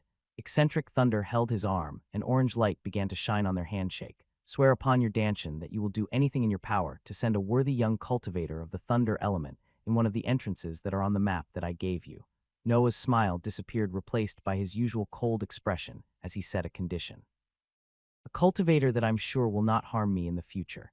Eccentric Thunder looked for a moment deep into the young man's eyes and nodded internally. He sure has the attitude needed to reach a high level. "Fine." Noah then smiled again. "I swear." The orange light condensed and inscribed a rune on Noah's arm that was then absorbed under his skin. Information on the specifics of the agreement and on how to fulfill it entered his mind, and he felt satisfied with them. Eccentric Thunder let his hand go and thought for a moment before a rune appeared in front of him. He was about to speak when Noah spoke again. Really simple questions, my knowledge is lacking. The old man nodded and pressed his hand on the rune. Which one is the best element? Noah was a bit surprised. He answered with a hesitant voice. Thunder. Eccentric Thunder smiled and the rune shined briefly. Good, good. Since you were able to answer this difficult question, you deserve this rank 2 cultivation technique of your element. A scroll appeared in front of Noah, and he hastily put it in his space ring. In the underground room of the second stage, Noah and Eccentric Thunder were smiling at each other while the rune between them shined shortly from time to time. Which color is the most good-looking? Orange. Oh, I see that you are an expert. Take this reagent, it will help you breaking through ranks. What about hats? The larger they are, the more awesome they appear. Correct. I think this pair of sabers will suit you. They have an inscription that repairs them through breath. Who do you think is the most awesome character in the history of cultivators? Senior Eccentric Thunder is the best, of course. You think so? I will humbly accept this compliment and give you an earth pill then. Noah was taking everything that the rune made appear in his space ring without even looking at it. He wanted to make the best usage of the little time he had. As for beards, which ones are the best in their kind? Long and combed like yours, Senior. Oh ho, you are such a smart kid. Here, take this new space ring. It has more than 50 cubic meters of space inside. Noah wore the newly appeared ring on one of his free fingers and looked at the old man with eagerness. Eccentric Thunder seemed to like having someone that approved his appearance and would smile every time Noah answered one of his questions. Noah began to understand why he was called eccentric. However, after he asked the 5th question, he stayed silent for a moment and closed his eyes while knitting his brows. When he opened his eyes, he shook his head in Noah's direction. I'm sorry, it appears that I can't stretch the rules more than this. I'm beginning to feel a backlash from the dimension.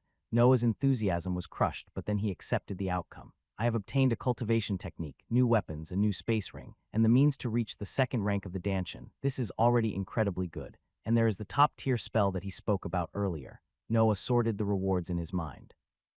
How long till I'm sent out? Eccentric Thunder answered. 2 parts of incense. 2 minutes, so I have to hurry. He put his old sabers in the space ring and took out the new ones. They were silver with some green symbols inscribed on them. Noah swung them a couple of times and then nodded in satisfaction. He donned again the red upper armor and tied the sheaths of his new weapons on his back. The sabers were held tightly in his hands while in his mind he reviewed the path that he had to take to escape.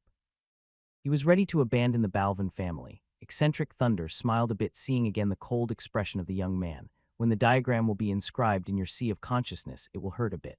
However, all the specifics about the spell will be passed too, so you won't have to train in its activation.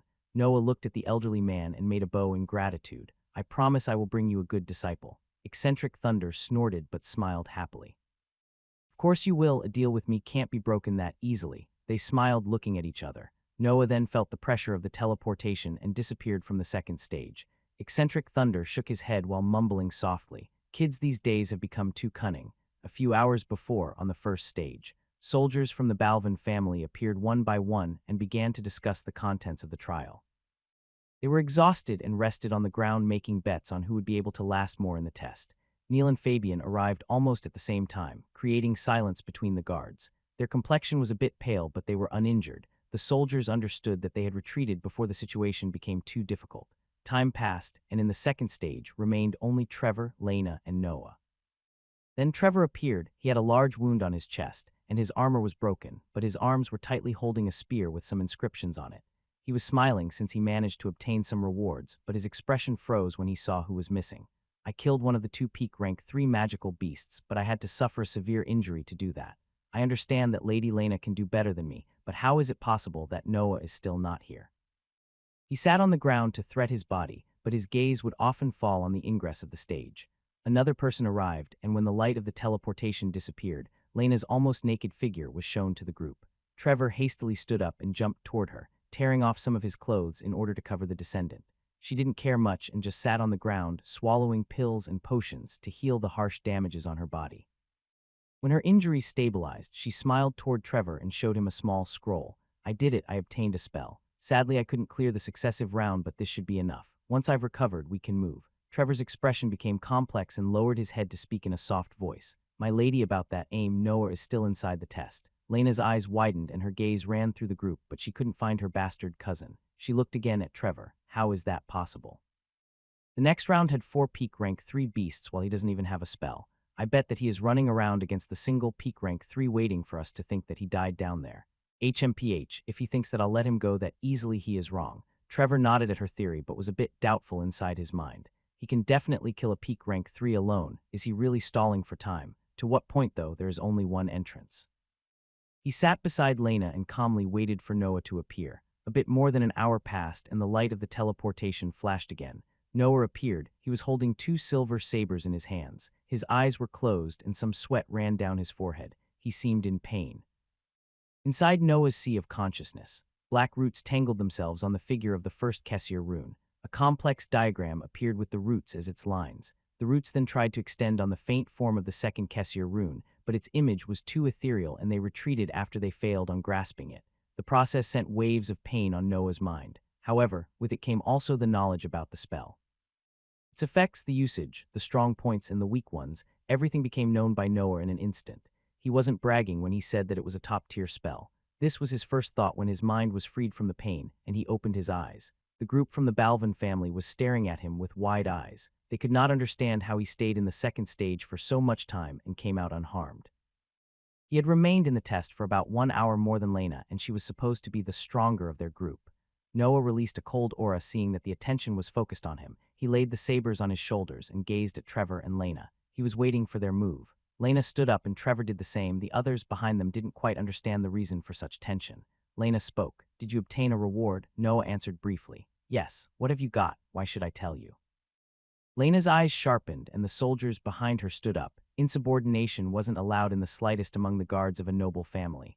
Lena continued, "Because I'm your superior, you serve me." Noah looked at the fake sky. Only an orange color filled his sight. He spoke. "I believe that you can't ask about the secrets of a cultivator. My master once told me that this is an unspoken rule in the cultivation world." Lena snorted. "But you are not a cultivator. You are simply a bastard that had the chance to learn some tricks because his mother opened her legs to a noble." Noah smiled faintly at her remark and moved his gaze back at her. "And that would make me less of a cultivator. I believe that there was only one way to judge that." Lena smiled too. "What would that be?" Noah's face became stern. "Strength." Lena laughed and pointed her hand at him. "You are so naive. Strength means nothing. So what if someone is powerful? He can always be overwhelmed by numbers, and numbers come with wealth. Hurry and give me your reward. Your punishment will be a light one if you stop here." Noah shook his head. "That is not happening." Lena began to lose her cool. "What, do you think that back at the mansion they will let you keep it for yourself? The patriarch will personally open your sea of consciousness to retrieve what you learnt and give it to the Shasti family." She was about to speak more when Trevor stepped in front of her. "He is not coming back." As a guard, Trevor too had desired to escape. He was privileged, but he was still the dog of his masters. No matter how well he was treated, his position remained one of servitude, so he could understand Noah's thoughts better than Lena. In her mind, soldiers could never think about rebellion or escape due to the might of her noble family. As her eyes widened in understanding, Noah jumped ahead. 20 black slashes were sent toward Trevor and Lena. Lena created a wall of water and Trevor raised his sword to take on him some of the force of the slashes.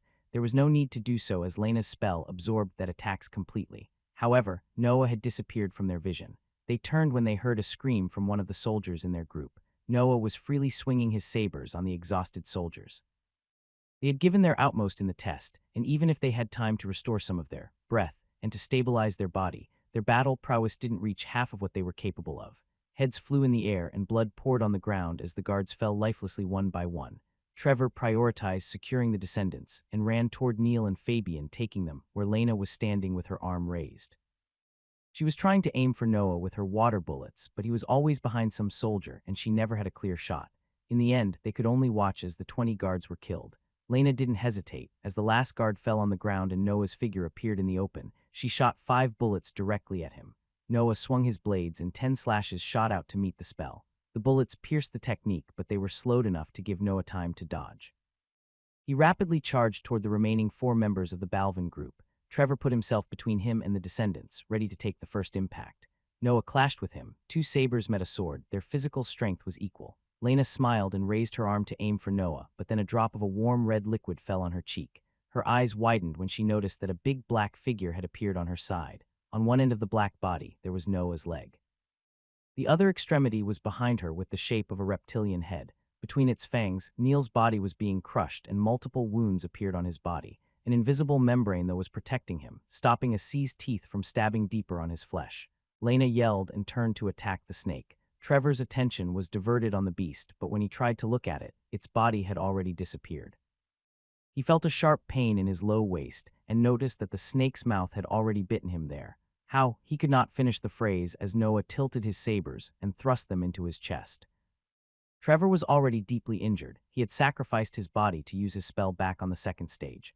When the sabers pierced his heart and life began to leave his body, he looked deep into Noah's eyes. They were cold and focused and had already moved toward his next targets. He didn't even deign him of one last gaze. For some reason, he felt that Noah's escape was ensured. He will be Balvin family's biggest tribulation. The blades were pulled out of his body, and he fell dead on the ground. Lena was confused. She had turned to help her brother, but then the black snake vanished and reappeared in the opposite position. She instinctively deployed a water shield to cover herself and the other two descendants. A strong force hit the shield that made it bend toward the safe area behind it. Lena focused and summoned the water whip, yelling orders to the two boys. "I need your help. Use everything you have to attack him, and rely on the protective items of the family to keep yourself alive. I will face him head-on. You take care of the magical beast." Another impact resounded from the shield and shattered it. The sea shot out from the crystalline drops of which it was made, and Lena's complexion paled due to the collapse of her spell. However, she had no time to care about her condition, and she raised her whip to block the blood companion's charge. She endured its assault, and her whip tangled on its body, but then a figure shot out of it. Noah jumped toward Fabian and delivered a descending double. He raised his arms in panic, and a metallic sound echoed from their clash. On Fabian's left arm, a deep cut appeared while a bluish membrane covered the spot where the sabers hit. The fuck are those things? The attack should have severed the noble in two, but as the damage surpassed a determined gravity, the membrane showed itself to prevent it. Neil jumped toward him wielding a rapier adorned with blue gems. Noah deflected it, but then the gems blinked and shot a ray of light following the trajectory of Neil's blade.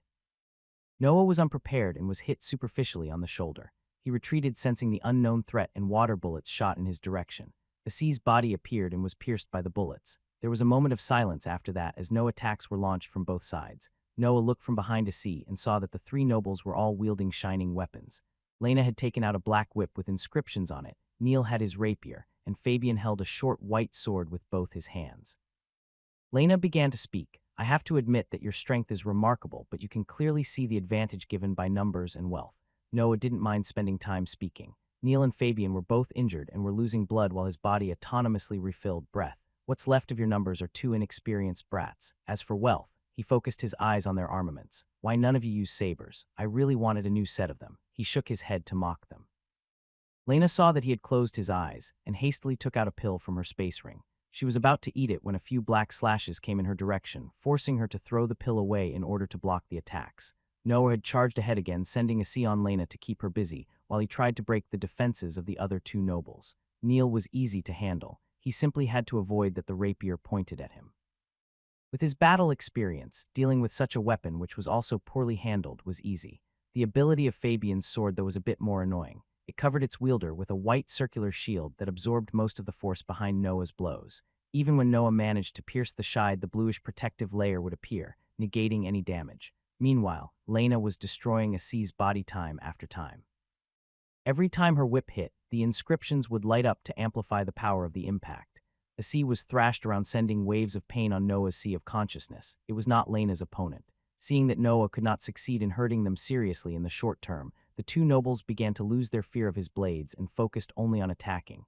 "This is getting troublesome." He was 1 against 3, so his breath consumption was higher. He didn't want to prolong the battle for more than it was necessary. "I guess I had to try it at some point." Inside his mental sphere, the diagram on his first Kessier rune illuminated, and the level of the sea began to decrease at high speed. Noah sent a black slash in Neil's direction. The descendant was used by then on relying on the protection of the membrane, so he didn't even try to block the attack. Lena had sharper senses and felt a sense of danger from the slash.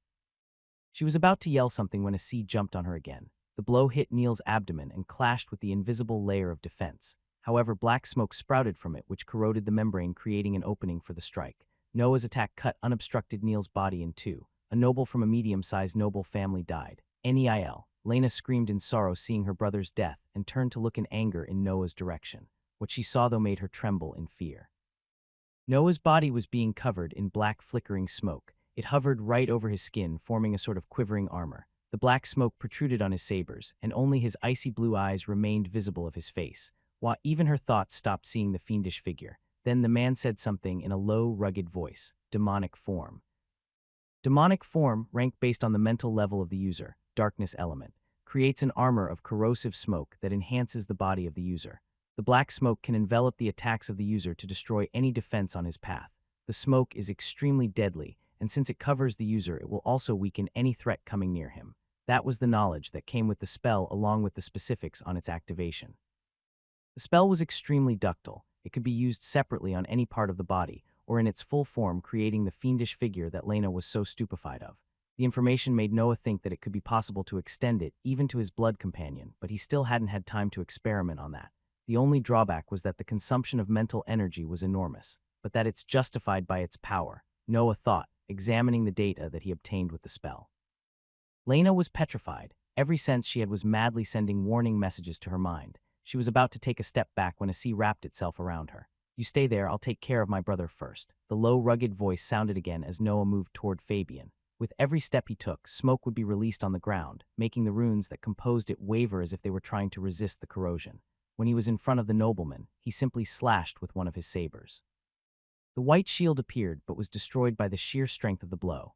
Then the blade hit the bluish membrane, which fluctuated repeatedly and cracked in the point where the collision happened. However, it held on and blocked Noah's strike. "Oh, I see that Daddy really cares about you." Noah didn't bother too much and let go of the saber while his now free hand shot out to grab Fabian's throat. He raised his body in the air while the smoke thoroughly wrapped around the noble. Inhumane screams resounded from the coffin of smoke until only silence reigned in the area. Noah retracted his hand and picked up his saber. The smoke dispersed, showing only emptiness in its spot. Of Fabian's body, there was no trace. Lena stared horrified at the events unfolding and came back to reality only when Noah turned to her. Her aspect became even paler and some blood came out of her nose. Boom. An explosion occurred and Assie's body was shattered completely. Even its figure in Noah's mental sphere cracked slightly due to the blast. Lena came out from the dust that rose and began to run madly toward the direction of the entrance of the inheritance ground. Her right arm was in pieces and only some flesh remained attached to the shoulder. However, she didn't seem to care. There was only one thought in her mind: I have to reach the guards on the outside. "Remarkable, you made your whip explode in order to escape. The Balvin family sure taught well." A devilish voice sounded from her side, and she turned her head with an incredulous expression. She only saw a blade releasing black smoke aiming for her head. A thud echoed in the area. Noah pressed his foot on Lena's figure. An invisible layer of protection saved her life but still couldn't prevent her from crashing on the ground. He pointed his weapon on her and spoke. The smoke expanded from his foot and began to corrode her protection. "Wealth." He turned the point of the blade toward himself. "Strength." Lena's eyes were bloodshot. The protective membrane shattered and the smoke attacked her body. She gritted her teeth and through the pain, she managed to speak one last threat. "The Balvin family will come for you." Noah smirked. The face made of smoke cracked where his mouth was making his image even more devilish. He neared his head to Lena's. "No, I will come for them." And then the smoke devoured her figure. Of the group from the Balvin family, only Noah remained alive. Noah dispersed his demonic form. He was pale and sweat flowed from his every pore. The spell had consumed more than half his mental energy in that short time. "I need to work hard on the second Kessir rune from now on." He absorbed the remains of Lena's body in his space ring, and then he went back to the ingress of the second stage to put all the other bodies in the ring. The total space of his space rings was more than 80 cubic meters by then.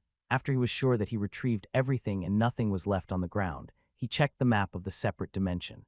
He found the farthest exit from the one of the Shasti family and ran in its direction. The green plains seemed endless and could make anyone feel disoriented. Noah moved at full speed for one entire day without stopping for even a moment. His acupoints continuously absorbed breath, so he never had to slow down his pace. He reached the spot signed on the map in his head, but there was nothing different in the environment. He carefully inspected the ground and found that there was a rune between the grass. Noah didn't hesitate and touched hit. An orange halo was formed and the pressure of the teleportation attacked his mind. When he opened his eyes, he found himself in the middle of a forest. Evergreen forest. According to the route he had taken, he knew that the exit would have been in the forest, but he didn't know how deep in it he was. Noah climbed the tallest tree he found and looked around him from above it. The sky was crystal clear and there were mostly trees in his field of view. Found it. At a distance not too far away, he discovered the peak of a tower. That's Mossgrove City, and it's only a half a day of travel from here. It seems that even space it stretched in the separate dimension. He was not in the mood to feel amazed at the accomplishment of eccentric thunder, and he jumped off the tree and began to run again. His route was in the opposite direction of the city. Evergreen Forest was vast. It spanned for many kilometers in an uneven way. Inside it, there were many danger zones, and in its depths, it wasn't unusual to find rank 3 magical beasts or large packs. Humans were the overlords of the world, but magical beasts had the advantage in the evolution process. Their numbers increased in every place where humans were scarce. Twilba Cliff was one of those areas, and there were many more like it in the world. Generally speaking, the areas where humans lived had to be secured often in order to stop the developing of the magical beasts. Most of Noah's mission back in the mansion had that purpose. He was deep in the forest, hidden in an empty cave that he found along the way. A week had passed since the events in the inheritance ground, and all he did was running in a straight line away from the Shasti domain. He was consulting a map at that moment. His clothes had changed to his usual black ones, and his hair was combed in a simple ponytail. The Academy's entrance test befalls 4 months from now. The city holding one of them that suits me the most is Ebenrest City at 2 months of travel from my position. It is quite far from Mossgrove City, and the communications are scarce with the Shasti family due to Shefflin Mountain between them. Noah had prepared his escape routes long ago. His space ring was full of long-lasting provisions, new clothes, and all the useful means for a long trip. His clothes were mostly plain gym suits that he managed to steal from the servants. He could not be found wearing the armors of the Balvin family. I can reach it in less than 1 month if I travel at a decent speed, but that's quite useless. I'd rather use my time alone to raise my strength before the test. He still had to sort out the rewards from Eccentric Thunder, and the bodies of the group from the Balvin family were still in his other space ring. He had a long process of arranging goods ahead of him, and he had to destroy the bodies, but he prioritized his escape in that week.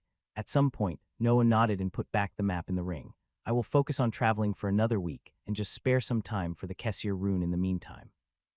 After that, I will slow my march considerably, sort the goods, and return to a complete training schedule. He didn't feel safe. Even if he left no proof of the battle in the first stage, he still preferred to be as far as he could from his family's influence, though it should be pretty hard to investigate in the separate dimension. I bet that things aren't that good in the mansion. He resumed his march at a fast pace toward Ebenrest City. He was careful to avoid any magical beasts on his road. He didn't want to leave any sign of his passage.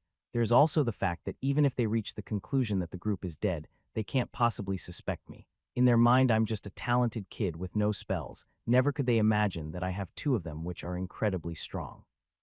The blood companion had proved its value countless times by then, and it was even of an unfit element for Noah. The demonic form instead was extraordinary even for him. He couldn't really imagine that something like that existed. Not only it was a specific spell of a rare element so inherently stronger than the others, but it was also a top-tier one. No wonder nobles are so wary of giving spells to outsiders. My battle prowess doubled with 1 darkness spell. He was finally understanding the advantage of belonging to a rare element. Noah spent another week traveling at high speed. He would run during the day, train in the rune for 1 hour, and then sleep. He did nothing else in that period. When he felt that he had distanced himself enough from the Shasti's domain, he decided that it was time to sort the items in his space rings. He found a deep, uninhabited cavern and sat at its bottom. One body after another appeared in front of him as he inspected them and then threw them away in a corner. A nauseous smell began to fill the cavern, but Noah simply continued in his process. The guards had nothing valuable. He couldn't take their armors since they were a signature of his origins, and they had no storage methods. Only their weapons seemed somewhat good, so he chose to keep them. Trevor's weapon and his reward were 1 tier higher in quality, especially the spear with inscriptions on it, so Noah didn't hesitate to store them. It's time for the nobles. Noah's eyes lit up as the shiny items entered his field of view. Fabian and Neil didn't have a space ring, but their weapons seemed amazing. He tried to look for the item that created the protective membrane, but there was nothing that resembled it. Since he only had Neil's body, he inspected it carefully until he found a strange, cracked pendant with runes on it. It should be this thing, but it appears broken. Now that I think about it, Lena's ring survived my black smoke, so why the protective items didn't? He had some theories, but he knew too little to be sure. He threw Neil's 2 halves and broken pendant in the corner with the other bodies, and moved to Lena's space ring. She made her whip explode, so the ring was the only valuable thing left from her. Noah used his mental energy to inspect the space on the inside, but he felt a wall blocking his probing. Some runes illuminated on its surface. Is it protected? What if I destroy the inscriptions? His mental energy continued to assault the wall, while black smoke rose from the hand that was holding the item. The runes began to corrode until the ring was near its breaking point. Then the wall crumbled, and his mental energy was free to inspect its interiors. Dozens of bottles and pills were inside with a small scroll and some change of clothes. Noah decided to transfer everything except the clothes in his space ring, and then he threw Lena's cracked ring between the corpses. He had then one empty deposit and one with things to evaluate. I have to take care of these things first. He looked in the corner of the cave where the dead bodies were amassed. He neared the pile and his mental energy began to deplete as he stretched his arm toward it. Black smoke came out of his hand and engulfed the corpses. As everything in the corner was consumed by his spell, Noah analyzed its effects. The corrosion is indeed stronger if the distance between me and the smoke is small. See, his blood companion came out from his other hand and Noah concentrated. Even more mental energy was expended as the body of the snake was being covered by the black smoke. Initially, it seemed that Asi's body was becoming stronger, but then it rejected the empowerment and started to corrode. Noah stopped the spell and retracted his blood companion while shaking his head. Asi can't endure the demonic form. It should be because its Koritz from a magical beast of the earth element. He was eager to change his companion, and that's why Asi's figure in his sea of consciousness remained slightly cracked. He wasn't prioritizing fixing it since it was still somewhat usable. The black smoke made everything in the corner vanish, and Noah decided to find another hideout to sort the rest of the items. That cavern had become too smelly. About 30 minutes later, he was sitting on a large branch of one of the trees. As he went deeper in the forest, the trees had become larger. He found trunks longer than 200 meters along the way. Everything is bigger in this world. Harnessing breath gives every living being a limitless potential, apparently. Such a miraculous power. I wonder how things really were in my previous world. Maybe the breath there was so thin that it couldn't be noticed. From time to time, he would still compare the development of humans in his two different lives. Sure, his previous world created deadly weapons on a daily basis, but could it have resisted the endless incursions of magical beasts? Personal power, it's always superior to the collective one of societies or governments. The king of the valley could have single-handedly destroyed entire cities. He shook his head and focused again on the items. A small scroll appeared in his hands. Surging river water spell, rank up to the 4th, creates a perpetual flow of water at high pressure that crushes the target. Up to rank 4. Is it the limits of the strength of the magic spell? My education really is shallow. He put the scroll back in the ring and took out the silver sabers. These weapons were new a couple of weeks before, but they had already been slightly blunted in the single battle that he had fought. Noah injected his breath on them, and the green inscriptions lightened up. The dents and the corroded parts began to fix themselves, and in 5 minutes the sabers were as good as new. This is almost miraculous. I guess that eccentric thunder gave these blades to me because he knew of the disadvantages of the demonic form.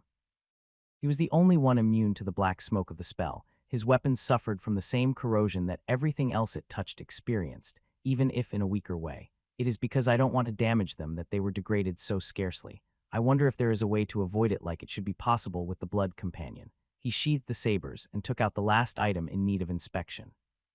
The reagent and the earth pill were one-time use items and didn't need any control. Their usage was pretty straightforward. The potions and pills from Lena's inventory were all sorted in an ordinate way with their explanation. Their usage was essentially battle-oriented, consisting of raising momentarily the healing process of a determined center of power.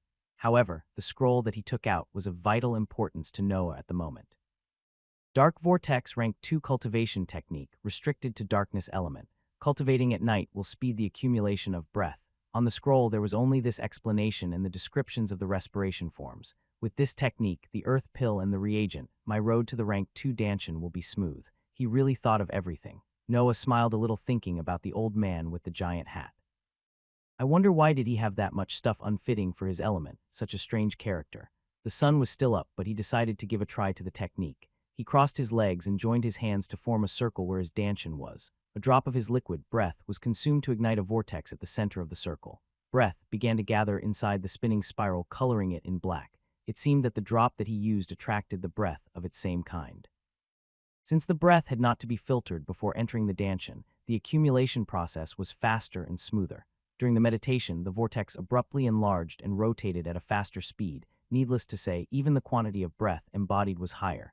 Noah was surprised and opened his eyes. He noticed that the sun had set and the night had come. To think that there was actually such an increase in effectiveness. Cultivating during the day feels like a waste now. He calculated in his mind for a bit and believed that if he meditated every night during the time the sky was dark, he could reach the limits of the liquid stage in less than 2 years. I've decided. I will spend my nights cultivating and my mornings between the training on 2nd Kessir rune and my sleep. As I wake up, I will repeat some forms and then proceed toward Ebenrest City during the afternoon. He had still 4 months before the test of the academy, and he wanted to increase his strength now that he had the means and the time to train. I should also search for a rank 3 darkness-type beast since I'm at it.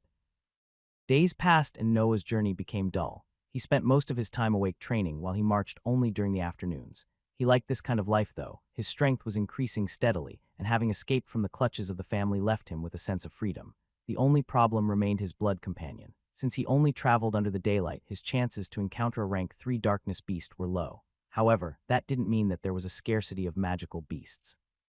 Noah was standing on one of the branches of the trees around him. He was slowly eating a meal while watching the battle below him. 2 peak rank 3 beasts were fighting to the death on the ground. Probably they were deciding to which one that territory belonged to. One was a black bear-type beast, of which Noah didn't know the name, while the other one was a thunder wolf. The wolf used its speed and ranged attacks to continuously hurt the opponent, but the vitality of the bear was immense. It endured every lightning bolt that arrived at him. The bear is probably an earth element magical beast. Its defenses are awesome. If it catches the wolf once, the battle will be over. Everything happened as Noah predicted. The thunder wolf went too close to the bear that abruptly jumped toward it. Its 4 meters frame stomped the wolf, reducing its body into a pulp of flesh and blood. Wolf-type magical beasts are generally stronger in packs, while the bear is a solitary being. It was stupid to fight it 1 versus 1. He shook his head and resumed its trip. More days passed, but of the darkness-type magical beasts there were no traces. The shape of a mountain became visible as he neared Ebenrest City. That's Shelfin Mountain. Maybe I've been too paranoid and speeding for 2 weeks straight. Not even a month has passed, but I'm already here. He didn't want to return to the human society so soon. I guess I'll slow down a bit more. I don't want to stay in the open for more than necessary. The more time he spent among other people, the more it was possible that someone discovered him. After all, the events in the separate dimension were still recent. It was better to hide for the time being. I need to explore during the night. My strength is increasing too much for a sea to continue to be useful. Even against Lena, the only usage that his blood companion had was to gain time to let Noah fight versus fewer people at the same time. In the academy, the cultivators will all be disgustingly rich or highly talented. I can't go unprepared. He started that night with his research. He stopped his meditation during the darkest hour and explored his surroundings. Many different magical beasts were hunting during the night. The environment of the forest was radically diverse. Owl types, snake types, spider types, the beasts of the night were all running around searching for prey. Noah joined them. His eyes shone in the darkness, giving him a perfect vision, and he felt that his senses were sharper. It seems that since the darkness element is more abundant now, even my condition has become more focused. However, that night of exploration was unsuccessful. Noah didn't mind too much and just repeated his research the following night. A week passed like this, and Noah still hadn't found any clue of his target. On the 7th night, he was jumping from branch to branch, paying attention to his surroundings. He was about to stop his hunt and find a place to rest when a figure flew at high speed near him. Noah's hand shot rapidly and grabbed the little beast. It was a bat-type magical beast. Its strength was in the middle tier of rank 1, but when Noah inspected it, he felt a familiar energy coming from it. Darkness element. The bat was struggling to escape his grip, but Noah just stared at it. Then he opened his hand and the bat immediately flew away. Noah followed it till the beast entered a small hole in the ground. He neared the hole and sent his mental energy inside to have an idea of its structure. The cavity seemed to lead to an underground cavern, and he sensed the presence of many life forms coming from it. I finally found something. He chose to rest near the entrance for 1 day in order to gather more information. During the day, the entrance was silent, and other magical beasts simply passed over it. However, at night, some bats would come out of it and return with little victims. When Noah saw a rank 2 bat bringing back another rank 2 magical beast, he knew what was happening. They are gathering food for the leader. He unconsciously smiled and prepared to enter the cavern during the daylight. He speculated that these kinds of beasts rested during that time, so it was the best moment to explore the cave. The afternoon came and he directly jumped in the entrance. He fell for about 3 meters before touching the ground. In front of him, a long corridor stretched in the distance. Noah walked along it and noticed many other holes that led to the surface. The number of bats that I saw was probably just a part of the swarm.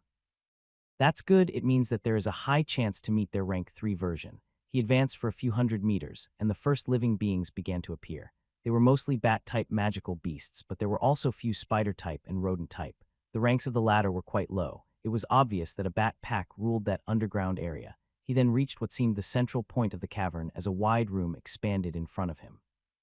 The ground was empty, but on the ceiling there were hundreds of bat-type magical beasts sleeping, hanging upside down on their lower claws. In the middle of the pack, 3 big figures were visible. They had 2 pairs of wings, and one of them was slightly bigger than the other 2. Noah could not help but smile brightly. Found you. Noah dug a hole in the rocky corridor. He made it 2 cubic meters large to be comfortable. He didn't plan on to leave it anytime soon. He resumed his usual training schedule, waiting in the darkness of the hole for a bat to pass by. When the night arrived and the leader sent the order, the hundreds of rank 1 and rank 2 beasts of its pack left the central area and moved to the surface. One of the rank 2 specimens felt its body being squeezed and was dragged into one of the cavities of the corridor. Noah directly stabbed the beast on its chest, killing it on the spot. No one of its pack noticed its disappearance. Noah carefully looked at the bat, giving importance to the details of its body. He took out Uriah's diary and opened it where the sketches were. After evaluating a bit in his mind, he began to draw on the ground the image of the dead bat in front of him.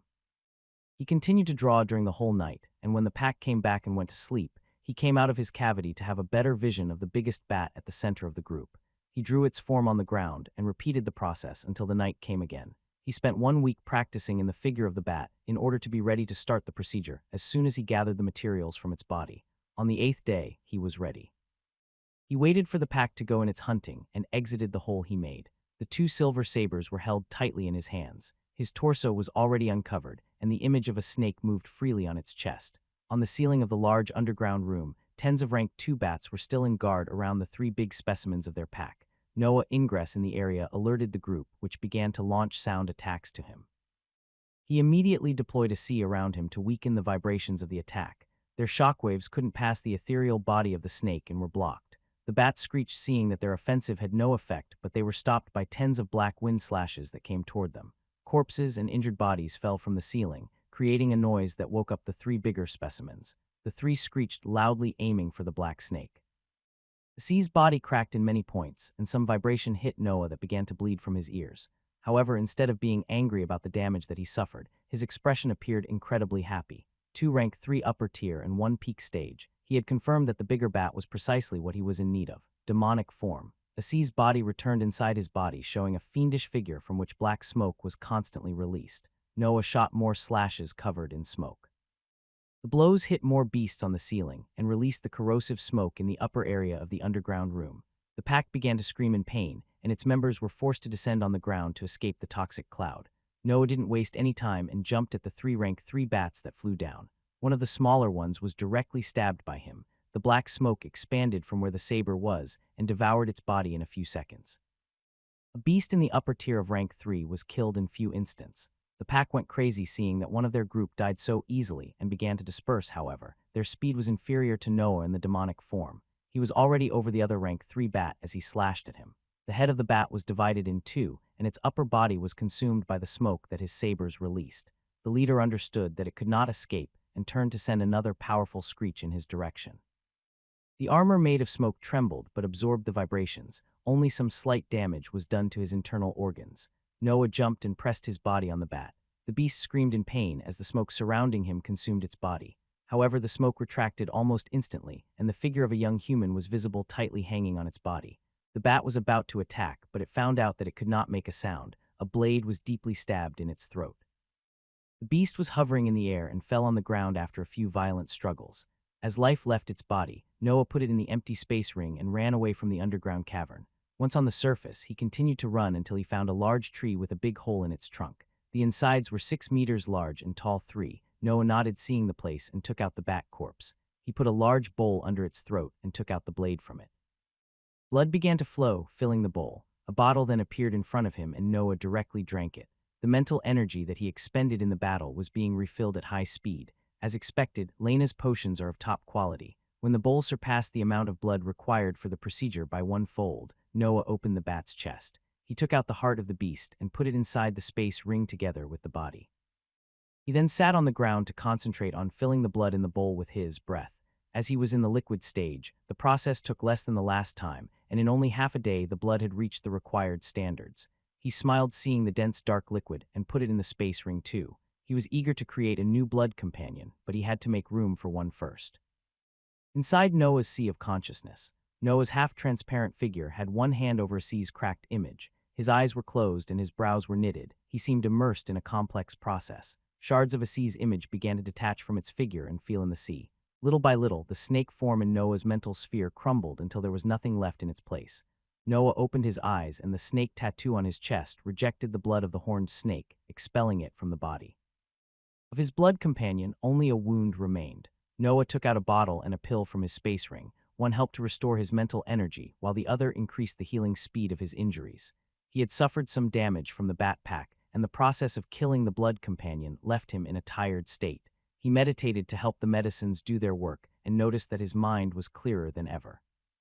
Without the drawback of the spell from the Asi family, his sea of consciousness felt extremely light. It won't last much longer. Noah thought and picked a cask full of water from his space ring. He washed neatly to prevent any contamination and then put everything away, taking out the bowl full of dense blood. It was time to begin. He focused and immersed his saber in the bowl and started drawing on his chest the outline of the rank 3 bat. Then it was time for the details. 4 fangs, pointy ears, 4 clawed paws, 2 eyes on the sides of the head with one in the middle, and 2 pairs of wings. A sort of pressure exuded from the drawing while Noah nodded in satisfaction. A small heart appeared in his hand. It was the size of 1.5 fists. The rank 3 bat was smaller than the horned snake. It was only 3 meters tall, so it was natural for its organs to be tinier. Noah took 2 rapid bites and swallowed the heart. The drawing's temperature began to rise till Noah felt his chest burning. This time, though, he was prepared. His eyes were already closed and focusing on his sea of consciousness. His ethereal figure had his eyes opened waiting for the bat image to appear. When it materialized, it acted in the same way as the horned snake the previous time. It went berserk and moved at high speed toward the sphere with the intention of breaking it. However, the first Kessir rune hummed, followed by the faint form of the second one. The beast fell on the sea screeching in pain, and Noah followed it. In a few minutes, the figure of the bat formed over the sea at the center of the sphere. The pressure generated by the sharing of their senses returned and pressed on the walls of the sea of consciousness. Noah was about to exit his mental sphere when the roots wrapped around the first Kessir rune shot out and entangled themselves around the bat. I knew it. He could feel from his connection with the new blood companion that it could enter the demonic form without rejections. He opened his material eyes and stood up. The tattoo of the bat moved a bit over his body to then stop on his back. It seems more alive than a sea. Does it depend on the fact that we are of the same element? He summoned it in front of him. The bat was quite lifelike. It had the same size as the original beast, which reassured Noah on the success of the process. Attack me. As usual, Noah wanted to test its abilities. The bat didn't hesitate and screeched in his direction. Noah spat out a mouthful of blood while his liquid breath was consumed to fuel the ability. He hastily made it stop and stared with wide eyes at his new companion. It can use its innate abilities, but that wasn't specified in Uriah's diary. He sat on the floor and focused on healing his injuries. The sound attack had hurt him internally. He didn't use the potions this time as he wasn't in a hurry. Previously, he had used them afraid that the ingredients for the spell could have been wasted. He tested some more times and confirmed that the bat could use all the abilities that he had when it was alive. Is it because my element is the same? It makes sense after all. Only the body changed while its instincts and its breath remained the same. Anyway, it definitely kept the strength of a peak rank 3 beast. He tested some more and activated the demonic form on it. Black smoke was released from its body, and its power rose visibly, but Noah's mental energy was depleted at an even higher speed than when he used that spell for himself. However, its weakness is removed when it enters that form. Since the bat was smaller than a sea, it could just cover an area of a few meters around Noah. However, when it activated the demonic form, the black smoke would work as a connection between Noah's body and the blood companion, vastly increasing its area of action. So this is the true power of the body inscription spell. Wonderful, my battle prowess increased again. He looked at the bat for a while and then nodded. I'll call you Echo. Now let's see if you can make me fly. Flying not only was extremely useful to travel, but it could also be used as a way to run away from a dangerous situation. If he had had that ability back in Twilbua Cliff, he would have never faced the rank 5 snake. His expectations were not met as he discovered that he could at best use Echo's body to float and not properly fly. Black smoke covered again the companion's body and Noah entered it. This time it could fly for a period, but its speed was nothing special and the expenditure of mental energy was immense. It seems that the body created through the spell is flawed in this aspect, or maybe it's because my breath is only in the liquid stage, or probably because bat-type magical beasts aren't that skillful in flight in general. I'll do more tests later on. Now I should rest. He decided to return to the empty trunk and slept. Noah was standing on the ground with his eyes closed. His torso was naked, and on his back 2 pairs of black wings were opened wide. Then black smoke engulfed the wings and they began to flap at an even rhythm. Noah's body slowly rose in the air until it reached 5 meters of altitude. Noah stayed in the air for a while before carefully alighting back on the ground. He heaved a long breath while retracting the wings. This is as much as I can do for now. Humans don't seem too fit for flight. In this period of time, he stopped his trip to continue testing his ability to fly. However, even if he managed to rise in the air, his aerial control was lacking. Humans were beings that walked on the ground. The sky wasn't their domain. They didn't have the innate instincts of a flying beast, so Noah could only put more training in that field to solve the issue. There's also the problem of the mental energy's consumption. Damn, if I hadn't lost more than 1 year of training stuck in the inner circle, now things would be smoother. He shook his head and returned to his position on the tree branch. Since he could not obtain back his wasted time, he would just train more. His mental energy had become his main focus, since his strongest spell heavily depended on it. Noah decided to resume his travel with an even harder training schedule. His nights were completely devoted to the cultivation technique, while during the morning he pushed his limits on the second Kessir rune. He would then sleep for a few hours and train his flight as he woke up. He spent the rest of the time marching toward Shelfen Mountain. More weeks passed. Noah's escape had occurred almost 2 months ago by then as he arrived at the base of the mountain. In this month and a half of strenuous training, all his centers of power except for the body had become stronger. He exuded a cold and sharp aura, which seemed denser in contrast to his previous state. He chose to put his weapons inside the space ring in order to prevent any resemblance with his former figure from being displayed. His head was covered with a black hood as he gazed at the rocky slope of the mountain. On the other side, there is Ebenrest City.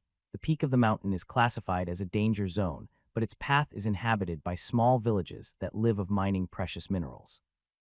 There should be even a public market along the way. Maybe I should accumulate some money before arriving at the city. He stood still, reviewing the knowledge he accumulated when he set his escape routes. He possessed a lot of weapons that he had no use of, and since he never had to worry about buying anything, he had no idea about the prices of this world. He began to climb the mountain. As Noah moved along its path, many simple houses began to appear in the environment. The inhabitants were mostly men with a skinny complexion. They seemed to be on the verge of starving to death as they carried heavy pickaxes on their shoulders.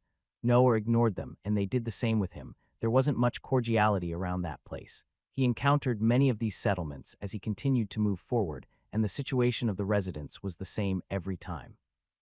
I guess that they are exploited by the family managing the market. I don't sense any cultivator among them, so they can only be used for manual labor. I believe that many of them won't survive for much longer. The society worked in the same way as the noble families. Weak people were exploited to enrich the already powerful ones. When he was nearing the market, he saw with his mental energy that some of the healthier men stared at him, whispering between themselves. Considering my luck, this will lead to trouble. Of course, he was right. As soon as he moved for a few kilometers away from the last village he passed through, a group of men with some rusty weapons blocked his path. Noah recognized one of the villagers among the group and noticed a couple of cultivators between them. However, he felt no sense of danger at all looking at them. The man in the middle of the group was tall and wielded a big hammer with both his hands. He stepped forward toward Noah and spoke with an intimidating voice. "You, leave all the valuable items in your possession and we will let you live." Noah sighed and shook his head. He put his hand inside his clothes and materialized one of the weapons of the Lance family. After taking it out, he raised it in the air in front of him to show it to the thieves. "Hey, I've been meaning to ask, how much is this one worth?" The men were a bit surprised by his young voice, but then their eyes lit up seeing the good manufacture of the weapon. "Haha, that's a good blade. What else do you have? Are they stupid or simply blinded by their hunger? How could it be possible that a young man traveled alone in this part of the mountain during this period of time? I thought that they would have understood something from my voice at least." He shook his head again. "Listen, I need a guide for the market. I can promise some rewards if you do a good job, so why don't you drop this act? With your meager strength, you could at best defeat a rank 2 magical beast." The men's eyes widened again hearing his words. Laughter began to spread in the group, but the cultivators exchanged a concerned stare between each other. Noah had evaluated their battle prowess quite accurately, and that put the cultivators on guard of the young man. They stared at Noah in silence, trying to decide their course of action. Noah, however, was already at the limits of his patience. If it was a normal situation, he wouldn't have hesitated to teach these weaklings a memorable lesson, but he was doing his best to avoid creating any trace of his passage.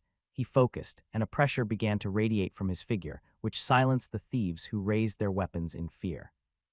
The group of thieves was hesitating, and only then they linked Noah's unusual presence with the Academy's entrance test. They weren't sure that they could gain anything using forceful methods. The cultivator that seemed in the lead stepped further and slightly bowed. "If you can give my brothers 15 pieces of gold, I will gladly be your guide." So they finally understood something. Noah oscillated his weapon in the air and pointed at it with his free hand. "You still have to tell me how much this is worth." The leader looked at it from the distance for a bit and then answered, "I'm not an expert, but its value should be around 5 pieces of gold.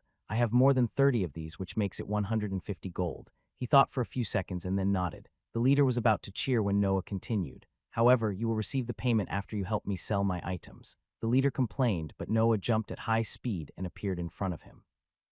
No one of the men saw him moving. His speed was too fast for these common people. He tossed the weapon to one of the men nearby. Take this as a warranty. Let's move. Noah pointed at the leader and moved past the blockage. The men looked at each other for a moment, and then the leader followed behind the young man. They walked for 3 days, resting only at night. In the afternoon of the 3rd day, they reached the market area on the mountain. This is Tudak Town, young master. The market is the main form of sustenance of the city, and many merchants had set up their stands in this period due to the Academy's test. You might not know, but many nobles will make a trip here before the test begins.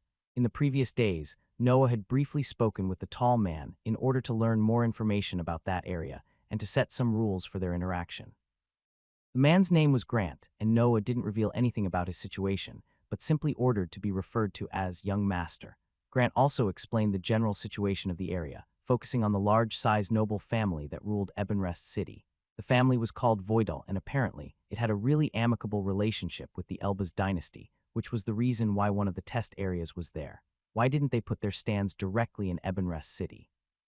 This is just a peripheral city after all. How could they attract the noble families here? Grant's answer was immediate.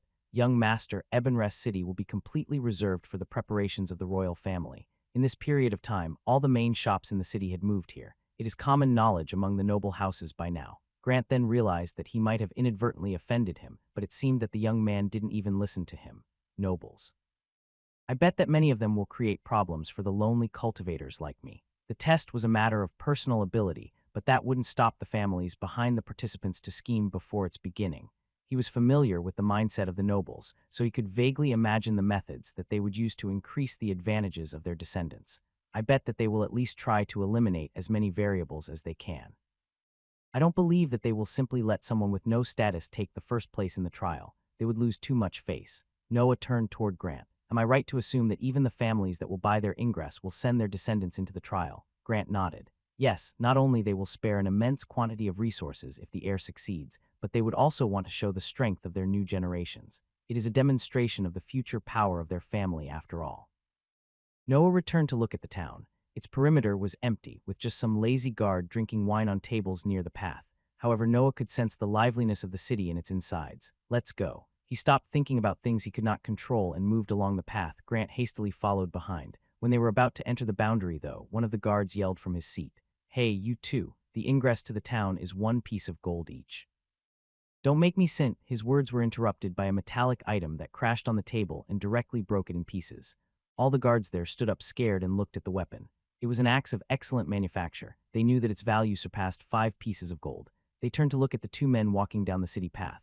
The hooded one was already walking past the entrance, while the tall one was awkwardly scratching his head, making a bow in excuse. I'm sorry, but the young master is tired. I hope that the axe can cover for the damage in our ingress. One of the guards slowly nodded. A cold drop of sweat ran down his forehead. Grant bowed again and followed Noah that was already far ahead in the city. The guards looked at each other and whispered, I think we should go easy on the wine in this period. Agreed, if we offend someone with an even worse temper, I believe that we could really get unlucky. Yes, wise words. If we are drunk and a noble gets annoyed by us, we are done for. From that day onward, the guards of Tudak Town were never found drunk again. Meanwhile, Noah continued to walk rapidly toward the stands that became visible in the distance. He threw the weapon as a show of strength. He knew that there would usually be an inspection every time a stranger entered a town, so he decided to act as an irritated noble. As for the money loss, he really couldn't care less if that granted him anonymity. After walking the main road of the city for a while, Noah began to see the various stands. There were tens of merchants with flashy banners on top of their stalls and even more people around them looking at their items. Noah looked around for a bit and noticed something strange. The customers used 2 different types of currencies. He turned to face Grant and pointed at the gems that some of the customers were using. What are those? Grant looked where he was pointing and showed a confused expression. You mean the obsidian credits? Noah shrugged his shoulders and replied, if that's what they are called. What value do they have? Grant's eyes widened as he continued to stare at Noah. What? It took a while for Grant to really believe that Noah didn't know anything about it. Aren't you a cultivator? Noah replied with a bit of annoyance in his voice. Stop asking questions and explain. Grant cleared his voice and began to speak. The obsidian credits, or commonly called credits, are the currency mainly used by cultivators. It's a peculiar crystal that is filled with breath, so it has more value in the cultivators' minds. Anything regarding cultivation can only be bought with credits. No one will ever accept gold for it. Noah focused again on the gems. They resembled the one that Virginia used to power up the inheritance ground, only less shining. To think that I wasn't aware of such things. Do they come only in that form? Grant nodded and explained more. Noah turned to Grant and could not help but ask, why do you want to be paid in gold then? Grant smiled awkwardly. Well, I am a simple rank 1 cultivator with a rank 2 body. I don't even have a martial art. I just want to feed my family and the ones of my brothers. So selling the weapons can only give me money to buy food and a place to rest. I have the Surging River spell, which should be worth some credits, but I don't know if it's better to sell it now or to keep it for a better use in the academy. He didn't know enough to decide the best course of action, so he just chose to inspect the market further. Bring me to someone that can buy the weapons that I showed you. Grant took the lead position, and they moved slowly around the city. Noah soon noted that calling it city was a bit of a stretch. The city itself consisted of a few buildings with 2 taverns and 10 hostels. All the other structures were simply subsidiary shops that opened while Ebenrest City was busy with the preparations for the test. In the end, they arrived at a small wooden house with the picture of a sword and a shield as a banner. Grant entered and loudly greeted the bald man behind the cash desk. Kirk, I brought you a customer. Kirk snorted and replied with a rough voice. You only bring them when you gain something out of it. Grant laughed awkwardly and scratched the side of his head. Noah couldn't be bothered to watch them argue and stepped toward the desk laying a blade on it. I'm here to sell. How much for this? Kirk was surprisingly quite professional as he picked the weapon and carefully examined it. He even slid his palm along the blade twice to check if there was any dent on it. When the process was over, he nodded in satisfaction. Not bad, not bad. I can give you 6 pieces of gold for this one. Noah nodded and continued. What if I have more than 30 of the same manufacture? The 2 men's eyes widened when they heard the number of weapons in his possession. Kirk coughed a bit and then cleared his voice. I would need to inspect each one of them. Noah made a gesture with his hand, and the 30 or so weapons appeared on the ground. In his space ring, the weapons that remained were his 2 pairs of sabers, the Descendants' inscribed weapons, and the lance that Trevor obtained from the second stage. Kirk stared at him for a few instants before he started examining the items. It's not his first time seeing a space ring. Noah thought and then began to think of how to dispose of his remaining goods. I should wait with the spell. Maybe the academy can give me something more valuable than money for it. The noble's weapons have to remain hidden so they are better in the space ring than wielded by someone. Lena's potions are useful, so I should just keep them. The earth pill and the reagent are necessary for my cultivation, so it's not even worth mentioning them. My old sabers can be a clue for my identity, so it's best to keep them. I'd rather not sell techniques that I currently use, so Dark Vortex and Body Inscription are excluded. That leaves me with the Lance and Echo's previous body. He faced Grant and asked with a plain voice, is it possible to sell magical beasts' bodies here? Grant nodded and smiled. I can bring you to a friend of mine that will buy it for a good price. If it is adequately intact, he might even pay you with credits. He will pay me in gold then. Noah was sure that the body of the rank 3 beast was far from the standards of Grant's friend.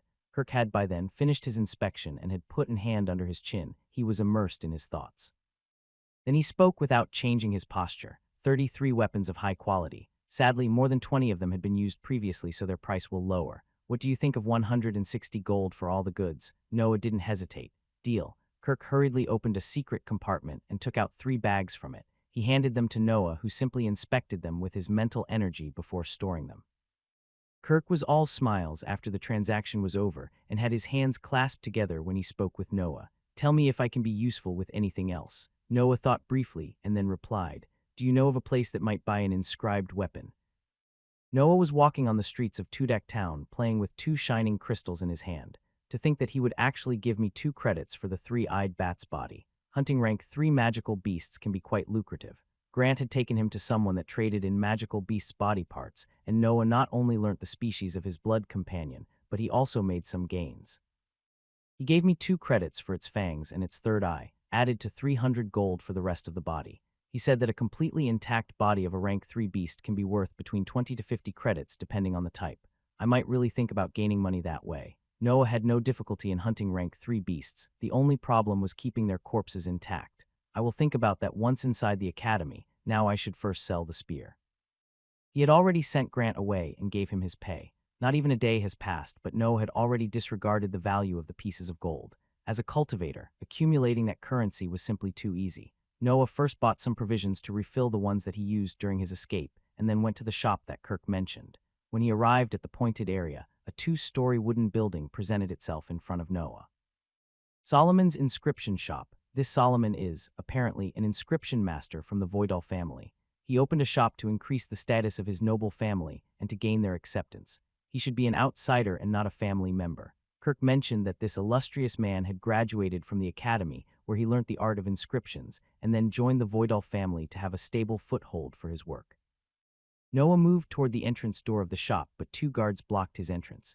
They were both cultivators, and Noah sensed that they were on the same level as Kevin. 5 pieces of gold to enter. They really are from a large-sized noble family to have this kind of guards to stand in front of a subsidiary store. Noah smiled from behind his hood and took out the sum.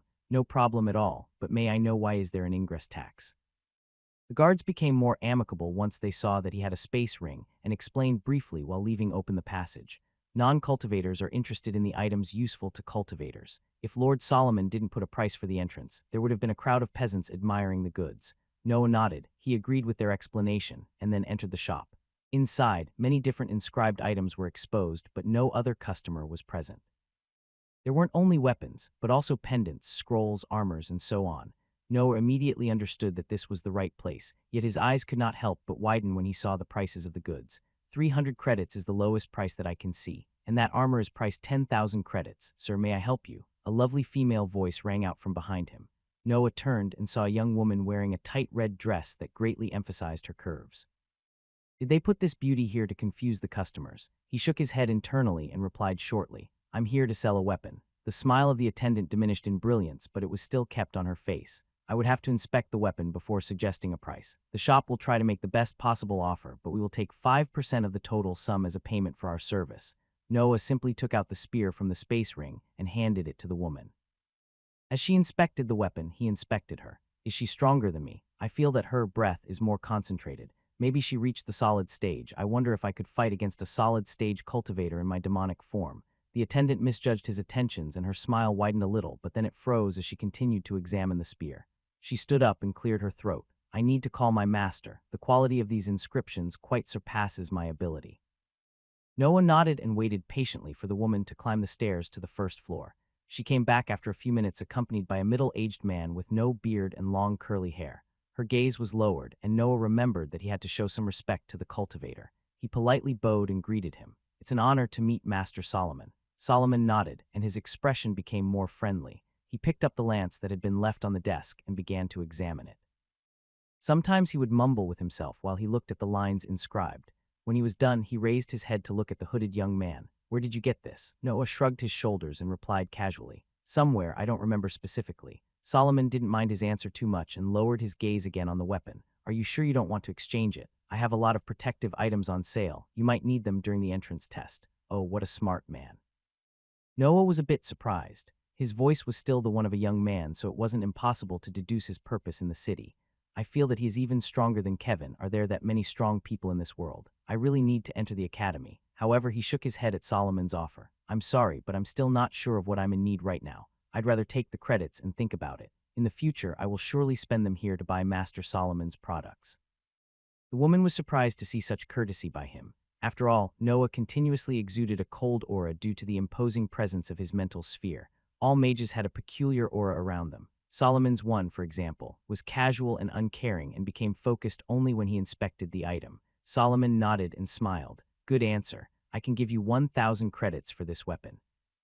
1,000? Noah noticed how the attendant's eyes widened before she lowered her head again. He understood that it was a big sum. I agree. Solomon smiled, seeing that Noah accepted his offer and waved his hand. 20 shining crystals appeared on the desk. Their brilliance far surpassed that of Noah's credits. Noah picked one up and examined it with interest. Solomon noticed his action and spoke casually. They are worth 50 credits each.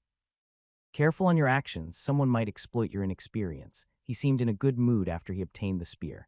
Noah put the credits in his space ring and bowed. Does Master Solomon have some advice for the academy test? Solomon laughed. Haha, as soon as you saw some goodwill, you tried to take advantage of it. You remind me in my old days. Solomon shook his head a bit before speaking again. The test changes every time, so all the knowledge is dated. Just go to Ebenrest City and follow the line of youths like you. Maybe you should be careful on the road to the city, though. Noah nodded and bowed again before exiting the shop. Inside it, the woman turned her head toward her master and asked in a confused voice, Master, if you knew that he was inexperienced, why didn't you lower the price? Solomon replied, He won't be inexperienced for long. If I had tricked him, he would have never returned to sell more of these good weapons. And you never know, he might actually become the next talent of the academy. The attendant looked in the direction where Noah went and fell in thought. He is surely weaker than me. However, why do I feel that if I had to fight him, things would be dangerous? Meanwhile, Noah went to the poorer looking hostel that he could find and entered it.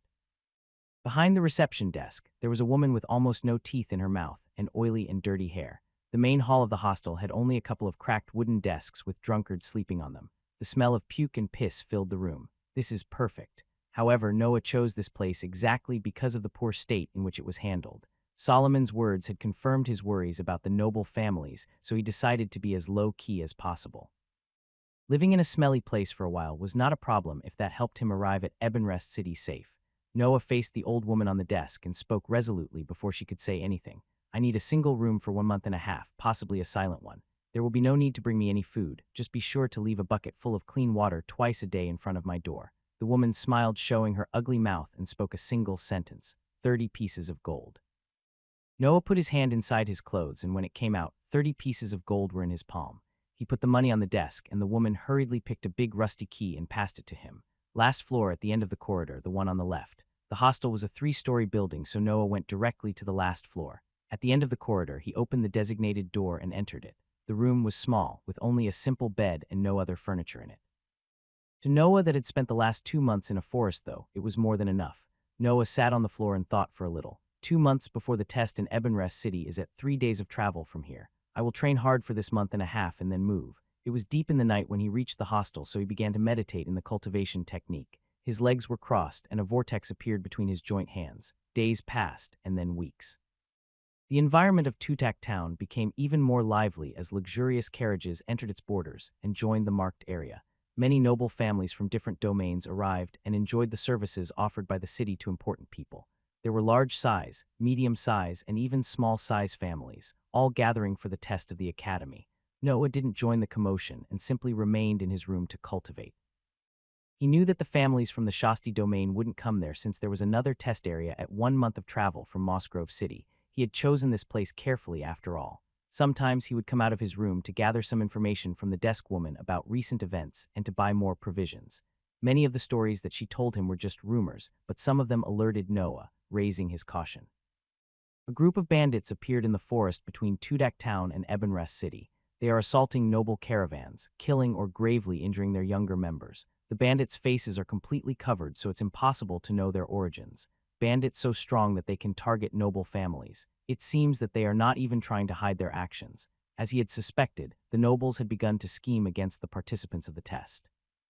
I didn't imagine that they would have targeted other noble families too. The spot in the academy really is coveted. His eyes shined slightly as he thought of that. One more reason to enter it. Echo, the tattoo of the 3-eyed bat, released a soft sound inaudible to humans.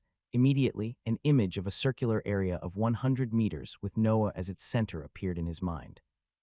There weren't many details, as the scene was created from the vibrations of the objects that the sound met, but it was more than enough to know if there was someone spying on him nearby.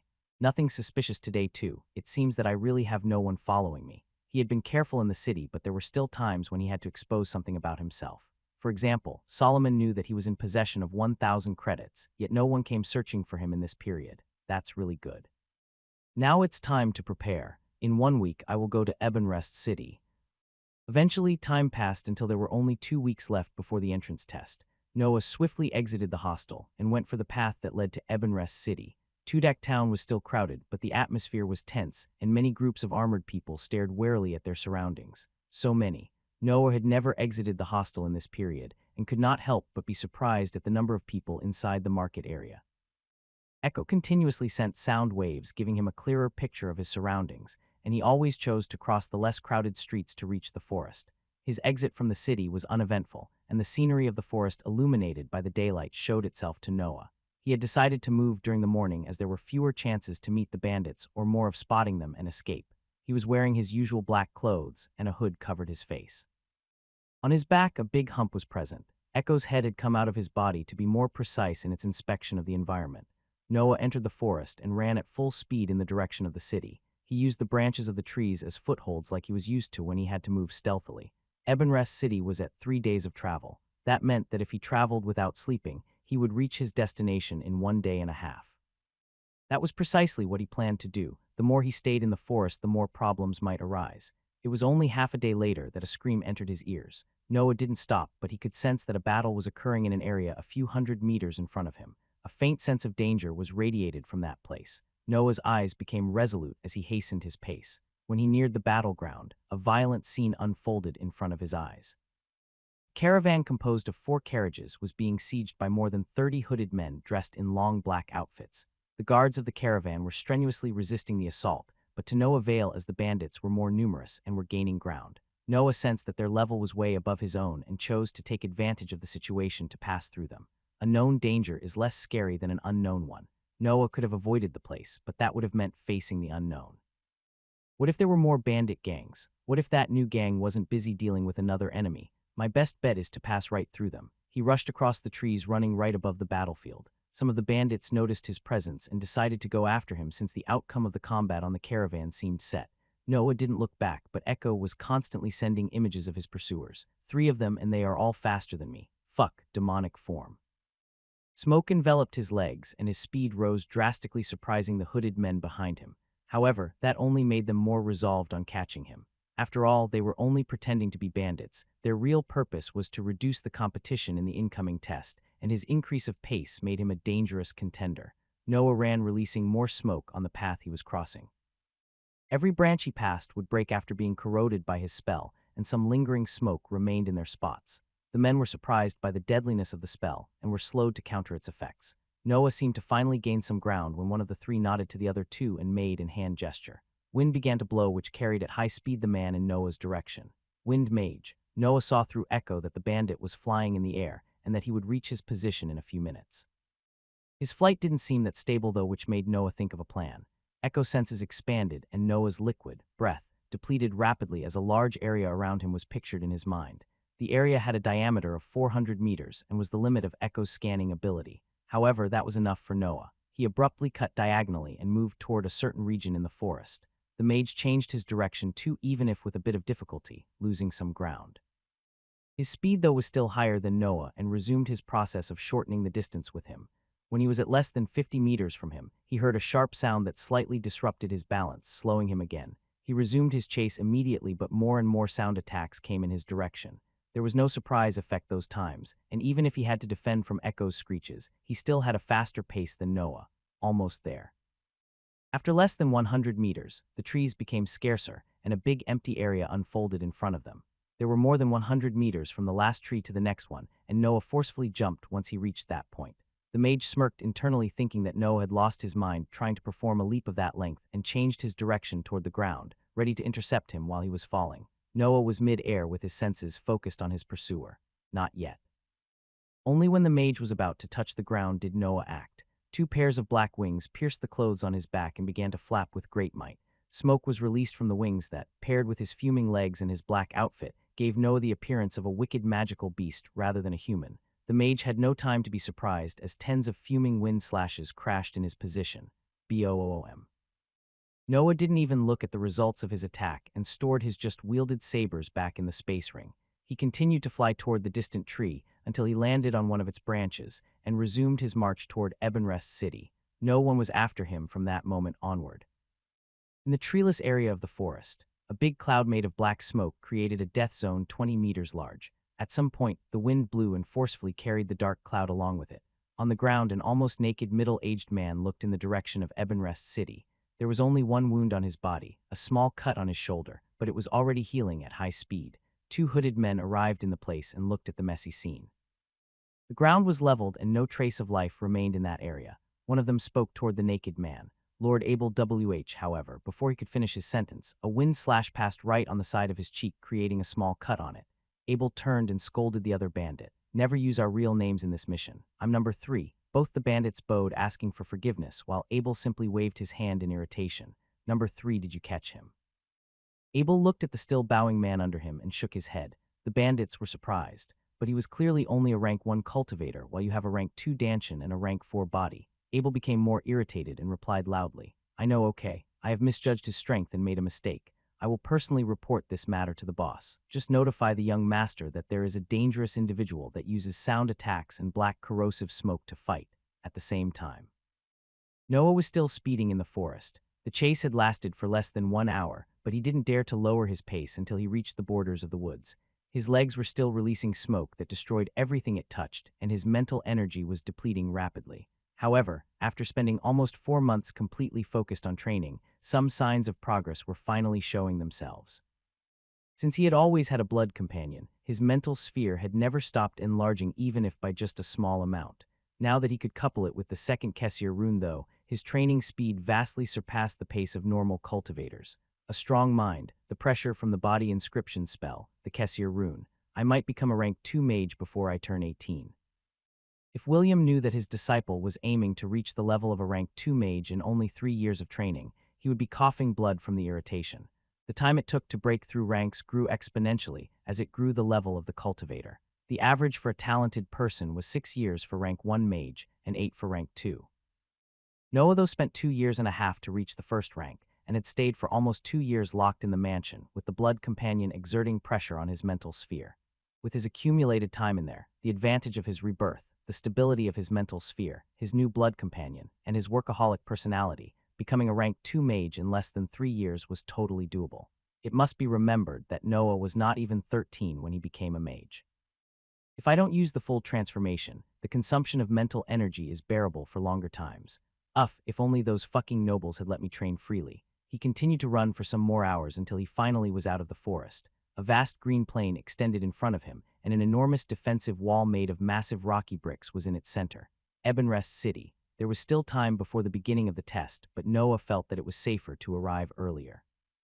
He changed his clothes and wore a simple black tight robe with no hood. He tied again his hair in a ponytail and moved toward the city walls. There was only one gate along the walls, and when Noah reached it, he could see the magnitude of the event. There were hundreds of people in line in front of the 8 meters tall gate, with caravans and guards that formed a large and messy row. Near the gate, tens of soldiers with shiny green armors were sorting the people that wanted to enter the city. I suppose it will take a while to enter. Noah walked till the end of the crowd and waited patiently. He closed his eyes to pay more attention to his surroundings and moved whenever there was more space in front of him. Most of the people there were nobles, and it wasn't smart to provoke them. However, many had noticed his arrival and began to whisper between themselves, sometimes sneering, sometimes snorting. Another foolish kid, what do they teach commoners these days? HMPH, they're just here to fill the empty spots. It's not like they have any chance to win. They just hope that someone might have a good impression of them and then be recruited in their families. If they survive the test, haha. Many of these voices entered Noah's ears, but he didn't mind it. He was specifically looking for something. Then Echo sent an image to his mind. A guard on one of the most luxurious carriages neared a young man with long hair and whispered something in his ear. The guard pointed at the forest, and then at Noah, at which the noble nodded. The guard bowed and went away from their group, but the noble stared at the end of the line for more time. It's his family, then. Noah was the only one in the last part of the line that was moving alone. He had suspected that the bandits would have reported the accident in the forest to their leader, and he was the one that fitted the most the description of the man that had escaped the wind mage.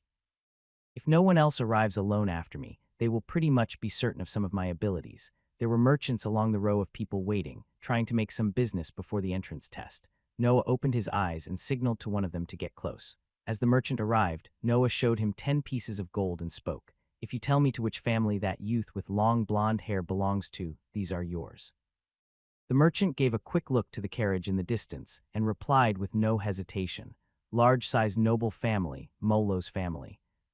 The test hasn't even started and I have already made some enemies. My luck is always awesome. Noah turned toward the merchant. What else do you sell? The man smiled and took out a bag from his back, opening it in front of Noah. Oh, I sell many things, young master, from special weapons to wonderful talismans. Also, I have a lot of drugs that will help you greatly during the test. Noah looked at the goods, but he couldn't see anything valuable. He shook his head and sent away the merchant. Then he resumed his inspection of the surroundings with closed eyes. As time passed, more people arrived behind him and silently put themselves in line. The young noble from the Molo's family continued to look in his direction, and Noah felt his gaze on him. However, he simply ignored him and moved along with the line. Caravans arrived unceasingly, increasing the size of the crowd in front of the city gates. After more than half a day of waiting, Noah finally managed to arrive at the entrance of the city. Name and purpose for the visit. A guard in green armor spoke to him as he arrived at the edge of the line. Vance, I want to join the Academy's entrance test. The guard took an inscribed marble tablet and showed it to Noah. Place your hand on this. We need to confirm your age. Noah followed his order, but the tablet remained unresponsive after he touched it. The guard nodded and gave him a medallion with his name written on it. Follow the signs for your lodgings and don't lose the pendant, or you won't be able to participate in the test. Then, the soldier let him pass. Noah put the medallion in his space ring and entered the city. He was quite surprised by the magnitude of the buildings. It was his first time inside a big city of that world after all. There were many three-story houses, and in the distance toward the center of the town, some six-story structures were visible. It is almost as if I'm back to my previous world. Large insignias stood in the middle of the paved main road, indicating different locations and their direction. Test participants area. Noah followed the direction of the sign and arrived in 20 minutes at a large district full of three-story manors. Another guard blocked his path. Show me the medallion and a room will be assigned to you. Noah took out the pendant, and the guard handed him a small wooden card with a rune written on it. Mansion E, Room 14. The test will take place in 15 days. Someone from the city troops will lead all the applicants to the examination area on that day. Good luck. Noah nodded and entered the district. Many youths were grouping and chatting on the yards of their villas, but they all turned their heads to look at Noah walking along the central road. It was clear that he didn't belong to any noble family as his clothes were shabby and untidy. Most of them felt superior to him and began to make jokes about his appearance, but the strongest among them felt only danger from his figure. There is someone worthy of my attention. When he arrived at the mansion with a big E painted on it, a tall youth about the same age as Noah stood in front of the entrance door with a smirk on his face. This mansion is reserved for nobles. A commoner like you can simply sleep on the courtyard. You have no problems with that, right? I really hope that killing is allowed in the test. That was Noah's thought as he stared fixedly at the youth in his eyes. He focused all his mental pressure on him, and the young man paled instantly, facing the might of Noah's sea of consciousness. He began to sweat profusely, and then he fainted on the spot. Noah simply stepped over him and opened the door under everyone's gaze. The insides of the mansion were clean and tidy, with a large living room and many doors with numbers drawn on them. He stepped on the stairs for the first floor and walked on the corridor until he found the door with a 14 written on it. The wooden card appeared in his hand, and he neared it to the handling of the door. However, nothing happened and the door remained locked. You need to put some breath in the tablet to make it work. Noah turned and saw a girl of about 16 years old on the other end of the corridor. She had long red hair and a cute face. Her eyes shined with a green color. Noah followed her instructions and transferred a bit of breath from his body inside the tablet.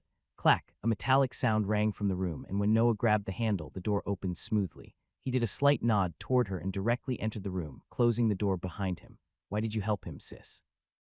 He would have figured it out by himself anyway. A tall man with short red hair appeared from behind the girl still standing on the corridor.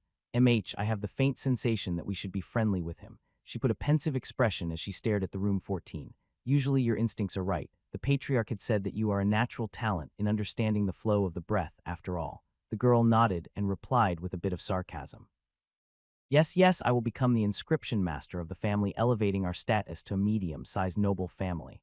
The man behind her just patted her head and returned to the room. Inside Noah's room, Noah was already sitting cross-legged looking at the second Kessier rune. It was daytime, and since there were still 2 weeks before the test, he would use that time to train a bit more. The room was quite luxurious, but he was too focused on raising his strength as much as he could to notice it. The weeks passed with him never exiting the room, and in the end, the day of the test arrived.